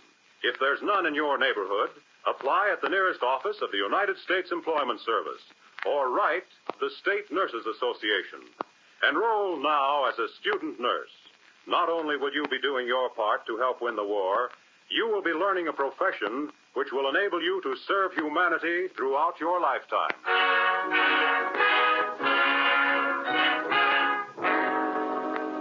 Now to continue our story.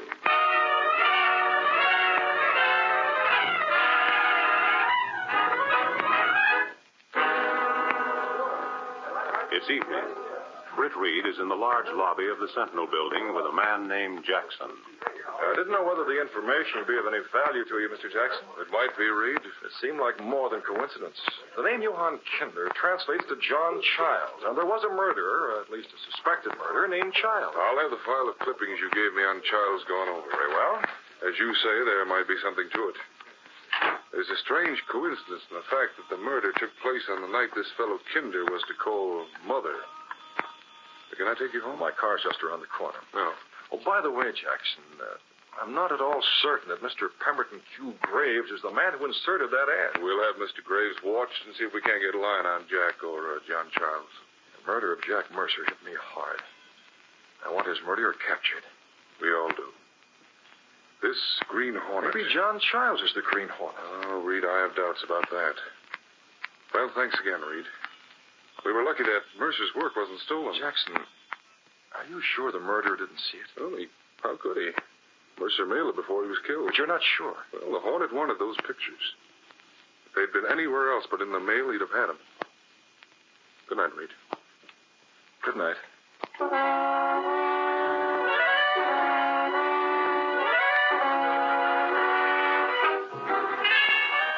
Driving his convertible, Britt hurried to his apartment.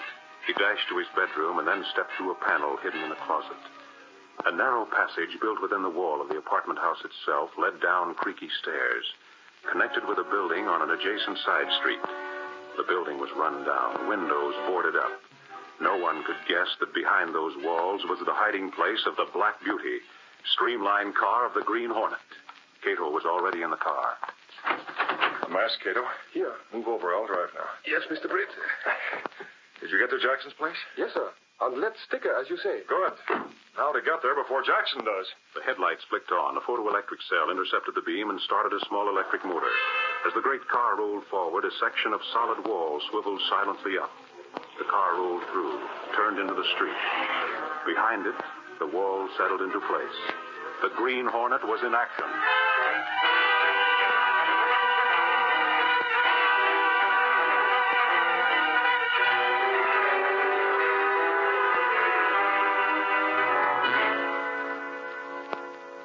Jackson reached his home and went directly to his library. He turned on the lights and moved to his desk to study the material Britt Reed had given him. Then he stared at the top of the desk with a look of shocked surprise. The mark of the Green Hornet. Been here while I was out. Wonder if you found the place where I had the envelope concealed. Oh. Go ahead, Jackson. Open the panel in the wall. Face to face with the Green Hornet. I'm surprised that you fell for that old trick. Stupid of me. I suddenly remembered that it would be like you to leave your seal here. To make me think you'd already gotten what you came for. You didn't remember quite soon enough. You'd already reached for that panel to see if the envelope was gone. I realize that. Jackson, in your position, you can recommend that the Mercer plans be followed or discarded. Well, obviously, they'll be discarded if you steal them. Open that panel. If I don't? I'll gas you and open it myself. Of course.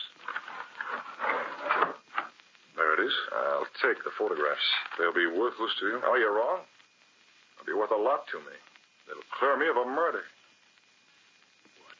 Jackson, the morning edition of the papers will be on the street in 2 hours. News of this robbery by the Green Hornet can make those papers. We'll also make the radio newscast this evening. Surely you're not doing this for the publicity. I've got to use the publicity. And if you're as keen as I think you are, you'll use it to greater advantage than I. I don't follow you. I'm going to remove the marks Jack Mercer made on those aerial photos and make marks of my own. I'm going to talk to you for just 3 minutes, and then you can report this robbery to the police. There's an address. Take it. The man's name is Kinder.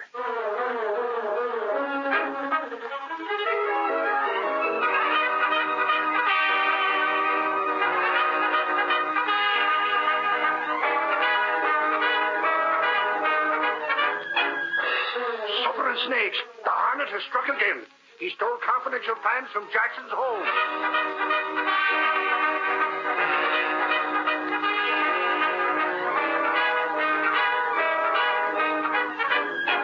Capital Extra paper! Green Hornet strikes again! Sensational robbery! Hornet robs official! Read all about it!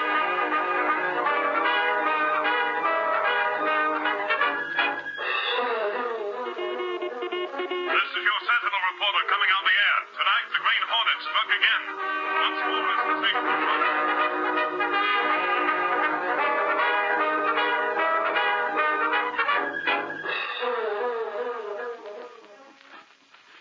Wasting his time. What can the Green Hornet hope to accomplish by a robbery of this sort? Read it, Snarly. I heard it on the radio a few minutes ago. Graves, I do not like it. What difference can it make? Graves, you are a fool, an utter fool. And for one with a fiction writer's imagination, I'm surprised. Well? Now the plans are stolen. Jackson knows they're stolen. True, but... So, do you think those plans will remain unchanged? Of course they won't. All our work is gone for... What's this? Good evening. You, that mask. The Hornet. The Green Hornet. I knew it'd come, didn't I? Here, Graves, there's something I brought for you. Open that envelope and look the contents over. I know what's inside. Open it. You were active last night. Yes. I've been taking the blame for a murder. I don't mind that if I'm paid for it. Pay? I think I've proved that I can deliver the goods. When you deal with me, you get what you pay for, and not something phony. Something phony? You birds give me a pain. You think all you got to do is line up some cheap underworld hood and pay for what you want. Don't you realize that there's no way to be sure you've got the real thing until it's too late? Snyder. What's the matter, Graves? Look here. What came from Jackson's home. Then look what we bought and paid good money for. What is the matter? Matter enough. Talk it over and we'll meet again. Next time I call, you might have an interesting proposition for me. Wait. I'll see you again, Graves. Stop a moment. I want to talk. I was right at the window. He's gone. But he'll come back. Now I see what has been done. Cheap crook, that double-crossing rat. He swindled us. 5,000 we paid him for nothing but pictures he sketched to suit himself. In no ways like the real ones. Already, they put the pictures he gave us into the hands that would deliver them home. And he's learned what a blunder we made. Come. You'll deal with him. In the only way. Heil Hitler. Heil Hitler. But first we will get back the money we paid. Come, Graves. Our car is outside.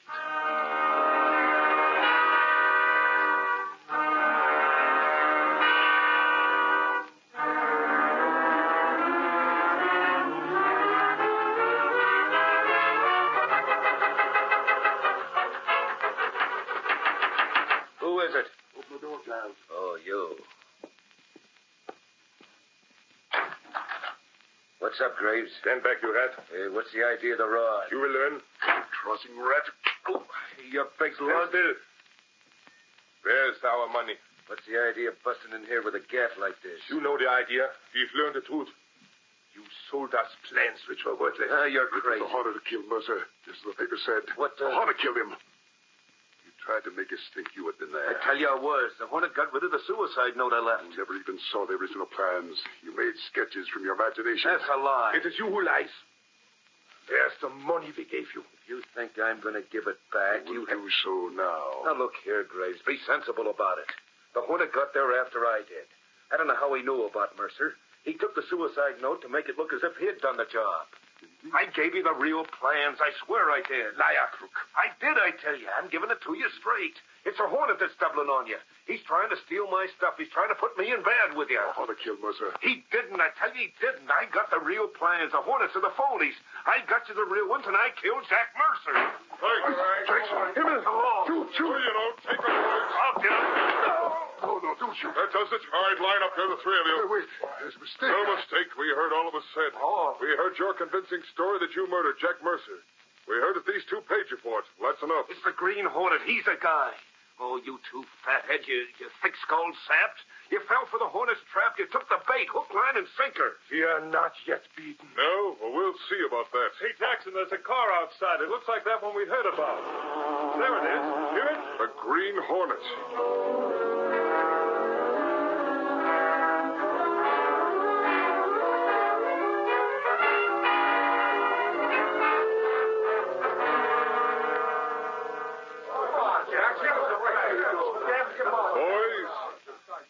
Boys, I'm sorry the truth can't be told. Why can't it? Well, the less said, the better.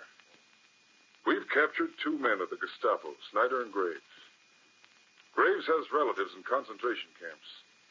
He was forced to obey Snyder's orders by threats of death to his relatives.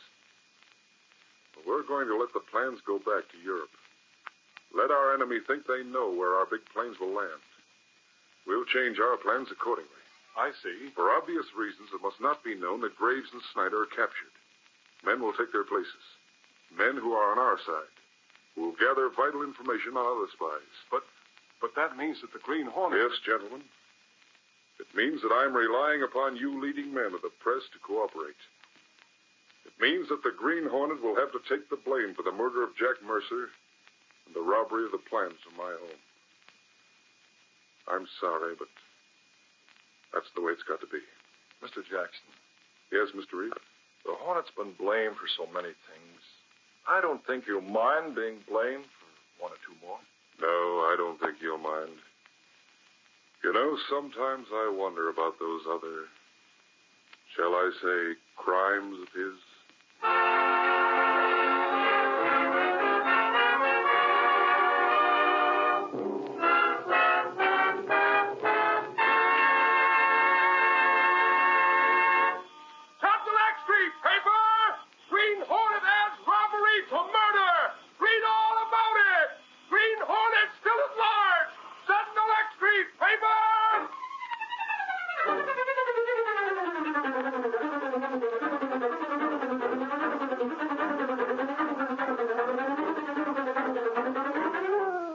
America needs young people in this war. If you are 16 or over, you can help grow the nation's food, or work in a war production plant, or get free training that will fit you to help in building planes and ships and guns for the Army and Navy. Learn where and how you can best serve your country at your local United States Employment Office. Learn about free training courses, about summer farm jobs for both boys and girls. Register now at the nearest field office of the United States Employment Service.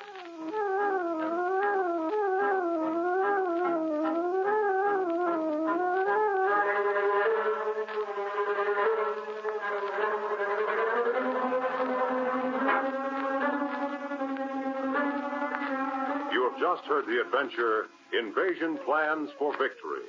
These exciting dramas are sent to you each Saturday at this same time. They are copyrighted features of the Green Hornet Incorporated. All characters, names, places, and incidents used in this drama are purely fictitious.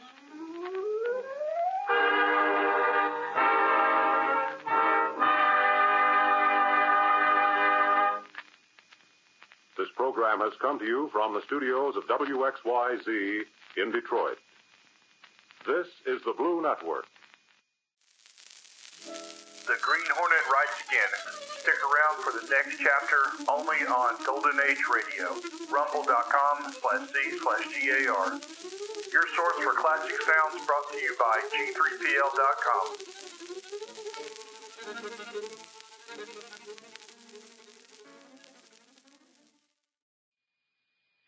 The Green Hornet.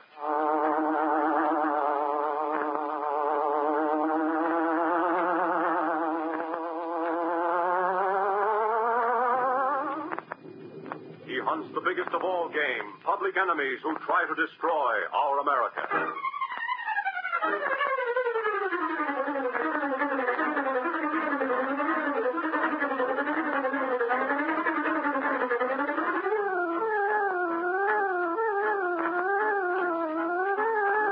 In the interest of our government, the King Trendle Broadcasting Corporation asks you to accept Uncle Sam as the sponsor of the Green Hornet program. Young men and young women, boys and girls, you can help win this war. Millions of you are leaving school in the next few weeks. Do you know what you can do to help? Ask your local United States Employment Office. That office can tell you where you can join the Army of Workers, where you can help produce materials of war, where you can help produce food for our fighting forces, our allies and ourselves on a farm or ranch, where you can get free training that will fit you for a war job. Register for service to your country now at any United States Employment Office.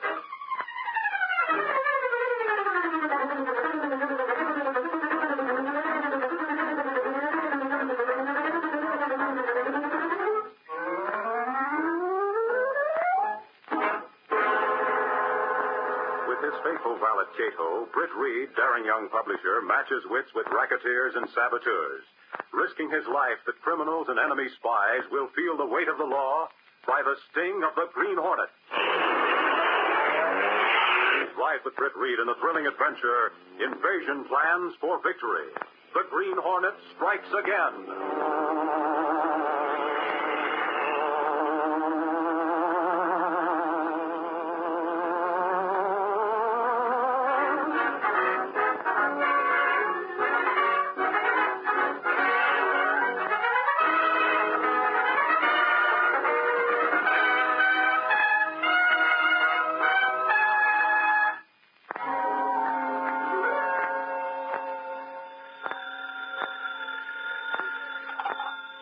This Mr. Britt Reed's apartment? A phone call. A simple thing like a phone call started Britt Reed on an adventure that was to bring him face to face with sudden death and cause new cries of "Get the Green Hornet" to blaze across front pages.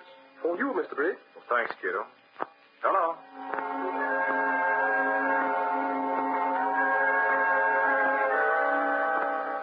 Axford lounged in the living room as Cato entered.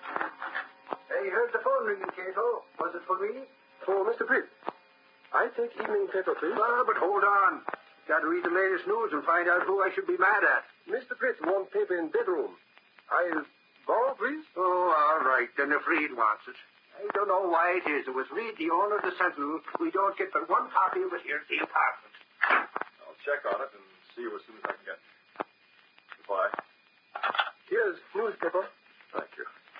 That's so fine. What's Axford doing? He was reading paper. Oh, here we are. Personal column. That's a funny thing, Cato, how people can conceal things by printing them for everyone to see. Yes, sir? Now, here's the ad I'm looking for. Johann Kinder. Very important that you call on Mother tonight. Oh, is there a special meaning in small ad? Yes. Cato, you've heard me speak of Jack Mercer. Oh, yes, many times. You friend in college. Well, Jack Mercer's been flying planes. It was he who just telephoned. He wants me to go to his home in the suburbs right away. He spoke of this ad. I drive car for you? Yes, but not the Black Beauty. Take the convertible. I don't like the way Jack spoke. He sounded worried. He's not the worrying type. What he say about ad? Well, he couldn't talk over the phone as much as he wanted to. He just told me to look up the ad and translate Kinder. Then he said he thinks that Mother means himself. I don't like the way he said it. Get that ad, Brett.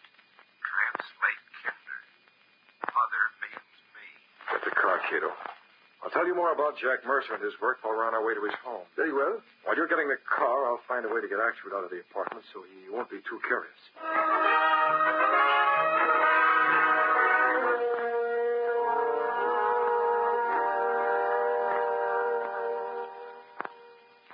Okay, Reed.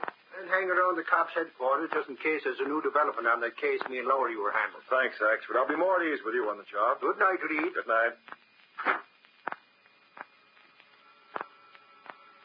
I don't like the way Jack said it. Get that ad, Brett. Translate Kinder. Mother means me. Car's ready. Oh. All right, Cato.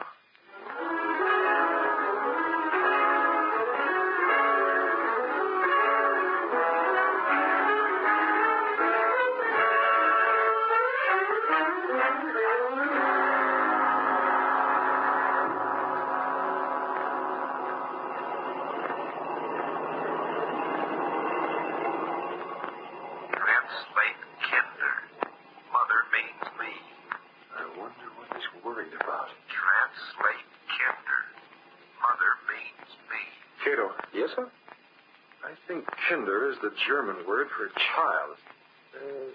Yes, Mr. Britt. Johann Kinder.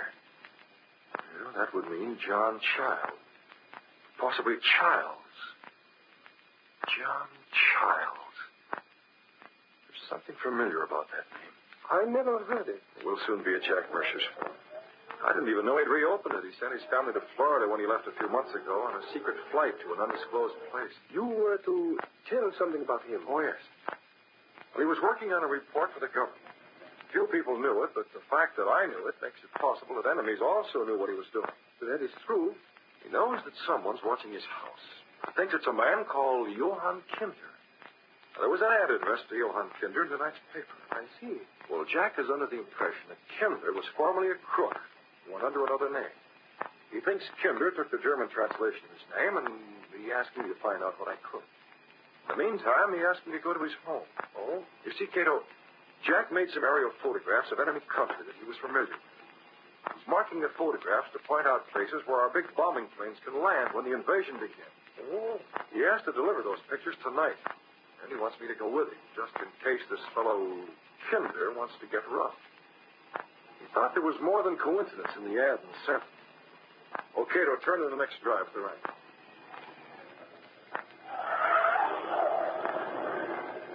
Stop here.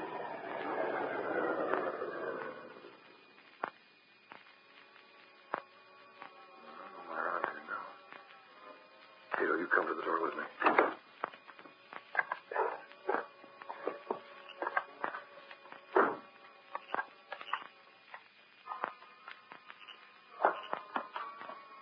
Foreign agents got their hands on Mercer's photographs. The job would have to be done over again. I want you to stand right by the door until Mercer's in the car with me. And I'll keep watch till you join us. Yes, Mr. Britt. Did you ring bell? No, I thought he'd be waiting. Oh, the door's unlocked. Well, you wait here. I'll go in and get him.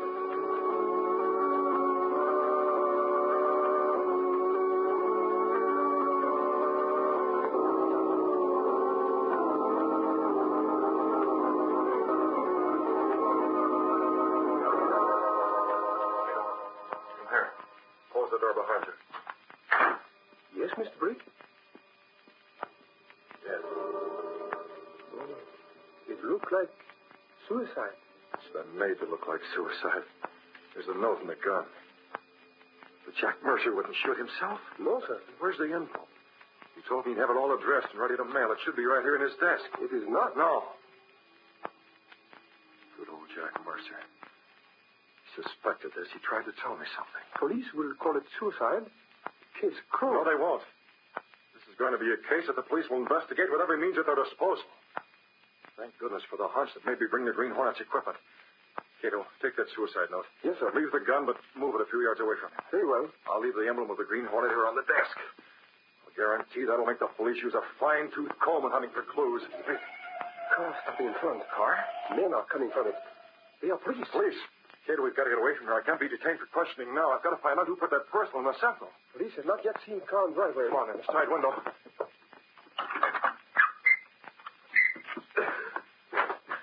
The car. Get in, I'll drive. Hey there, wait! Hang on.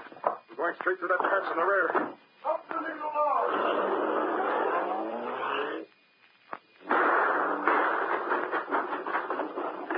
You can get the license. Did you shoot him? I was too fast. I didn't think you'd get away like that. Hey, Flynn, go ahead. Find out more about the guy across the street and report a shot being fired. What's inside the house? It's homicide, and the guy that did it is the Green Hornet.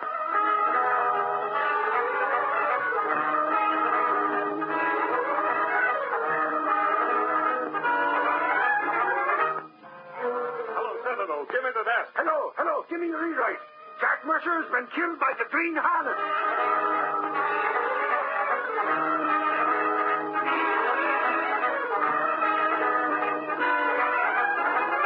Mercer shot by Green Hornet. Hornet strikes again. Green Hornet eludes police. Pete King of Air's latest victim of the Green Hornet. Get the Green Hornet.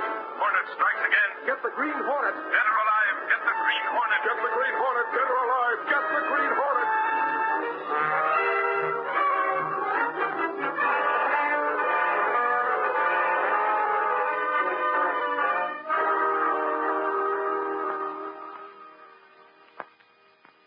Good morning, Reed.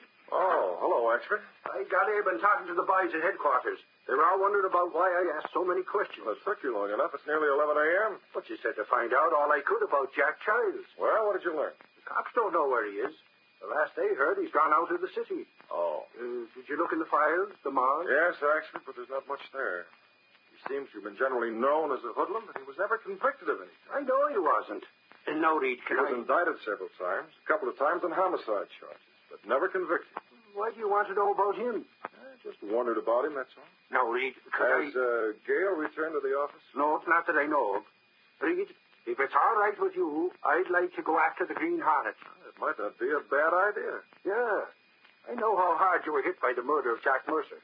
He was a pal of yours in school, wasn't he? How'd you know? Cato was telling me, and so was Casey. By golly, that's an awful thing. I wonder why he'd be bumped off like he was. Well, there's quite a few people would want to know that. To think of him getting tangled with the Green Hornet. Suffering snakes. Oh, if only I could get me hands on the Hornet. That's all I want. Just to get me hands on him once. Yes? Oh, send her in. Well, that'll be all for now, Axford. Okay. Then I'll go and see if I can get some new leads on the Hornet. Mr. Reed, do you think it's fair to send me chasing wild geese? Oh, good morning, Gail. Hello, Michael. See you later, Axford. Oh, but I'm not in a hurry about starting. I could wait around for a while if you think you'll be needing me. I won't. Well, all right, then. If only I was 20 years younger. Gail, what's this about wild geese? It's not fair. You just won't take me seriously. And I do so want to make good. Oh, wait a minute. What do you mean? Well, you told me to find out who placed this personal in the Sentinel yesterday. Well? Sent poor little me tracing away out in the sticks to call on Pemberton Q. Graves. Our records indicated that a man named Smith paid for that ad. Smith? Mr. Smith is Pemberton Graves, and it took more than a little work to find out that much. Well, who was Pemberton Graves? Oh, a writer of trash, tripe, and spinach. I beg your pardon? He writes under half a dozen names for the detective magazines, and his own name for Slick. Oh, he's done no end of stories about conditions in Europe. He came from there a couple of years ago. I see. Has he any relatives in Europe now? Oh, I couldn't find out everything about him and get back here by noon like he said. But you are sure that he's the man who placed that ad? Well, he didn't say so. Oh. Fact is, he laughed at me and asked why he'd be putting in that sort of an ad. Oh, I couldn't answer that because I didn't know of any reason for such an ad. But you did feel that he's the man who came here as Mr. Smith. Oh, sure enough. Very well. Thank you, Gail. Now, you just hold your horses. Don't brush me off like that. Why would Mr. Smith or Mr. Graves run that ad? I don't know. Well, I'm going to find You out. take that up with Axford, Gail. He has a deductive brain. That's his own appraisal. You learn more about Mr. Graves.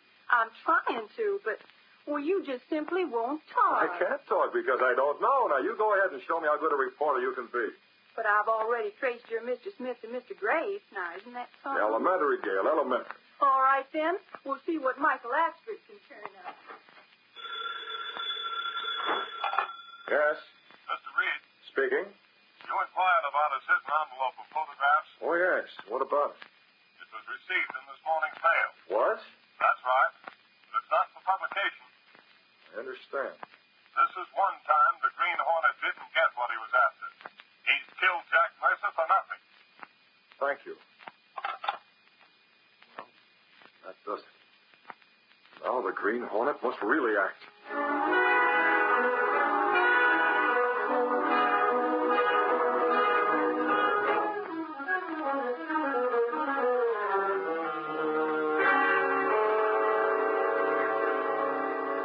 I spent the whole afternoon making sure that Mr. Jackson really had the envelope of marked photographs. He does have them? Yes.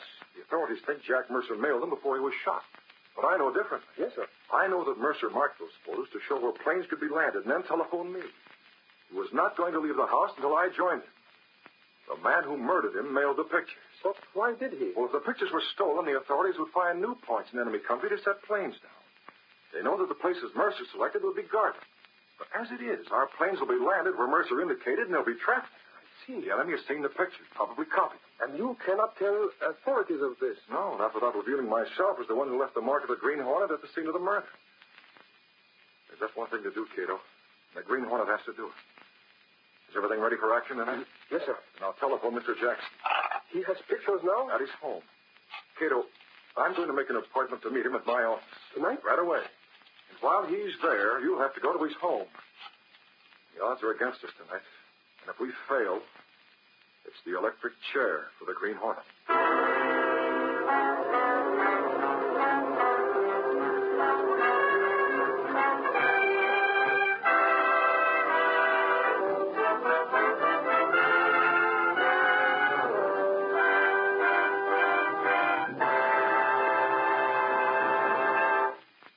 What's Britt Reed going to do to prevent the capture of untold numbers of heavy planes when America starts the offensive drive into enemy country?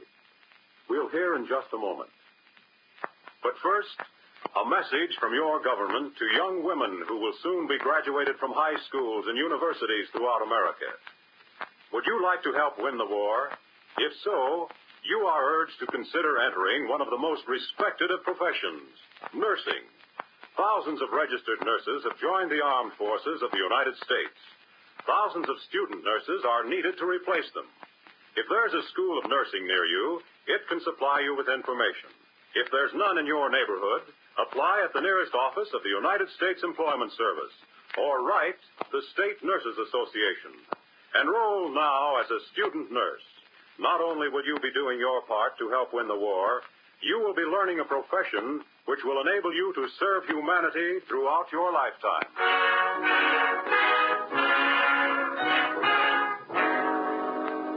Now to continue our story.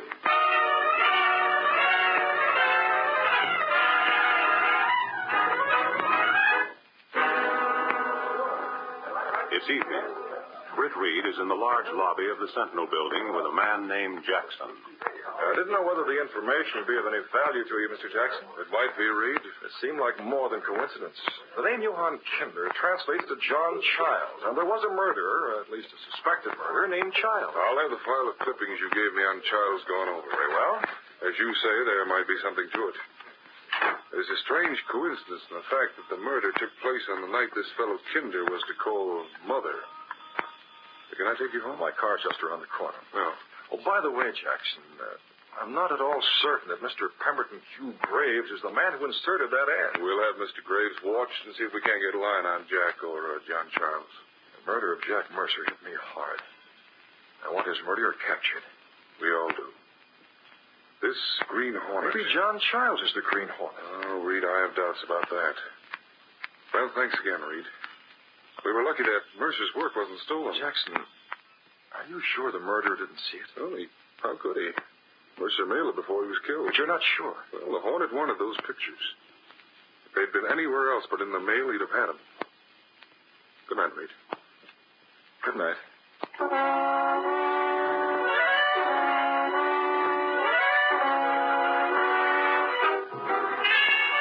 Driving his convertible, Britt hurried to his apartment. He dashed to his bedroom and then stepped through a panel hidden in a closet. A narrow passage built within the wall of the apartment house itself led down creaky stairs, connected with a building on an adjacent side street. The building was run down, windows boarded up. No one could guess that behind those walls was the hiding place of the Black Beauty, streamlined car of the Green Hornet. Cato was already in the car. Mask, Cato. Here. Move over. I'll drive now. Yes, Mr. Britt. Did you get to Jackson's place? Yes, sir. On left sticker, as you say. Good. Now to get there before Jackson does. The headlights flicked on. A photoelectric cell intercepted the beam and started a small electric motor. As the great car rolled forward, a section of solid wall swiveled silently up. The car rolled through, turned into the street. Behind it, the wall settled into place. The Green Hornet was in action.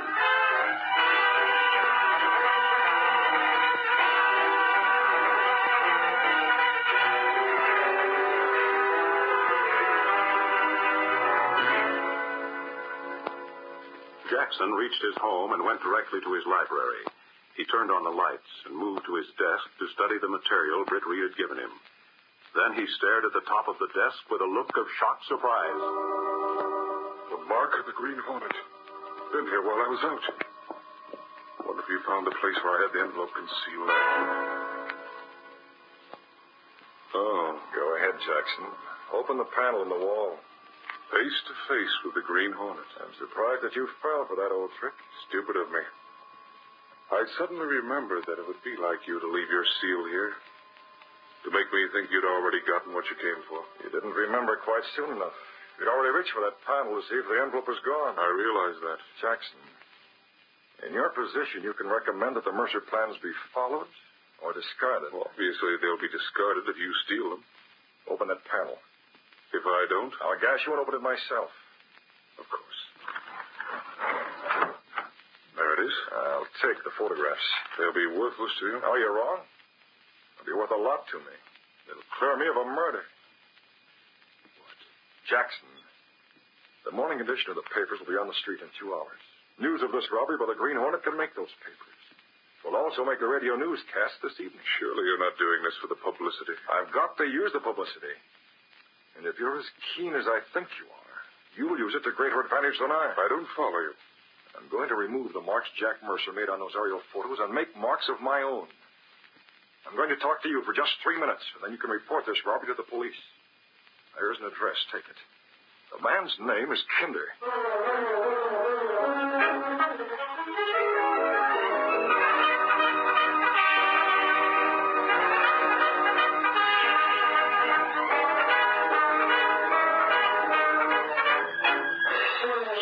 Snakes. The Hornet has struck again.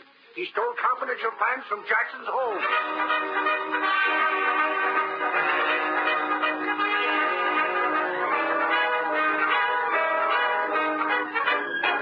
Sentinel Extra paper! Green Hornet strikes again! Sensational robbery! Hornet robbed official! Read all about it!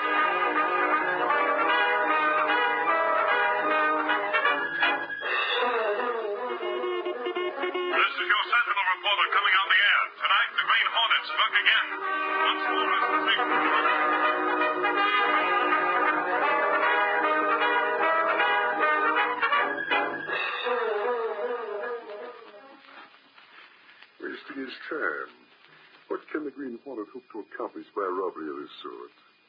Read it, Snyder. I heard it on the radio a few minutes ago. Graves, I do not like it. What difference can it make? Graves, you are a fool, an utter fool. And for one with a fiction writer's imagination, I'm surprised. Where? Now the plans are stolen. Jackson knows they're stolen. True, but... So, do you think those plans will remain unchanged? Of course they won't.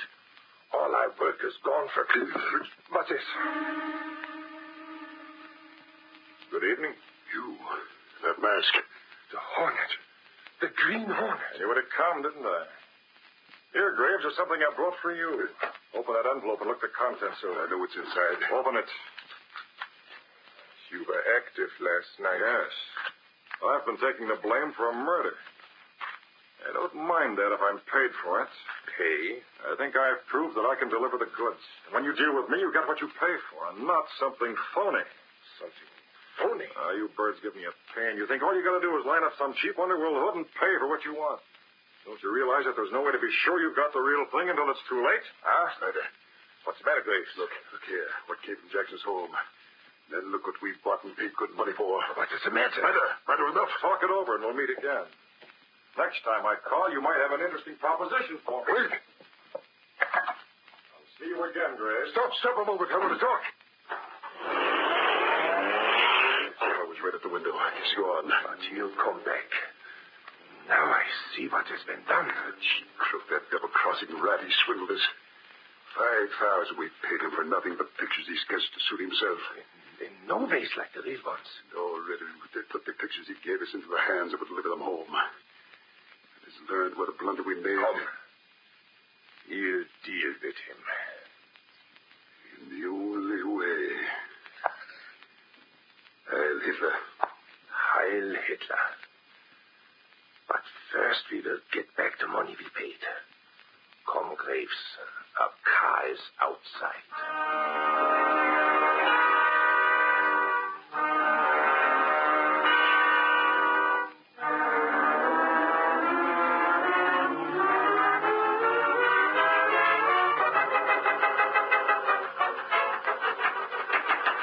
Who is it? Open the door, Giles. Oh, you. What's up, Graves? Stand back, you rat. Hey, what's the idea of the ride? You will learn. Crossing rat. Oh, your big lord. Where's our money? What's the idea of busting in here with a gaff like this? You know the idea. We've learned the truth. You sold us plans which were worthless. You're crazy. The Hornet killed Mercer, just as the paper said. What the... The Hornet killed him. You tried to make us think you had been there. I tell you I was. The Hornet got rid of the suicide note I left. You never even saw the original plans. You made sketches from your imagination. That's a lie. It is you who lies. There's the money we gave you. If you think I'm going to give it back, you do so now. Now, look here, Graves. Be sensible about it. The Hornet got there after I did. I don't know how he knew about Mercer. He took the suicide note to make it look as if he had done the job. I gave you the real plans. I swear I did. Liar. I did, I tell you. I'm giving it to you straight. It's a Hornet that's doubling on you. He's trying to steal my stuff. He's trying to put me in bad with you. The Hornet killed Mercer. He didn't. I tell you he didn't. I got the real plans. The Hornets are the phonies. I got you the real ones, and I killed Jack Mercer. Hey, Jackson, give me the law. Shoot. Take the words. I'll get him. Oh, no, don't shoot. That does it. All right, line up there, the three of you. Wait. There's a mistake. No mistake. We heard all of us said. Oh. We heard your convincing story that you murdered Jack Mercer. We heard that these two paid you for it. Well, that's enough. It's the Green Hornet. He's the guy. Oh, you two fatheads, you thick-skulled saps. You fell for the Hornet's trap. You took the bait, hook, line, and sinker. You're not yet beaten. No? Well, we'll see about that. Hey, Jackson, there's a car outside. It looks like that one we heard about. There it is. Hear it? A Green Hornet.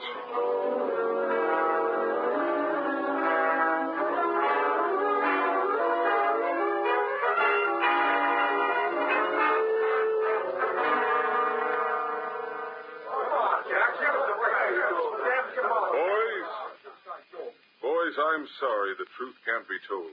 Why can't it? Well, the less said, the better. We've captured two men of the Gestapo, Snyder and Graves. Graves has relatives in concentration camps. He was forced to obey Snyder's orders by threats of death to his relatives. But we're going to let the plans go back to Europe. Let our enemy think they know where our big planes will land. We'll change our plans accordingly. I see. For obvious reasons, it must not be known that Graves and Snyder are captured. Men will take their places. Men who are on our side, who will gather vital information on other spies. But that means that the Green Hornet... Yes, gentlemen. It means that I'm relying upon you leading men of the press to cooperate. It means that the Green Hornet will have to take the blame for the murder of Jack Mercer and the robbery of the plans from my home. I'm sorry, but that's the way it's got to be. Mr. Jackson. Yes, Mr. Reed? The Hornet's been blamed for so many things. I don't think you'll mind being blamed for one or two more. No, I don't think you'll mind.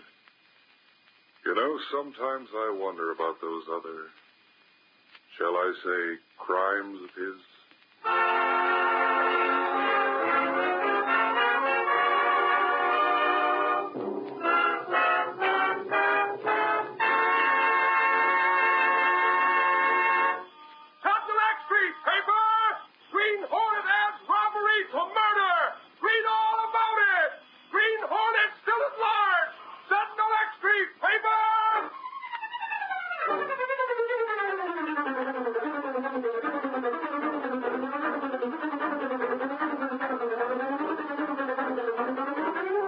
America needs young people in this war. If you are 16 or over, you can help grow the nation's food, or work in a war production plant, or get free training that will fit you to help in building planes and ships and guns for the Army and Navy. Learn where and how you can best serve your country at your local United States Employment Office. Learn about free training courses, about summer farm jobs for both boys and girls. Register now at the nearest field office of the United States Employment Service.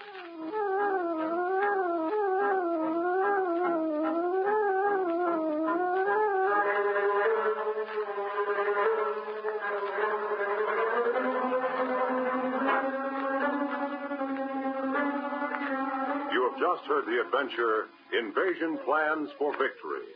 These exciting dramas are sent to you each Saturday at this same time. They are copyrighted features of the Green Hornet Incorporated. All characters, names, places, and incidents used in this drama are purely fictitious.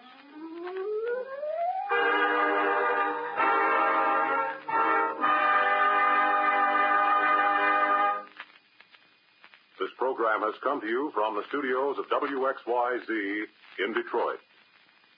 This is the Blue Network. From the studios of WXYZ in Detroit.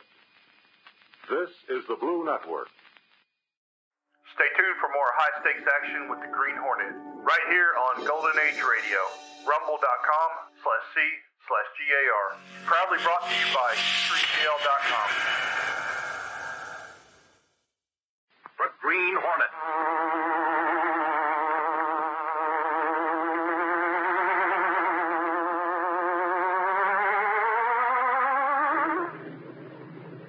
The biggest of all game, public enemies who try to destroy our America.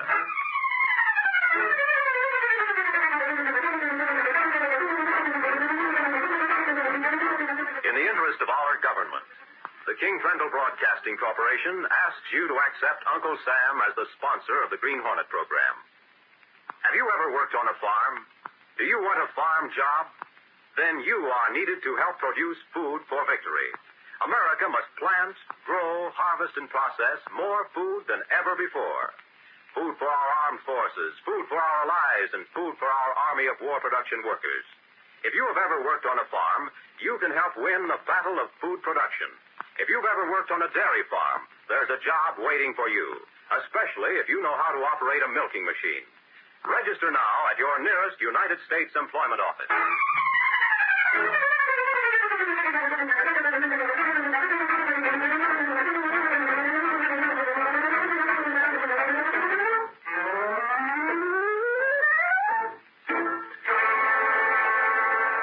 Faithful valet Cato, Britt Reed, daring young publisher, matches wits with racketeers and saboteurs.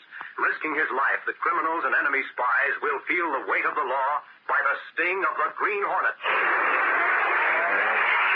Ride with Britt Reed in the thrilling adventure, A Slip of the Lip. The Green Hornet strikes again.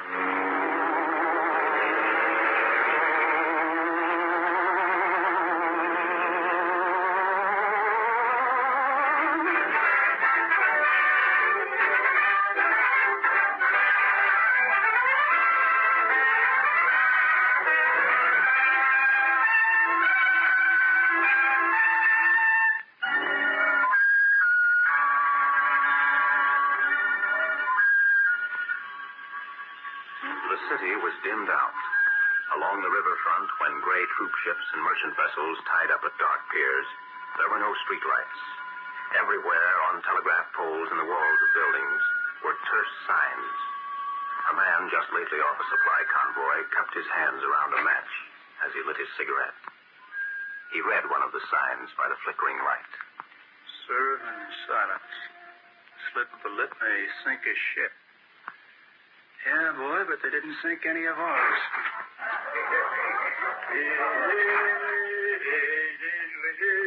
Hey, give me a Daily Sentinel. The guy's 2 sheets to the wind. Hey, what's the matter? Didn't you hear me? I want a newspaper. Give me the Daily Sentinel. You got the wrong guy, buddy. I don't settle papers. Oh, you don't, huh? Sure, you're not a new boy. You're too big. Guess I made a mistake. Say, you're a sailor man. That's what you are, a sailor man. How'd you guess it, mister? I can always tell. Hey, you know how? Because I can smell the salt air. Besides, I can tell the way you're dressed. Say, how about you and me going in and celebrating, huh? Come on, it's on me. Well... Head up, boy. That's that stuff. Celebrate. Right in here. That's right. Arm in arm. Hey, what ship are you off, sailor man? Well, the name doesn't matter. Name doesn't? Oh, sure. You mustn't talk. A slip of the lip may sink a ship. Sure. Come on, we'll celebrate. A slip of the lip may sink a ship.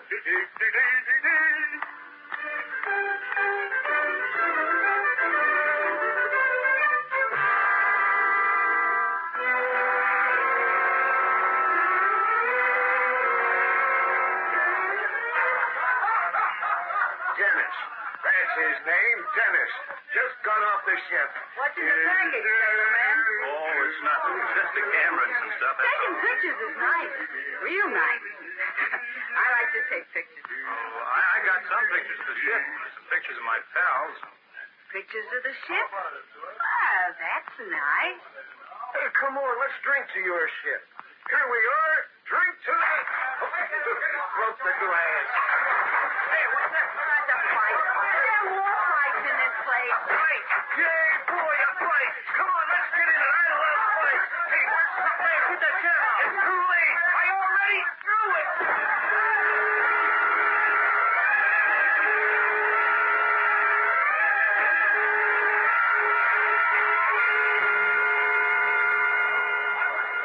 Hey, don't swipe that river from my typewriter. Where's the deadline on this story? Oh, I wish they'd give me more time. It's so silly here.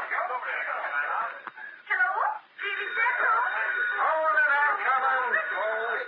Phones. Hello. How's the guy going to pound out a story for the early edition if he's got to be... Oh, it's you, Casey. Well, how are you, sweetheart? What gives you the boss? He does? No, I've got no objections. He's the guy I work for. Sure, I'll see him. What's it about? Oh, won't talk, huh?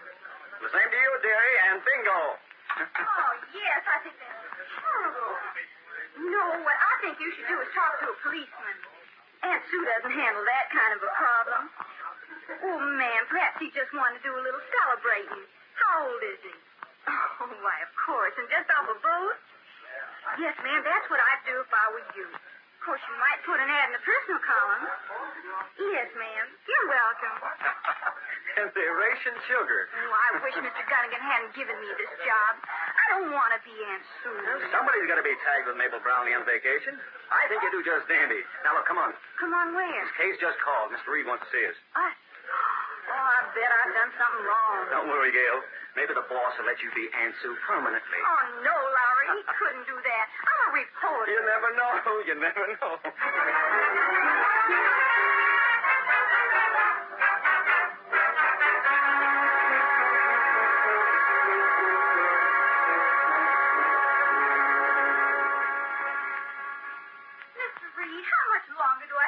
That column of advice. I'm just sick to death of Don't it. listen to her, boss. She loves it. She's got the sympathetic Oh, Lowry. Oh, now, hold on, you two. This is neutral ground. You are doing a swell job with that column, Gail. But don't worry.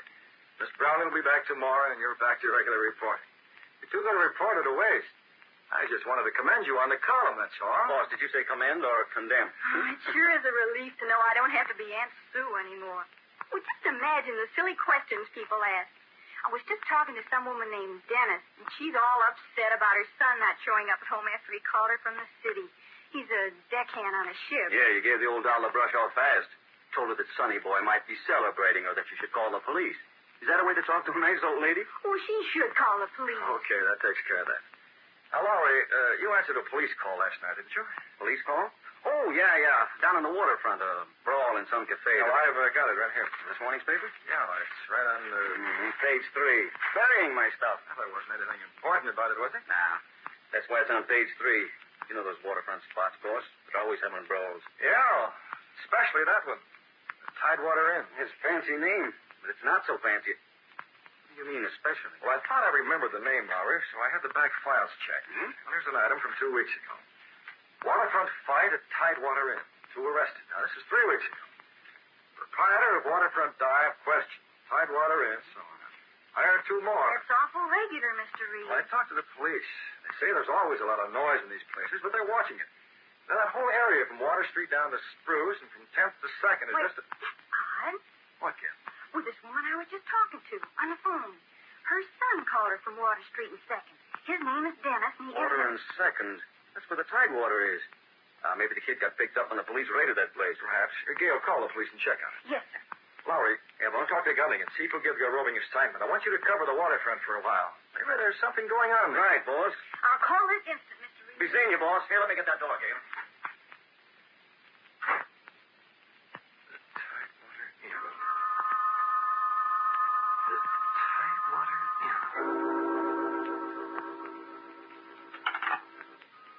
Case. Cancel my appointments. I'm going home for the evening. 2nd Water Street. The Tidewater Inn.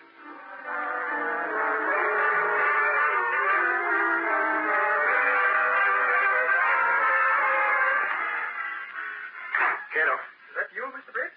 You'll come back to the apartment early. Cato, it's dark outside. Get the gas gun and the Hornet mask. Mr. Briggs. Step on it. We're going out in the Black Beauty.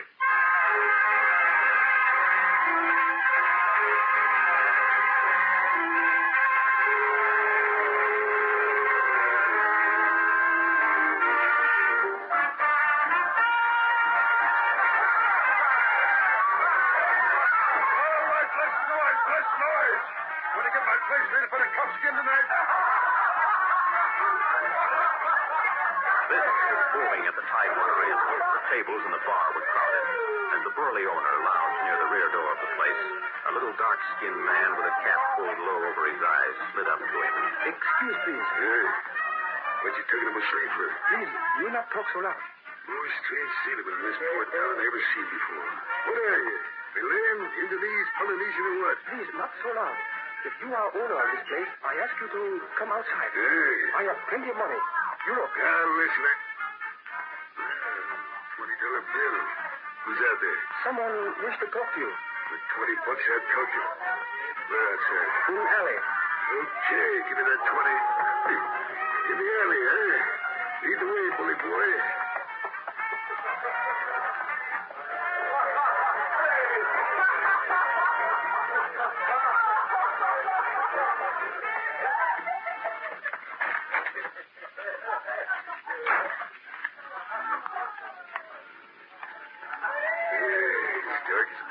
Submarine. Where is he? This way. I don't want to be going too long. That crowd in it. Where'd that car come from? Whose car is that? Listen, you little bilge, what if they cared if that money was phony? Let him go. Yeah, sure. Money was good. What's your name? Sherlock. You run this place? Yeah. There's a man missing, Sherlock. A deckhand named Dennis. Deckhand, Lee? I don't know what you're talking about. He was in your place last night. He's missing. Now, who shanghaied him, Sherlock? Listen, I don't know what goes on in my place. The punk deckhand gets in a fight. You're bigger, Sherlock.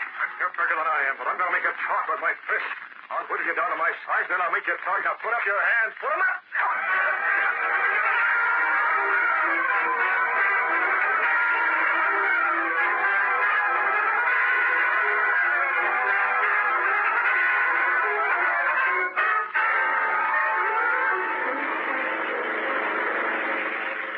Another 2 miles along this road, Cato. Road's very bad, mister. Yeah, marshy swamps. Not on the island, Cato, close to the sea. Sherlock gave me 2 names. A man called Fallman and a woman named Sampler. Why'd they take Dennis? Well, if the cinch, it wasn't to give him a pink key. Cato, turn up the lights. Now look ahead, in the moonlight. Mr. Brink, there's his house.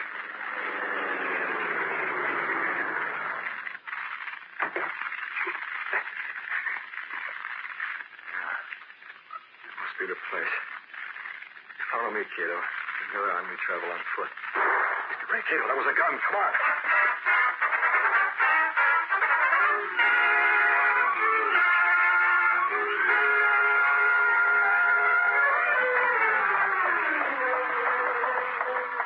Cato, they got away. Look, in the wall. There's light on the door. Okay, get set. Here we go.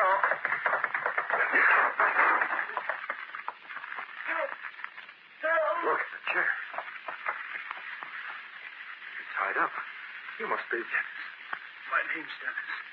They got me here. Made me talk. Pictures. They know my ship from the pictures. I told the sailing time. You're wounded. Yeah. Yeah, they got a phone call. They shot me before they left. Let's hurry. Bullet in the shoulder. Maybe we fix his. Spies. Sabotage.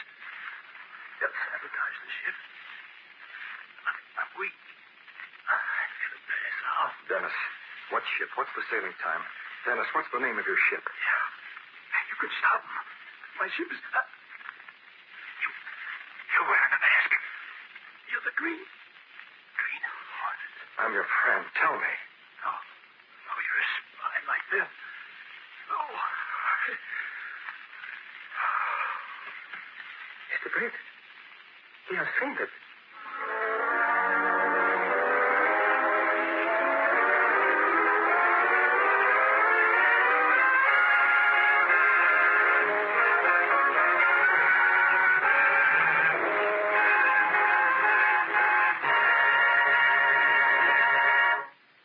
We'll continue our story in just a moment.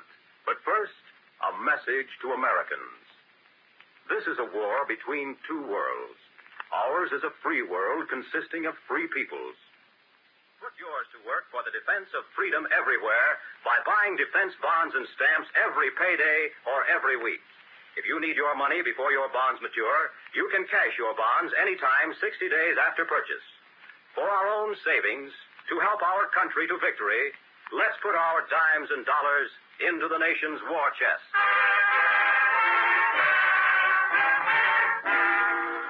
Now to continue our story.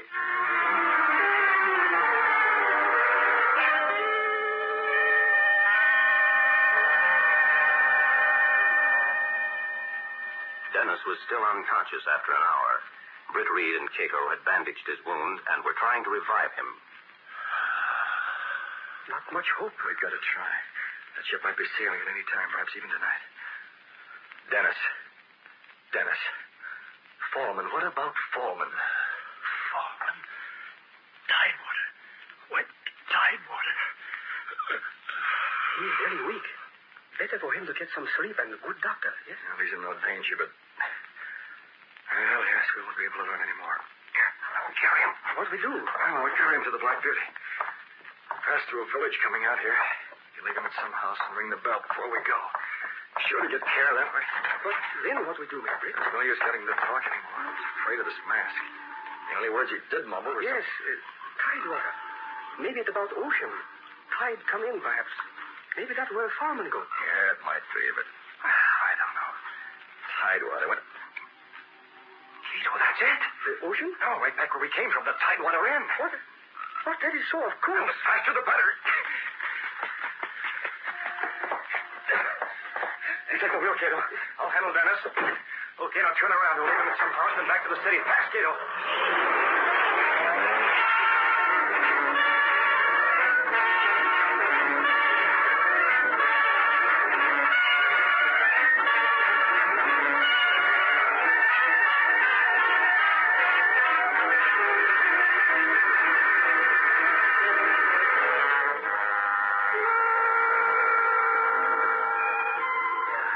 I'm at the waterfront now, calling from the soft drink and hot dog stand. Yeah. I was in that joint a couple times. Yeah, the Tidewater. Hello, Larry. What? Oh, hello, Cavanaugh. Spill it, Larry. When a sentinel reporter sticks his nose into a phone and talks in whispers, there's something buzzing. You're just the guy I'm looking for, Cavanaugh. Hold the phone, Gunnigan. There's a cop here now. Look, Cavanaugh, it's this way. Easy. Hey, George, this is private. You got something to do at the other end of your counter, ain't you? Huh? All right, Judge. You're all alone. No. Cavanaugh, I got a nose for news. Look, chum, we ain't talking about your features. What kind of a place is that? The Tidewater? Well, it ain't savory. I see what you mean about the nose. There's something cooking, Cavanaugh. Sherlock's been in a fight. He's acting as spooky as a rat that's afraid of a cat. Yeah? That's not so good. But why? That joint's got more exits than the whole subway system. It's a rabbit warren. Dozens of ways in and the same going out. Then maybe you better call headquarters and get some help. Why? Here's why. Listen while I tell this to Gunnigan. He hasn't heard it yet. Gunnigan, hold on to your hat. Well, put one on and then hold on to it. I found something in the alley behind that dive. What did I find? Oh, nothing much. Just a Green Hornet seal. A green? Holy cats, give me that phone. A Green Hornet.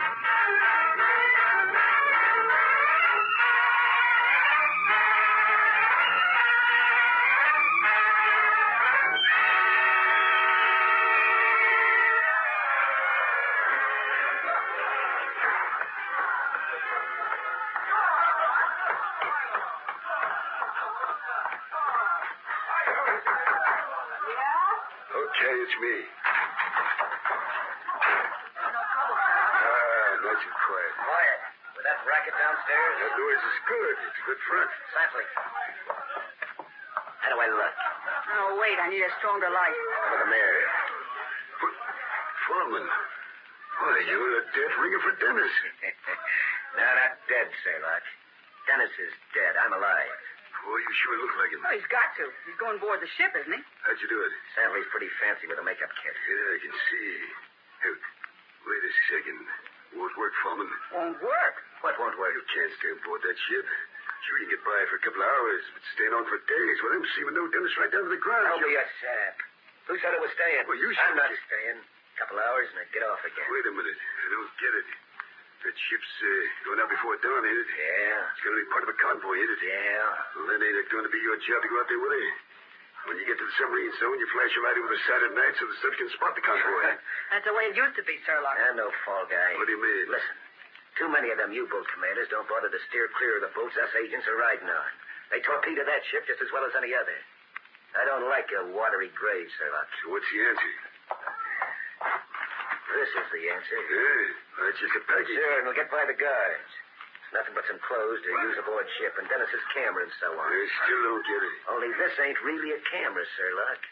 It's a container for nitroglycerin. Nitro? That's right. Boy, it ripped the hull right out of that boat. I'll never forget what did it. Deep in the hole. They'll think maybe it was a torpedo. Them destroyers in the convoy will be racing around like bloodhounds, dropping death bombs all over the water. Men swimming around, drowning. Cargo going to Davy Jones. It's 1:15, Farmer. 1:15. Okay, I've got to get moving. I want to be through them gates and on the ship while everybody's busy. I'll be back in a couple hours. Now, wait a minute. Huh? Go this way. Let's get a block away. Careful. You're telling me. So long. Be seeing you. Close it. What do we do now? We wait.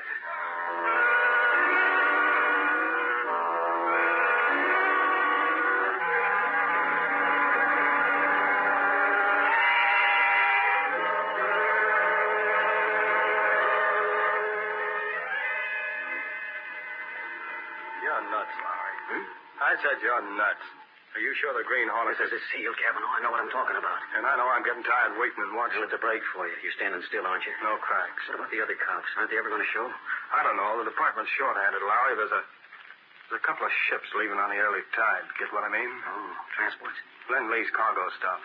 A lot of cops been assigned to patrol the area around, so there's no sabotage. Well, okay, then. It's you and me, Cavanaugh. But if we have... Cavanaugh! Huh? Look. That man, look close to the wall. He's going to the back door. Yeah, I can't see him so well. His head's pulled down. Cavanaugh, it's him. I caught a glimpse as he slipped inside. He's wearing a mask. It's him. Come on.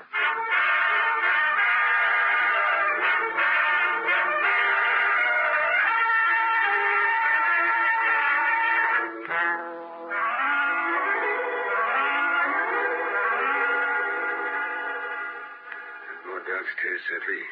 Just make sure everything goes right. Everything. You'll get back right now. You? Why, he's the Green Hornet. You fooled me. I will talk fast. Where's the other one? Where's Paul? Don't shoot. He's going to the Black Star. Thanks. The Black Star, is it? That's the name of a ship. If you want to see him, why not wait? He'll be back soon. You can talk to him and What's find that? out what you... A makeup kit. A make... Come on, what's the gag? Who's he doubling for? Talk to this gun, Will.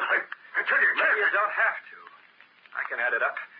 He's gone to the Black Star. That man that was shot was a seaman. Now Foreman looks like him.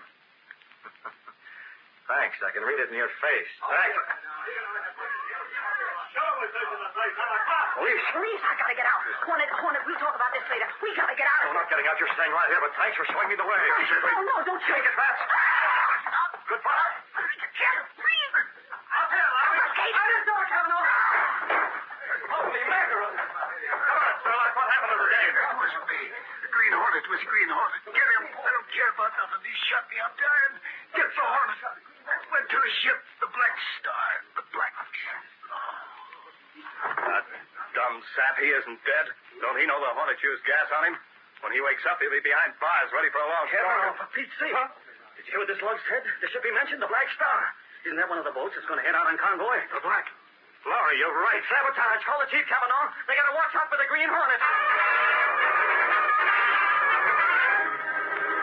The Hornet had already traveled a few short blocks to the waterfront, near the wharf where the Black Star was getting ready to sail.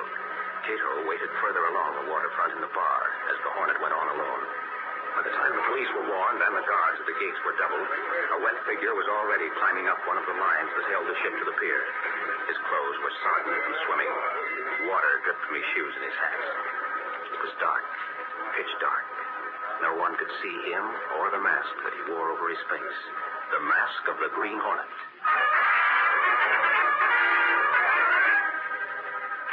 Douse a cigarette, mister. This ship stays blacked out. Sure, okay. In the darkness, the Hornet moved swiftly from deck to deck, unnoticed by the busy men. Only inside and below decks, where a few lights burned, did he have to be careful. He skirted the lighted areas, his keen eyes watchful and alert. There's someplace. I've got to find him. I've got to. I'm looking for Denny. Denny? So I'm heading forward, number 1 hatch. Oh, thanks.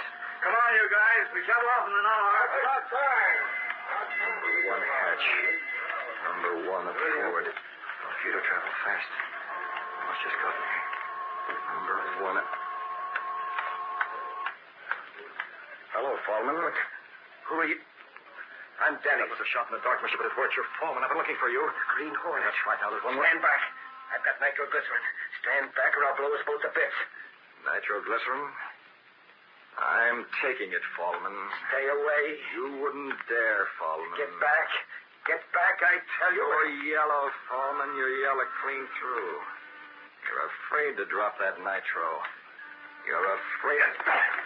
I got it. I couldn't. I'd have killed myself. I couldn't. Hornet, listen now. Let me... Shut up. Hey, don't whistle that noise. That's the police, Foreman. The police? Yes, you're at. They're going to see what you really are with this makeup on your face. Now, this is for you, you rattle. No, don't shoot. Help! Help! Take it. Apart! Read out of the bow! It's up that way! Back out! Searchlight! Swing the searchlight toward the bow! The searchlight flicked on, the beam matching the Hornet against the bow of the ship. But even as the men shouted, Red Reed's arm swung back. With all his might, he threw a package far, far out toward the dock wall. Hey, out of the middle of the river! What place is good? Green! Never mind, he's going to dive over the side. Let's get him before he gets away. Holy mackerel! It didn't do any harm. It landed way out. Here's all that's left. The Hornet's open to the water. That's Denny, one of the deckhands. Well, smashed by a bulkhead. It's not Denny. No, mister. This is the man who shot Denny. His name's Tallman. He's a saboteur. Shot Denny? Is he... Relax, Mr. Denny's okay. He's just wounded. In a house out of town a ways. He called up just before we got here. You'd be glad to know that gang was rounded up. That is, except for the Green Hornet. The only way we catch that crook is in the headlines.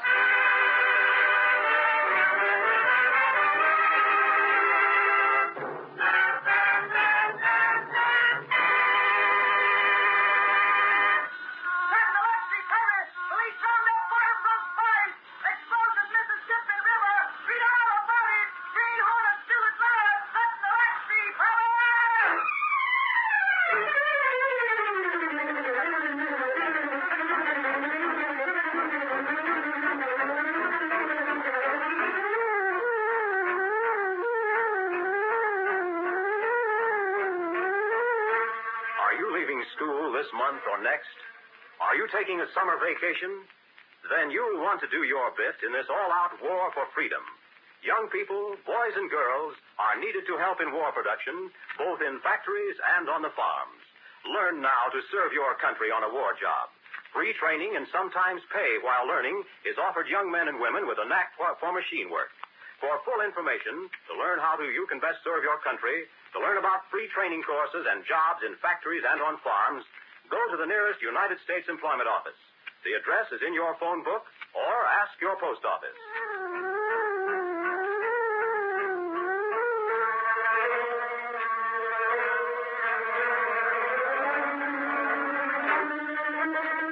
You have just heard the adventure, A Slip of the Lip. These exciting dramas are sent to you each Saturday at this same time. They are copyrighted features of the Green Hornet Incorporated. All characters, names, places, and incidents used in this drama are purely fictitious.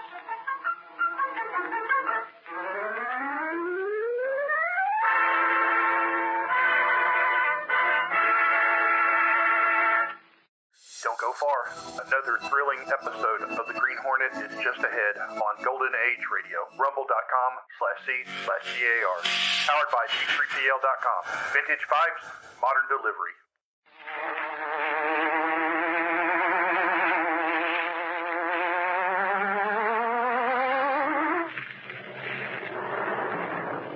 He hunts the biggest of all game. Public enemies who try to destroy our America.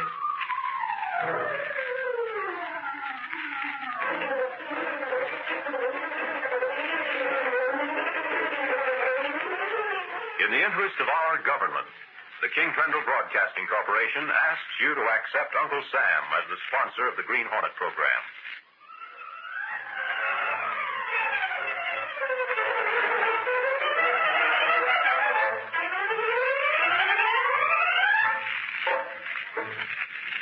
With his faithful valet, Cato, Britt Reed, daring young publisher, matches wits with racketeers and saboteurs. Risking his life that criminals and enemy spies will feel the weight of the law by the sting of the Green Hornet.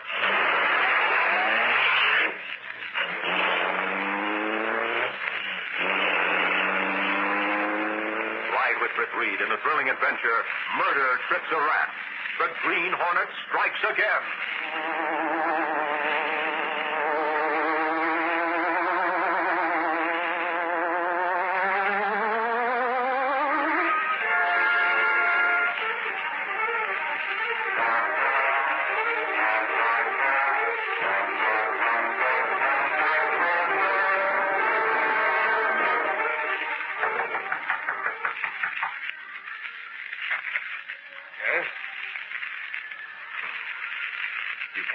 Me.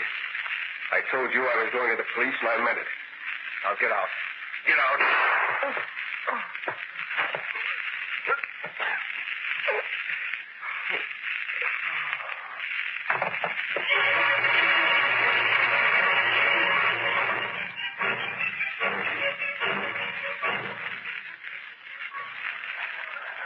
Yeah, that's right. William Stockman, deceased. Sure. So that's why I called you, Sarge. Is it on the level that he called the police and said he was coming over to spill something? Well, we just got a rumor about it, Sarge. Don't ask me where. Oh, it is true, huh? Well, the boss, Mr. Reed, asked me to check on it. What was he going to spill about? Maybe there's a follow-up story for the front page in it. What's that? What? Oh, rats with long tails, huh? Okay, Sarge, thanks. Come on, beautiful. You want me, Lowry? Nobody else, Sugar Plum. We're going to see Mr. Reed. You said rats with long tails. What does that mean? One of the nastiest words in the English language, Gail. Racketeers.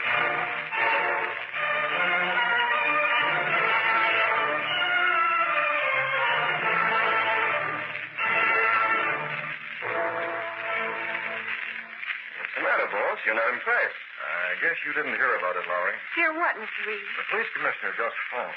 They found Stockman's murderer. What? Yeah. Walked right in and admitted it. The murderer is a woman by the name of Robinson.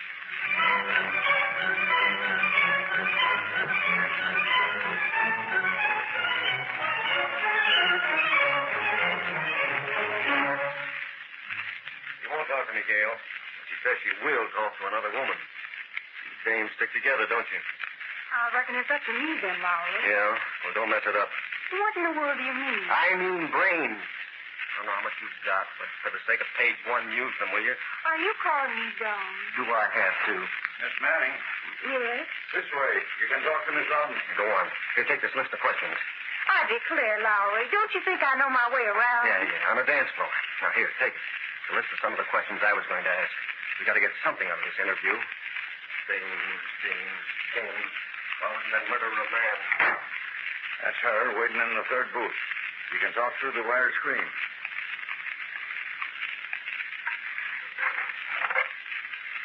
Hello, Miss Robinson. I'm Gail Manning. I'm a reporter for the Daily Sentinel. Hello. You're in an awful jam. You don't look like the murdering type. Honest, you don't. I've got some questions I'd like to ask you. Are they written on that piece of paper? Huh? Oh, shucks. I didn't know I was still carrying this. Don't say it no mind. I'll ask my own questions. Say, that ring you're sliding up and on and off of your finger there. I see it's an engagement ring. Is that why you shot him? I told that to the police. Shucks, Miss Robinson, that won't do me a bit of good. But I want the stuff you didn't tell the police. You know, real exclusive news. Now, come on, fess up. You've got some other reason, haven't you? You all whisper right in my ear,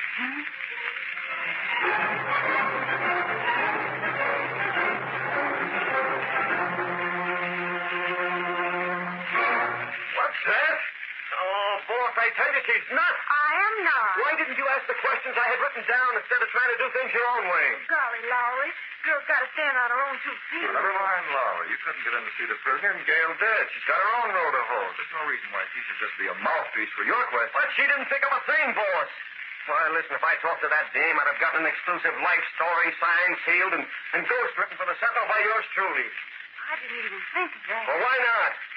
I reckon I was more interested in whether she was innocent or guilty, Lowry. Oh. Well, maybe I would have been sort of hard-boiled. She didn't say much of anything, Mr. Reed. Just kept repeating she shot him, that's all. Pretty good evidence, especially in murder, Gail. There's no doubt the gun she brought into the station house was a murder weapon. Well, sure. They checked the markings on the bullets. But I still don't believe she did it. Yeah, so I gather. I've been thinking about going over to the place where she lived, Mr. Reed. But I don't know. I guess the police have gone over there pretty thoroughly. Did you get any idea of what the racket connection might be? Gosh, I didn't even ask. Well, I did, boss. Good thing one of us is a reporter. Well? No dice. The only time racketeering was mentioned was when the late William Stockman phoned the police and said he was coming over with information about a racket. Then before he could go, bang. Goodbye, Mr. Stockman. Okay. Gail, how can you believe the woman is innocent? She had what appears to be a perfectly good reason for killing Stockman, didn't she? Well, she said it was jealousy. That's one of the best. Sure, his name was engaged to Stockman. He decided to give her the gate. She wouldn't take it. So, before he could slam the gate, she slammed him with a little gun. Well, I still don't think she did it. Are you sympathizing with her? Oh, of course I am. You've got one good reason. Feminine intuition. Just one, Gail. Well, I told you about that engagement ring, didn't I? Yeah, she's wearing it. She said she'd been wearing it for a year. But I think she was fibbing. More feminine intuition. No, it isn't. Here, look. See this ring on my right hand? I've been wearing it for 8 months now. I haven't done anything special or been out in the sun more than usual. But when I take it off, you can see that there's a mark from the ring, can't you? Yes, Gail. What about it? Nothing, Mr. Reed. Only, if Miss Robinson had been wearing that engagement ring for a year, like she says, how come there's no mark on her finger?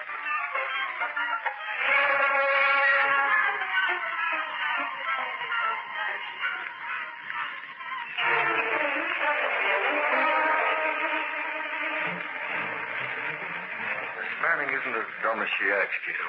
She's a smart girl. That's very observing. What she said this afternoon at Sentinel office about engagement ring. Yes? Yes. Cato, there's a mystery here someplace. I don't like mysteries. The sooner it's cleared up, the better. Police believe Miss Robinson shoot gun. The police may be wrong. That is possible. You think perhaps Green Hornet? Why not?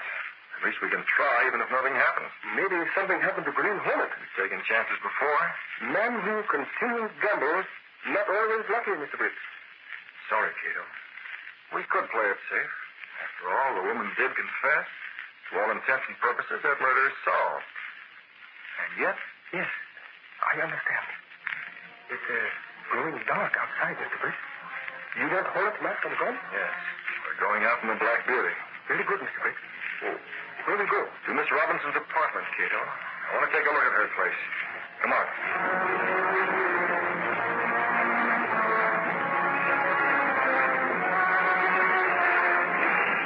Stepping through a secret panel in the rear of a closet in his bedroom, Britt, Reed, and Cato went along a narrow passage built within the wall of the apartment house itself.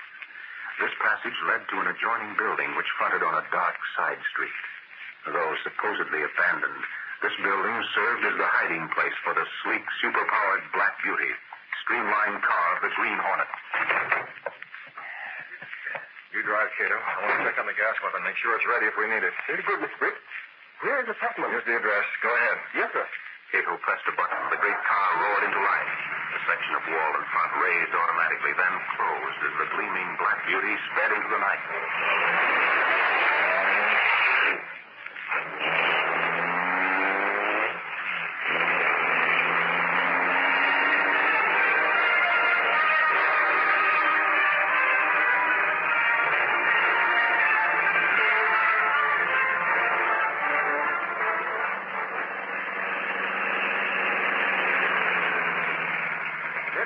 Mr. Britt. Keep driving. Around the corner.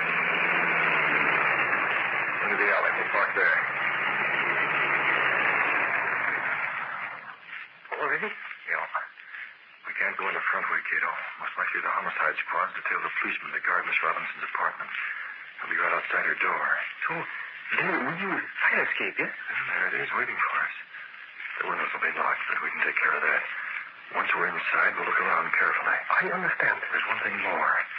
Here in the glove compartment. What? Mr. Britt, you bring a camera. Yes, loaded with infrared film. It can take pictures in the darkness, and no one will be the wiser. There's plenty of film. Okay, let's go. We'll be working on that window inside of 2 minutes.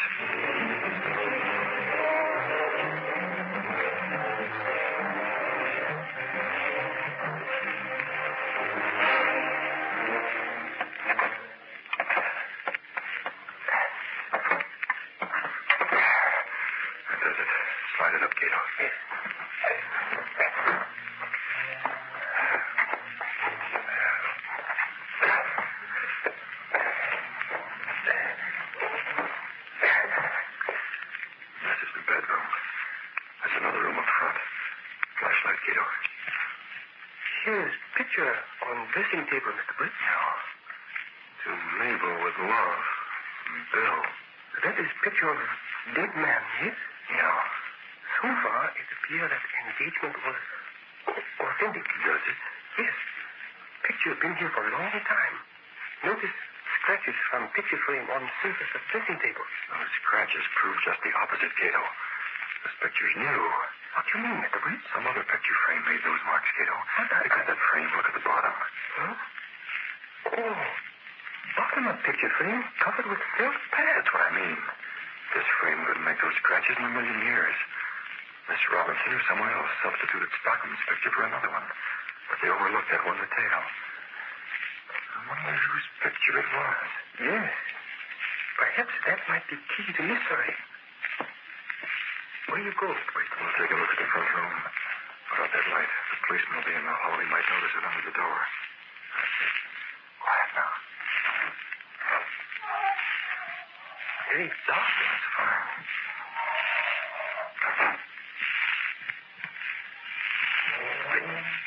Look there. Light comes through on the hall door. No. Stuck in one place. That's the policeman, Gato. This is very dangerous. Can't be helped with. Who's that? Policeman not move. Somebody else. Coming this way toward the hall door.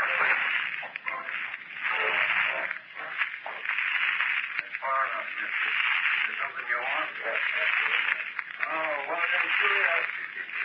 When you're wasting your time, read it. You're not a cop. You're not a reporter. You have no written permission.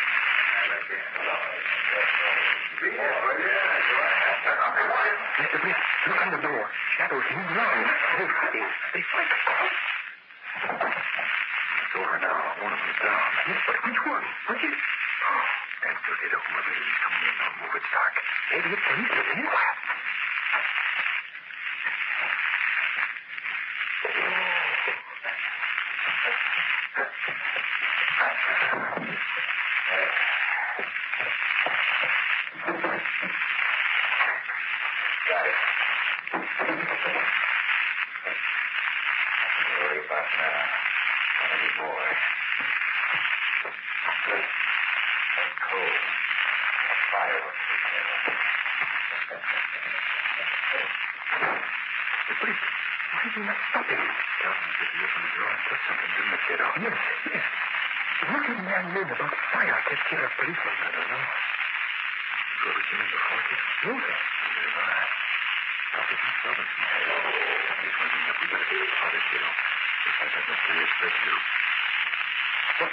What matter, Mr. Britt? Do you smell something?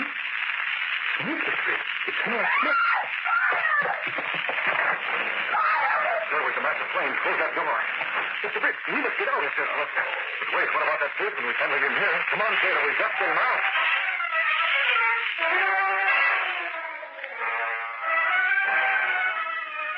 With the halls of the rooming house choked with flame and smoke, and an unconscious policeman on their hands, Britt, Reed, and Cato were still able to get away. And 20 minutes later, when Ed Lowry arrived, he learned that the Green Hornet had done something else besides saving the policeman. He went to the house, knocking on all the doors. I was sound asleep. Could have burned alive. Hey, Dane! Dane, are you all right? Hey, what gives, Hanson? The Green Hornet turn any Boy Scout? That's what they say. I can't figure it out. Imagination, I guess. Yeah, the smoke must have been too thick for him to tell. Besides, that guy didn't look like the Green Hornet. He wasn't tall enough. What guy? The guy who slugged me when I was standing watch outside of the Robinson dame's room. Slugged you? You mean that lump on your forehead? Well, what do you think? I was shadowboxing with myself. No. I figured you got it helping those people out of the building. I don't know how I got out myself. I was out cold. Somebody must have carried me out. Yeah. You weigh over 200, pal. All I know is I woke up outside. Say, Laura, do you think maybe I get a walk without knowing it? I don't know. You say some guy slugged you to get in that dame's apartment? Search me. I don't know from nothing. Could have been that, huh? It might have been. Who was he? I don't know. Oh, for Pete's sake, what do you know? There was only one light on that floor. It was over our heads. He was wearing a hat. There was a dark shadow over his face down to his chin. That's funny. Yeah, I'm laughing. Why would anybody want to go in there? What was the guy after? Look out! Oh, hold it. There goes the wall.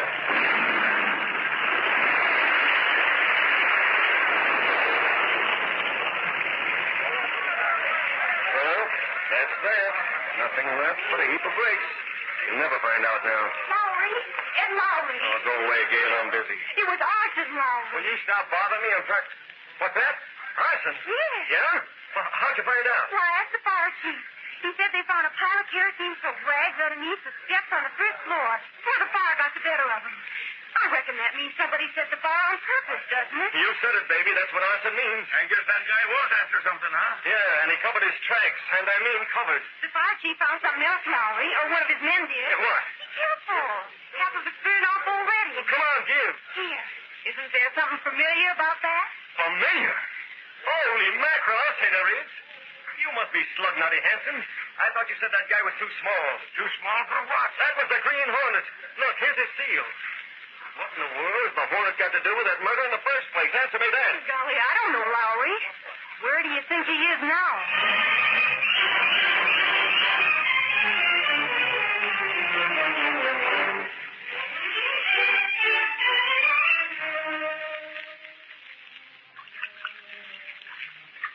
Here, Cato. Hang this film in the dryer. It's very dark in here. Where is film? Oh, I have it. Careful. I don't want to spoil these. It ain't dry very fast with new fan, yes? Oh, Mr. Pitt. Never mind. I'll get it.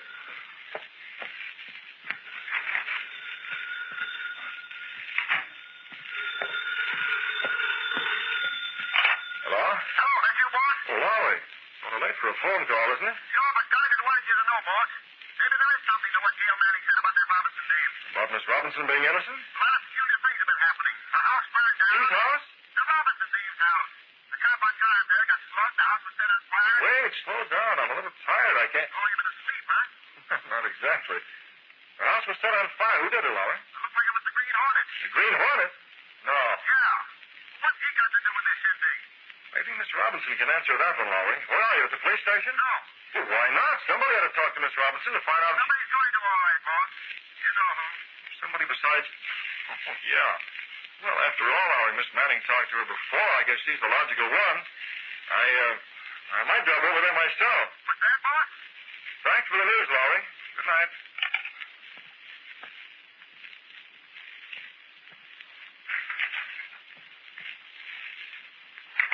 Mr. Britt, I look at negative under light.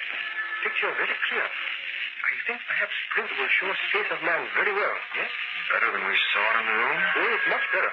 Infrared, very excellent. Okay, let's print them and quickly. I have a special reason for hurrying.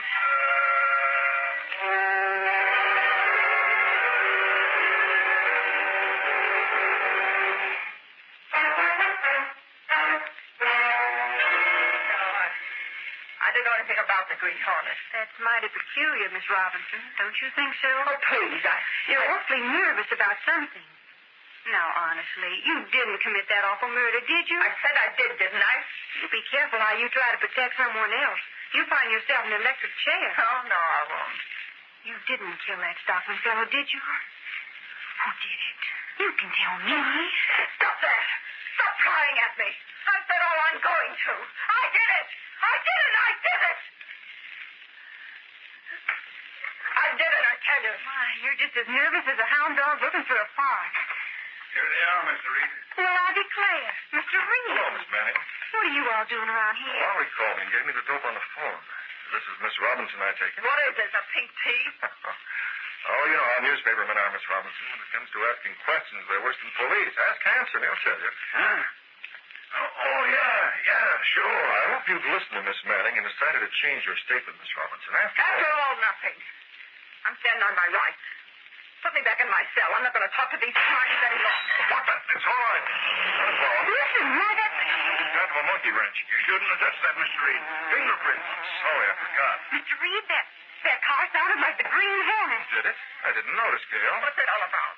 Hey, this looks like a photograph or something tied to the wrench.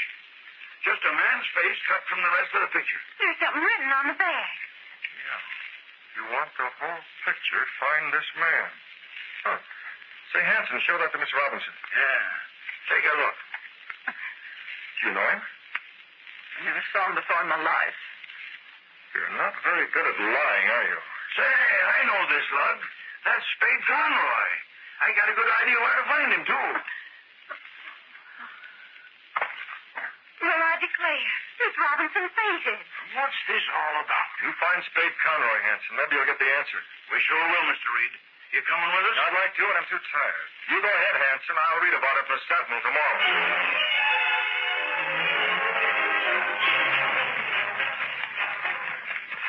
I ran as soon as I turned the corner near the police station, Cato. Where's the Black Beauty? In the alley, over there. Good. Come on. Gotta beat the police to Spade Conroy. We know where he is. They'll have to look in on several places. Did photograph arouse reaction from women, Mr. Britt? Yeah, she fainted. I wonder how Conroy will act.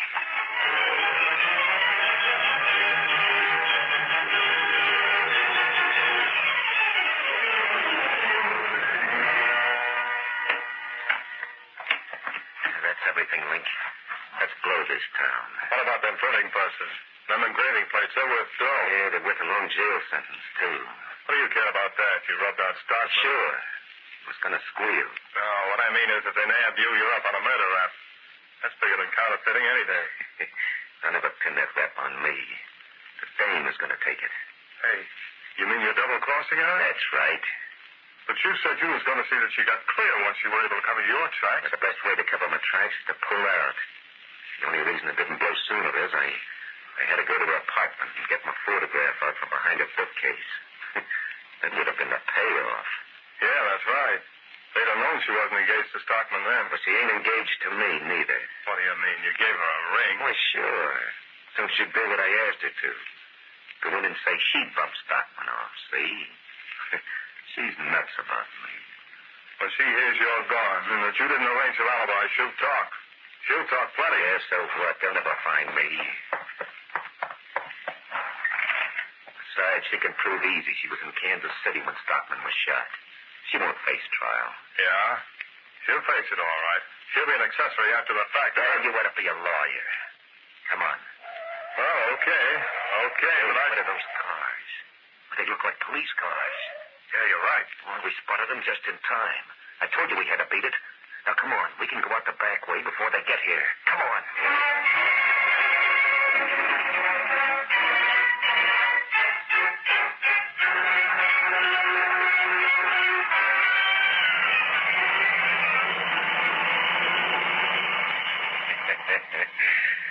Linker is free as the breeze. Oh, look at us. Traveling easy. We'll be a couple of states away before you know it. And when I think of them cops checking over them engraved plates and that printing press, it's funny. Come on, laugh. I said laugh. Say, there's a car pulling up on us. I told you to... That car, it's catching up fast. Wait, it can't be the cops. Who is it? Holy cats, it's a Green Hornet. It's no use. It's beside us. Look out. Use that gun! Use that... No, you don't. Take it, you rat! And this. You've been going for a ride, Conroy, but you were heading the wrong way.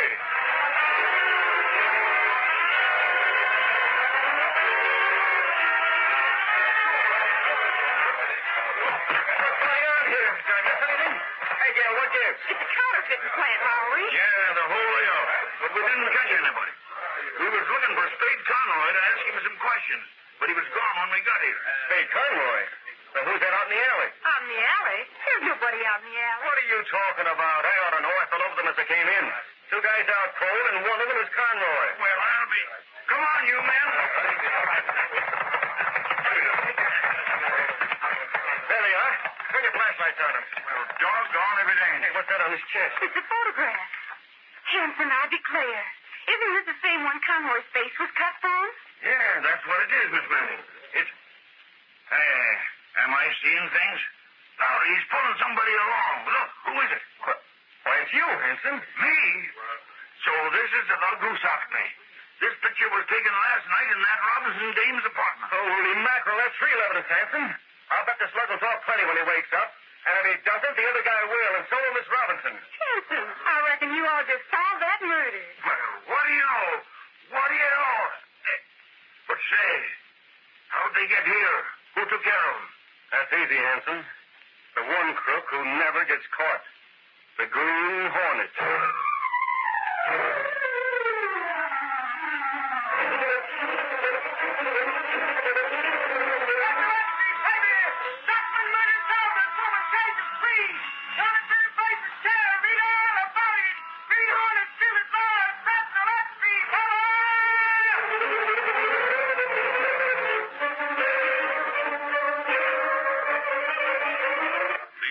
Dramas are sent to you each Saturday at this same time. They are copyrighted features of the Green Hornet Incorporated. All characters, names, places, and incidents used in this drama are purely fictitious.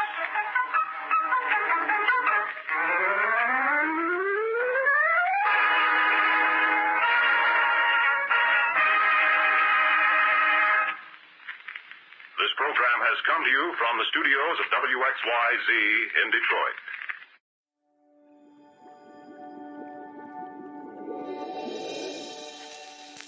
That's a wrap for part one of the Green Hornet saga, right here on Golden Age Radio, rumble.com/C/GAR.